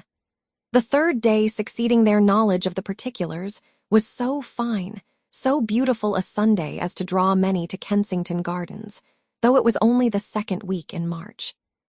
Mrs. Jennings and Elinor were of the number, but Marian, who knew that the Willoughbys were again in town, and had a constant dread of meeting them, chose rather to stay at home than venture into so public a place. An intimate acquaintance of Mrs. Jennings joined them soon after they entered the gardens, and Elinor was not sorry that by her continuing with them and engaging all Mrs. Jennings's conversation, she was herself left to quiet reflection. She saw nothing of the Willoughbys, nothing of Edward, and for some time nothing of anybody who could by any chance, whether grave or gay, be interesting to her. But at last she found herself with some surprise, accosted by Miss Steele, who, though looking rather shy, expressed great satisfaction in meeting them, and on receiving encouragement from the particular kindness of Mrs. Jennings, left her own party for a short time, to join theirs. Mrs. Jennings immediately whispered to Elinor, "Get it all out of her, my dear. She will tell you anything if you ask. You see I cannot leave Mrs. Clark." It was lucky, however, for Mrs. Jennings's curiosity and Elinor, too, that she would tell anything without being asked, for nothing would otherwise have been learnt. "I am so glad to meet you," said Miss Steele, taking her familiarly by the arm, "for I wanted to see you of all things in the world." And then lowering her voice, "I suppose Mrs. Jennings has heard all about it. Is she angry?" "Not at all, I believe, with you." "That is a good thing. And Lady Middleton, is she angry?" "I cannot suppose it possible that she should be." "I am monstrous glad of it. Good gracious. I have had such a time of it. I never saw Lucy in such a rage in my life. She vowed at first she would never trim me up a new bonnet, nor do anything else for me again, so long as she lived. But now she is quite come to, and we are as good friends as ever. Look, she made me this bow to my hat and put in the feather last night. There now, you are going to laugh at me too, but why should not I wear pink ribbons? I do not care if it is the doctor's favorite color. I am sure, for my part, I should never have known he did like it better than any other color if he had not happened to say so. My cousins have been so plaguing me. I declare sometimes, I do not know which way to look before them." She had wandered away to a subject on which Elinor had nothing to say, and therefore soon judged it expedient to find her way back again to the first. "Well, but Miss Dashwood," speaking triumphantly, "people may say what they choose about Mr. Ferrars's declaring he would not have Lucy, for it is no such thing, I can tell you. And it is quite a shame for such ill-natured reports to be spread abroad. Whatever Lucy might think about it herself, you know, it was no business of other people to set it down for certain." "I never heard anything of the kind hinted at before, I assure you," said Elinor. "Oh, did not you? But it was said, I know, very well, and by more than one. For Miss Godby told Miss Sparks that nobody in their senses could expect Mr. Ferrars to give up a woman like Miss Morton, with 30,000 pounds to her fortune, for Lucy Steele that had nothing at all. And I had it from Miss Sparks myself. And besides that, my cousin Richard said himself, that when it came to the point he was afraid Mr. Ferrars would be off, and when Edward did not come near us for 3 days, I could not tell what to think myself. And I believe in my heart Lucy gave it up all for lost. For we came away from your brother's Wednesday, and we saw nothing of him not all Thursday, Friday, and Saturday, and did not know what was become of him. Once Lucy thought to write to him, but then her spirits rose against that. However, this morning he came just as we came home from church, and then it all came out, how he had been sent for Wednesday to Harley Street, and been talked to by his mother and all of them, and how he had declared before them all that he loved nobody but Lucy, and nobody but Lucy would he have. And how he had been so worried by what passed, that as soon as he had went away from his mother's house, he had got upon his horse and rid into the country, somewhere or other. And how he had stayed about at an inn all Thursday and Friday, on purpose to get the better of it. And after thinking it all over and over again, he said, it seemed to him as if, now he had no fortune and no nothing at all, it would be quite unkind to keep her on to the engagement, because it must be for her loss, for he had nothing but 2,000 pounds, and no hope of anything else. And if he was to go into orders, as he had some thoughts, he could get nothing but a curacy, and how was they to live upon that? He could not bear to think of her doing no better, and so he begged, if she had the least mind for it, to put an end to the matter directly, and leave him shift for himself. I heard him say all this as plain as could possibly be, and it was entirely for her sake, and upon her account, that he said a word about being off, and not upon his own. I will take my oath he never dropped a syllable of being tired of her, or of wishing to marry Miss Morton, or anything like it. But to be sure, Lucy would not give ear to such kind of talking. So she told him directly, with a great deal about sweet and love, you know, and all that. Oh, la! One can't repeat such kind of things, you know. She told him directly she had not the least mind in the world to be off, for she could live with him upon a trifle, and how little soever he might have, she should be very glad to have it all, you know, or something of the kind. So then he was monstrous happy, and talked on some time about what they should do, and they agreed he should take orders directly, and they must wait to be married till he got a living. And just then I could not hear any more, for my cousin called from below to tell me Mrs. Richardson was come in her coach, and would take one of us to Kensington Gardens. So I was forced to go into the room and interrupt them, to ask Lucy if she would like to go, but she did not care to leave Edward. So I just run upstairs and put on a pair of silk stockings and came off with the Richardsons. I do not understand what you mean by interrupting them, said Elinor. You were all in the same room together, were not you? No, indeed not us. La, Miss Dashwood, do you think people make love when anybody else is by? Oh, for shame. To be sure you must know better than that. Laughing affectedly. No, no. They were shut up in the drawing-room together, and all I heard was only by listening at the door. How, cried Elinor, have you been repeating to me what you only learnt yourself by listening at the door? I am sorry I did not know it before. For I certainly would not have suffered you to give me particulars of a conversation which you ought not to have known yourself. How could you behave so unfairly by your sister? Oh, la, there is nothing in that. I only stood at the door and heard what I could, and I am sure Lucy would have done just the same by me. For a year or two back, when Martha Sharp and I had so many secrets together, she never made any bones of hiding in a closet or behind a chimney-board on purpose to hear what we said. Elinor tried to talk of something else, but Miss Steele could not be kept beyond a couple of minutes from what was uppermost in her mind. Edward talks of going to Oxford soon, said she, but now he is lodging at No. Pall Mall. What an ill-natured woman his mother is, ain't she? And your brother and sister were not very kind. However, I shan't say anything against them to you, and to be sure they did send us home in their own chariot, which was more than I looked for. And for my part, I was all in a fright for fear your sister should ask us for the huswifes she had gave us a day or two before. But however, nothing was said about them, and I took care to keep mine out of sight. Edward have got some business at Oxford, he says, so he must go there for a time, and after that, as soon as he can light upon a bishop, he will be ordained. I wonder what curacy he will get. Good gracious. Giggling as she spoke, I'd lay my life I know what my cousins will say when they hear of it. They will tell me I should write to the doctor to get Edward the curacy of his new living. I know they will. But I am sure I would not do such a thing for all the world. La, I shall say directly, I wonder how you could think of such a thing. I write to the doctor, indeed. Well, said Elinor, it is a comfort to be prepared against the worst. You have got your answer ready. Miss Steele was going to reply on the same subject, but the approach of her own party made another more necessary. Oh, la, here come the Richardsons.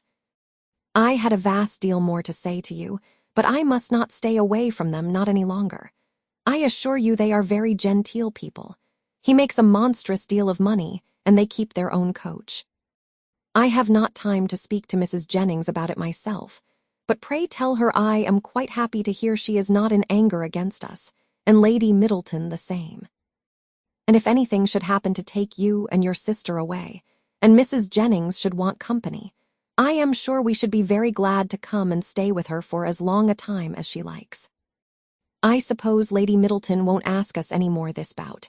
Goodbye. I am sorry Miss Marian was not here. Remember me kindly to her. La, if you have not got your spotted muslin on, I wonder you was not afraid of its being torn.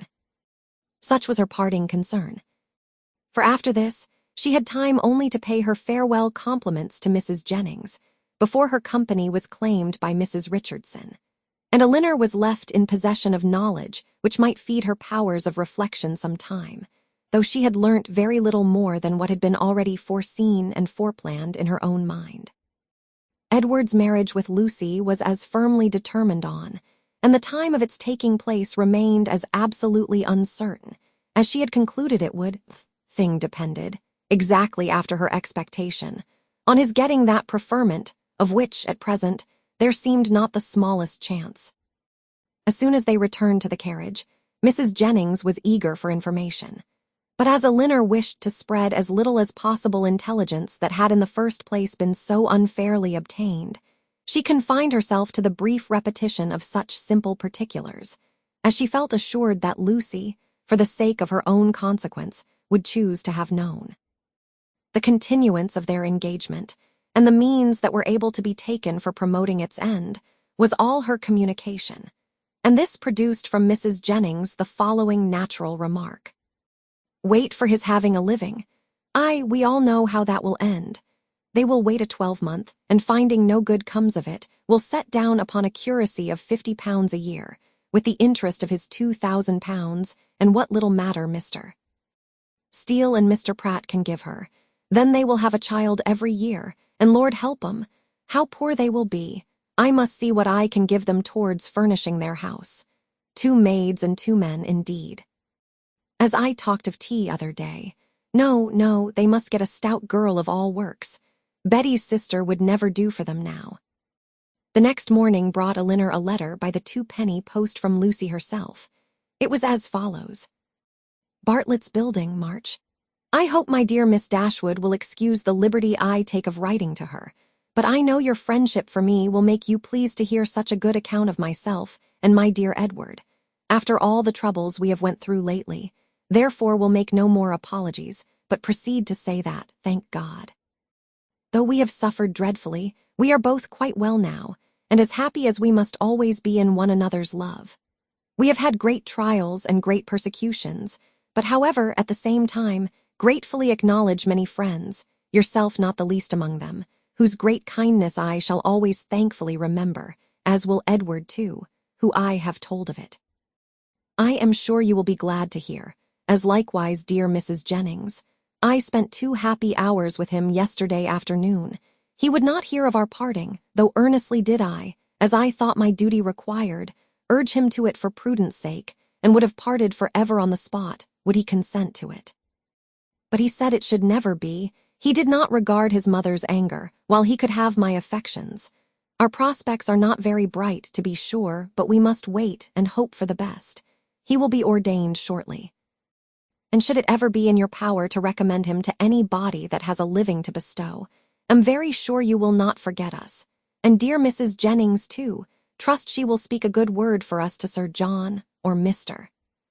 Palmer or any friend that may be able to assist us. Poor Anne was much to blame for what she did, but she did it for the best, so I say nothing.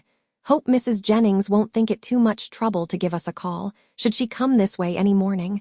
'Twould be a great kindness, and my cousins would be proud to know her. My paper reminds me to conclude. And begging to be most gratefully and respectfully remembered to her, and to Sir John and Lady Middleton and the dear children, when you chance to see them, and love to Miss Marian. I am N.C. As soon as Elinor had finished it, she performed what she concluded to be its writer's real design, by placing it in the hands of Mrs. Jennings, who read it aloud with many comments of satisfaction and praise. Very well indeed, how prettily she writes. That was quite proper to let him be off if he would. That was just like Lucy. Poor soul. I wish I could get him a living with all my heart. She calls me dear Mrs. Jennings, you see. She is a good-hearted girl as ever lived. Very well, upon my word. That sentence is very prettily turned. Yes, I will go and see her, sure enough. How attentive she is to think of every body. Thank you, my dear, for showing it me. It is as pretty a letter as ever I saw, and does Lucy's head and heart great credit. Chapter 39. The Miss Dashwoods had now been rather more than 2 months in town, and Marian's impatience to be gone increased every day. She sighed for the air, the liberty, the quiet of the country, and fancied that if any place could give her ease, Barton must do it. Elinor was hardly less anxious than herself for their removal, and only so much less bent on its being effected immediately, as that she was conscious of the difficulties of so long a journey, which Marian could not be brought to acknowledge. She began, however, seriously to turn her thoughts towards its accomplishment, and had already mentioned their wishes to their kind hostess, who resisted them with all the eloquence of her good will, when a plan was suggested, which, though detaining them from home yet a few weeks longer, appeared to Elinor altogether much more eligible than any other. The Palmers were to remove to Cleveland about the end of March, for the Easter holidays, and Mrs. Jennings, with both her friends, received a very warm invitation from Charlotte to go with them. This would not, in itself, have been sufficient for the delicacy of Miss Dashwood, but it was enforced with so much real politeness by Mr. Palmer himself, as, joined to the very great amendment of his manners towards them since her sister had been known to be unhappy, induced her to accept it with pleasure. When she told Marian what she had done, however, her first reply was not very auspicious. "Cleveland!" she cried with great agitation. "No, I cannot go to Cleveland." "You forget," said Elinor gently, "that its situation is not, that it is not in the neighborhood of. But it is in Somersetshire. I cannot go into Somersetshire, there where I looked forward to going. No. Elinor, you cannot expect me to go there." Elinor would not argue upon the propriety of overcoming such feelings. She only endeavored to counteract them by working on others, represented it, therefore, as a measure which would fix the time of her returning to that dear mother, whom she so much wished to see in a more eligible, more comfortable manner than any other plan could do, and perhaps without any greater delay. From Cleveland, which was within a few miles of Bristol, the distance to Barton was not beyond 1 day, though a long day's journey, and their mother's servant might easily come there to attend them down. And as there could be no occasion of their staying above a week at Cleveland, they might now be at home in little more than 3 weeks' time. As Marian's affection for her mother was sincere, it must triumph with little difficulty over the imaginary evils she had started. Mrs. Jennings was so far from being weary of her guests that she pressed them very earnestly to return with her again from Cleveland. Elinor was grateful for the attention, but it could not alter her design. And their mother's concurrence being readily gained, everything relative to their return was arranged as far as it could be, and Marian found some relief in drawing up a statement of the hours that were yet to divide her from Barton. "Ah, Colonel, I do not know what you and I shall do without the Miss Dashwoods," was Mrs. Jennings's address to him when he first called on her, after their leaving her was settled, for they are quite resolved upon going home from the Palmers, and how forlorn we shall be when I come back. Lord, we shall sit and gape at one another as dull as 2 cats. Perhaps Mrs. Jennings was in hopes, by this vigorous sketch of their future ennui, to provoke him to make that offer, which might give himself an escape from it. And if so, she had soon afterwards good reason to think her object gained. For, on Elinor's moving to the window to take more expeditiously the dimensions of a print, which she was going to copy for her friend, he followed her to it with a look of particular meaning, and conversed with her there for several minutes. The effect of his discourse on the lady, too, could not escape her observation, for though she was too honorable to listen, and had even changed her seat, on purpose that she might not hear, to one close by the piano-forte on which Marian was playing, she could not keep herself from seeing that Elinor changed color, attended with agitation, and was too intent on what he said to pursue her employment. Still farther in confirmation of her hopes, in the interval of Marian's turning from one lesson to another, some words of the Colonel's inevitably reached her ear, in which he seemed to be apologizing for the badness of his house. This set the matter beyond a doubt. She wondered, indeed, at his thinking it necessary to do so, but supposed it to be the proper etiquette. What Elinor said in reply she could not distinguish, but judged from the motion of her lips that she did not think that any material objection. And Mrs. Jennings commended her in her heart for being so honest. They then talked on for a few minutes longer without her catching a syllable, when another lucky stop in Marian's performance brought her these words in the Colonel's calm voice. "I am afraid it cannot take place very soon." Astonished and shocked at so unlover-like a speech, she was almost ready to cry out, "Lord!" What should hinder it? But checking her desire, confined herself to this silent ejaculation. "This is very strange. Sure he need not wait to be older." This delay on the Colonel's side, however, did not seem to offend or mortify his fair companion in the least, for on their breaking up the conference soon afterwards, and moving different ways, Mrs. Jennings very plainly heard Elinor say, and with a voice which showed her to feel what she said, "I shall always think myself very much obliged to you." Mrs. Jennings was delighted with her gratitude, and only wondered that after hearing such a sentence, the Colonel should be able to take leave of them, as he immediately did, with the utmost sang-froid, and go away without making her any reply. She had not thought her old friend could have made so indifferent a suitor. What had really passed between them was to this effect. "I have heard," said he, with great compassion, "of the injustice your friend Mr. Ferrars has suffered from his family. For if I understand the matter right, he has been entirely cast off by them for persevering in his engagement with a very deserving young woman. Have I been rightly informed? Is it so?" Elinor told him that it was. "The cruelty, the impolitic cruelty," he replied with great feeling, "of dividing or attempting to divide two young people long attached to each other is terrible. Mrs. Ferrars does not know what she may be doing, what she may drive her son to. I have seen Mr. Ferrars 2 or 3 times in Harley Street, and am much pleased with him. He is not a young man with whom one can be intimately acquainted in a short time, but I have seen enough of him to wish him well for his own sake, and as a friend of yours, I wish it still more. I understand that he intends to take orders. Will you be so good as to tell him that the living of Delaford, now just vacant, as I am informed by this day's post, is his, if he think it worth his acceptance. But that, perhaps, so unfortunately circumstanced as he is now, it may be nonsense to appear to doubt. I only wish it were more valuable. It is a rectory, but a small one. The late incumbent, I believe, did not make more than £200 per annum, and though it is certainly capable of improvement, I fear, not to such an amount as to afford him a very comfortable income. Such as it is, however, my pleasure in presenting it to him will be very great. Pray assure him of it." Elinor's astonishment at this commission could hardly have been greater, had the Colonel been really making her an offer of his hand. The preferment, which only 2 days before she had considered as hopeless for Edward, was already provided to enable him to marry, and she, of all people in the world, was fixed on to bestow it. Her emotion was such as Mrs.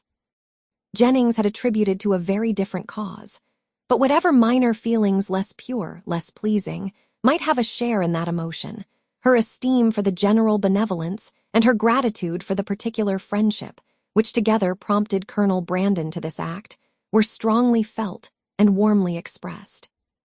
She thanked him for it with all her heart, spoke of Edward's principles and disposition with that praise which she knew them to deserve, and promised to undertake the commission with pleasure, if it were really his wish to put off so agreeable an office to another.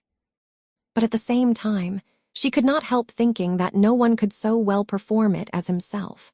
It was an office, in short, from which, unwilling to give Edward the pain of receiving an obligation from her, she would have been very glad to be spared herself. But Colonel Brandon, on motives of equal delicacy, declining it likewise, still seemed so desirous of its being given through her means, that she would not on any account make farther opposition. Edward, she believed, was still in town, and fortunately she had heard his address from Miss Steele. She could undertake, therefore, to inform him of it in the course of the day. After this had been settled, Colonel Brandon began to talk of his own advantage in securing so respectable and agreeable a neighbor, and then it was that he mentioned with regret that the house was small and indifferent. An evil which Elinor, as Mrs. Jennings had supposed her to do, made very light of, at least as far as regarded its size. "The smallness of the house," said she, I cannot imagine any inconvenience to them, for it will be in proportion to their family and income." By which the colonel was surprised to find that she was considering Mr. Ferrars's marriage as the certain consequence of the presentation, for he did not suppose it possible that de Lafford living could supply such an income as anybody in his style of life would venture to settle on, and he said so. "This little rectory can do no more than make Mr. Ferrars comfortable as a bachelor. It cannot enable him to marry. I am sorry to say that my patronage ends with this, and my interest is hardly more extensive. If, however, by an unforeseen chance it should be in my power to serve him farther, I must think very differently of him from what I now do. If I am not as ready to be useful to him, then as I sincerely wish I could be at present. What I am now doing, indeed, seems nothing at all, since it can advance him so little towards what must be his principal, his only object of happiness. His marriage must still be a distant good. At least, I am afraid it cannot take place very soon." Such was the sentence which, when misunderstood, so justly offended the delicate feelings of Mrs. Jennings. But after this narration of what really passed between Colonel Brandon and Elinor, while they stood at the window, the gratitude expressed by the latter on their parting may perhaps appear in general, not less reasonably excited, nor less properly worded than if it had arisen from an offer of marriage. Chapter 40. "Well, Miss Dashwood," said Mrs. Jennings, sagaciously smiling as soon as the gentleman had withdrawn, "I do not ask you what the colonel has been saying to you. For though, upon my honor, I tried to keep out of hearing, I could not help catching enough to understand his business. And I assure you I never was better pleased in my life, and I wish you joy of it with all my heart." "Thank you, ma'am," said Elinor. "It is a matter of great joy to me, and I feel the goodness of Colonel Brandon most sensibly. There are not many men who would act as he has done, few people who have so compassionate a heart. I never was more astonished in my life." "Lord, my dear, you are very modest. I ain't the least astonished at it in the world, for I have often thought of late there was nothing more likely to happen. You judged from your knowledge of the colonel's general benevolence, but at least you could not foresee that the opportunity would so very soon occur." "Opportunity," repeated Mrs. Jennings. "Oh, as to that, when a man has once made up his mind to such a thing, somehow or other he will soon find an opportunity. Well, my dear, I wish you joy of it again and again, and if ever there was a happy couple in the world, I think I shall soon know where to look for them." "You mean to go to de Lafford after them, I suppose," said Elinor, with a faint smile. "Ay, my dear, that I do, indeed. And as to the house being a bad one, I do not know what the colonel would be at, for it is as good a one as ever I saw. He spoke of its being out of repair." "Well, and whose fault is that? Why don't he repair it? Who should do it but himself?" They were interrupted by the servant, coming in to announce the carriage being at the door, and Mrs. Jennings, immediately preparing to go, said, "Well, my dear, I must be gone before I have had half my talk out. But, however, we may have it all over in the evening, for we shall be quite alone. I do not ask you to go with me, for I dare say your mind is too full of the matter to care for company. And besides, you must long to tell your sister all about it." Marian had left the room before the conversation began. "Certainly, ma'am, I shall tell Marian of it, but I shall not mention it at present to anybody else." "Oh, very well," said Mrs. Jennings, rather disappointed. "Then you would not have me tell it to Lucy, for I think of going as far as Holborn today." "No, ma'am, not even Lucy, if you please. One day's delay will not be very material. Until I have written to Mr. Ferrars, I think it ought not to be mentioned to anybody else. I shall do that directly. It is of importance that no time should be lost with him, for he will of course have much to do relative to his ordination." This speech at first puzzled Mrs. Jennings exceedingly. Why Mr. Ferrars was to have been written to about it in such a hurry, she could not immediately comprehend. A few moments' reflection, however, produced a very happy idea, and she exclaimed, "Oh ho, I understand you. Mr. Ferrars is to be the man. Well, so much the better for him. Ay, to be sure, he must be ordained in readiness, and I am very glad to find things are so forward between you. But, my dear, is not this rather out of character? Should not the colonel write himself? Sure, he is the proper person. Elinor did not quite understand the beginning of Mrs. Jennings's speech, neither did she think it worth inquiring into, and therefore only replied to its conclusion. Colonel Brandon is so delicate a man that he rather wished anyone to announce his intentions to Mr. Ferrars than himself. And so you are forced to do it. Well, that is an odd kind of delicacy. However, I will not disturb you, seeing her preparing to write. You know your own concerns best, so good be, my dear. I have not heard of anything to please me so well since Charlotte was brought to bed. And away she went, but returning again in a moment. I have just been thinking of Betty's sister, my dear. I should be very glad to get her so good a mistress, but whether she would do for a lady's maid, I am sure I can't tell. She is an excellent housemaid, and works very well at her needle. However, you will think of all that at your leisure.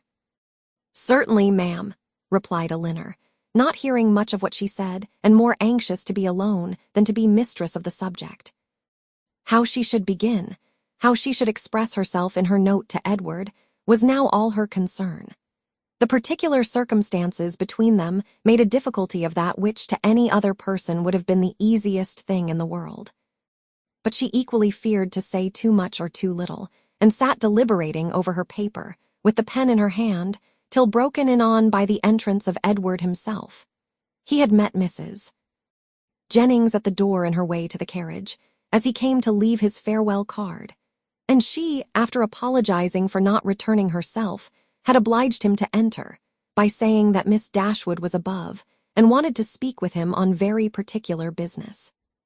Elinor had just been congratulating herself, in the midst of her perplexity, that however difficult it might be to express herself properly by letter, it was at least preferable to giving the information by word of mouth, when her visitor entered, to force her upon this greatest exertion of all. Her astonishment and confusion were very great on his so sudden appearance. She had not seen him before since his engagement became public, and therefore not since his knowing her to be acquainted with it, which, with the consciousness of what she had been thinking of, and what she had to tell him, made her feel particularly uncomfortable for some minutes. He too was much distressed, and they sat down together in a most promising state of embarrassment. Whether he had asked her pardon for his intrusion on first coming into the room, he could not recollect. But determining to be on the safe side, he made his apology in form as soon as he could say anything, after taking a chair. Mrs. Jennings told me, said he, that you wished to speak with me, at least I understood her so, or I certainly should not have intruded on you in such a manner. Though at the same time, I should have been extremely sorry to leave London without seeing you and your sister, especially as it will most likely be some time. It is not probable that I should soon have the pleasure of meeting you again. I go to Oxford tomorrow. You would not have gone, however, said Elinor, recovering herself, and determined to get over what she so much dreaded as soon as possible, without receiving our good wishes, even if we had not been able to give them in person. Mrs. Jennings was quite right in what she said. I have something of consequence to inform you of, which I was on the point of communicating by paper. I am charged with a most agreeable office, breathing rather faster than usual as she spoke. Colonel Brandon, who was here only 10 minutes ago, has desired me to say that, understanding you mean to take orders, he has great pleasure in offering you the living of Delaford now just vacant, and only wishes it were more valuable. Allow me to congratulate you on having so respectable and well-judging a friend, and to join in his wish that the living, it is about 200 a year, were much more considerable, and such as might better enable you to, as might be more than a temporary accommodation to yourself, such, in short, as might establish all your views of happiness. What Edward felt, as he could not say it himself, it cannot be expected that anyone else should say for him. He looked all the astonishment which such unexpected, such unthought-of information could not fail of exciting. But he said only these 2 words, Colonel Brandon. Yes, continued Elinor, gathering more resolution, as some of the worst was over. Colonel Brandon means it as a testimony of his concern for what has lately passed, for the cruel situation in which the unjustifiable conduct of your family has placed you, a concern which I am sure Marian, myself, and all your friends must share. And likewise as a proof of his high esteem for your general character, and his particular approbation of your behavior on the present occasion. Colonel Brandon give me a living. Can it be possible? The unkindness of your own relations has made you astonished to find friendship anywhere. No, replied he with sudden consciousness, not to find it in you. For I cannot be ignorant that to you, to your goodness, I owe it all. I feel it, I would express it if I could, but as you well know, I am no orator. You are very much mistaken. I do assure you that you owe it entirely, at least almost entirely, to your own merit and Colonel Brandon's discernment of it. I have had no hand in it. I did not even know, till I understood his design, that the living was vacant. Nor had it ever occurred to me that he might have had such a living in his gift. As a friend of mine, of my family, he may, perhaps, indeed I know he has, still greater pleasure in bestowing it. But upon my word, you owe nothing to my solicitation. Truth obliged her to acknowledge some small share in the action, but she was at the same time so unwilling to appear as the benefactress of Edward that she acknowledged it with hesitation, which probably contributed to fix that suspicion in his mind which had recently entered it. For a short time he sat deep in thought, after Elinor had ceased to speak. At last, and as if it were rather an effort, he said, Colonel Brandon seems a man of great worth and respectability. I have always heard him spoken of as such, and your brother, I know, esteems him highly. He is undoubtedly a sensible man, and in his manners perfectly the gentleman. Indeed, replied Elinor, I believe that you will find him, on farther acquaintance, all that you have heard him to be, and as you will be such very near neighbors, for I understand the parsonage is almost close to the mansion house, it is particularly important that he should be all this. Edward made no answer, but when she had turned away her head, gave her a look so serious, so earnest, so uncheerful, as seemed to say, that he might hereafter wish the distance between the parsonage and the mansion house much greater. Colonel Brandon, I think, lodges in St. James Street, said he, soon afterwards, rising from his chair. Elinor told him the number of the house.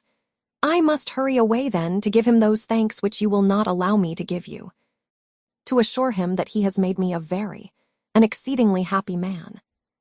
Elinor did not offer to detain him, and they parted, with a very earnest assurance on her side of her unceasing good wishes for his happiness in every change of situation that might befall him.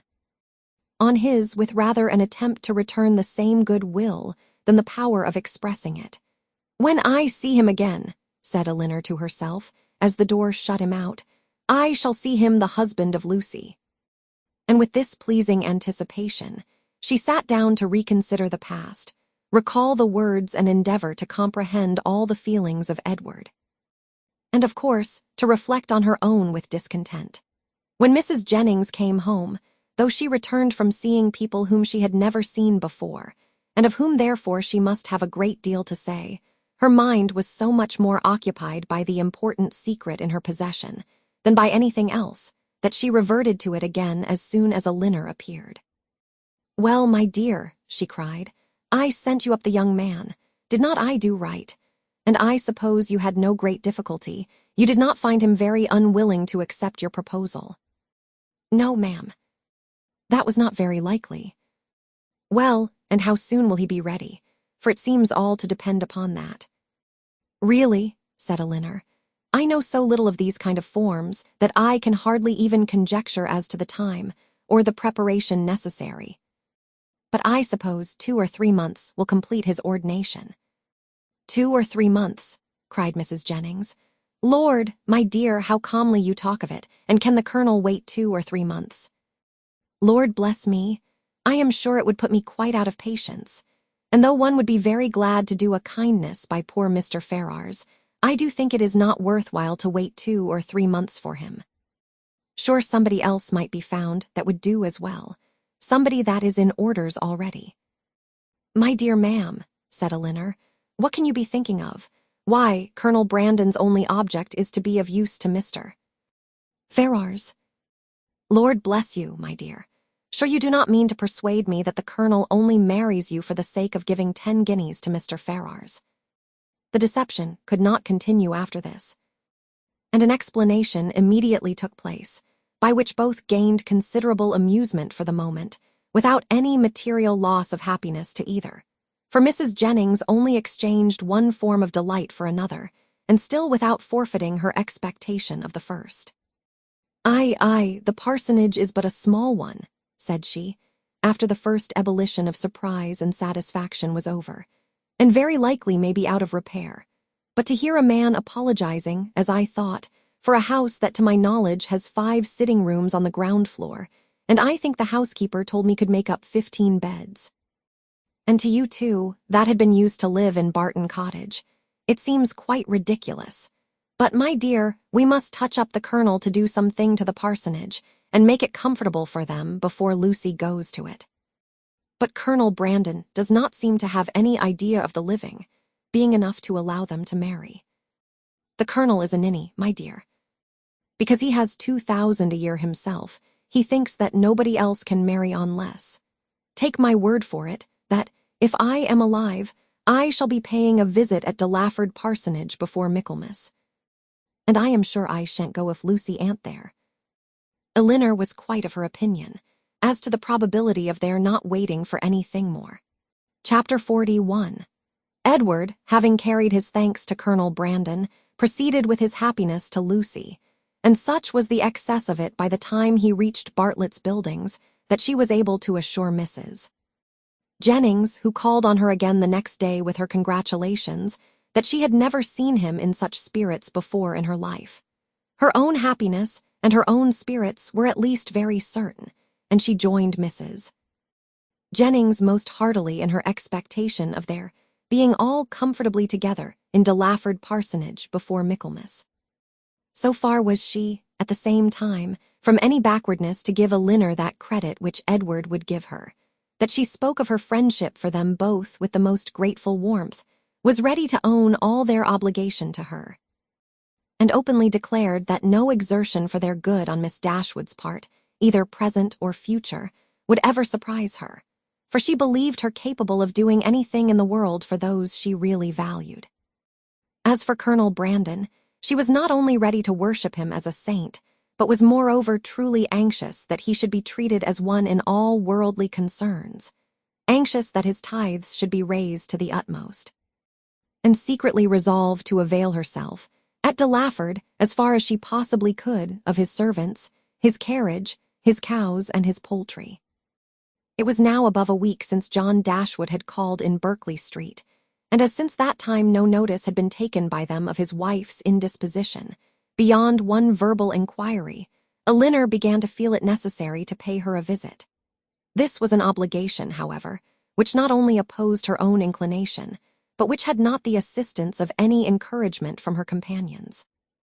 Marian, not contented with absolutely refusing to go herself, was very urgent to prevent her sisters going at all, and Mrs. Jennings, though her carriage was always at Elinor's service, so very much disliked Mrs.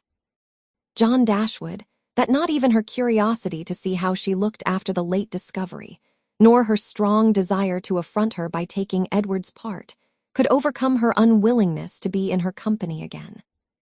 The consequence was that Elinor set out by herself to pay a visit, for which no one could really have less inclination, and to run the risk of a tete-a-tete with a woman, whom neither of the others had so much reason to dislike. Mrs. Dashwood was denied, but before the carriage could turn from the house, her husband accidentally came out. He expressed great pleasure in meeting Elinor, told her that he had been just going to call in Berkeley Street, and assuring her that Fanny would be very glad to see her, invited her to come in. They walked upstairs into the drawing-room. Nobody was there. "Fanny is in her own room, I suppose," said he. "I will go to her presently, for I am sure she will not have the least objection in the world to seeing you." "Very far from it, indeed.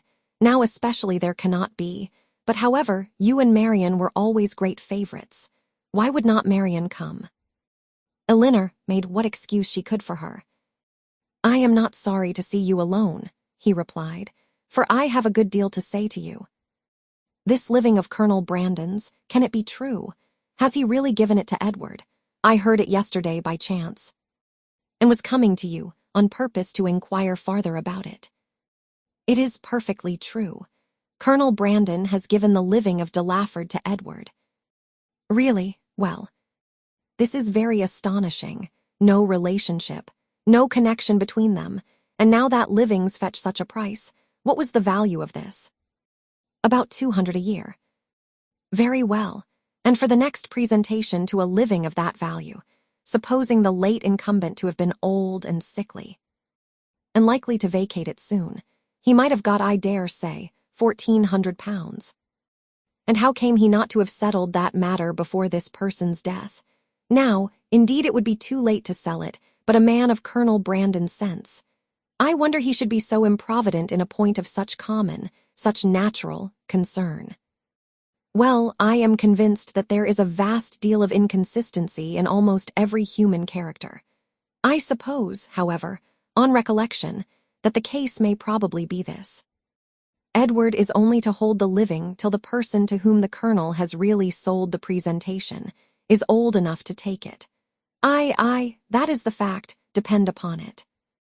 Elinor contradicted it, however, very positively, and by relating that she had herself been employed in conveying the offer from Colonel Brandon to Edward, and therefore must understand the terms on which it was given, obliged him to submit to her authority. It is truly astonishing, he cried, after hearing what she said. What could be the Colonel's motive? A very simple one, to be of use to Mr. Ferrars. Well, whatever Colonel Brandon may be, Edward is a very lucky man.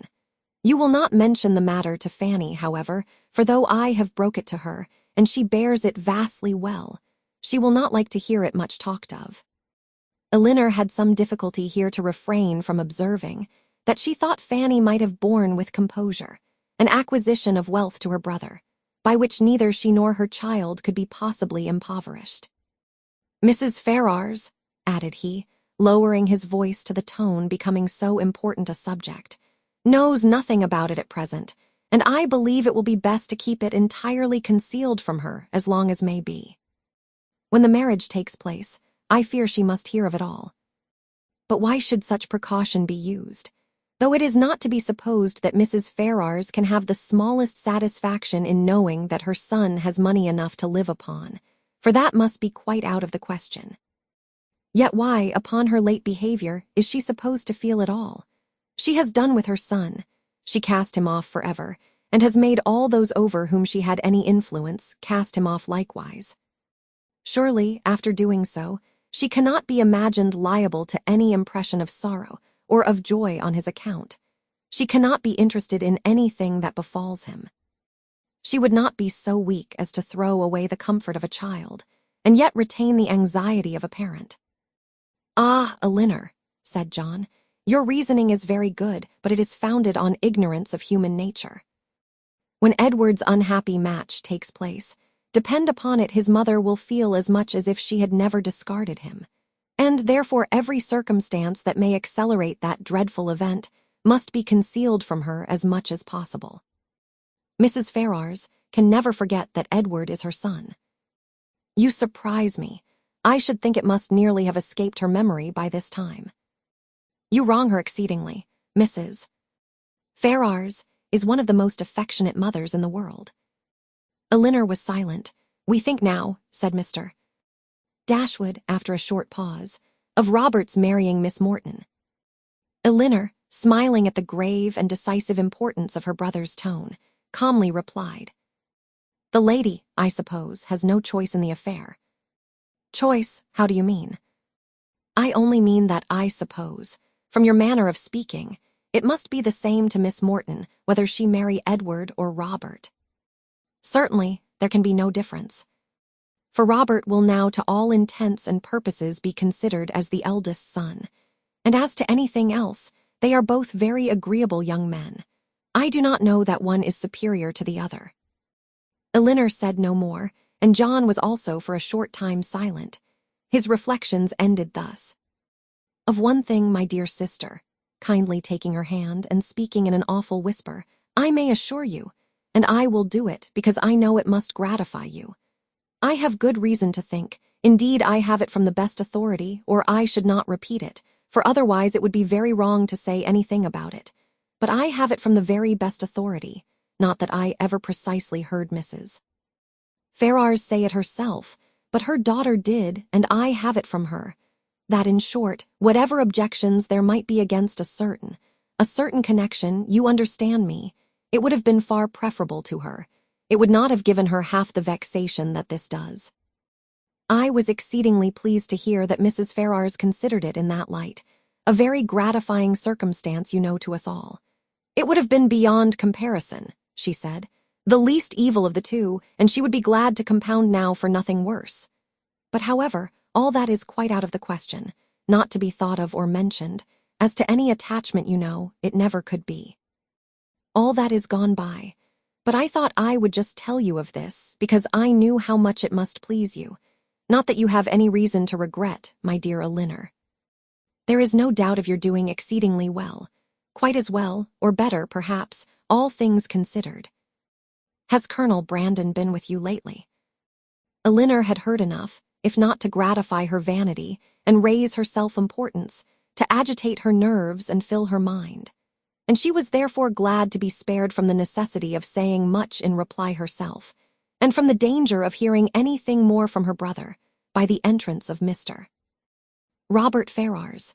After a few moments' chat, John Dashwood, recollecting that Fanny was yet uninformed of her sister's being there, quitted the room in quest of her, and Elinor was left to improve her acquaintance with Robert, who, by the gay unconcern, the happy self-complacency of his manner, while enjoying so unfair a division of his mother's love and liberality, to the prejudice of his banished brother, earned only by his own dissipated course of life, and that brother's integrity was confirming her most unfavorable opinion of his head and heart.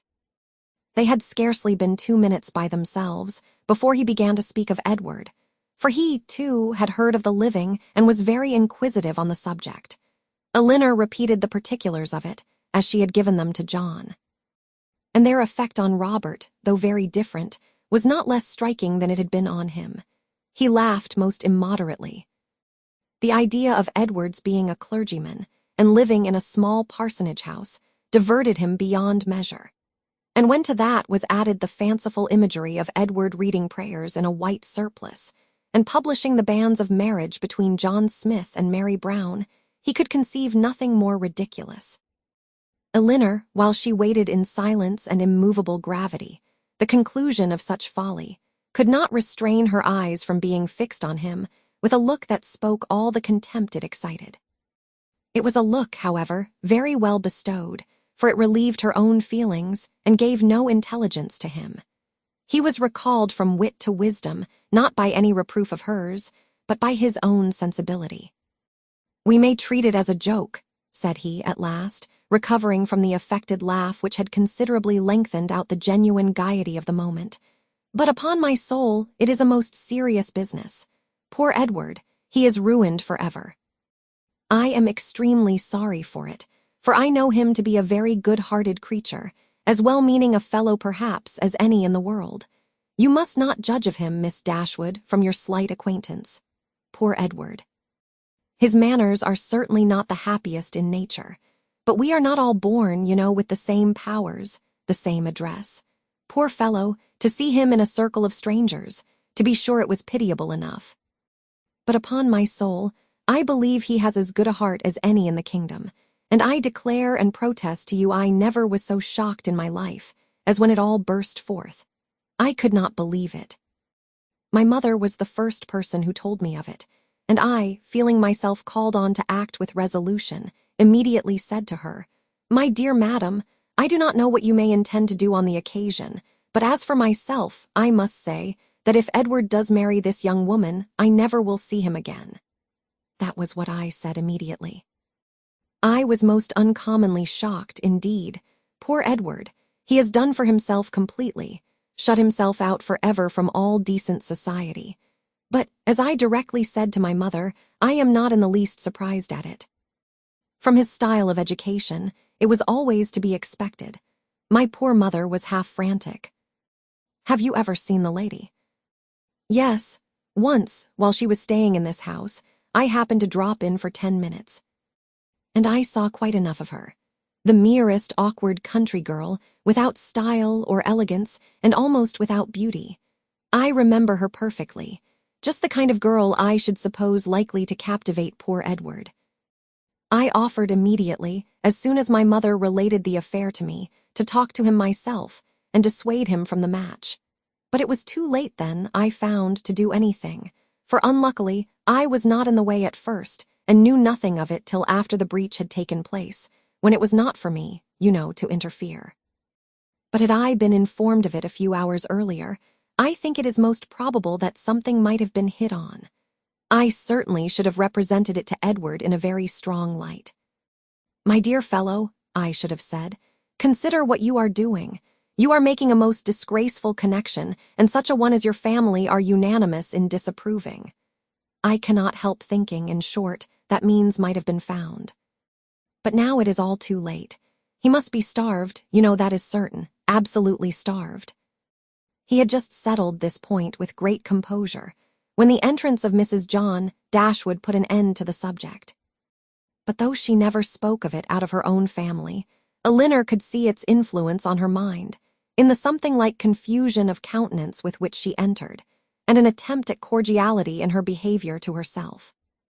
She even proceeded so far as to be concerned to find that Elinor and her sister were so soon to leave town, as she had hoped to see more of them, an exertion in which her husband, who attended her into the room and hung enamored over her accents, seemed to distinguish everything that was most affectionate and graceful.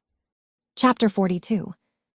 One other short call in Harley Street, in which Elinor received her brother's congratulations on their traveling so far towards Barton without any expense, and on Colonel Brandon, being to follow them to Cleveland in a day or two, completed the intercourse of the brother and sisters in town, and a faint invitation from Fanny to come to Norland whenever it should happen to be in their way, which of all things was the most unlikely to occur, with a more warm, though less public assurance from John to Elinor of the promptitude with which he should come to see her at Delaford, was all that foretold any meeting in the country.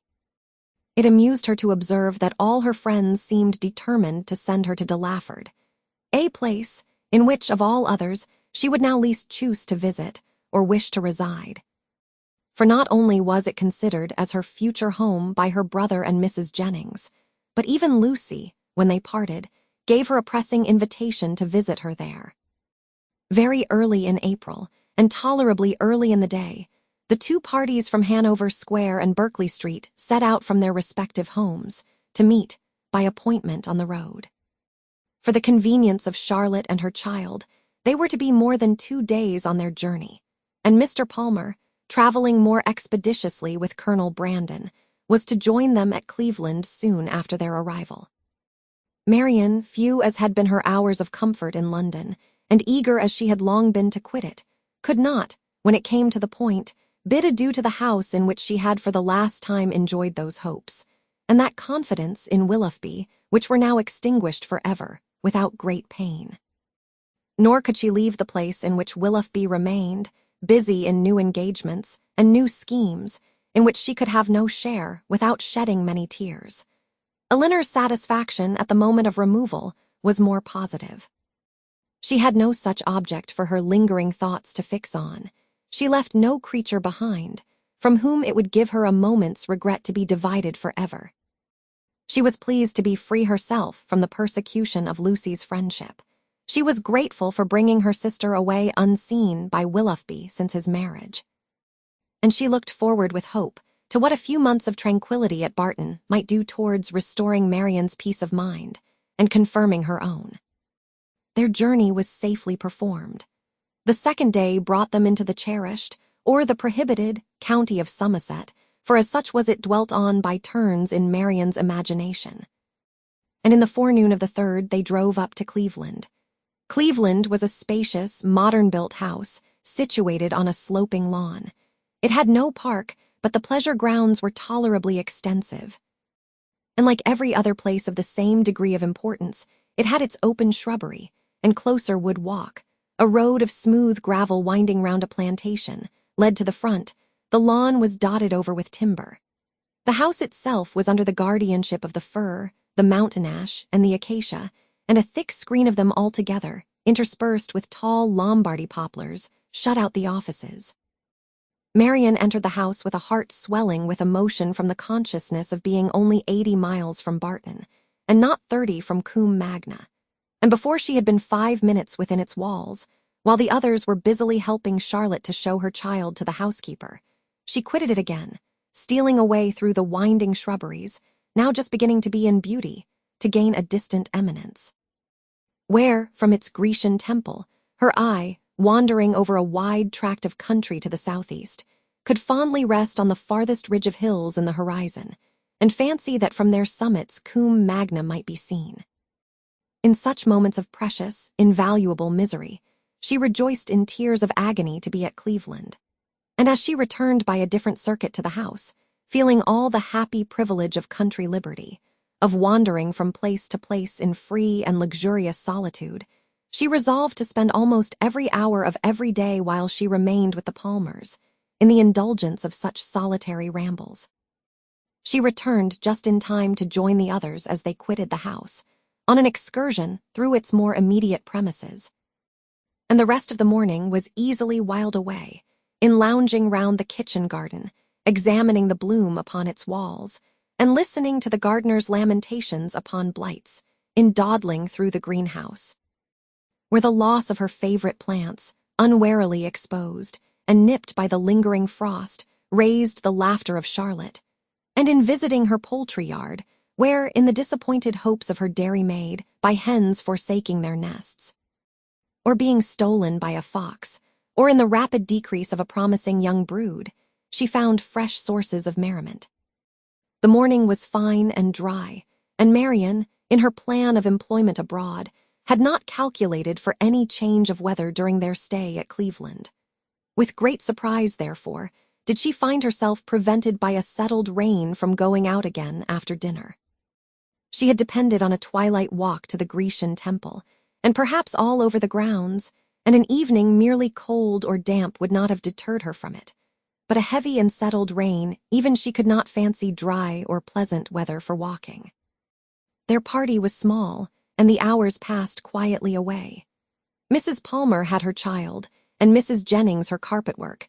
They talked of the friends they had left behind, arranged Lady Middleton's engagements, and wondered whether Mr. Palmer and Colonel Brandon would get farther than reading that night. Elinor, however little concerned in it, joined in their discourse, and Marian, who had the knack of finding her way in every house to the library, however it might be avoided by the family in general, soon procured herself a book. Nothing was wanting on Mrs. Palmer's side that constant and friendly good humor could do, to make them feel themselves welcome. The openness and heartiness of her manner more than atoned for that want of recollection and elegance which made her often deficient in the forms of politeness. Her kindness, recommended by so pretty a face, was engaging. Her folly, though evident, was not disgusting, because it was not conceited, and Elinor could have forgiven everything but her laugh. The two gentlemen arrived the next day to a very late dinner, affording a pleasant enlargement of the party, and a very welcome variety to their conversation, which a long morning of the same continued rain had reduced very low. Elinor had seen so little of Mr. Palmer, and in that little had seen so much variety in his address to her sister and herself, that she knew not what to expect to find him in his own family. She found him, however, perfectly the gentleman in his behavior to all his visitors, and only occasionally rude to his wife and her mother.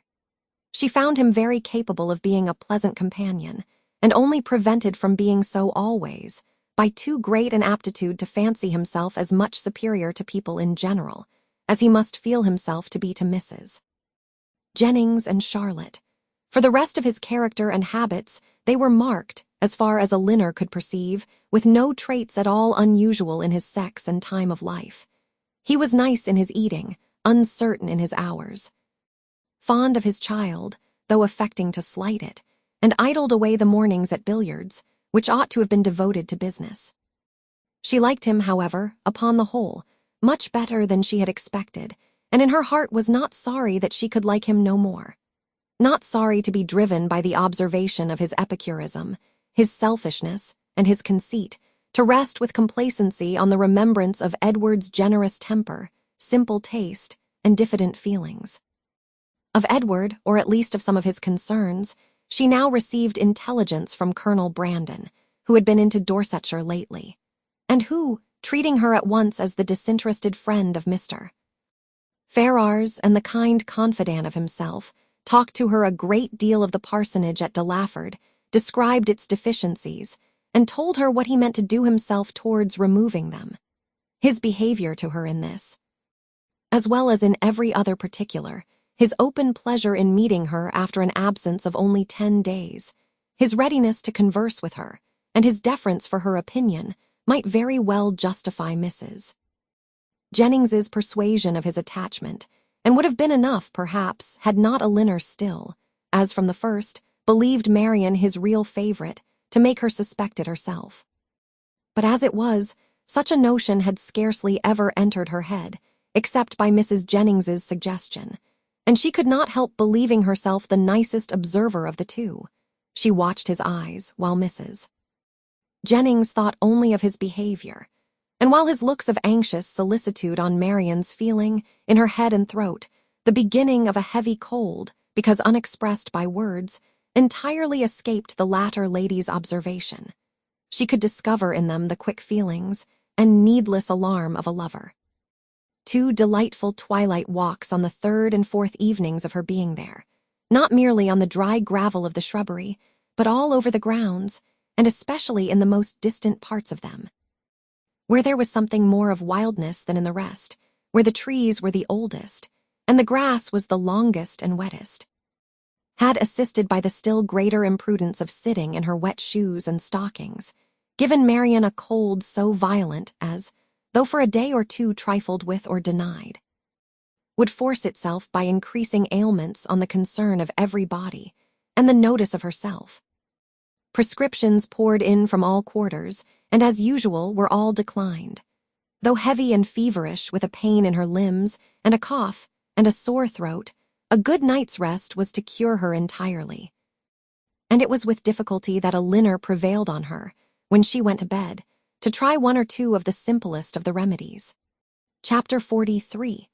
Marian got up the next morning at her usual time, to every inquiry replied that she was better, and tried to prove herself so, by engaging in her customary employments. But a day spent in sitting shivering over the fire with a book in her hand, which she was unable to read, or in lying, weary and languid, on a sofa, did not speak much in favor of her amendment. And when, at last, she went early to bed, more and more indisposed, Colonel Brandon was only astonished at her sister's composure, who, though attending and nursing her the whole day, against Marian's inclination, and forcing proper medicines on her at night, trusted, like Marian, to the certainty and efficacy of sleep, and felt no real alarm. A very restless and feverish night, however, disappointed the expectation of both, and when Marian, after persisting in rising, confessed herself unable to sit up, and returned voluntarily to her bed, Elinor was very ready to adopt Mrs. Jennings's advice of sending for the Palmers' apothecary. He came, examined his patient, and though encouraging Miss Dashwood to expect that a very few days would restore her sister to health, yet, by pronouncing her disorder to have a putrid tendency, and allowing the word infection to pass his lips, gave instant alarm to Mrs. Palmer on her baby's account. Mrs. Jennings, who had been inclined from the first to think Marian's complaint more serious than Elinor, now looked very grave on Mr. Harris's report, and confirming Charlotte's fears and caution, urged the necessity of her immediate removal with her infant. And Mr. Palmer, though treating their apprehensions as idle, found the anxiety and importunity of his wife too great to be withstood.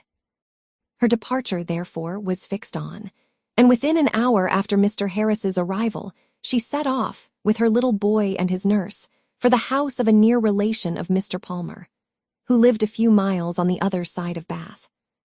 Whither her husband promised, at her earnest entreaty, to join her in a day or two, and whither she was almost equally urgent with her mother to accompany her. Mrs.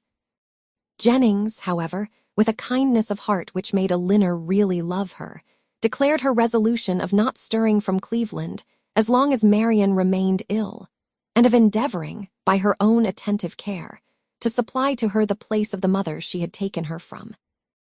And Elinor found her on every occasion a most willing and active helpmate, desirous to share in all her fatigues, and often by her better experience in nursing, of material use. Poor Marian, languid and low from the nature of her malady, and feeling herself universally ill, could no longer hope that tomorrow would find her recovered, and the idea of what tomorrow would have produced, but for this unlucky illness, made every ailment severe. For on that day they were to have begun their journey home, and, attended the whole way by a servant of Mrs. Jennings, were to have taken their mother by surprise on the following forenoon. The little she said was all in lamentation of this inevitable delay, though Elinor tried to raise her spirits and make her believe, as she then really believed herself, that it would be a very short one. The next day produced little or no alteration in the state of the patient. She certainly was not better, and, except that there was no amendment, did not appear worse. Their party was now farther reduced, for Mr. Palmer, though very unwilling to go as well from real humanity and good nature, as from a dislike of appearing to be frightened away by his wife, was persuaded at last by Colonel Brandon to perform his promise of following her. And while he was preparing to go, Colonel Brandon himself, with a much greater exertion, began to talk of going likewise. Here, however, the kindness of Mrs. Jennings interposed most acceptably. For to send the colonel away while his love was in so much uneasiness on her sister's account would be to deprive them both, she thought, of every comfort, and therefore telling him at once that his stay at Cleveland was necessary to herself, that she should want him to play at piquet of an evening, while Miss Dashwood was above with her sister, and see. She urged him so strongly to remain, that he, who was gratifying the first wish of his own heart by a compliance, could not long even affect to demur, especially as Mrs. Jennings's entreaty was warmly seconded by Mr. Palmer, who seemed to feel a relief to himself, in leaving behind him a person so well able to assist or advise Miss Dashwood in any emergence. Marian was, of course, kept in ignorance of all these arrangements. She knew not that she had been the means of sending the owners of Cleveland away, in about 7 days from the time of their arrival.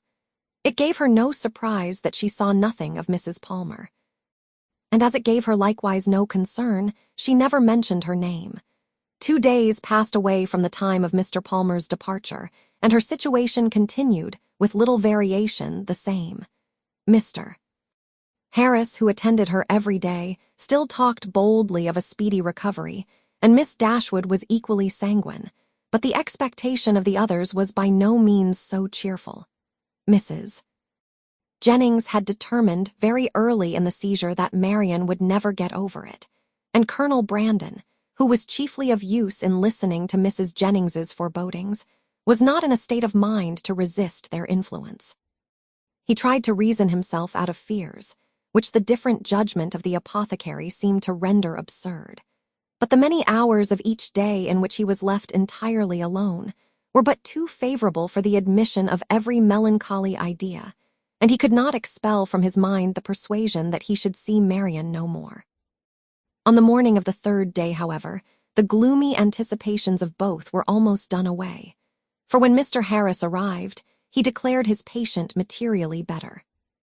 Her pulse was much stronger, and every symptom more favorable than on the preceding visit. Elinor, confirmed in every pleasant hope, was all cheerfulness, rejoicing that in her letters to her mother she had pursued her own judgment rather than her friend, in making very light of the indisposition which delayed them at Cleveland, and almost fixing on the time when Marian would be able to travel. But the day did not close so auspiciously as it began. Towards the evening Marian became ill again, growing more heavy, restless, and uncomfortable than before.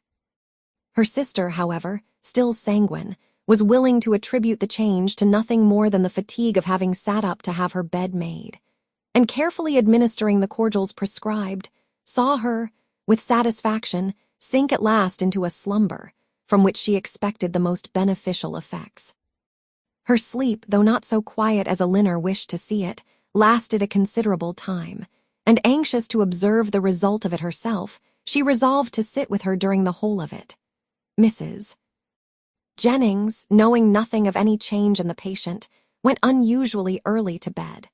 Her maid, who was one of the principal nurses, was recreating herself in the housekeeper's room, and Elinor remained alone with Marian. The repose of the latter became more and more disturbed, and her sister, who watched, with unremitting attention, her continual change of posture, and heard the frequent but inarticulate sounds of complaint which passed her lips, was almost wishing to rouse her from so painful a slumber.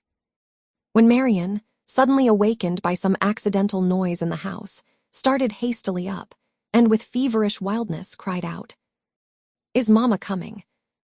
"Not yet," cried the other, concealing her terror and assisting Marian to lie down again. "But she will be here, I hope, before it is long. It is a great way, from hence to Barton." "But she must not go round by London," cried Marian, in the same hurried manner. "I shall never see her if she goes by London." Elinor perceived with alarm that she was not quite herself, and while attempting to soothe her, eagerly felt her pulse. It was lower and quicker than ever, and Marian, still talking wildly of Mamma, her alarm increased so rapidly as to determine her on sending instantly for Mr. Harris and dispatching a messenger to Barton for her mother. To consult with Colonel Brandon on the best means of effecting the latter was a thought which immediately followed the resolution of its performance, and as soon as she had rung up the maid to take her place by her sister, she hastened down to the drawing-room, where she knew he was generally to be found at a much later hour than the present. It was no time for hesitation. Her fears and her difficulties were immediately before him. Her fears he had no courage, no confidence to attempt the removal of.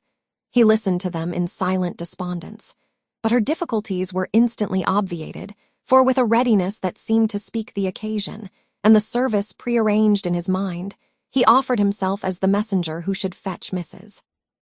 Dashwood. Elinor made no resistance that was not easily overcome. She thanked him with brief, though fervent gratitude, and while he went to hurry off his servant with a message to Mr. Harris and an order for post-horses directly, she wrote a few lines to her mother. The comfort of such a friend at that moment as Colonel Brandon, or such a companion for her mother, how gratefully was it felt. A companion whose judgment would guide, whose attendance must relieve, and whose friendship might soothe her. As far as the shock of such a summons could be lessened to her, his presence, his manners, his assistance would lessen it. He, meanwhile, whatever he might feel, acted with all the firmness of a collected mind, made every necessary arrangement with the utmost dispatch, and calculated with exactness the time in which she might look for his return. Not a moment was lost in delay of any kind. The horses arrived, even before they were expected, and Colonel Brandon, only pressing her hand with a look of solemnity, and a few words spoken too low to reach her ear, hurried into the carriage.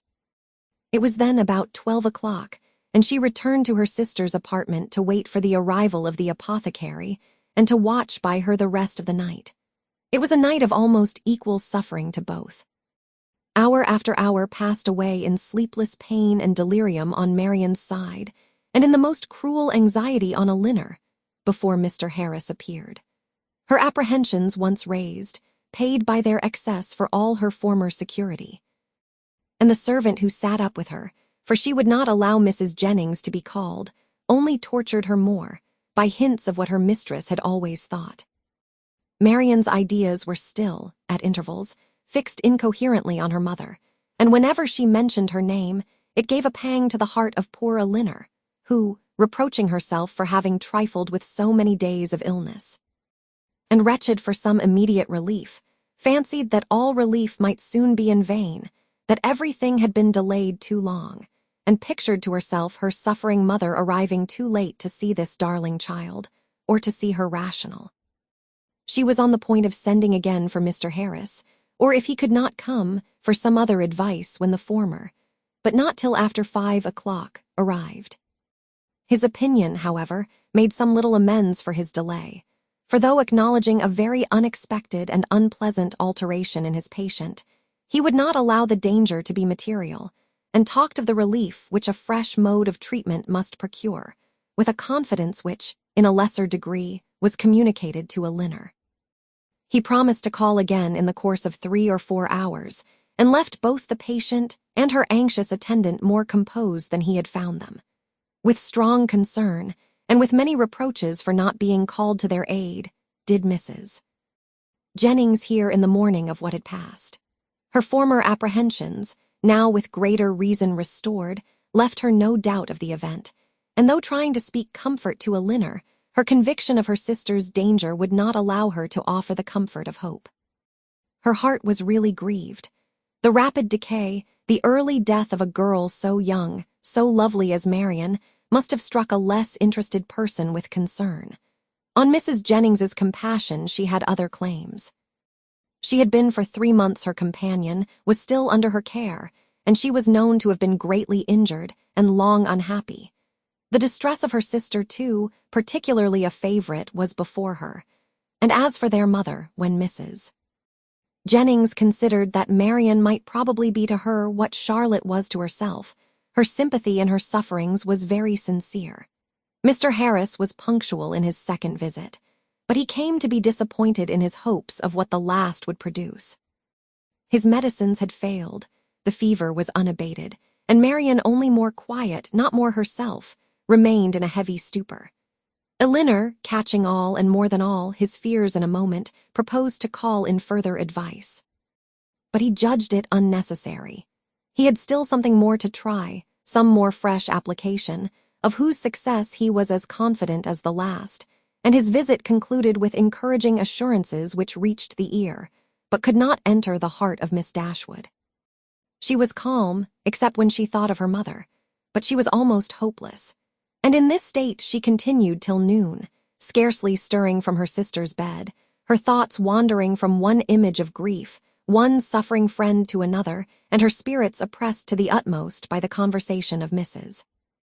Jennings, who scrupled not to attribute the severity and danger of this attack to the many weeks of previous indisposition, which Marian's disappointment had brought on. Elinor felt all the reasonableness of the idea, and it gave fresh misery to her reflections.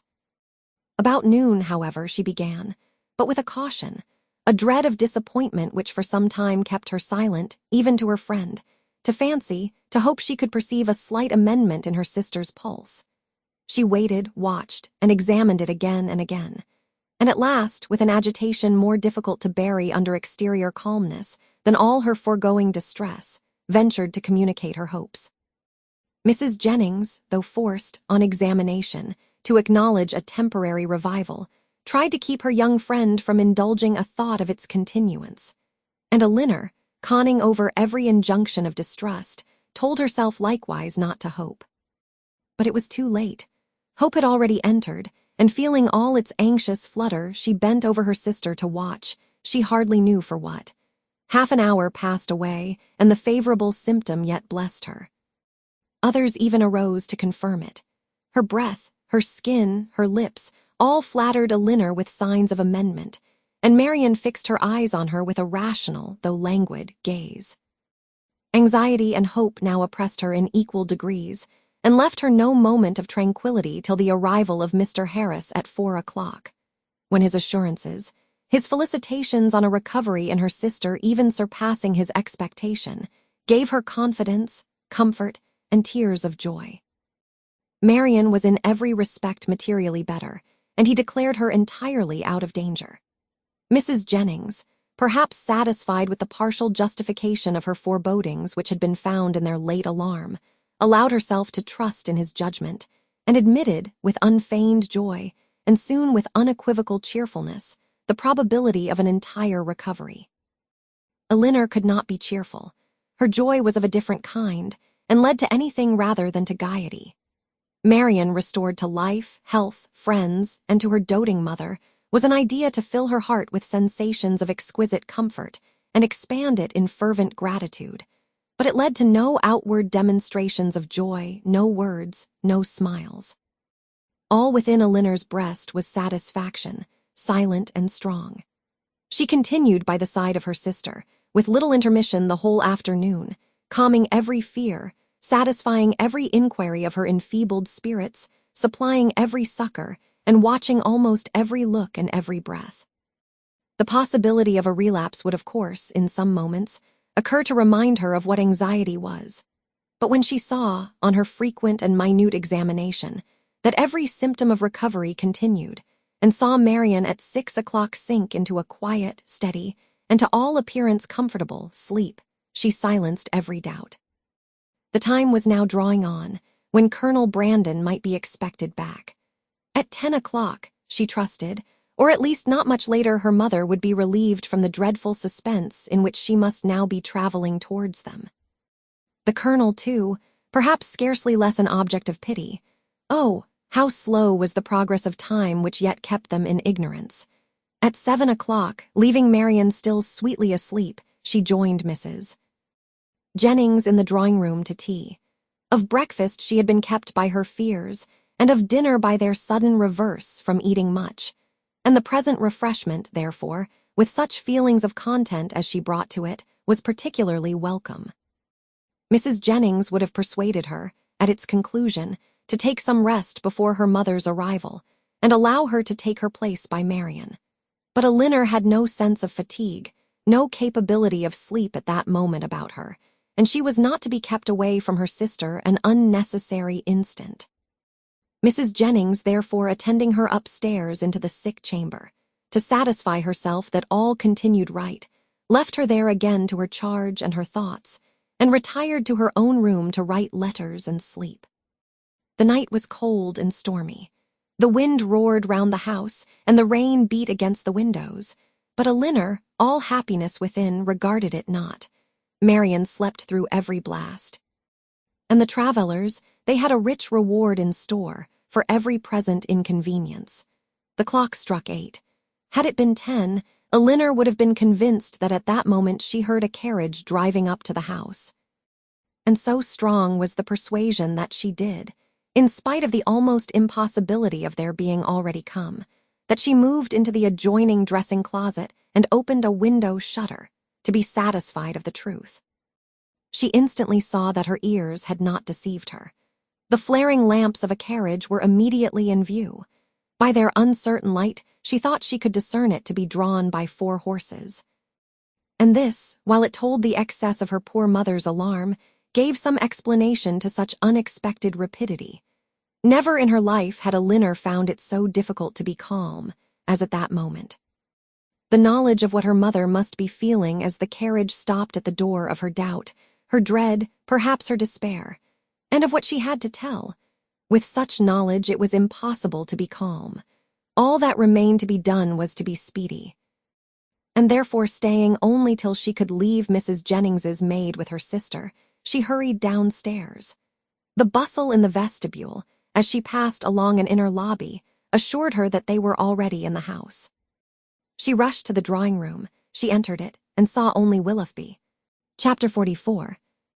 Elinor, starting back with a look of horror at the sight of him, obeyed the first impulse of her heart in turning instantly to quit the room, and her hand was already on the lock, when its action was suspended by his hastily advancing, and saying, in a voice rather of command than supplication, "Miss Dashwood, for half an hour, for 10 minutes, I entreat you to stay."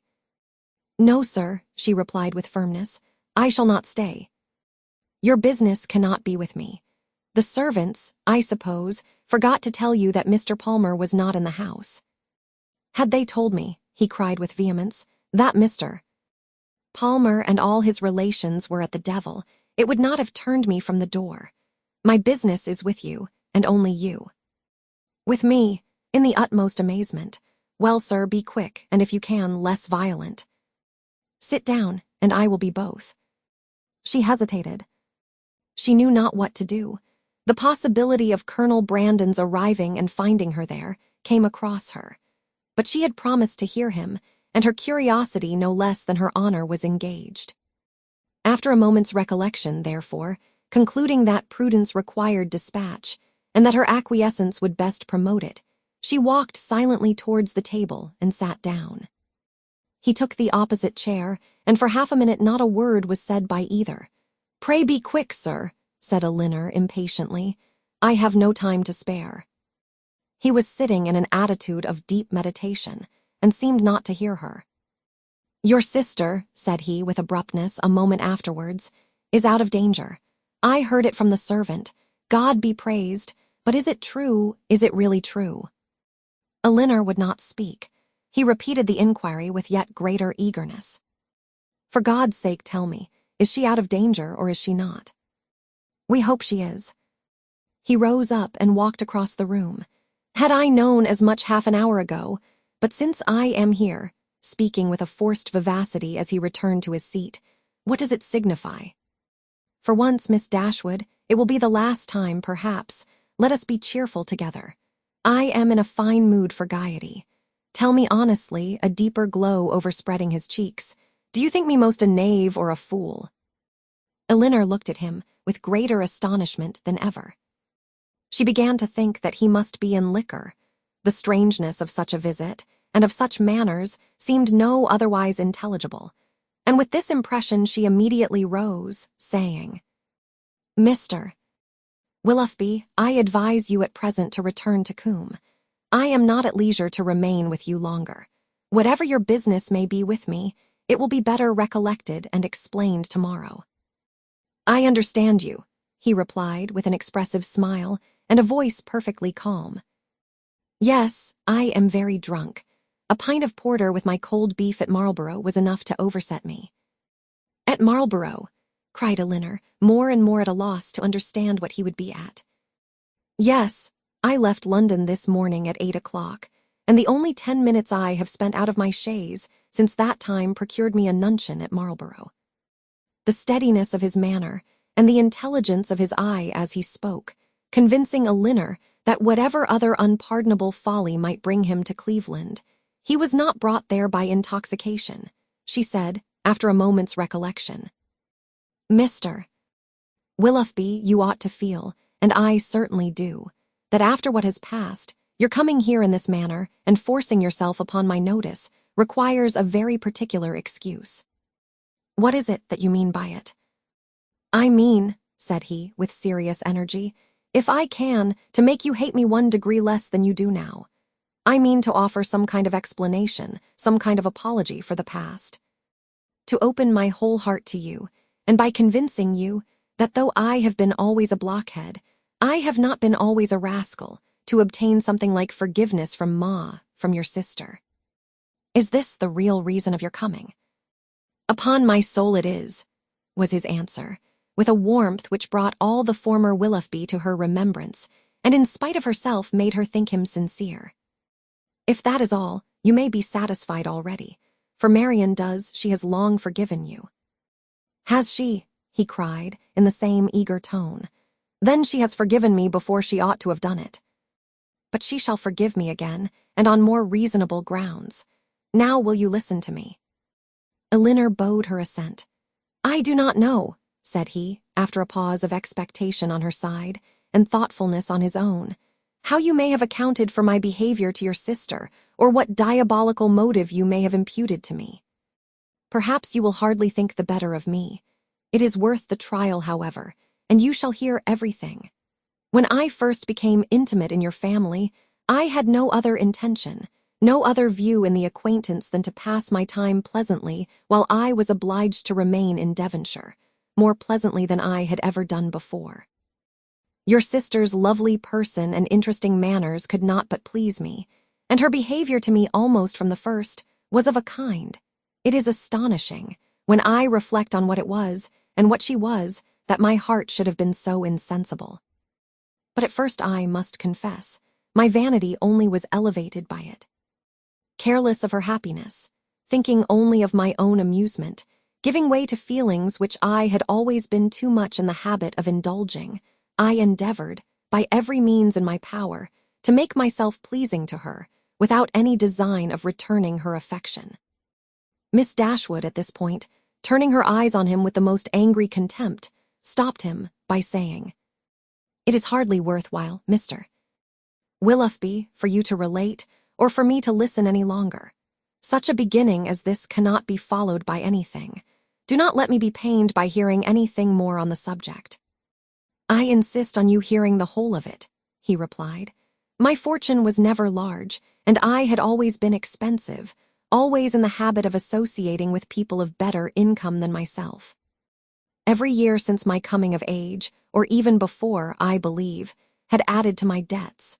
And though the death of my old cousin, Mrs. Smith, was to set me free, yet that event being uncertain and possibly far distant, it had been for some time my intention to re-establish my circumstances by marrying a woman of fortune. To attach myself to your sister, therefore, was not a thing to be thought of, and with a meanness, selfishness, cruelty, which no indignant, no contemptuous look, even of yours, Miss Dashwood, can ever reprobate too much, I was acting in this manner, trying to engage her regard without a thought of returning it. But one thing may be said for me. Even in that horrid state of selfish vanity, I did not know the extent of the injury I meditated, because I did not then know what it was to love. But have I ever known it? Well may it be doubted, for had I really loved, could I have sacrificed my feelings to vanity, to avarice? Or, what is more, could I have sacrificed hers? But I have done it. To avoid a comparative poverty, which her affection and her society would have deprived of all its horrors, I have, by raising myself to affluence, lost everything that could make it a blessing." "You did then," said Elinor, a little softened, "believe yourself at one time attached to her. To have resisted such attractions, to have withstood such tenderness. Is there a man on earth who could have done it? Yes, I found myself, by insensible degrees, sincerely fond of her, and the happiest hours of my life were what I spent with her when I felt my intentions were strictly honorable, and my feelings blameless. Even then, however, when fully determined on paying my addresses to her, I allowed myself most improperly to put off, from day to day, the moment of doing it, from an unwillingness to enter into an engagement while my circumstances were so greatly embarrassed. I will not reason here, nor will I stop for you to expatiate on the absurdity, and the worse than absurdity, of scrupling to engage my faith where my honor was already bound. The event has proved that I was a cunning fool, providing with great circumspection for a possible opportunity of making myself contemptible and wretched forever. At last, however, my resolution was taken, and I had determined, as soon as I could engage her alone, to justify the attentions I had so invariably paid her, and openly assure her of an affection which I had already taken such pains to display. But in the interim of the very few hours that were to pass, before I could have an opportunity of speaking with her in private, a circumstance occurred, an unlucky circumstance, to ruin all my resolution, and with it all my comfort. A discovery took place. Here he hesitated and looked down. Mrs. Smith had somehow or other been informed, I imagine by some distant relation, whose interest it was to deprive me of her favor, of an affair, a connection. But I need not explain myself farther, he added, looking at her with an heightened color and an inquiring eye. Your particular intimacy, you have probably heard the whole story long ago. I have, returned Elinor, coloring likewise, and hardening her heart anew against any compassion for him. I have heard it all, and how you will explain away any part of your guilt in that dreadful business, I confess is beyond my comprehension. Remember, cried Willoughby, from whom you received the account, could it be an impartial one? I acknowledge that her situation and her character ought to have been respected by me. I do not mean to justify myself, but at the same time cannot leave you to suppose that I have nothing to err, that because she was injured she was irreproachable, and because I was a libertine she must be a saint. If the violence of her passions, the weakness of her understanding, I do not mean, however, to defend myself. Her affection for me deserved better treatment, and I often, with great self-reproach, recall the tenderness which, for a very short time, had the power of creating any return. I heartily wish it had never been. But I have injured more than herself, and I have injured one whose affection for me, may I say it, was scarcely less warm than hers, and whose mind, oh, how infinitely superior. Your indifference, however, towards that unfortunate girl, I must say it, unpleasant to me as the discussion of such a subject may well be, your indifference is no apology for your cruel neglect of her. Do not think yourself excused by any weakness, any natural defect of understanding on her side, in the wanton cruelty so evident on yours. You must have known that while you were enjoying yourself in Devonshire pursuing fresh schemes, always gay, always happy, she was reduced to the extremest indigence. But upon my soul, I did not know it, he warmly replied. I did not recollect that I had omitted to give her my direction, and common sense might have told her how to find it out. Well, sir, and what said Mrs. Smith? She taxed me with the offense at once, and my confusion may be guessed. The purity of her life, the formality of her notions, her ignorance of the world, everything was against me. The matter itself I could not deny, and vain was every endeavor to soften it.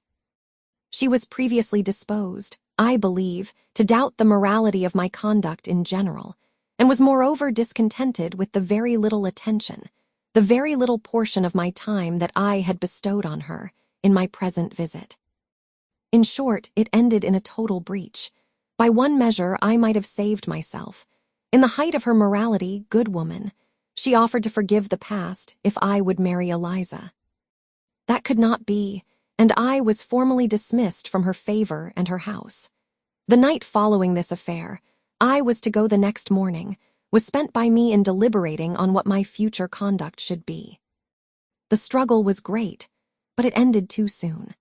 My affection for Marian, my thorough conviction of her attachment to me, it was all insufficient to outweigh that dread of poverty or get the better of those false ideas of the necessity of riches, which I was naturally inclined to feel, and expensive society had increased.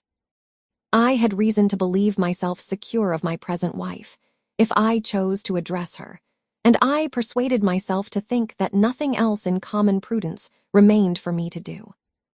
A heavy scene, however, awaited me before I could leave Devonshire. I was engaged to dine with you on that very day.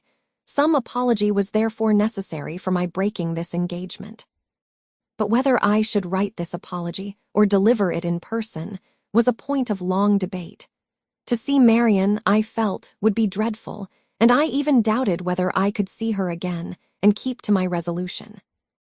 In that point, however, I undervalued my own magnanimity, as the event declared. For I went, I saw her and saw her miserable and left her miserable, and left her hoping never to see her again. Why did you call, Mr.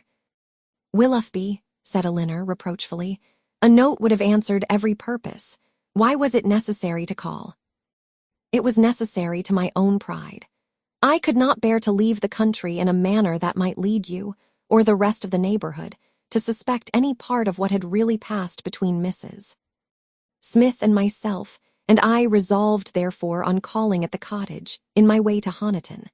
The sight of your dear sister, however, was really dreadful, and to heighten the matter, I found her alone. You were all gone I do not know where. I had left her only the evening before, so fully, so firmly resolved within myself on doing right.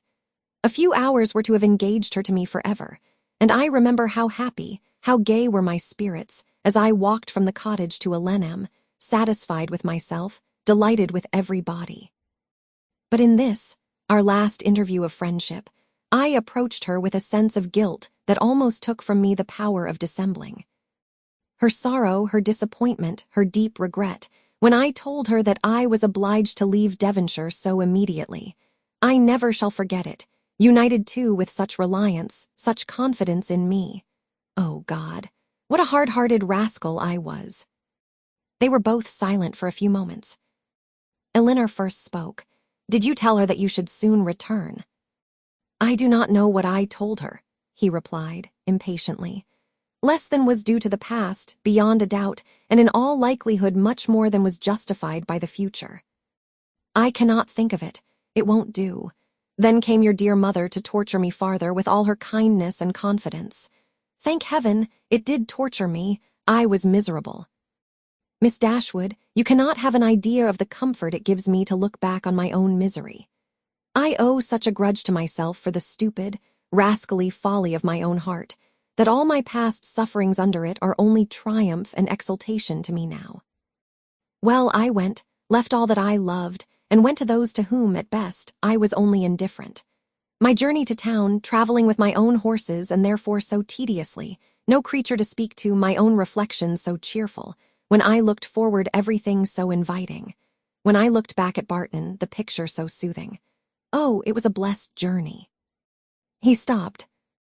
Well, sir, said Elinor, who, though pitying him, grew impatient for his departure, and this is all.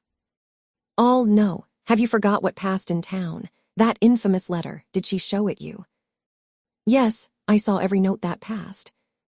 When the first of hers reached me, as it immediately did, for I was in town the whole time, what I felt is, in the common phrase, not to be expressed.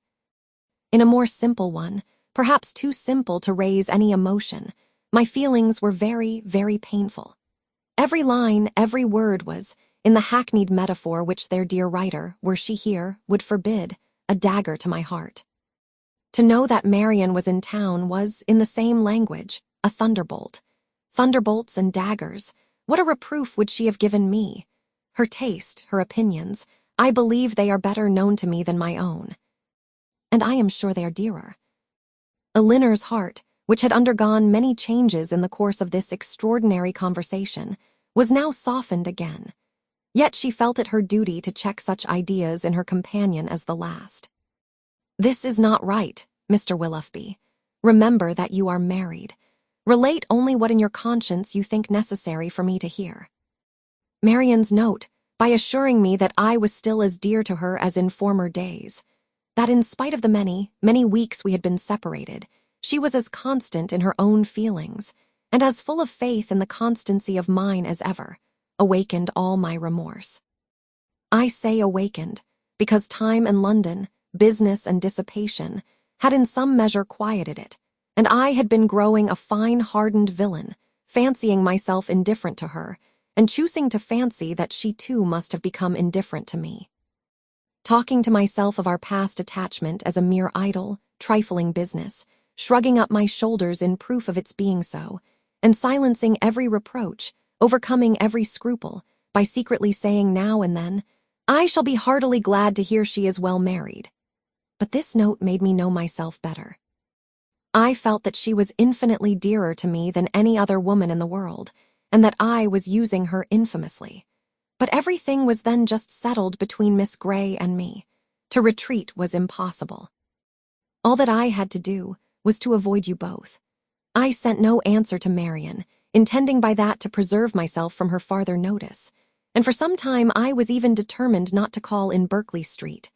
But at last, judging it wiser to affect the air of a cool, common acquaintance than anything else, I watched you all safely out of the house one morning and left my name. Watched us out of the house? Even so. You would be surprised to hear how often I watched you, how often I was on the point of falling in with you. I have entered many a shop to avoid your sight as the carriage drove by. Lodging as I did in Bond Street, there was hardly a day in which I did not catch a glimpse of one or other of you, and nothing but the most constant watchfulness on my side, a most invariably prevailing desire to keep out of your sight, could have separated us so long. I avoided the Middletons as much as possible, as well as everybody else who was likely to prove an acquaintance in common.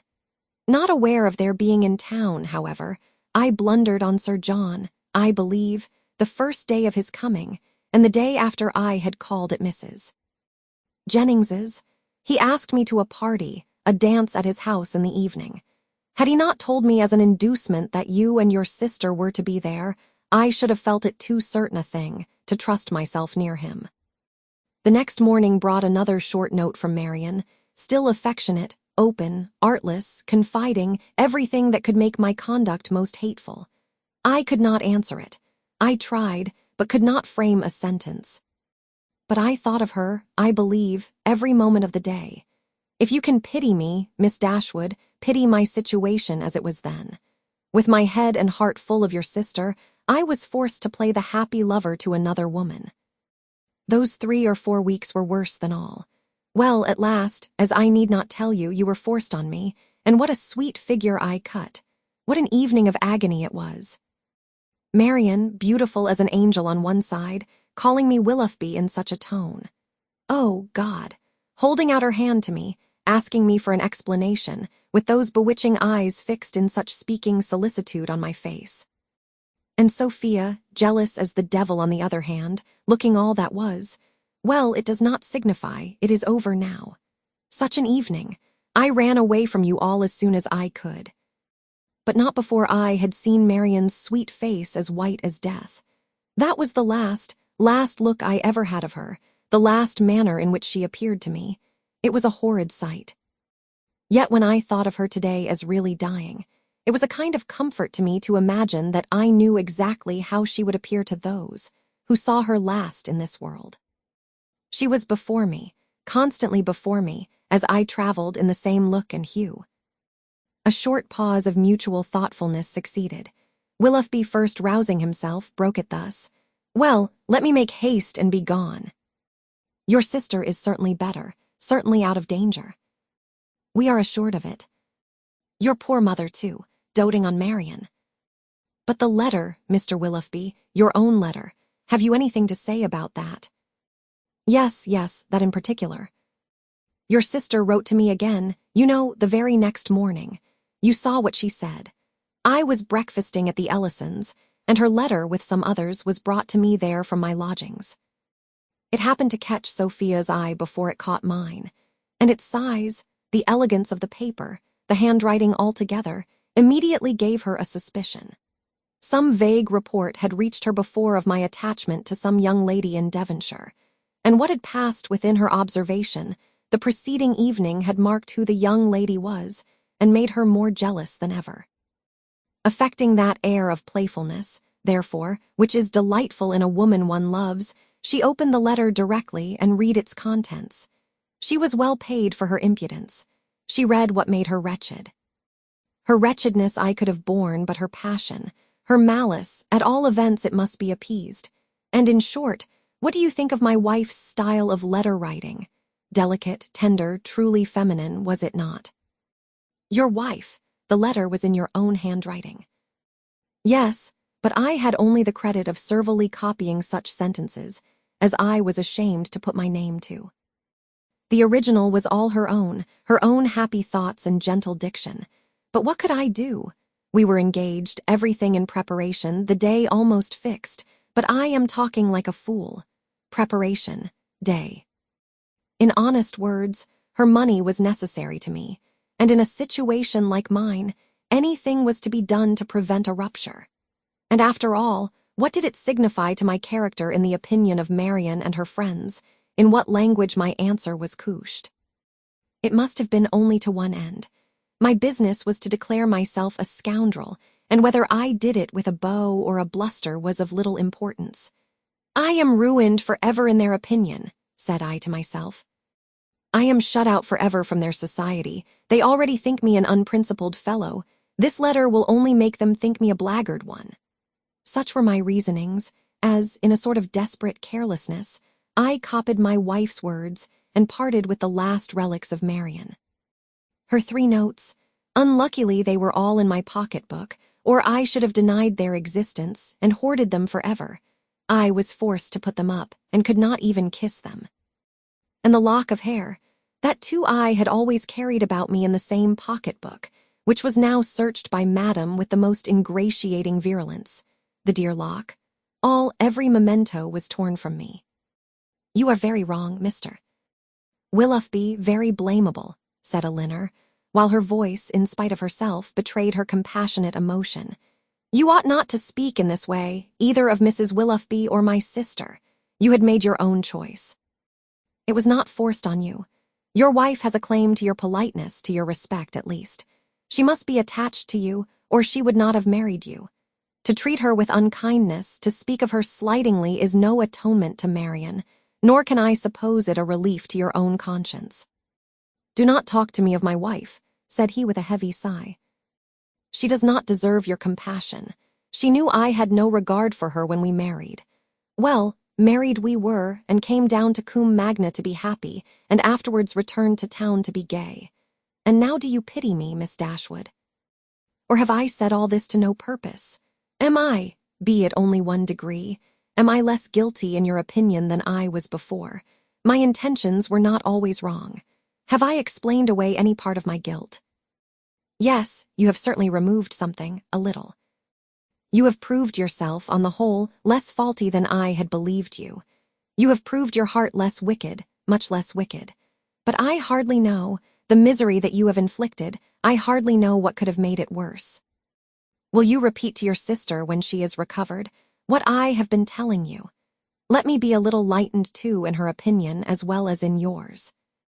You tell me that she has forgiven me already. Let me be able to fancy that a better knowledge of my heart and of my present feelings will draw from her a more spontaneous, more natural, more gentle, less dignified forgiveness. Tell her of my misery and my penitence. Tell her that my heart was never inconstant to her, and if you will, that at this moment she is dearer to me than ever. I will tell her all that is necessary to what may comparatively be called your justification. But you have not explained to me the particular reason of your coming now, nor how you heard of her illness. Last night in Drury Lane lobby, I ran against Sir John Middleton, and when he saw who I was, for the first time these 2 months, he spoke to me. That he had cut me ever since my marriage, I had seen without surprise or resentment.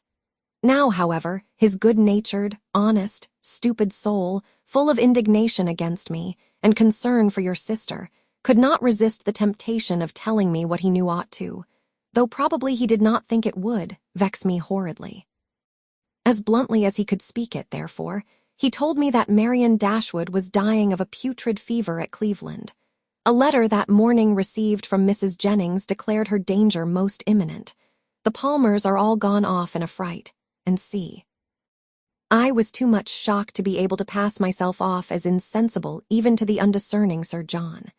His heart was softened in seeing mine suffer, and so much of his ill will was done away, that when we parted, he almost shook me by the hand while he reminded me of an old promise about a pointer puppy.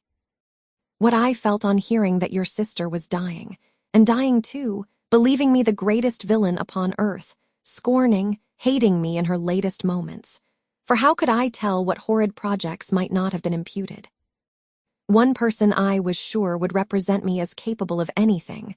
What I felt was dreadful. My resolution was soon made, and at 8 o'clock this morning I was in my carriage. Now you know all. Elinor made no answer. Her thoughts were silently fixed on the irreparable injury which too early an independence and its consequent habits of idleness, dissipation, and luxury had made in the mind, the character, the happiness of a man who, to every advantage of person and talents, united a disposition naturally open and honest, and a feeling, affectionate temper. The world had made him extravagant and vain. Extravagance and vanity had made him cold-hearted and selfish. Vanity, while seeking its own guilty triumph at the expense of another, had involved him in a real attachment, which extravagance, or at least its offspring, necessity, had required to be sacrificed. Each faulty propensity in leading him to evil had led him likewise to punishment. The attachment, from which against honor, against feeling, against every better interest he had outwardly torn himself, now, when no longer allowable, governed every thought. And the connection, for the sake of which he had, with little scruple, left her sister to misery, was likely to prove a source of unhappiness to himself of a far more incurable nature. From a reverie of this kind, she was recalled at the end of some minutes by Willoughby, who, rousing himself from a reverie at least equally painful, started up in preparation for going, and said, "There is no use in staying here. I must be off. Are you going back to town?" "No, to Combe Magna. I have business there, from thence to town in a day or two. Goodbye." He held out his hand. She could not refuse to give him hers. He pressed it with affection. "And you do think something better of me than you did," said he, letting it fall, and leaning against the mantelpiece as if forgetting he was to go. Elinor assured him that she did, that she forgave, pitied, wished him well, was even interested in his happiness, and added some gentle counsel as to the behavior most likely to promote it. His answer was not very encouraging. "As to that," said he, "I must rub through the world as well as I can. Domestic happiness is out of the question. If, however, I am allowed to think that you and yours feel an interest in my fate and actions, it may be the means, it may put me on my guard. At least, it may be something to live for. Marian, to be sure, is lost to me forever. Were I, even by any blessed chance, at liberty again." Elinor stopped him with a reproof. "Well," he replied, "once more goodbye. I shall now go away, and live in dread of one event." "What do you mean?" "Your sister's marriage." "You are very wrong. She can never be more lost to you than she is now. But she will be gained by someone else. And if that someone should be the very he whom, of all others, I could least bear. But I will not stay to rob myself of all your compassionate goodwill, by showing that where I have most injured I can least forgive. Goodbye, God bless you." And with these words, he almost ran out of the room. Chapter 45. Elinor, for some time after he left her, for some time even after the sound of his carriage had died away, remained too much oppressed by a crowd of ideas, widely differing in themselves, but of which sadness was the general result, to think even of her sister. Willoughby, he, whom only half an hour ago she had abhorred as the most worthless of men. Willoughby, in spite of all his faults, excited a degree of commiseration for the sufferings produced by them, which made her think of him as now separated forever from her family, with a tenderness, a regret, rather in proportion, as she soon acknowledged within herself, to his wishes than to his merits. She felt that his influence over her mind was heightened by circumstances which ought not in reason to have weight, by that person of uncommon attraction, that open, affectionate, and lively manner which it was no merit to possess, and by that still ardent love for Marian, which it was not even innocent to indulge. But she felt that it was so, long, long before she could feel his influence less. When at last she returned to the unconscious Marian, she found her just awaking, refreshed by so long and sweet a sleep to the extent of her hopes. Elinor's heart was full. The past, the present, the future, Willoughby's visit, Marian's safety, and her mother's expected arrival, threw her altogether into an agitation of spirits which kept off every indication of fatigue, and made her only fearful of betraying herself to her sister. Short was the time, however, in which that fear could affect her, for within half an hour after Willoughby, leaving the house, she was again called downstairs by the sound of another carriage. Eager to save her mother from every unnecessary moment's horrible suspense, she ran immediately into the hall and reached the outward door just in time to receive and support her as she entered it. Mrs. Dashwood, whose terror as they drew near the house had produced almost the conviction of Marian's being no more, had no voice to inquire after her, no voice even for Elinor. But she, waiting neither for salutation nor inquiry, instantly gave the joyful relief, and her mother, catching it with all her usual warmth, was in a moment as much overcome by her happiness as she had been before by her fears. She was supported into the drawing-room between her daughter and her friend, and there, shedding tears of joy, though still unable to speak, embraced Elinor again and again, turning from her at intervals to press Colonel Brandon's hand, with a look which spoke at once her gratitude and her conviction of his sharing with herself in the bliss of the moment. He shared it, however, in a silence even greater than her own. As soon as Mrs. Dashwood had recovered herself, to see Marian was her first desire, and in 2 minutes she was with her beloved child, rendered dearer to her than ever by absence, unhappiness, and danger. Elinor's delight, as she saw what each felt in the meeting, was only checked by an apprehension of its robbing Marian of farther sleep. But Mrs. Dashwood could be calm, could be even prudent, when the life of a child was at stake, and Marian, satisfied in knowing her mother was near her, and conscious of being too weak for conversation, submitted readily to the silence and quiet prescribed by every nurse around her. Mrs. Dashwood would sit up with her all night, and Elinor, in compliance with her mother's entreaty, went to bed. But the rest, which one night entirely sleepless, and many hours of the most wearing anxiety seemed to make requisite, was kept off by irritation of spirits. Willoughby, poor Willoughby, as she now allowed herself to call him, was constantly in her thoughts. She would not but have heard his vindication for the world, and now blamed, now acquitted herself for having judged him so harshly before. But her promise of relating it to her sister was invariably painful. She dreaded the performance of it, dreaded what its effect on Marian might be, doubted whether after such an explanation she could ever be happy with another, and for a moment wished Willoughby a widower.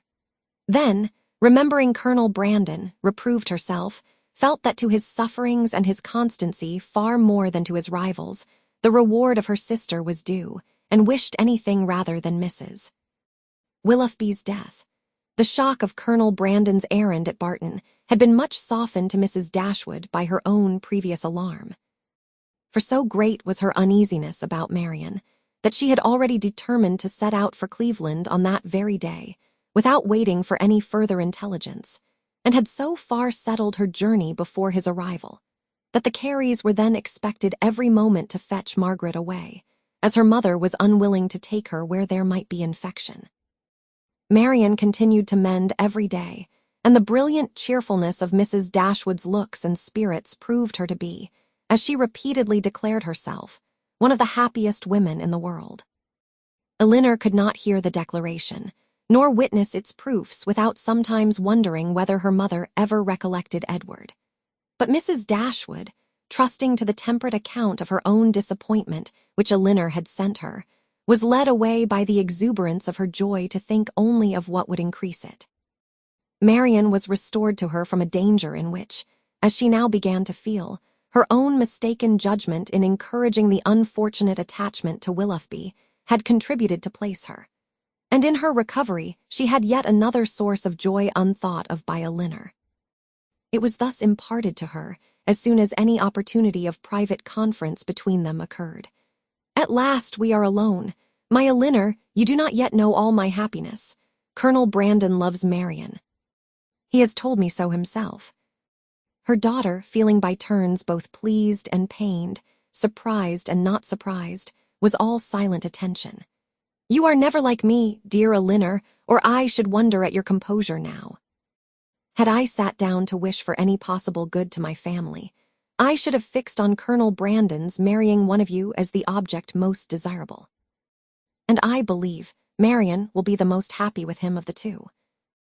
Elinor was half inclined to ask her reason for thinking so, because satisfied that none founded on an impartial consideration of their age, characters, or feelings could be given. But her mother must always be carried away by her imagination on any interesting subject, and therefore instead of an inquiry, she passed it off with a smile. "He opened his whole heart to me yesterday as we traveled. It came out quite unawares, quite undesignedly. I, you may well believe, could talk of nothing but my child. He could not conceal his distress. I saw that it equaled my own, and he perhaps, thinking that mere friendship, as the world now goes, would not justify so warm a sympathy, or rather, not thinking at all, I suppose, giving way to irresistible feelings, made me acquainted with his earnest, tender, constant affection for Marian. He has loved her, my Elinor, ever since the first moment of seeing her." Here, however, Elinor perceived, not the language, not the professions of Colonel Brandon, but the natural embellishments of her mother's active fancy, which fashioned everything delightful to her as it chose.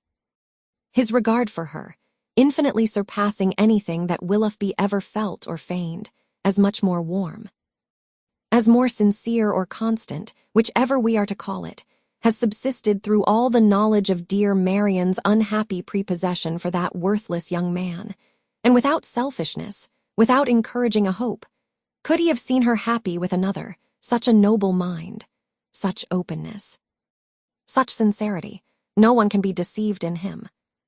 "Colonel Brandon's character," said Elinor, "as an excellent man is well established." "I know it is," replied her mother seriously, or after such a warning. "I should be the last to encourage such affection, or even to be pleased by it.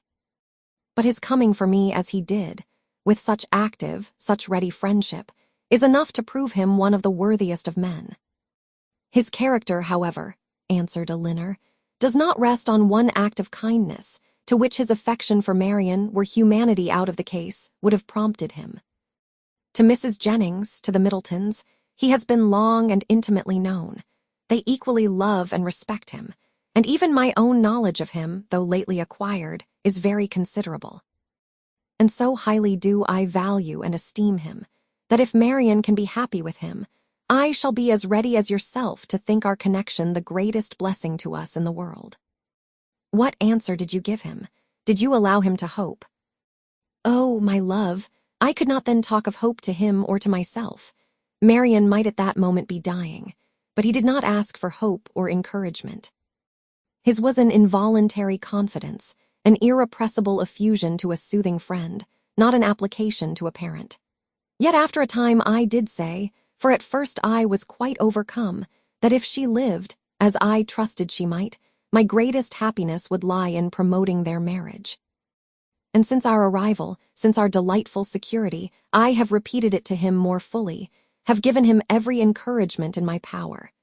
Time, a very little time, I tell him, will do everything. Marian's heart is not to be wasted forever on such a man as Willoughby.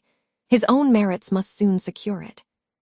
To judge from the Colonel's spirits, however, you have not yet made him equally sanguine. No.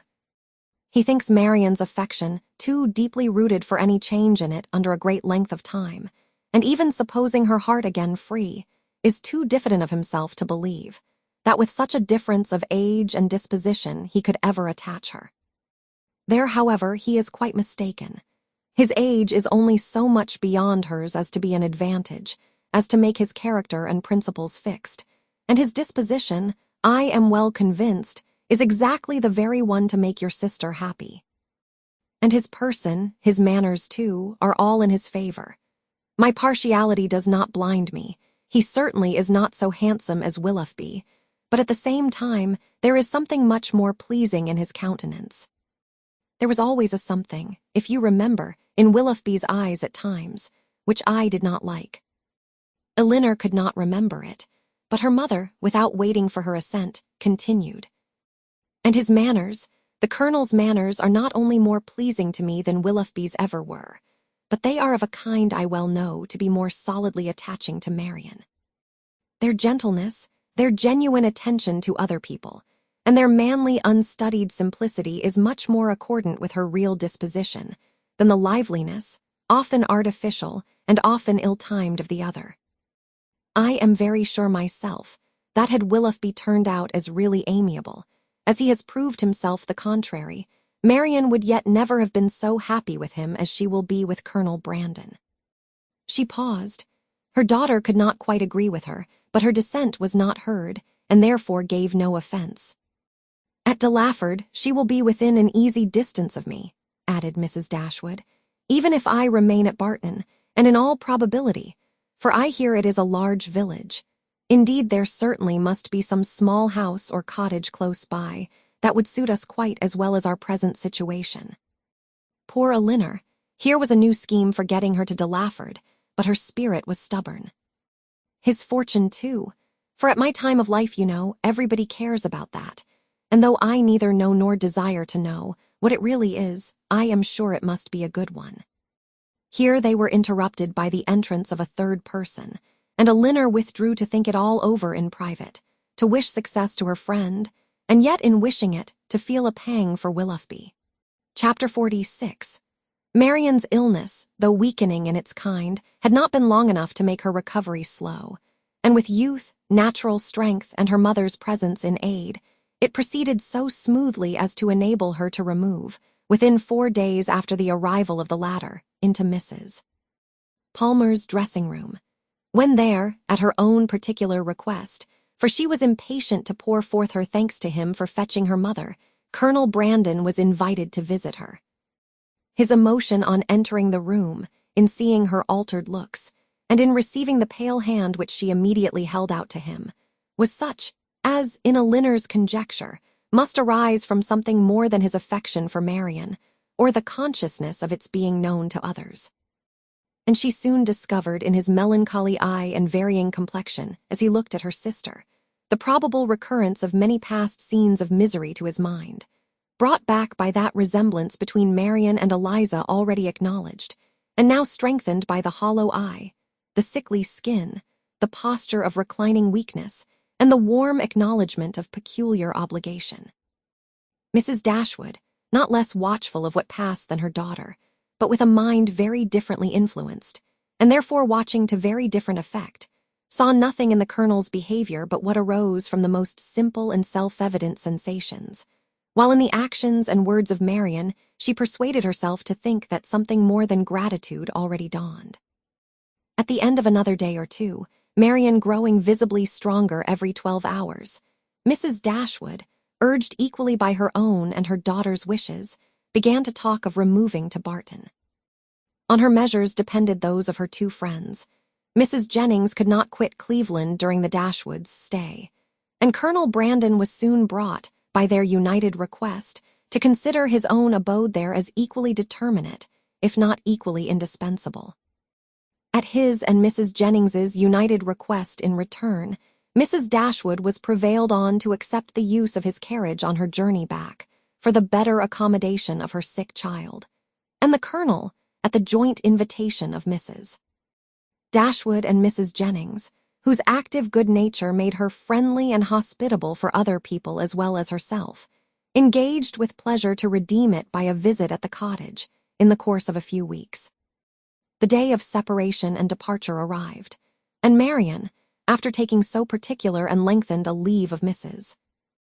Jennings, one so earnestly grateful, so full of respect and kind wishes as seemed due to her own heart from a secret acknowledgment of past inattention, and bidding Colonel Brandon farewell with a cordiality of a friend, was carefully assisted by him into the carriage, of which he seemed anxious that she should engross at least half. Mrs. Dashwood and Elinor then followed, and the others were left by themselves to talk of the travelers and feel their own dullness, till Mrs. Jennings was summoned to her chaise to take comfort in the gossip of her maid for the loss of her two young companions. And Colonel Brandon immediately afterwards took his solitary way to Delaford. The Dashwoods were 2 days on the road, and Marian bore her journey on both, without essential fatigue. Everything that the most zealous affection, the most solicitous care could do to render her comfortable, was the office of each watchful companion, and each found their reward in her bodily ease and her calmness of spirits. To Elinor, the observation of the latter was particularly grateful. She, who had seen her week after week so constantly suffering, oppressed by anguish of heart which she had neither courage to speak of, nor fortitude to conceal, now saw with a joy, which no other could equally share, an apparent composure of mind, which, in being the result, as she trusted, of serious reflection, must eventually lead her to contentment and cheerfulness. As they approached Barton, indeed, and entered on scenes of which every field and every tree brought some peculiar, some painful recollection, she grew silent and thoughtful, and turning away her face from their notice, sat earnestly gazing through the window. But here Elinor could neither wonder nor blame, and when she saw, as she assisted Marian from the carriage, that she had been crying, she saw only an emotion too natural in itself to raise anything less tender than pity, and in its unobtrusiveness entitled to praise. In the whole of her subsequent manner, she traced the direction of a mind awakened to reasonable exertion. For no sooner had they entered their common sitting-room than Marian turned her eyes around it with a look of resolute firmness, as if determined at once to accustom herself to the sight of every object with which the remembrance of Willoughby could be connected. She said little, but every sentence aimed at cheerfulness, and though a sigh sometimes escaped her, it never passed away without the atonement of a smile. After dinner she would try her pianoforte. She went to it. But the music on which her eye first rested was an opera, procured for her by Willoughby, containing some of their favorite duets and bearing on its outward leaf her own name in his handwriting. That would not do. She shook her head, put the music aside, and after running over the keys for a minute, complained of feebleness in her fingers and closed the instrument again. Declaring, however, with firmness as she did so, that she should in future practice much, The next morning produced no abatement in these happy symptoms. On the contrary, with a mind and body alike strengthened by rest, she looked and spoke with more genuine spirit, anticipating the pleasure of Margaret's return, and talking of the dear family party which would then be restored, of their mutual pursuits and cheerful society, as the only happiness worth a wish. "When the weather is settled, and I have recovered my strength," said she, "we will take long walks together every day. We will walk to the farm at the edge of the down and see how the children go on. We will walk to Sir John's new plantations at Barton Cross and the Abeland, and we will often go to the old ruins of the Priory and try to trace its foundations as far as we are told they once reached. I know we shall be happy. I know the summer will pass happily away.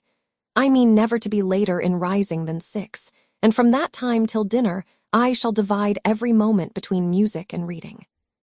I have formed my plan, and am determined to enter on a course of serious study.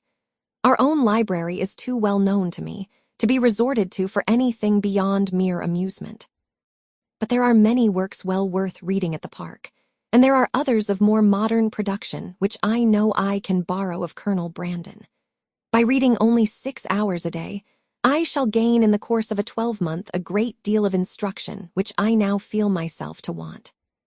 Elinor honored her for a plan which originated so nobly as this, though smiling to see the same eager fancy which had been leading her to the extreme of languid indolence and selfish repining, now at work in introducing excess into a scheme of such rational employment and virtuous self-control. Her smile, however, changed to a sigh when she remembered that promise to Willoughby was yet unfulfilled, and feared she had that to communicate which might again unsettle the mind of Marian, and ruin, at least for a time, this fair prospect of busy tranquillity. Willing, therefore, to delay the evil hour, she resolved to wait till her sister's health were more secure before she appointed it. But the resolution was made only to be broken. Marian had been 2 or 3 days at home before the weather was fine enough for an invalid like herself to venture out. But at last a soft, genial morning appeared, such as might tempt the daughter's wishes and the mother's confidence. And Marian, leaning on Elinor's arm, was authorized to walk as long as she could without fatigue in the lane before the house. The sisters set out at a pace, slow as the feebleness of Marian in an exercise hitherto untried since her illness required. And they had advanced only so far beyond the house as to admit a full view of the hill, the important hill behind, when pausing with her eyes turned towards it, Marian calmly said, "There, exactly there," pointing with one hand, "on that projecting mound, there I fell. And there I first saw Willoughby." Her voice sunk with the word, but presently reviving, she added, "I am thankful to find that I can look with so little pain on the spot. Shall we ever talk on that subject, Elinor?" Hesitatingly it was said. "Or will it be wrong? I can talk of it now, I hope, as I ought to do." Elinor tenderly invited her to be open. "As for regret," said Marian, "I have done with that as far as he is concerned.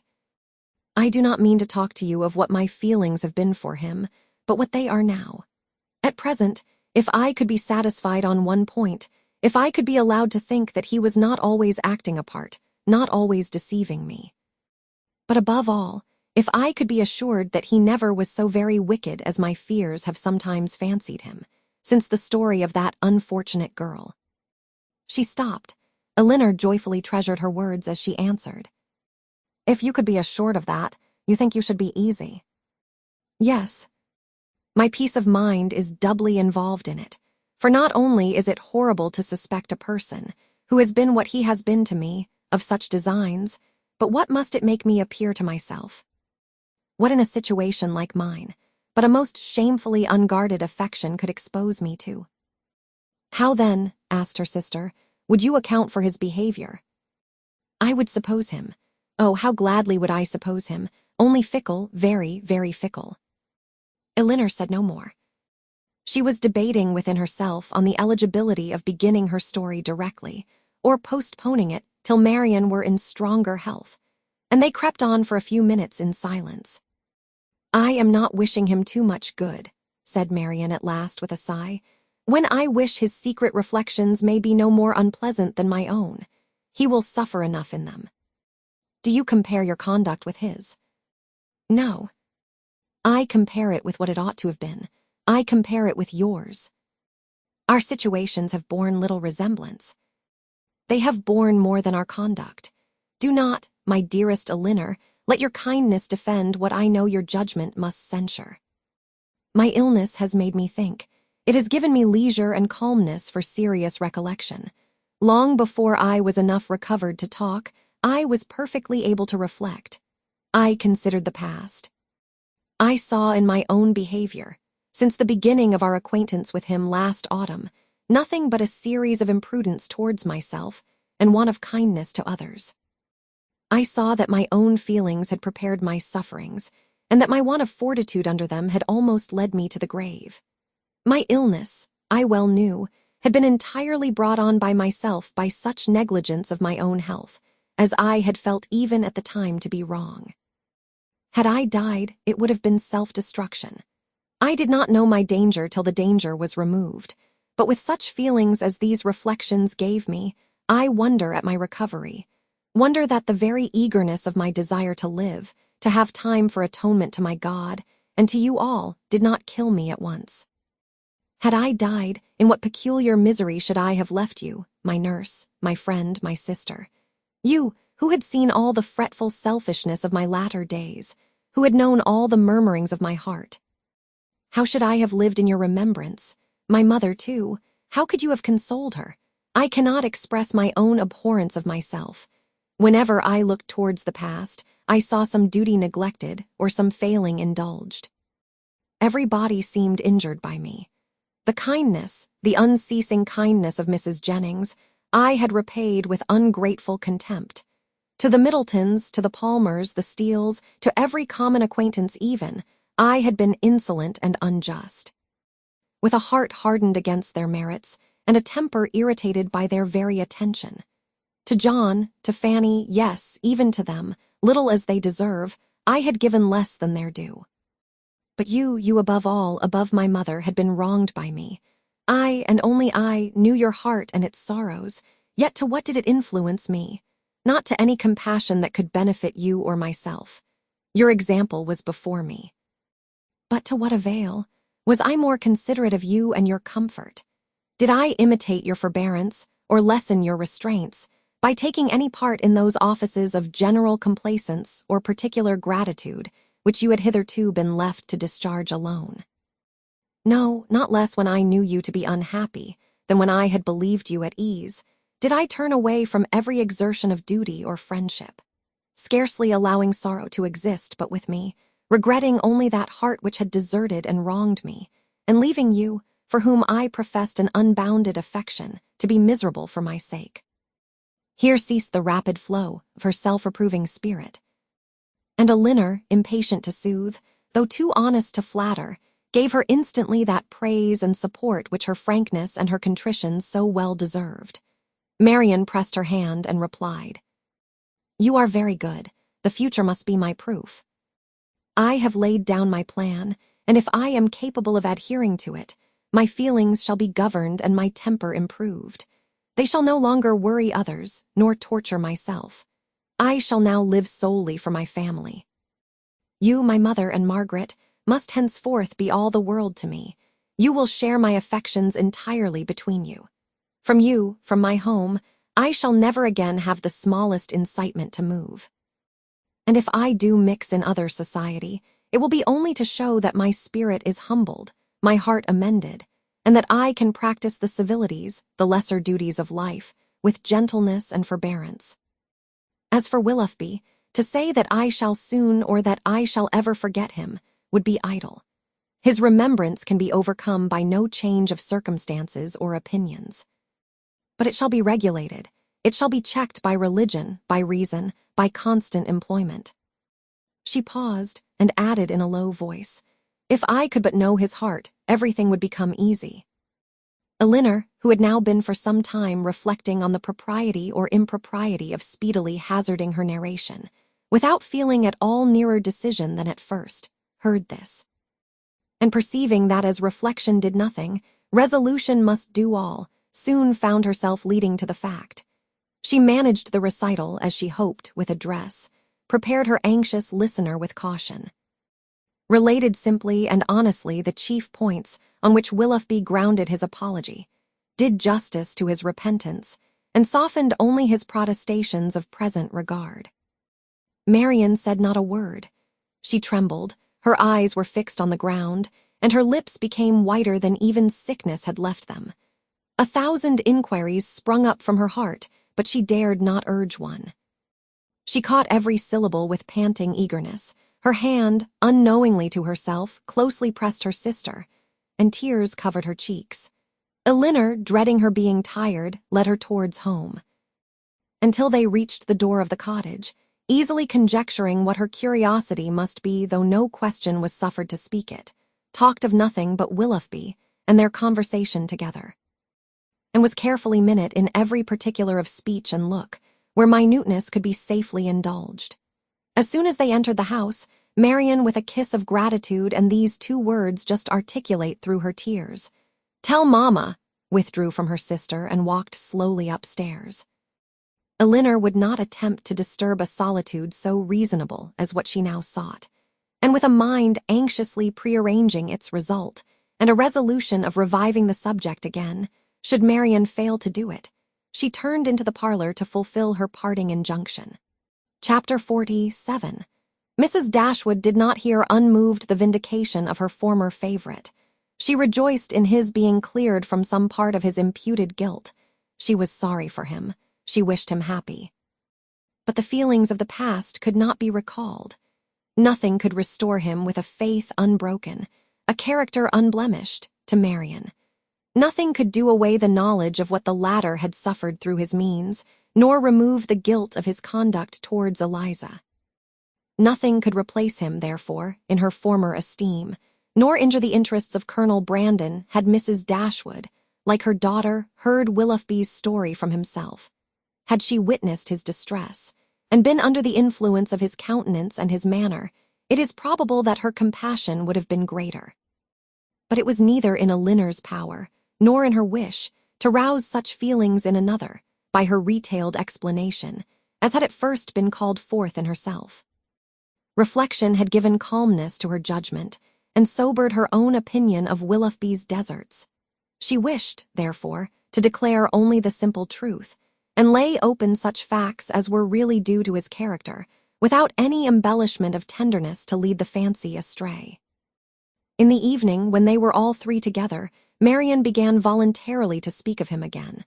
But that it was not without an effort, the restless, unquiet thoughtfulness in which she had been for some time previously sitting, her rising color as she spoke, and her unsteady voice plainly showed.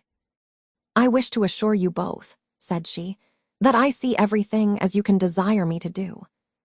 Mrs. Dashwood would have interrupted her instantly with soothing tenderness, had not Elinor, who really wished to hear her sister's unbiased opinion, by an eager sign, engaged her silence. Marian slowly continued. "It is a great relief to me. What Elinor told me this morning, I have now heard exactly what I wished to hear." For some moments her voice was lost. But recovering herself, she added, and with greater calmness than before, "I am now perfectly satisfied. I wish for no change. I never could have been happy with him, after knowing, as sooner or later I must have known all this. I should have had no confidence, no esteem. Nothing could have done it away to my feelings."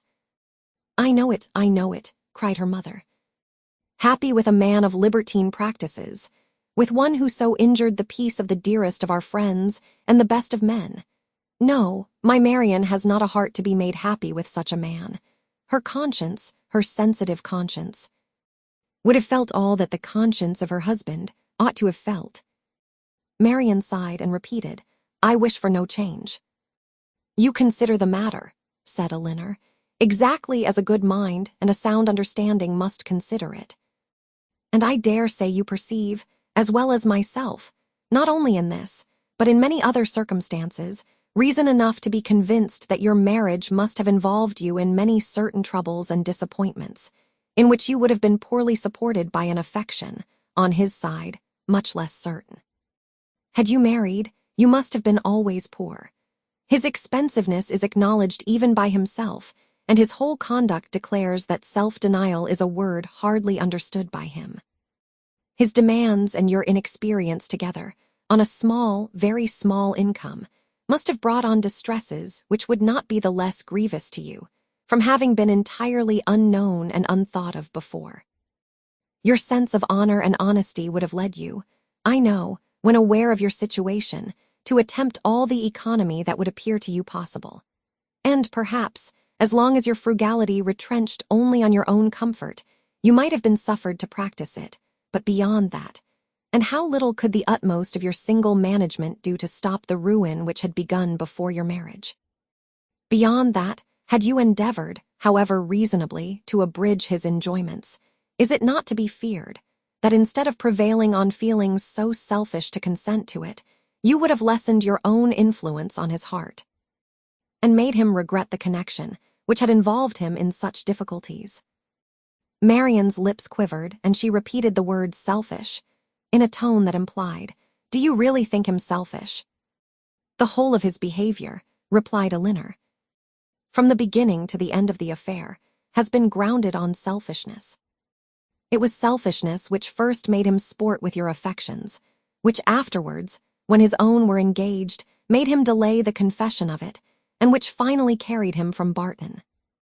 His own enjoyment, or his own ease, was, in every particular, his ruling principle. It is very true, my happiness never was his object. At present," continued Elinor, "he regrets what he has done. And why does he regret it? Because he finds it has not answered towards himself. It has not made him happy. His circumstances are now unembarrassed. He suffers from no evil of that kind. And he thinks only that he has married a woman of a less amiable temper than yourself. But does it follow that had he married you, he would have been happy? The inconveniences would have been different. He would then have suffered under the pecuniary distresses which, because they are removed, he now reckons as nothing. He would have had a wife of whose temper he could make no complaint, but he would have been always necessitous, always poor, and probably would soon have learned to rank the innumerable comforts of a clear estate and good income as of far more importance, even to domestic happiness, than the mere temper of a wife." "I have not a doubt of it," said Marian, "and I have nothing to regret, nothing but my own folly." "Rather say your mother's imprudence, my child," said Mrs. Dashwood. "She must be answerable." Marian would not let her proceed, and Elinor, satisfied that each felt their own error, wished to avoid any survey of the past that might weaken her sister's spirits. She therefore, pursuing the first subject, immediately continued. "One observation may, I think, be fairly drawn from the whole of the story, that all Willoughby's difficulties have arisen from the first offense against virtue, in his behavior to Eliza Williams. That crime has been the origin of every lesser one, and of all his present discontents." Marian assented most feelingly to the remark, and her mother was led by it to an enumeration of Colonel Brandon's injuries and merits, warm as friendship and design could unitedly dictate. Her daughter did not look, however, as if much of it were heard by her. Elinor, according to her expectation, saw on the 2 or 3 following days that Marian did not continue to gain strength as she had done. But while her resolution was unsubdued, and she still tried to appear cheerful and easy, her sister could safely trust to the effect of time upon her health. Margaret returned, and the family were again all restored to each other, again quietly settled at the cottage. And if not pursuing their usual studies with quite so much vigor as when they first came to Barton, at least planning a vigorous prosecution of them in future. Elinor grew impatient for some tidings of Edward. She had heard nothing of him since her leaving London, nothing new of his plans, nothing certain even of his present abode. Some letters had passed between her and her brother in consequence of Marian's illness. And in the 1st of John, there had been this sentence: "We know nothing of our unfortunate Edward, and can make no inquiries on so prohibited a subject, but conclude him to be still at Oxford," which was all the intelligence of Edward afforded her by the correspondence, for his name was not even mentioned in any of the succeeding letters. She was not doomed, however, to be long in ignorance of his measures. Their manservant had been sent one morning to Exeter on business, and when, as he waited at table, he had satisfied the inquiries of his mistress as to the event of his errand, this was his voluntary communication. "I suppose you know, ma'am, that Mr. Ferrars is married." Marian gave a violent start, fixed her eyes upon Elinor, saw her turning pale, and fell back in her chair in hysterics. Mrs. Dashwood, whose eyes, as she answered the servant's inquiry, had intuitively taken the same direction, was shocked to perceive by Elinor's countenance how much she really suffered, and a moment afterwards, alike distressed by Marian's situation, knew not on which child to bestow her principal attention. The servant, who saw only that Miss Marian was taken ill, had sense enough to call one of the maids, who, with Mrs. Dashwood's assistance, supported her into the other room. By that time, Marian was rather better, and her mother, leaving her to the care of Margaret and the maid, returned to Elinor, who, though still much disordered, had so far recovered the use of her reason and voice as to be just beginning an inquiry of Thomas as to the source of his intelligence. Mrs. Dashwood immediately took all that trouble on herself, and Elinor had the benefit of the information without the exertion of seeking it. "Who told you that Mr. Ferrars was married, Thomas?" "I see Mr. Ferrars myself, ma'am, this morning in Exeter, and his lady too, Miss Steele as was. They was stopping in a chaise at the door of the New London Inn, as I went there with a message from Sally at the park to her brother, who is one of the postboys. I happened to look up as I went by the chaise, and so I see directly it was the youngest Miss Steele. So I took off my hat, and she knew me and called to me, and inquired after you, ma'am, and the young ladies, especially Miss Marian, and bid me I should give her compliments and Mr. Ferrars's their best compliments and service, and how sorry they was they had not time to come on and see you, but they was in a great hurry to go forwards, for they was going further down for a little while, but hows'ever, when they come back, they'd make sure to come and see you." "But did she tell you she was married, Thomas?" "Yes, ma'am. She smiled and said how she had changed her name since she was in these parts. She was always a very affable and free-spoken young lady, and very civil behaved. So I made free to wish her joy." "Was Mr. Ferrars in the carriage with her?" "Yes, ma'am. I just see him leaning back in it, but he did not look up. He never was a gentleman much for talking." Elinor's heart could easily account for his not putting himself forward, and Mrs. Dashwood probably found the same explanation. "Was there no one else in the carriage?" "No, ma'am, only they two." "Do you know where they came from?" "They come straight from town, as Miss Lucy, Mrs.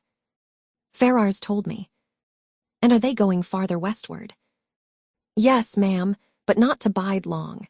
They will soon be back again, and then they'd be sure and call here." Mrs. Dashwood now looked at her daughter, but Elinor knew better than to expect them.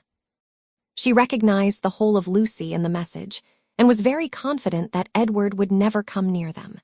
She observed in a low voice to her mother that they were probably going down to Mr. Pratt's, near Plymouth. Thomas's intelligence seemed over. Elinor looked as if she wished to hear more. "Did you see them off before you came away?" "No, ma'am. The horses were just coming out, but I could not bide any longer.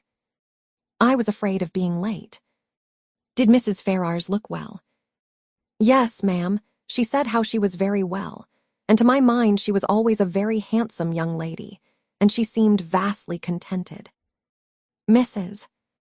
Dashwood could think of no other question, and Thomas and the tablecloth, now alike needless, were soon afterwards dismissed. Marian had already sent to say that she should eat nothing more. Mrs. Dashwood's and Elinor's appetites were equally lost, and Margaret might think herself very well off, that with so much uneasiness as both her sisters had lately experienced, so much reason as they had often had to be careless of their meals, she had never been obliged to go without her dinner before. When the dessert and the wine were arranged, and Mrs. Dashwood and Elinor were left by themselves, they remained long together in a similarity of thoughtfulness and silence. Mrs. Dashwood feared to hazard any remark, and ventured not to offer consolation.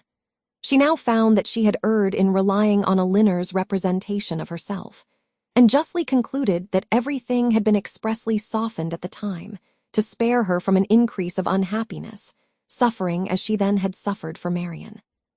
She found that she had been misled by the careful, the considerate attention of her daughter to think the attachment, which once she had so well understood, much slighter in reality than she had been wont to believe, or than it was now proved to be.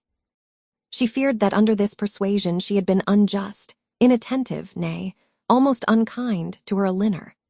That Marian's affliction, because more acknowledged, more immediately before her, had too much engrossed her tenderness, and led her away to forget that in Elinor she might have a daughter suffering almost as much, certainly with less self-provocation and greater fortitude. Chapter 48. Elinor now found the difference between the expectation of an unpleasant event, however certain the mind may be told to consider it, and certainty itself. She now found that in spite of herself, she had always admitted a hope, while Edward remained single, that something would occur to prevent his marrying Lucy, that some resolution of his own, some mediation of friends, or some more eligible opportunity of establishment for the lady, would arise to assist the happiness of all. But he was now married, and she condemned her heart for the lurking flattery, which so much heightened the pain of the intelligence. That he should be married soon, before, as she imagined, he could be in orders, and consequently before he could be in possession of the living, surprised her a little at first. But she soon saw how likely it was that Lucy, in her self-provident care, in her haste to secure him, should overlook everything but the risk of delay. They were married in town, and now hastening down to her uncle. What had Edward felt on being within 4 miles from Barton, on seeing her mother's servant, on hearing Lucy's message? They would soon, she supposed, be settled at Delaford, that place in which so much conspired to give her an interest, which she wished to be acquainted with, and yet desired to avoid. She saw them in an instant in their parsonage house, saw in Lucy, the active, contriving manager, uniting at once a desire of smart appearance with the utmost frugality, and ashamed to be suspected of half her economical practices, pursuing her own interest in every thought, courting the favor of Colonel Brandon, of Mrs. Jennings, and of every wealthy friend. In Edward, she knew not what she saw, nor what she wished to see. Happy or unhappy, nothing pleased her. She turned away her head from every sketch of him. Elinor flattered herself that some one of their connections in London would write to them to announce the event and give farther particulars, but day after day passed off, and brought no letter, no tidings. Though uncertain that anyone were to blame, she found fault with every absent friend. They were all thoughtless or indolent.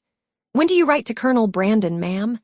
was an inquiry which sprung from the impatience of her mind to have something going on. "I wrote to him, my love, last week, and rather expect to see than to hear from him again. I earnestly pressed his coming to us, and should not be surprised to see him walk in today or tomorrow or any day." This was gaining something to look forward to. Colonel Brandon must have some information to give. Scarcely had she so determined it when the figure of a man on horseback drew her eyes to the window. He stopped at their gate. It was a gentleman, it was Colonel Brandon himself. Now she could hear more, and she trembled in expectation of it. But it was not Colonel Brandon, neither his air nor his height. Were it possible, she must say it must be Edward. She looked again. He had just dismounted. She could not be mistaken. It was Edward. She moved away and sat down. "He comes from Mr. Pratt's purposely to see us. I will be calm. I will be mistress of myself." In a moment, she perceived that the others were likewise aware of the mistake. She saw her mother and Marian change color, saw them look at herself, and whisper a few sentences to each other. She would have given the world to be able to speak, and to make them understand that she hoped no coolness, no slight would appear in their behavior to him.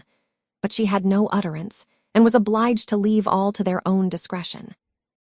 Not a syllable passed aloud.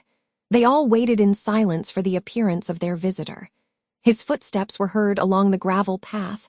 In a moment he was in the passage, and in another he was before them.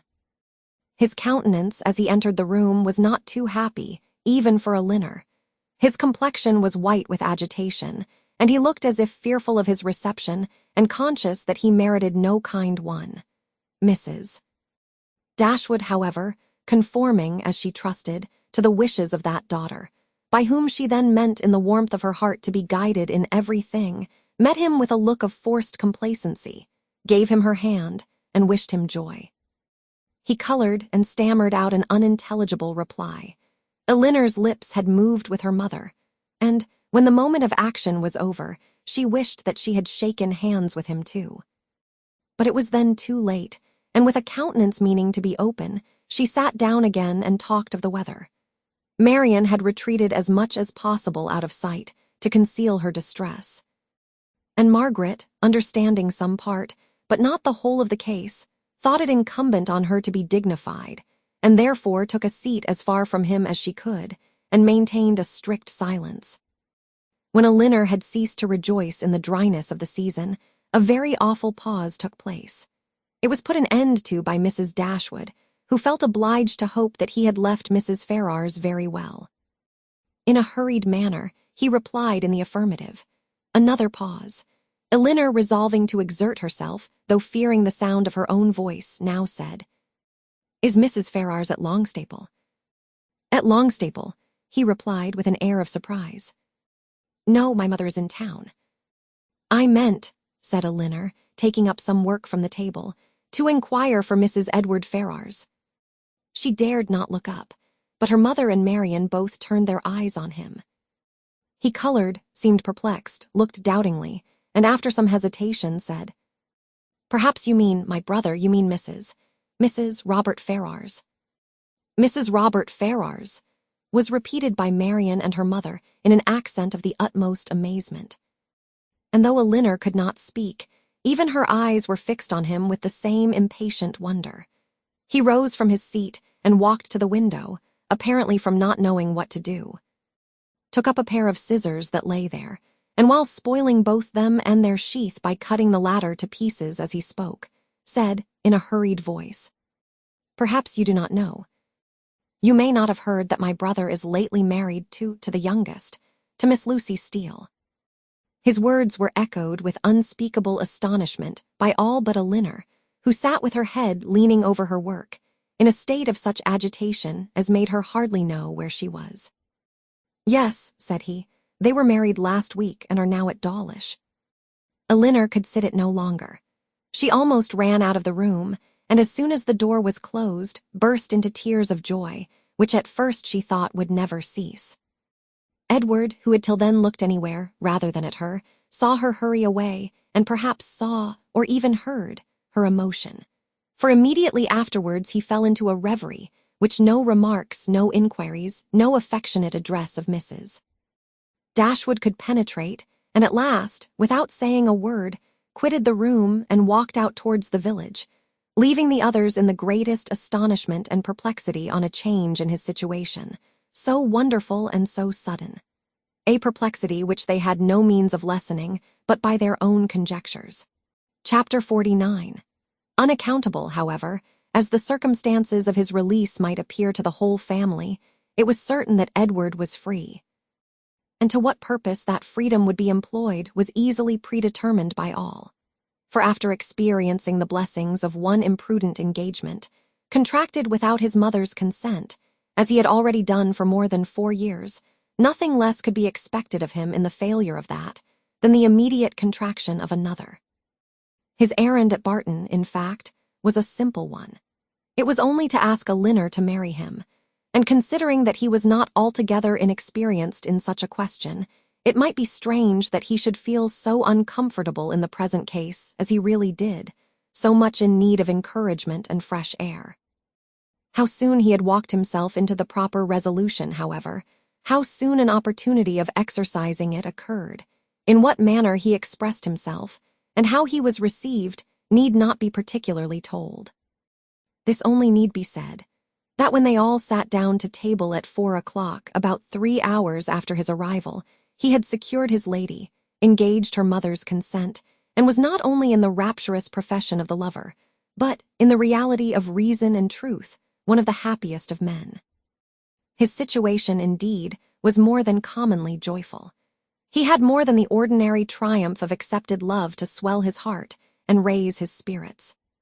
He was released without any reproach to himself from an entanglement which had long formed his misery, from a woman whom he had long ceased to love, and elevated at once to that security with another, which he must have thought of almost with despair, as soon as he had learnt to consider it with desire. He was brought, not from doubt or suspense, but from misery to happiness, and the change was openly spoken in such a genuine, flowing, grateful cheerfulness as his friends had never witnessed in him before. His heart was now open to Elinor, all its weaknesses, all its errors confessed, and his first boyish attachment to Lucy treated with all the philosophically dignity of 24. "It was a foolish, idle inclination on my side," said he, "the consequence of ignorance of the world and want of employment. Had my mother given me some active profession when I was removed at 18 from the care of Mr. Pratt, I think, nay, I am sure, it would never have happened. For though I left Longstaple with what I thought, at the time, a most unconquerable preference for his niece, yet had I then had any pursuit, any object to engage my time and keep me at a distance from her for a few months, I should very soon have outgrown the fancied attachment, especially by mixing more with the world, as in such case I must have done. But instead of having anything to do, instead of having any profession chosen for me, or being allowed to choose any myself, I returned home to be completely idle. And for the first 12 months afterwards, I had not even the nominal employment, which belonging to the university would have given me, for I was not entered at Oxford till I was 19. I had therefore nothing in the world to do, but to fancy myself in love, and as my mother did not make my home in every respect comfortable, as I had no friend, no companion in my brother, and disliked new acquaintance, it was not unnatural for me to be very often at Longstaple, where I always felt myself at home, and was always sure of a welcome. And accordingly I spent the greatest part of my time there from 18 to 19. Lucy appeared everything that was amiable and obliging. She was pretty too, at least I thought so then. And I had seen so little of other women, that I could make no comparisons, and see no defects. Considering everything, therefore, I hope, foolish as our engagement was, foolish as it has since in every way been proved, it was not at the time an unnatural or an inexcusable piece of folly. The change which a few hours had wrought in the minds and the happiness of the Dashwoods was such, so great, as promised them all the satisfaction of a sleepless night. Mrs. Dashwood, too happy to be comfortable, knew not how to love Edward, nor praise Elinor enough, how to be enough thankful for his release without wounding his delicacy, nor how at once to give them leisure for unrestrained conversation together, and yet enjoy, as she wished, the sight and society of both. Marian could speak her happiness only by tears. Comparisons would occur, regrets would arise, and her joy, though sincere as her love for her sister, was of a kind to give her neither spirits nor language. But Elinor, how are her feelings to be described? From the moment of learning that Lucy was married to another, that Edward was free, to the moment of his justifying the hopes which had so instantly followed, she was everything by turns but tranquil. But when the second moment had passed, when she found every doubt, every solicitude removed, compared her situation with what so lately it had been, saw him honorably released from his former engagement, saw him instantly profiting by the release, to address herself and declare an affection as tender, as constant as she had ever supposed it to be, she was oppressed, she was overcome by her own felicity. And happily disposed, as is the human mind to be easily familiarized with any change for the better, it required several hours to give sedateness to her spirits, or any degree of tranquillity to her heart. Edward was now fixed at the cottage at least for a week. For whatever other claims might be made on him, it was impossible that less than a week should be given up to the enjoyment of Elinor's company. Or suffice to say half that was to be said of the past, the present, and the future, for though a very few hours spent in the hard labor of incessant talking will dispatch more subjects than can really be in common between any two rational creatures, Yet with lovers it is different. Between them no subject is finished, no communication is even made, till it has been made at least 20 times over. Lucy's marriage, the unceasing and reasonable wonder among them all, formed, of course, one of the earliest discussions of the lovers, and Elinor's particular knowledge of each party made it appear to her in every view as one of the most extraordinary and unaccountable circumstances she had ever heard. How they could be thrown together, and by what attraction Robert could be drawn on to marry a girl, of whose beauty she had herself heard him speak without any admiration, a girl, too, already engaged to his brother, and on whose account that brother had been thrown off by his family. It was beyond her comprehension to make out. To her own heart it was a delightful affair, to her imagination it was even a ridiculous one, but to her reason, her judgment, it was completely a puzzle. Edward could only attempt an explanation by supposing that, perhaps, at first accidentally meeting, the vanity of the one had been so worked on by the flattery of the other as to lead by degrees to all the rest. Elinor remembered what Robert had told her in Harley Street, of his opinion of what his own mediation in his brother's affairs might have done, if applied to in time. She repeated it to Edward. That was exactly like Robert, was his immediate observation. And that, he presently added, might perhaps be in his head when the acquaintance between them first began, and Lucy perhaps at first might think only of procuring his good offices in my favor. Other designs might afterward arise. How long it had been carrying on between them, however, he was equally at a loss with herself to make out. For at Oxford, where he had remained for choice ever since his quitting London, he had had no means of hearing of her but from herself, and her letters to the very last were neither less frequent nor less affectionate than usual. Not the smallest suspicion, therefore, had ever occurred to prepare him for what followed, and when at last it burst on him in a letter from Lucy herself, he had been for some time, he believed, half stupefied between the wonder, the horror, and the joy of such a deliverance. He put the letter into Elinor's hands.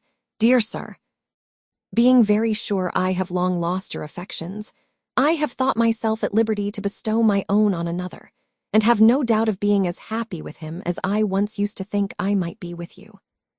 But I scorn to accept a hand while the heart was another's. Sincerely wish you happy in your choice, and it shall not be my fault if we are not always good friends, as our near relationship now makes proper. I can safely say I owe you no ill will, and am sure you will be too generous to do us any ill offices.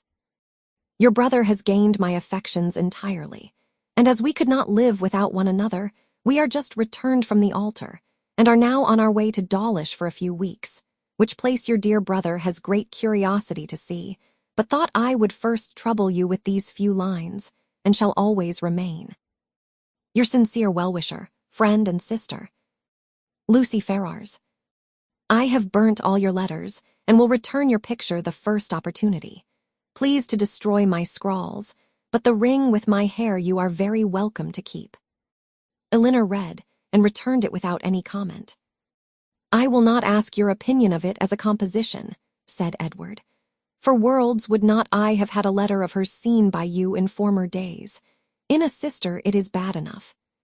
But in a wife, how I have blushed over the pages of her writing, and I believe I may say that since the first half year of our foolish business, this is the only letter I ever received from her, of which the substance made me any amends for the defect of the style. However it may have come about," said Elinor after a pause, "they are certainly married. And your mother has brought on herself a most appropriate punishment. The independence she settled on Robert through resentment against you has put it in his power to make his own choice. And she has actually been bribing one son with 1,000 a year to do the very deed which she disinherited the other for intending to do. She will hardly be less hurt, I suppose, by Robert's marrying Lucy than she would have been by your marrying her. She will be more hurt by it, for Robert always was her favorite. She will be more hurt by it, and on the same principle will forgive him much sooner." In what state the affair stood at present between them, Edward knew not, for no communication with any of his family had yet been attempted by him. He had quitted Oxford within 24 hours after Lucy's letter arrived, and with only one object before him, the nearest road to Barton, had had no leisure to form any scheme of conduct, with which that road did not hold the most intimate connection. He could do nothing till he were assured of his fate with Miss Dashwood, and by his rapidity in seeking that fate, it is to be supposed, in spite of the jealousy with which he had once thought of Colonel Brandon, in spite of the modesty with which he rated his own deserts, and the politeness with which he talked of his doubts, he did not, upon the whole, expect a very cruel reception. It was his business, however, to say that he did, and he said it very prettily. What he might say on the subject a 12-month after must be referred to the imagination of husbands and wives. That Lucy had certainly meant to deceive, to go off with a flourish of malice against him in her message by Thomas, was perfectly clear to Elinor, and Edward himself, now thoroughly enlightened on her character, had no scruple in believing her capable of the utmost meanness of wanton ill-nature. Though his eyes had been long opened, even before his acquaintance with Elinor began, to her ignorance and a want of liberality in some of her opinions, they had been equally imputed by him to her want of education. Until her last letter reached him, he had always believed her to be a well-disposed, good-hearted girl and thoroughly attached to himself. Nothing but such a persuasion could have prevented his putting an end to an engagement, which, long before the discovery of it laid him open to his mother's anger, had been a continual source of disquiet and regret to him. "I thought it my duty," said he, "independent of my feelings, to give her the option of continuing the engagement or not, when I was renounced by my mother, and stood to all appearance without a friend in the world to assist me. In such a situation as that, where there seemed nothing to tempt the avarice or the vanity of any living creature, how could I suppose, when she so earnestly, so warmly insisted on sharing my fate, whatever it might be, that anything but the most disinterested affection was her inducement? And even now, I cannot comprehend on what motive she acted, or what fancied advantage it could be to her, to be fettered to a man for whom she had not the smallest regard, and who had only 2,000 pounds in the world. She could not foresee that Colonel Brandon would give me a living. No, but she might suppose that something would occur in your favor, that your own family might in time relent. And at any rate, she lost nothing by continuing the engagement, for she has proved that it fettered neither her inclination nor her actions. The connection was certainly a respectable one, and probably gained her consideration among her friends. And if nothing more advantageous occurred, it would be better for her to marry you than be single." Edward was, of course, immediately convinced that nothing could have been more natural than Lucy's conduct, nor more self-evident than the motive of it. Elinor scolded him, harshly as ladies always scold the imprudence which compliments themselves, for having spent so much time with them at Norland, when he must have felt his own inconstancy. "Your behavior was certainly very wrong," said she, "because, to say nothing of my own conviction, our relations were all led away by it to fancy and expect what, as you were then situated, could never be." He could only plead an ignorance of his own heart, and a mistaken confidence in the force of his engagement. "I was simple enough to think that because my faith was plighted to another, there could be no danger in my being with you, and that the consciousness of my engagement was to keep my heart as safe and sacred as my honor. I felt that I admired you, but I told myself it was only friendship. Until I began to make comparisons between yourself and Lucy, I did not know how far I was got. After that, I suppose, I was wrong in remaining so much in Sussex, and the arguments with which I reconciled myself to the expediency of it were no better than these. The danger is my own. I am doing no injury to anybody but myself." Elinor smiled and shook her head.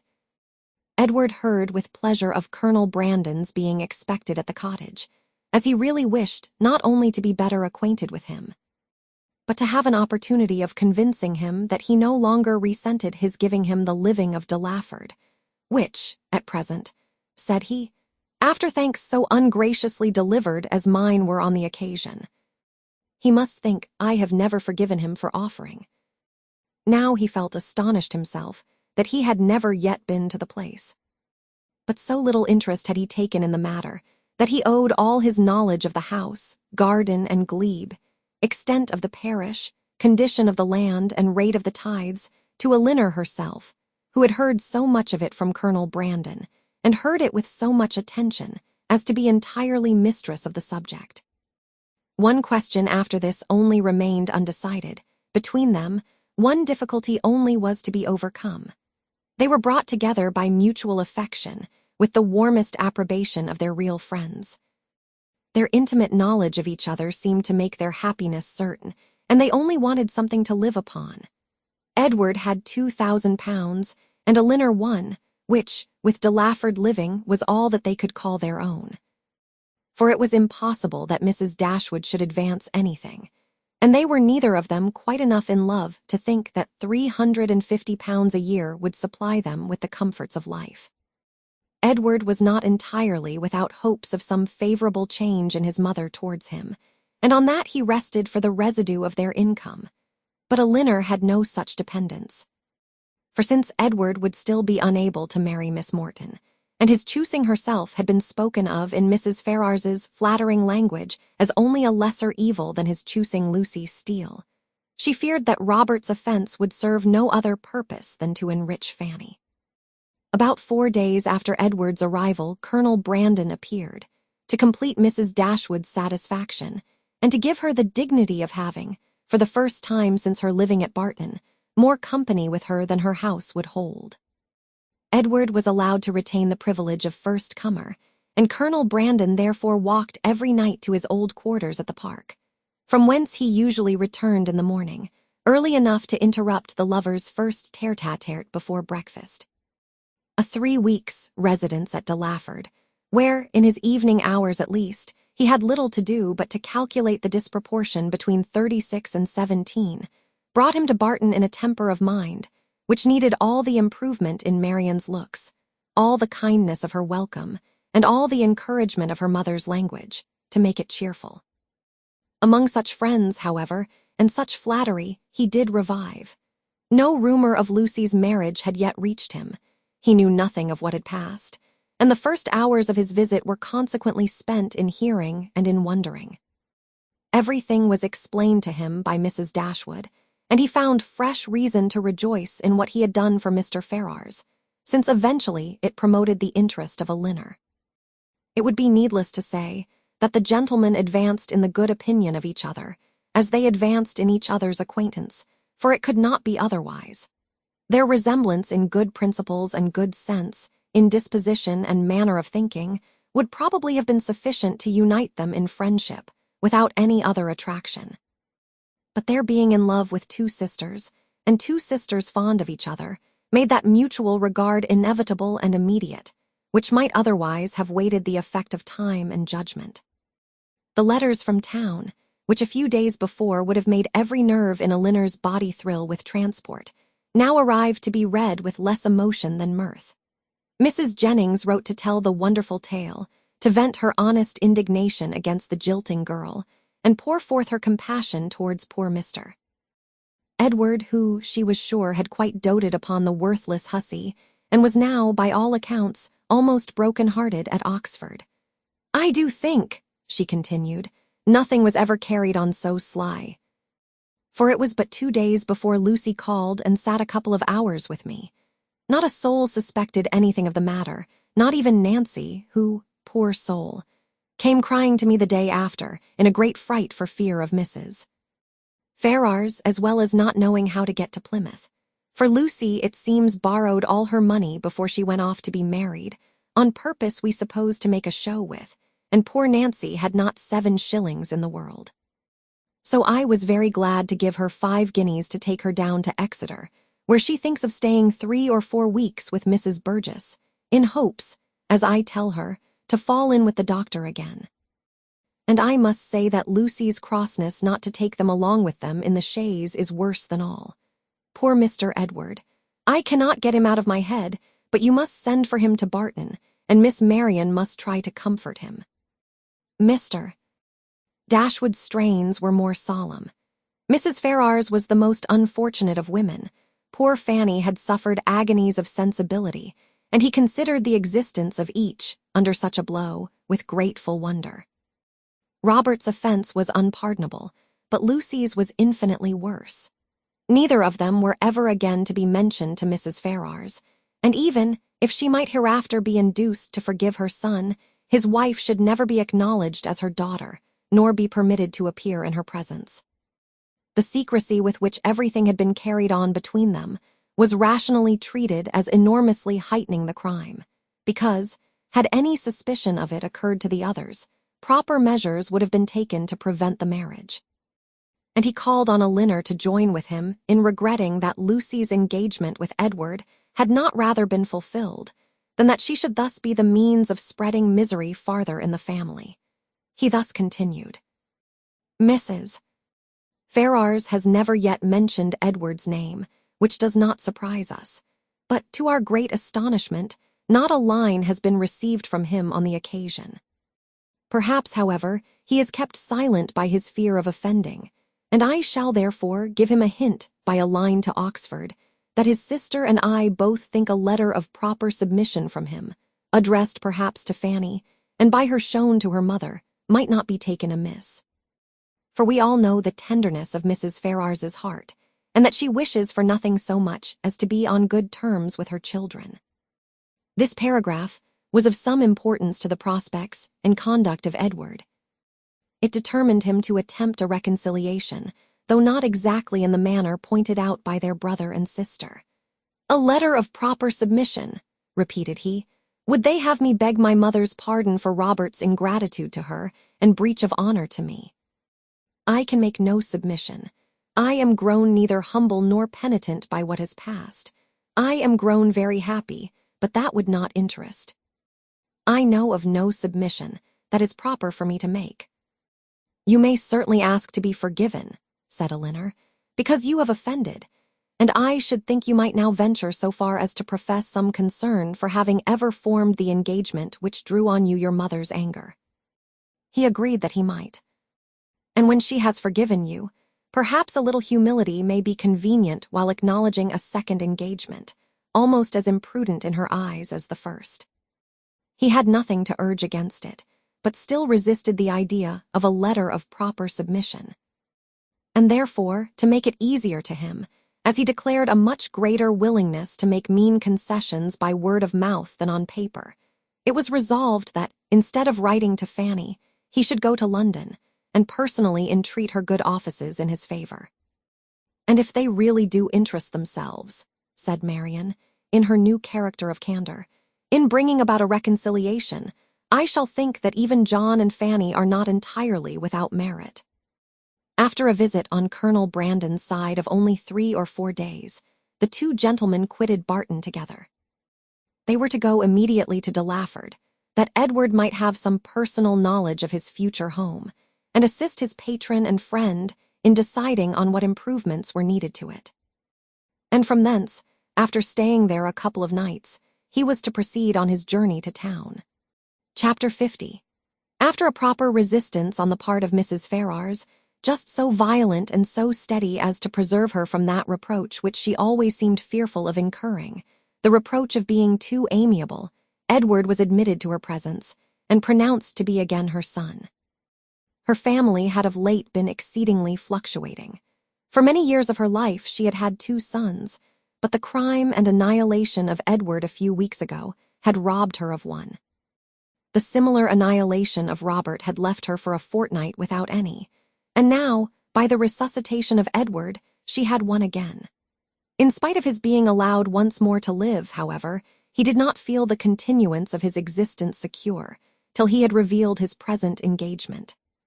For the publication of that circumstance, he feared, might give a sudden turn to his constitution, and carry him off as rapidly as before. With apprehensive caution, therefore, it was revealed, and he was listened to with unexpected calmness.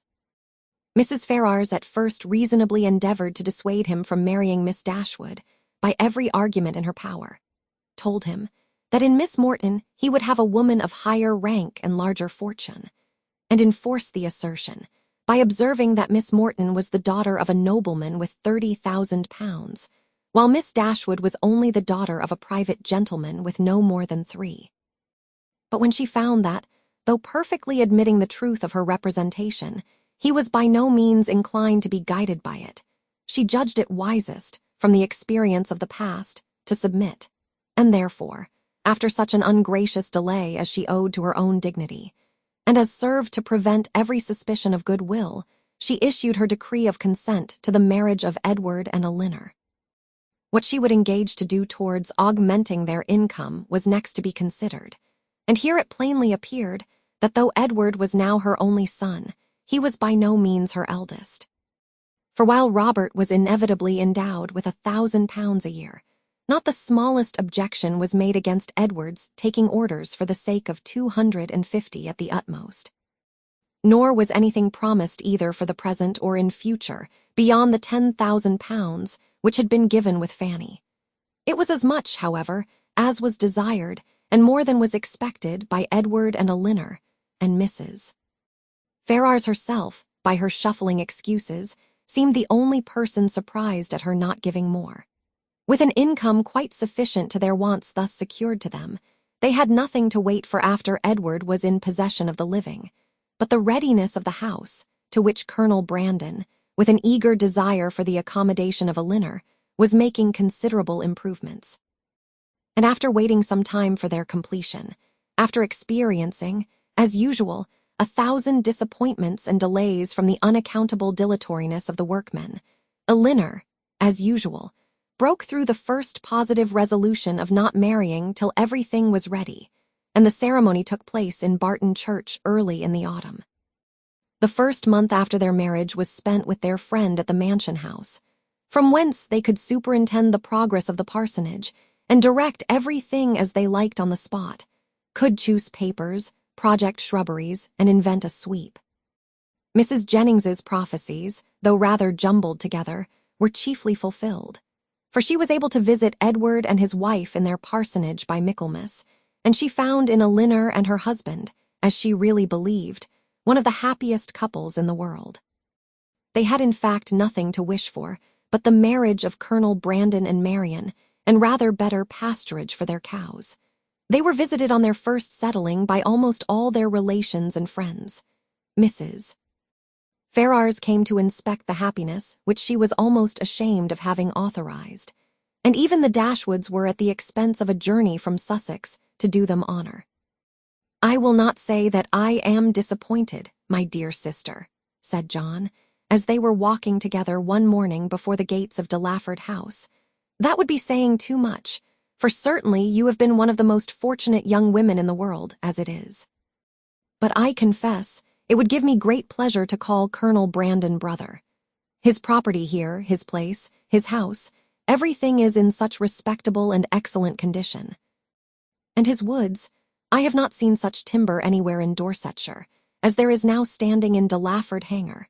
And though, perhaps, Marian may not seem exactly the person to attract him, yet I think it would altogether be advisable for you to have them now frequently staying with you, for as Colonel Brandon seems a great deal at home, nobody can tell what may happen. For when people are much thrown together and see little of anybody else, and it will always be in your power to set her off to advantage, and so forth. In short, you may as well give her a chance. You understand me." But though Mrs. Ferrars did come to see them, and always treated them with the make-believe of decent affection, they were never insulted by her real favor and preference. That was due to the folly of Robert and the cunning of his wife, and it was earned by them before many months had passed away. The selfish sagacity of the latter, which had at first drawn Robert into the scrape, was the principal instrument of his deliverance from it. For her respectful humility, assiduous attentions, and endless flatteries, as soon as the smallest opening was given for their exercise, reconciled Mrs. Ferrars to his choice, and re-established him completely in her favor. The whole of Lucy's behavior in the affair, and the prosperity which crowned it, therefore, may be held forth as a most encouraging instance of what an earnest, an unceasing attention to self-interest, however its progress may be apparently obstructed, will do in securing every advantage of fortune, with no other sacrifice than that of time and conscience. When Robert first sought her acquaintance, and privately visited her in Bartlett's buildings, It was only with the view imputed to him by his brother. He merely meant to persuade her to give up the engagement. And as there could be nothing to overcome but the affection of both, he naturally expected that 1 or 2 interviews would settle the matter. In that point, however, and that only, he erred. For though Lucy soon gave him hopes that his eloquence would convince her in time, another visit, another conversation, was always wanted to produce this conviction. Some doubts always lingered in her mind when they parted, which could only be removed by another half-hour's discourse with himself.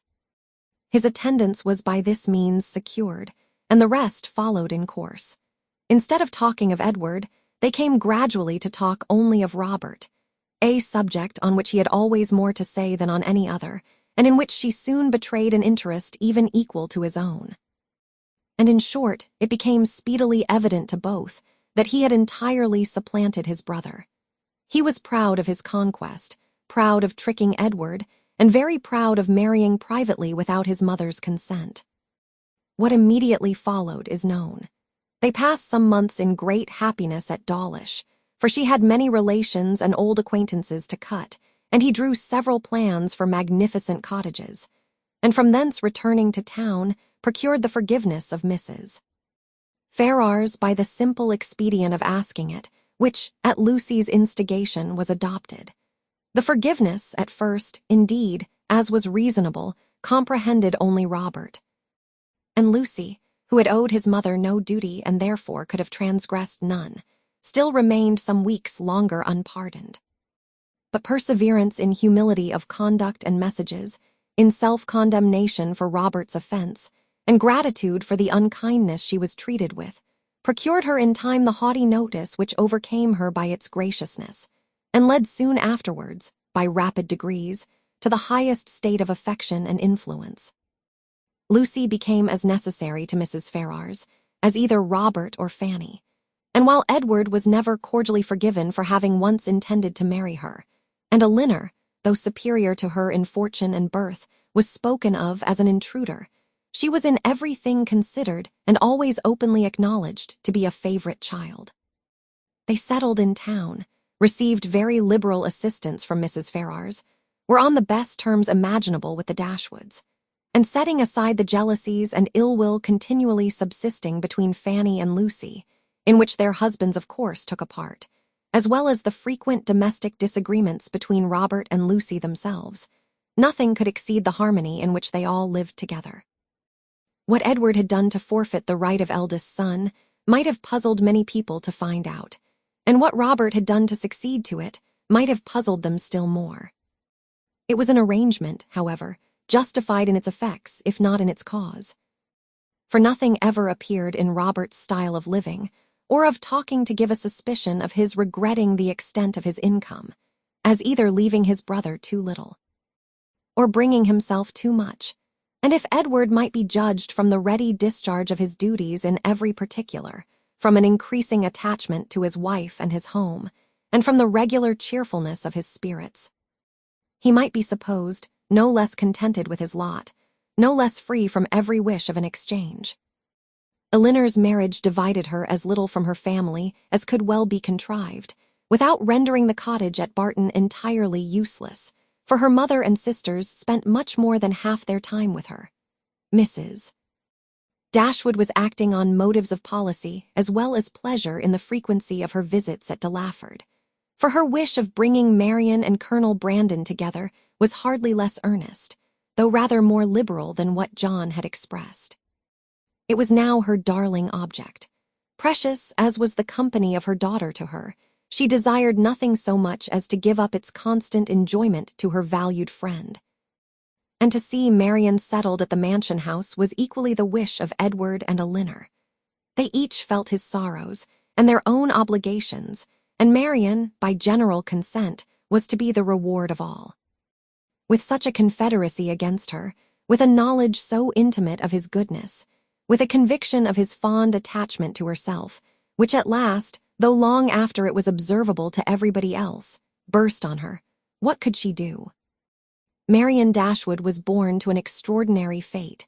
She was born to discover the falsehood of her own opinions and to counteract, by her conduct, her most favorite maxims. She was born to overcome an affection formed so late in life as at 17, and with no sentiment superior to strong esteem and lively friendship, voluntarily to give her hand to another, and that other. A man who had suffered no less than herself under the event of a former attachment, whom, 2 years before, she had considered too old to be married, and who still sought the constitutional safeguard of a flannel waistcoat. But so it was. Instead of falling a sacrifice to an irresistible passion, as once she had fondly flattered herself with expecting, instead of remaining even forever with her mother, and finding her only pleasures in retirement and study, as afterwards in her more calm and sober judgment she had determined on, she found herself at 19, submitting to new attachments, entering on new duties, placed in a new home, a wife, the mistress of a family, and the patroness of a village. Colonel Brandon was now as happy as all those who best loved him believed he deserved to be. In Marian he was consoled for every past affliction. Her regard and her society restored his mind to animation and his spirits to cheerfulness. And that Marian found her own happiness in forming his was equally the persuasion and delight of each observing friend. Marian could never love by halves, and her whole heart became, in time, as much devoted to her husband as it had once been to Willoughby. Willoughby could not hear of her marriage without a pang, and his punishment was soon afterwards complete in the voluntary forgiveness of Mrs. Smith, who, by stating his marriage with a woman of character as the source of her clemency, gave him reason for believing that had he behaved with honor towards Marian, he might at once have been happy and rich. That his repentance of misconduct, which thus brought its own punishment, was sincere, need not be doubted, nor that he long thought of Colonel Brandon with envy and of Marian with regret. But that he was forever inconsolable, that he fled from society, or contracted an habitual gloom of temper, or died of a broken heart, must not be depended on, for he did neither. He lived to exert, and frequently to enjoy himself. His wife was not always out of humor, nor his home always uncomfortable, and in his breed of horses and dogs, and in sporting of every kind, he found no inconsiderable degree of domestic felicity. For Marian, however, in spite of his incivility in surviving her loss, he always retained that decided regard which interested him in everything that befell her, and made her his secret standard of perfection in woman. And many a rising beauty would be slighted by him in after days as bearing no comparison with Mrs. Brandon. Mrs. Dashwood was prudent enough to remain at the cottage, without attempting a removal to Delaford. And fortunately for Sir John and Mrs. Jennings, when Marian was taken from them, Margaret had reached an age highly suitable for dancing, and not very ineligible for being supposed to have a lover. Between Barton and Delaford, there was that constant communication which strong family affection would naturally dictate. And among the merits and the happiness of Elinor and Marian, let it not be ranked as the least considerable, that though sisters, and living almost within sight of each other, they could live without disagreement between themselves, or producing coolness between their husbands. The end.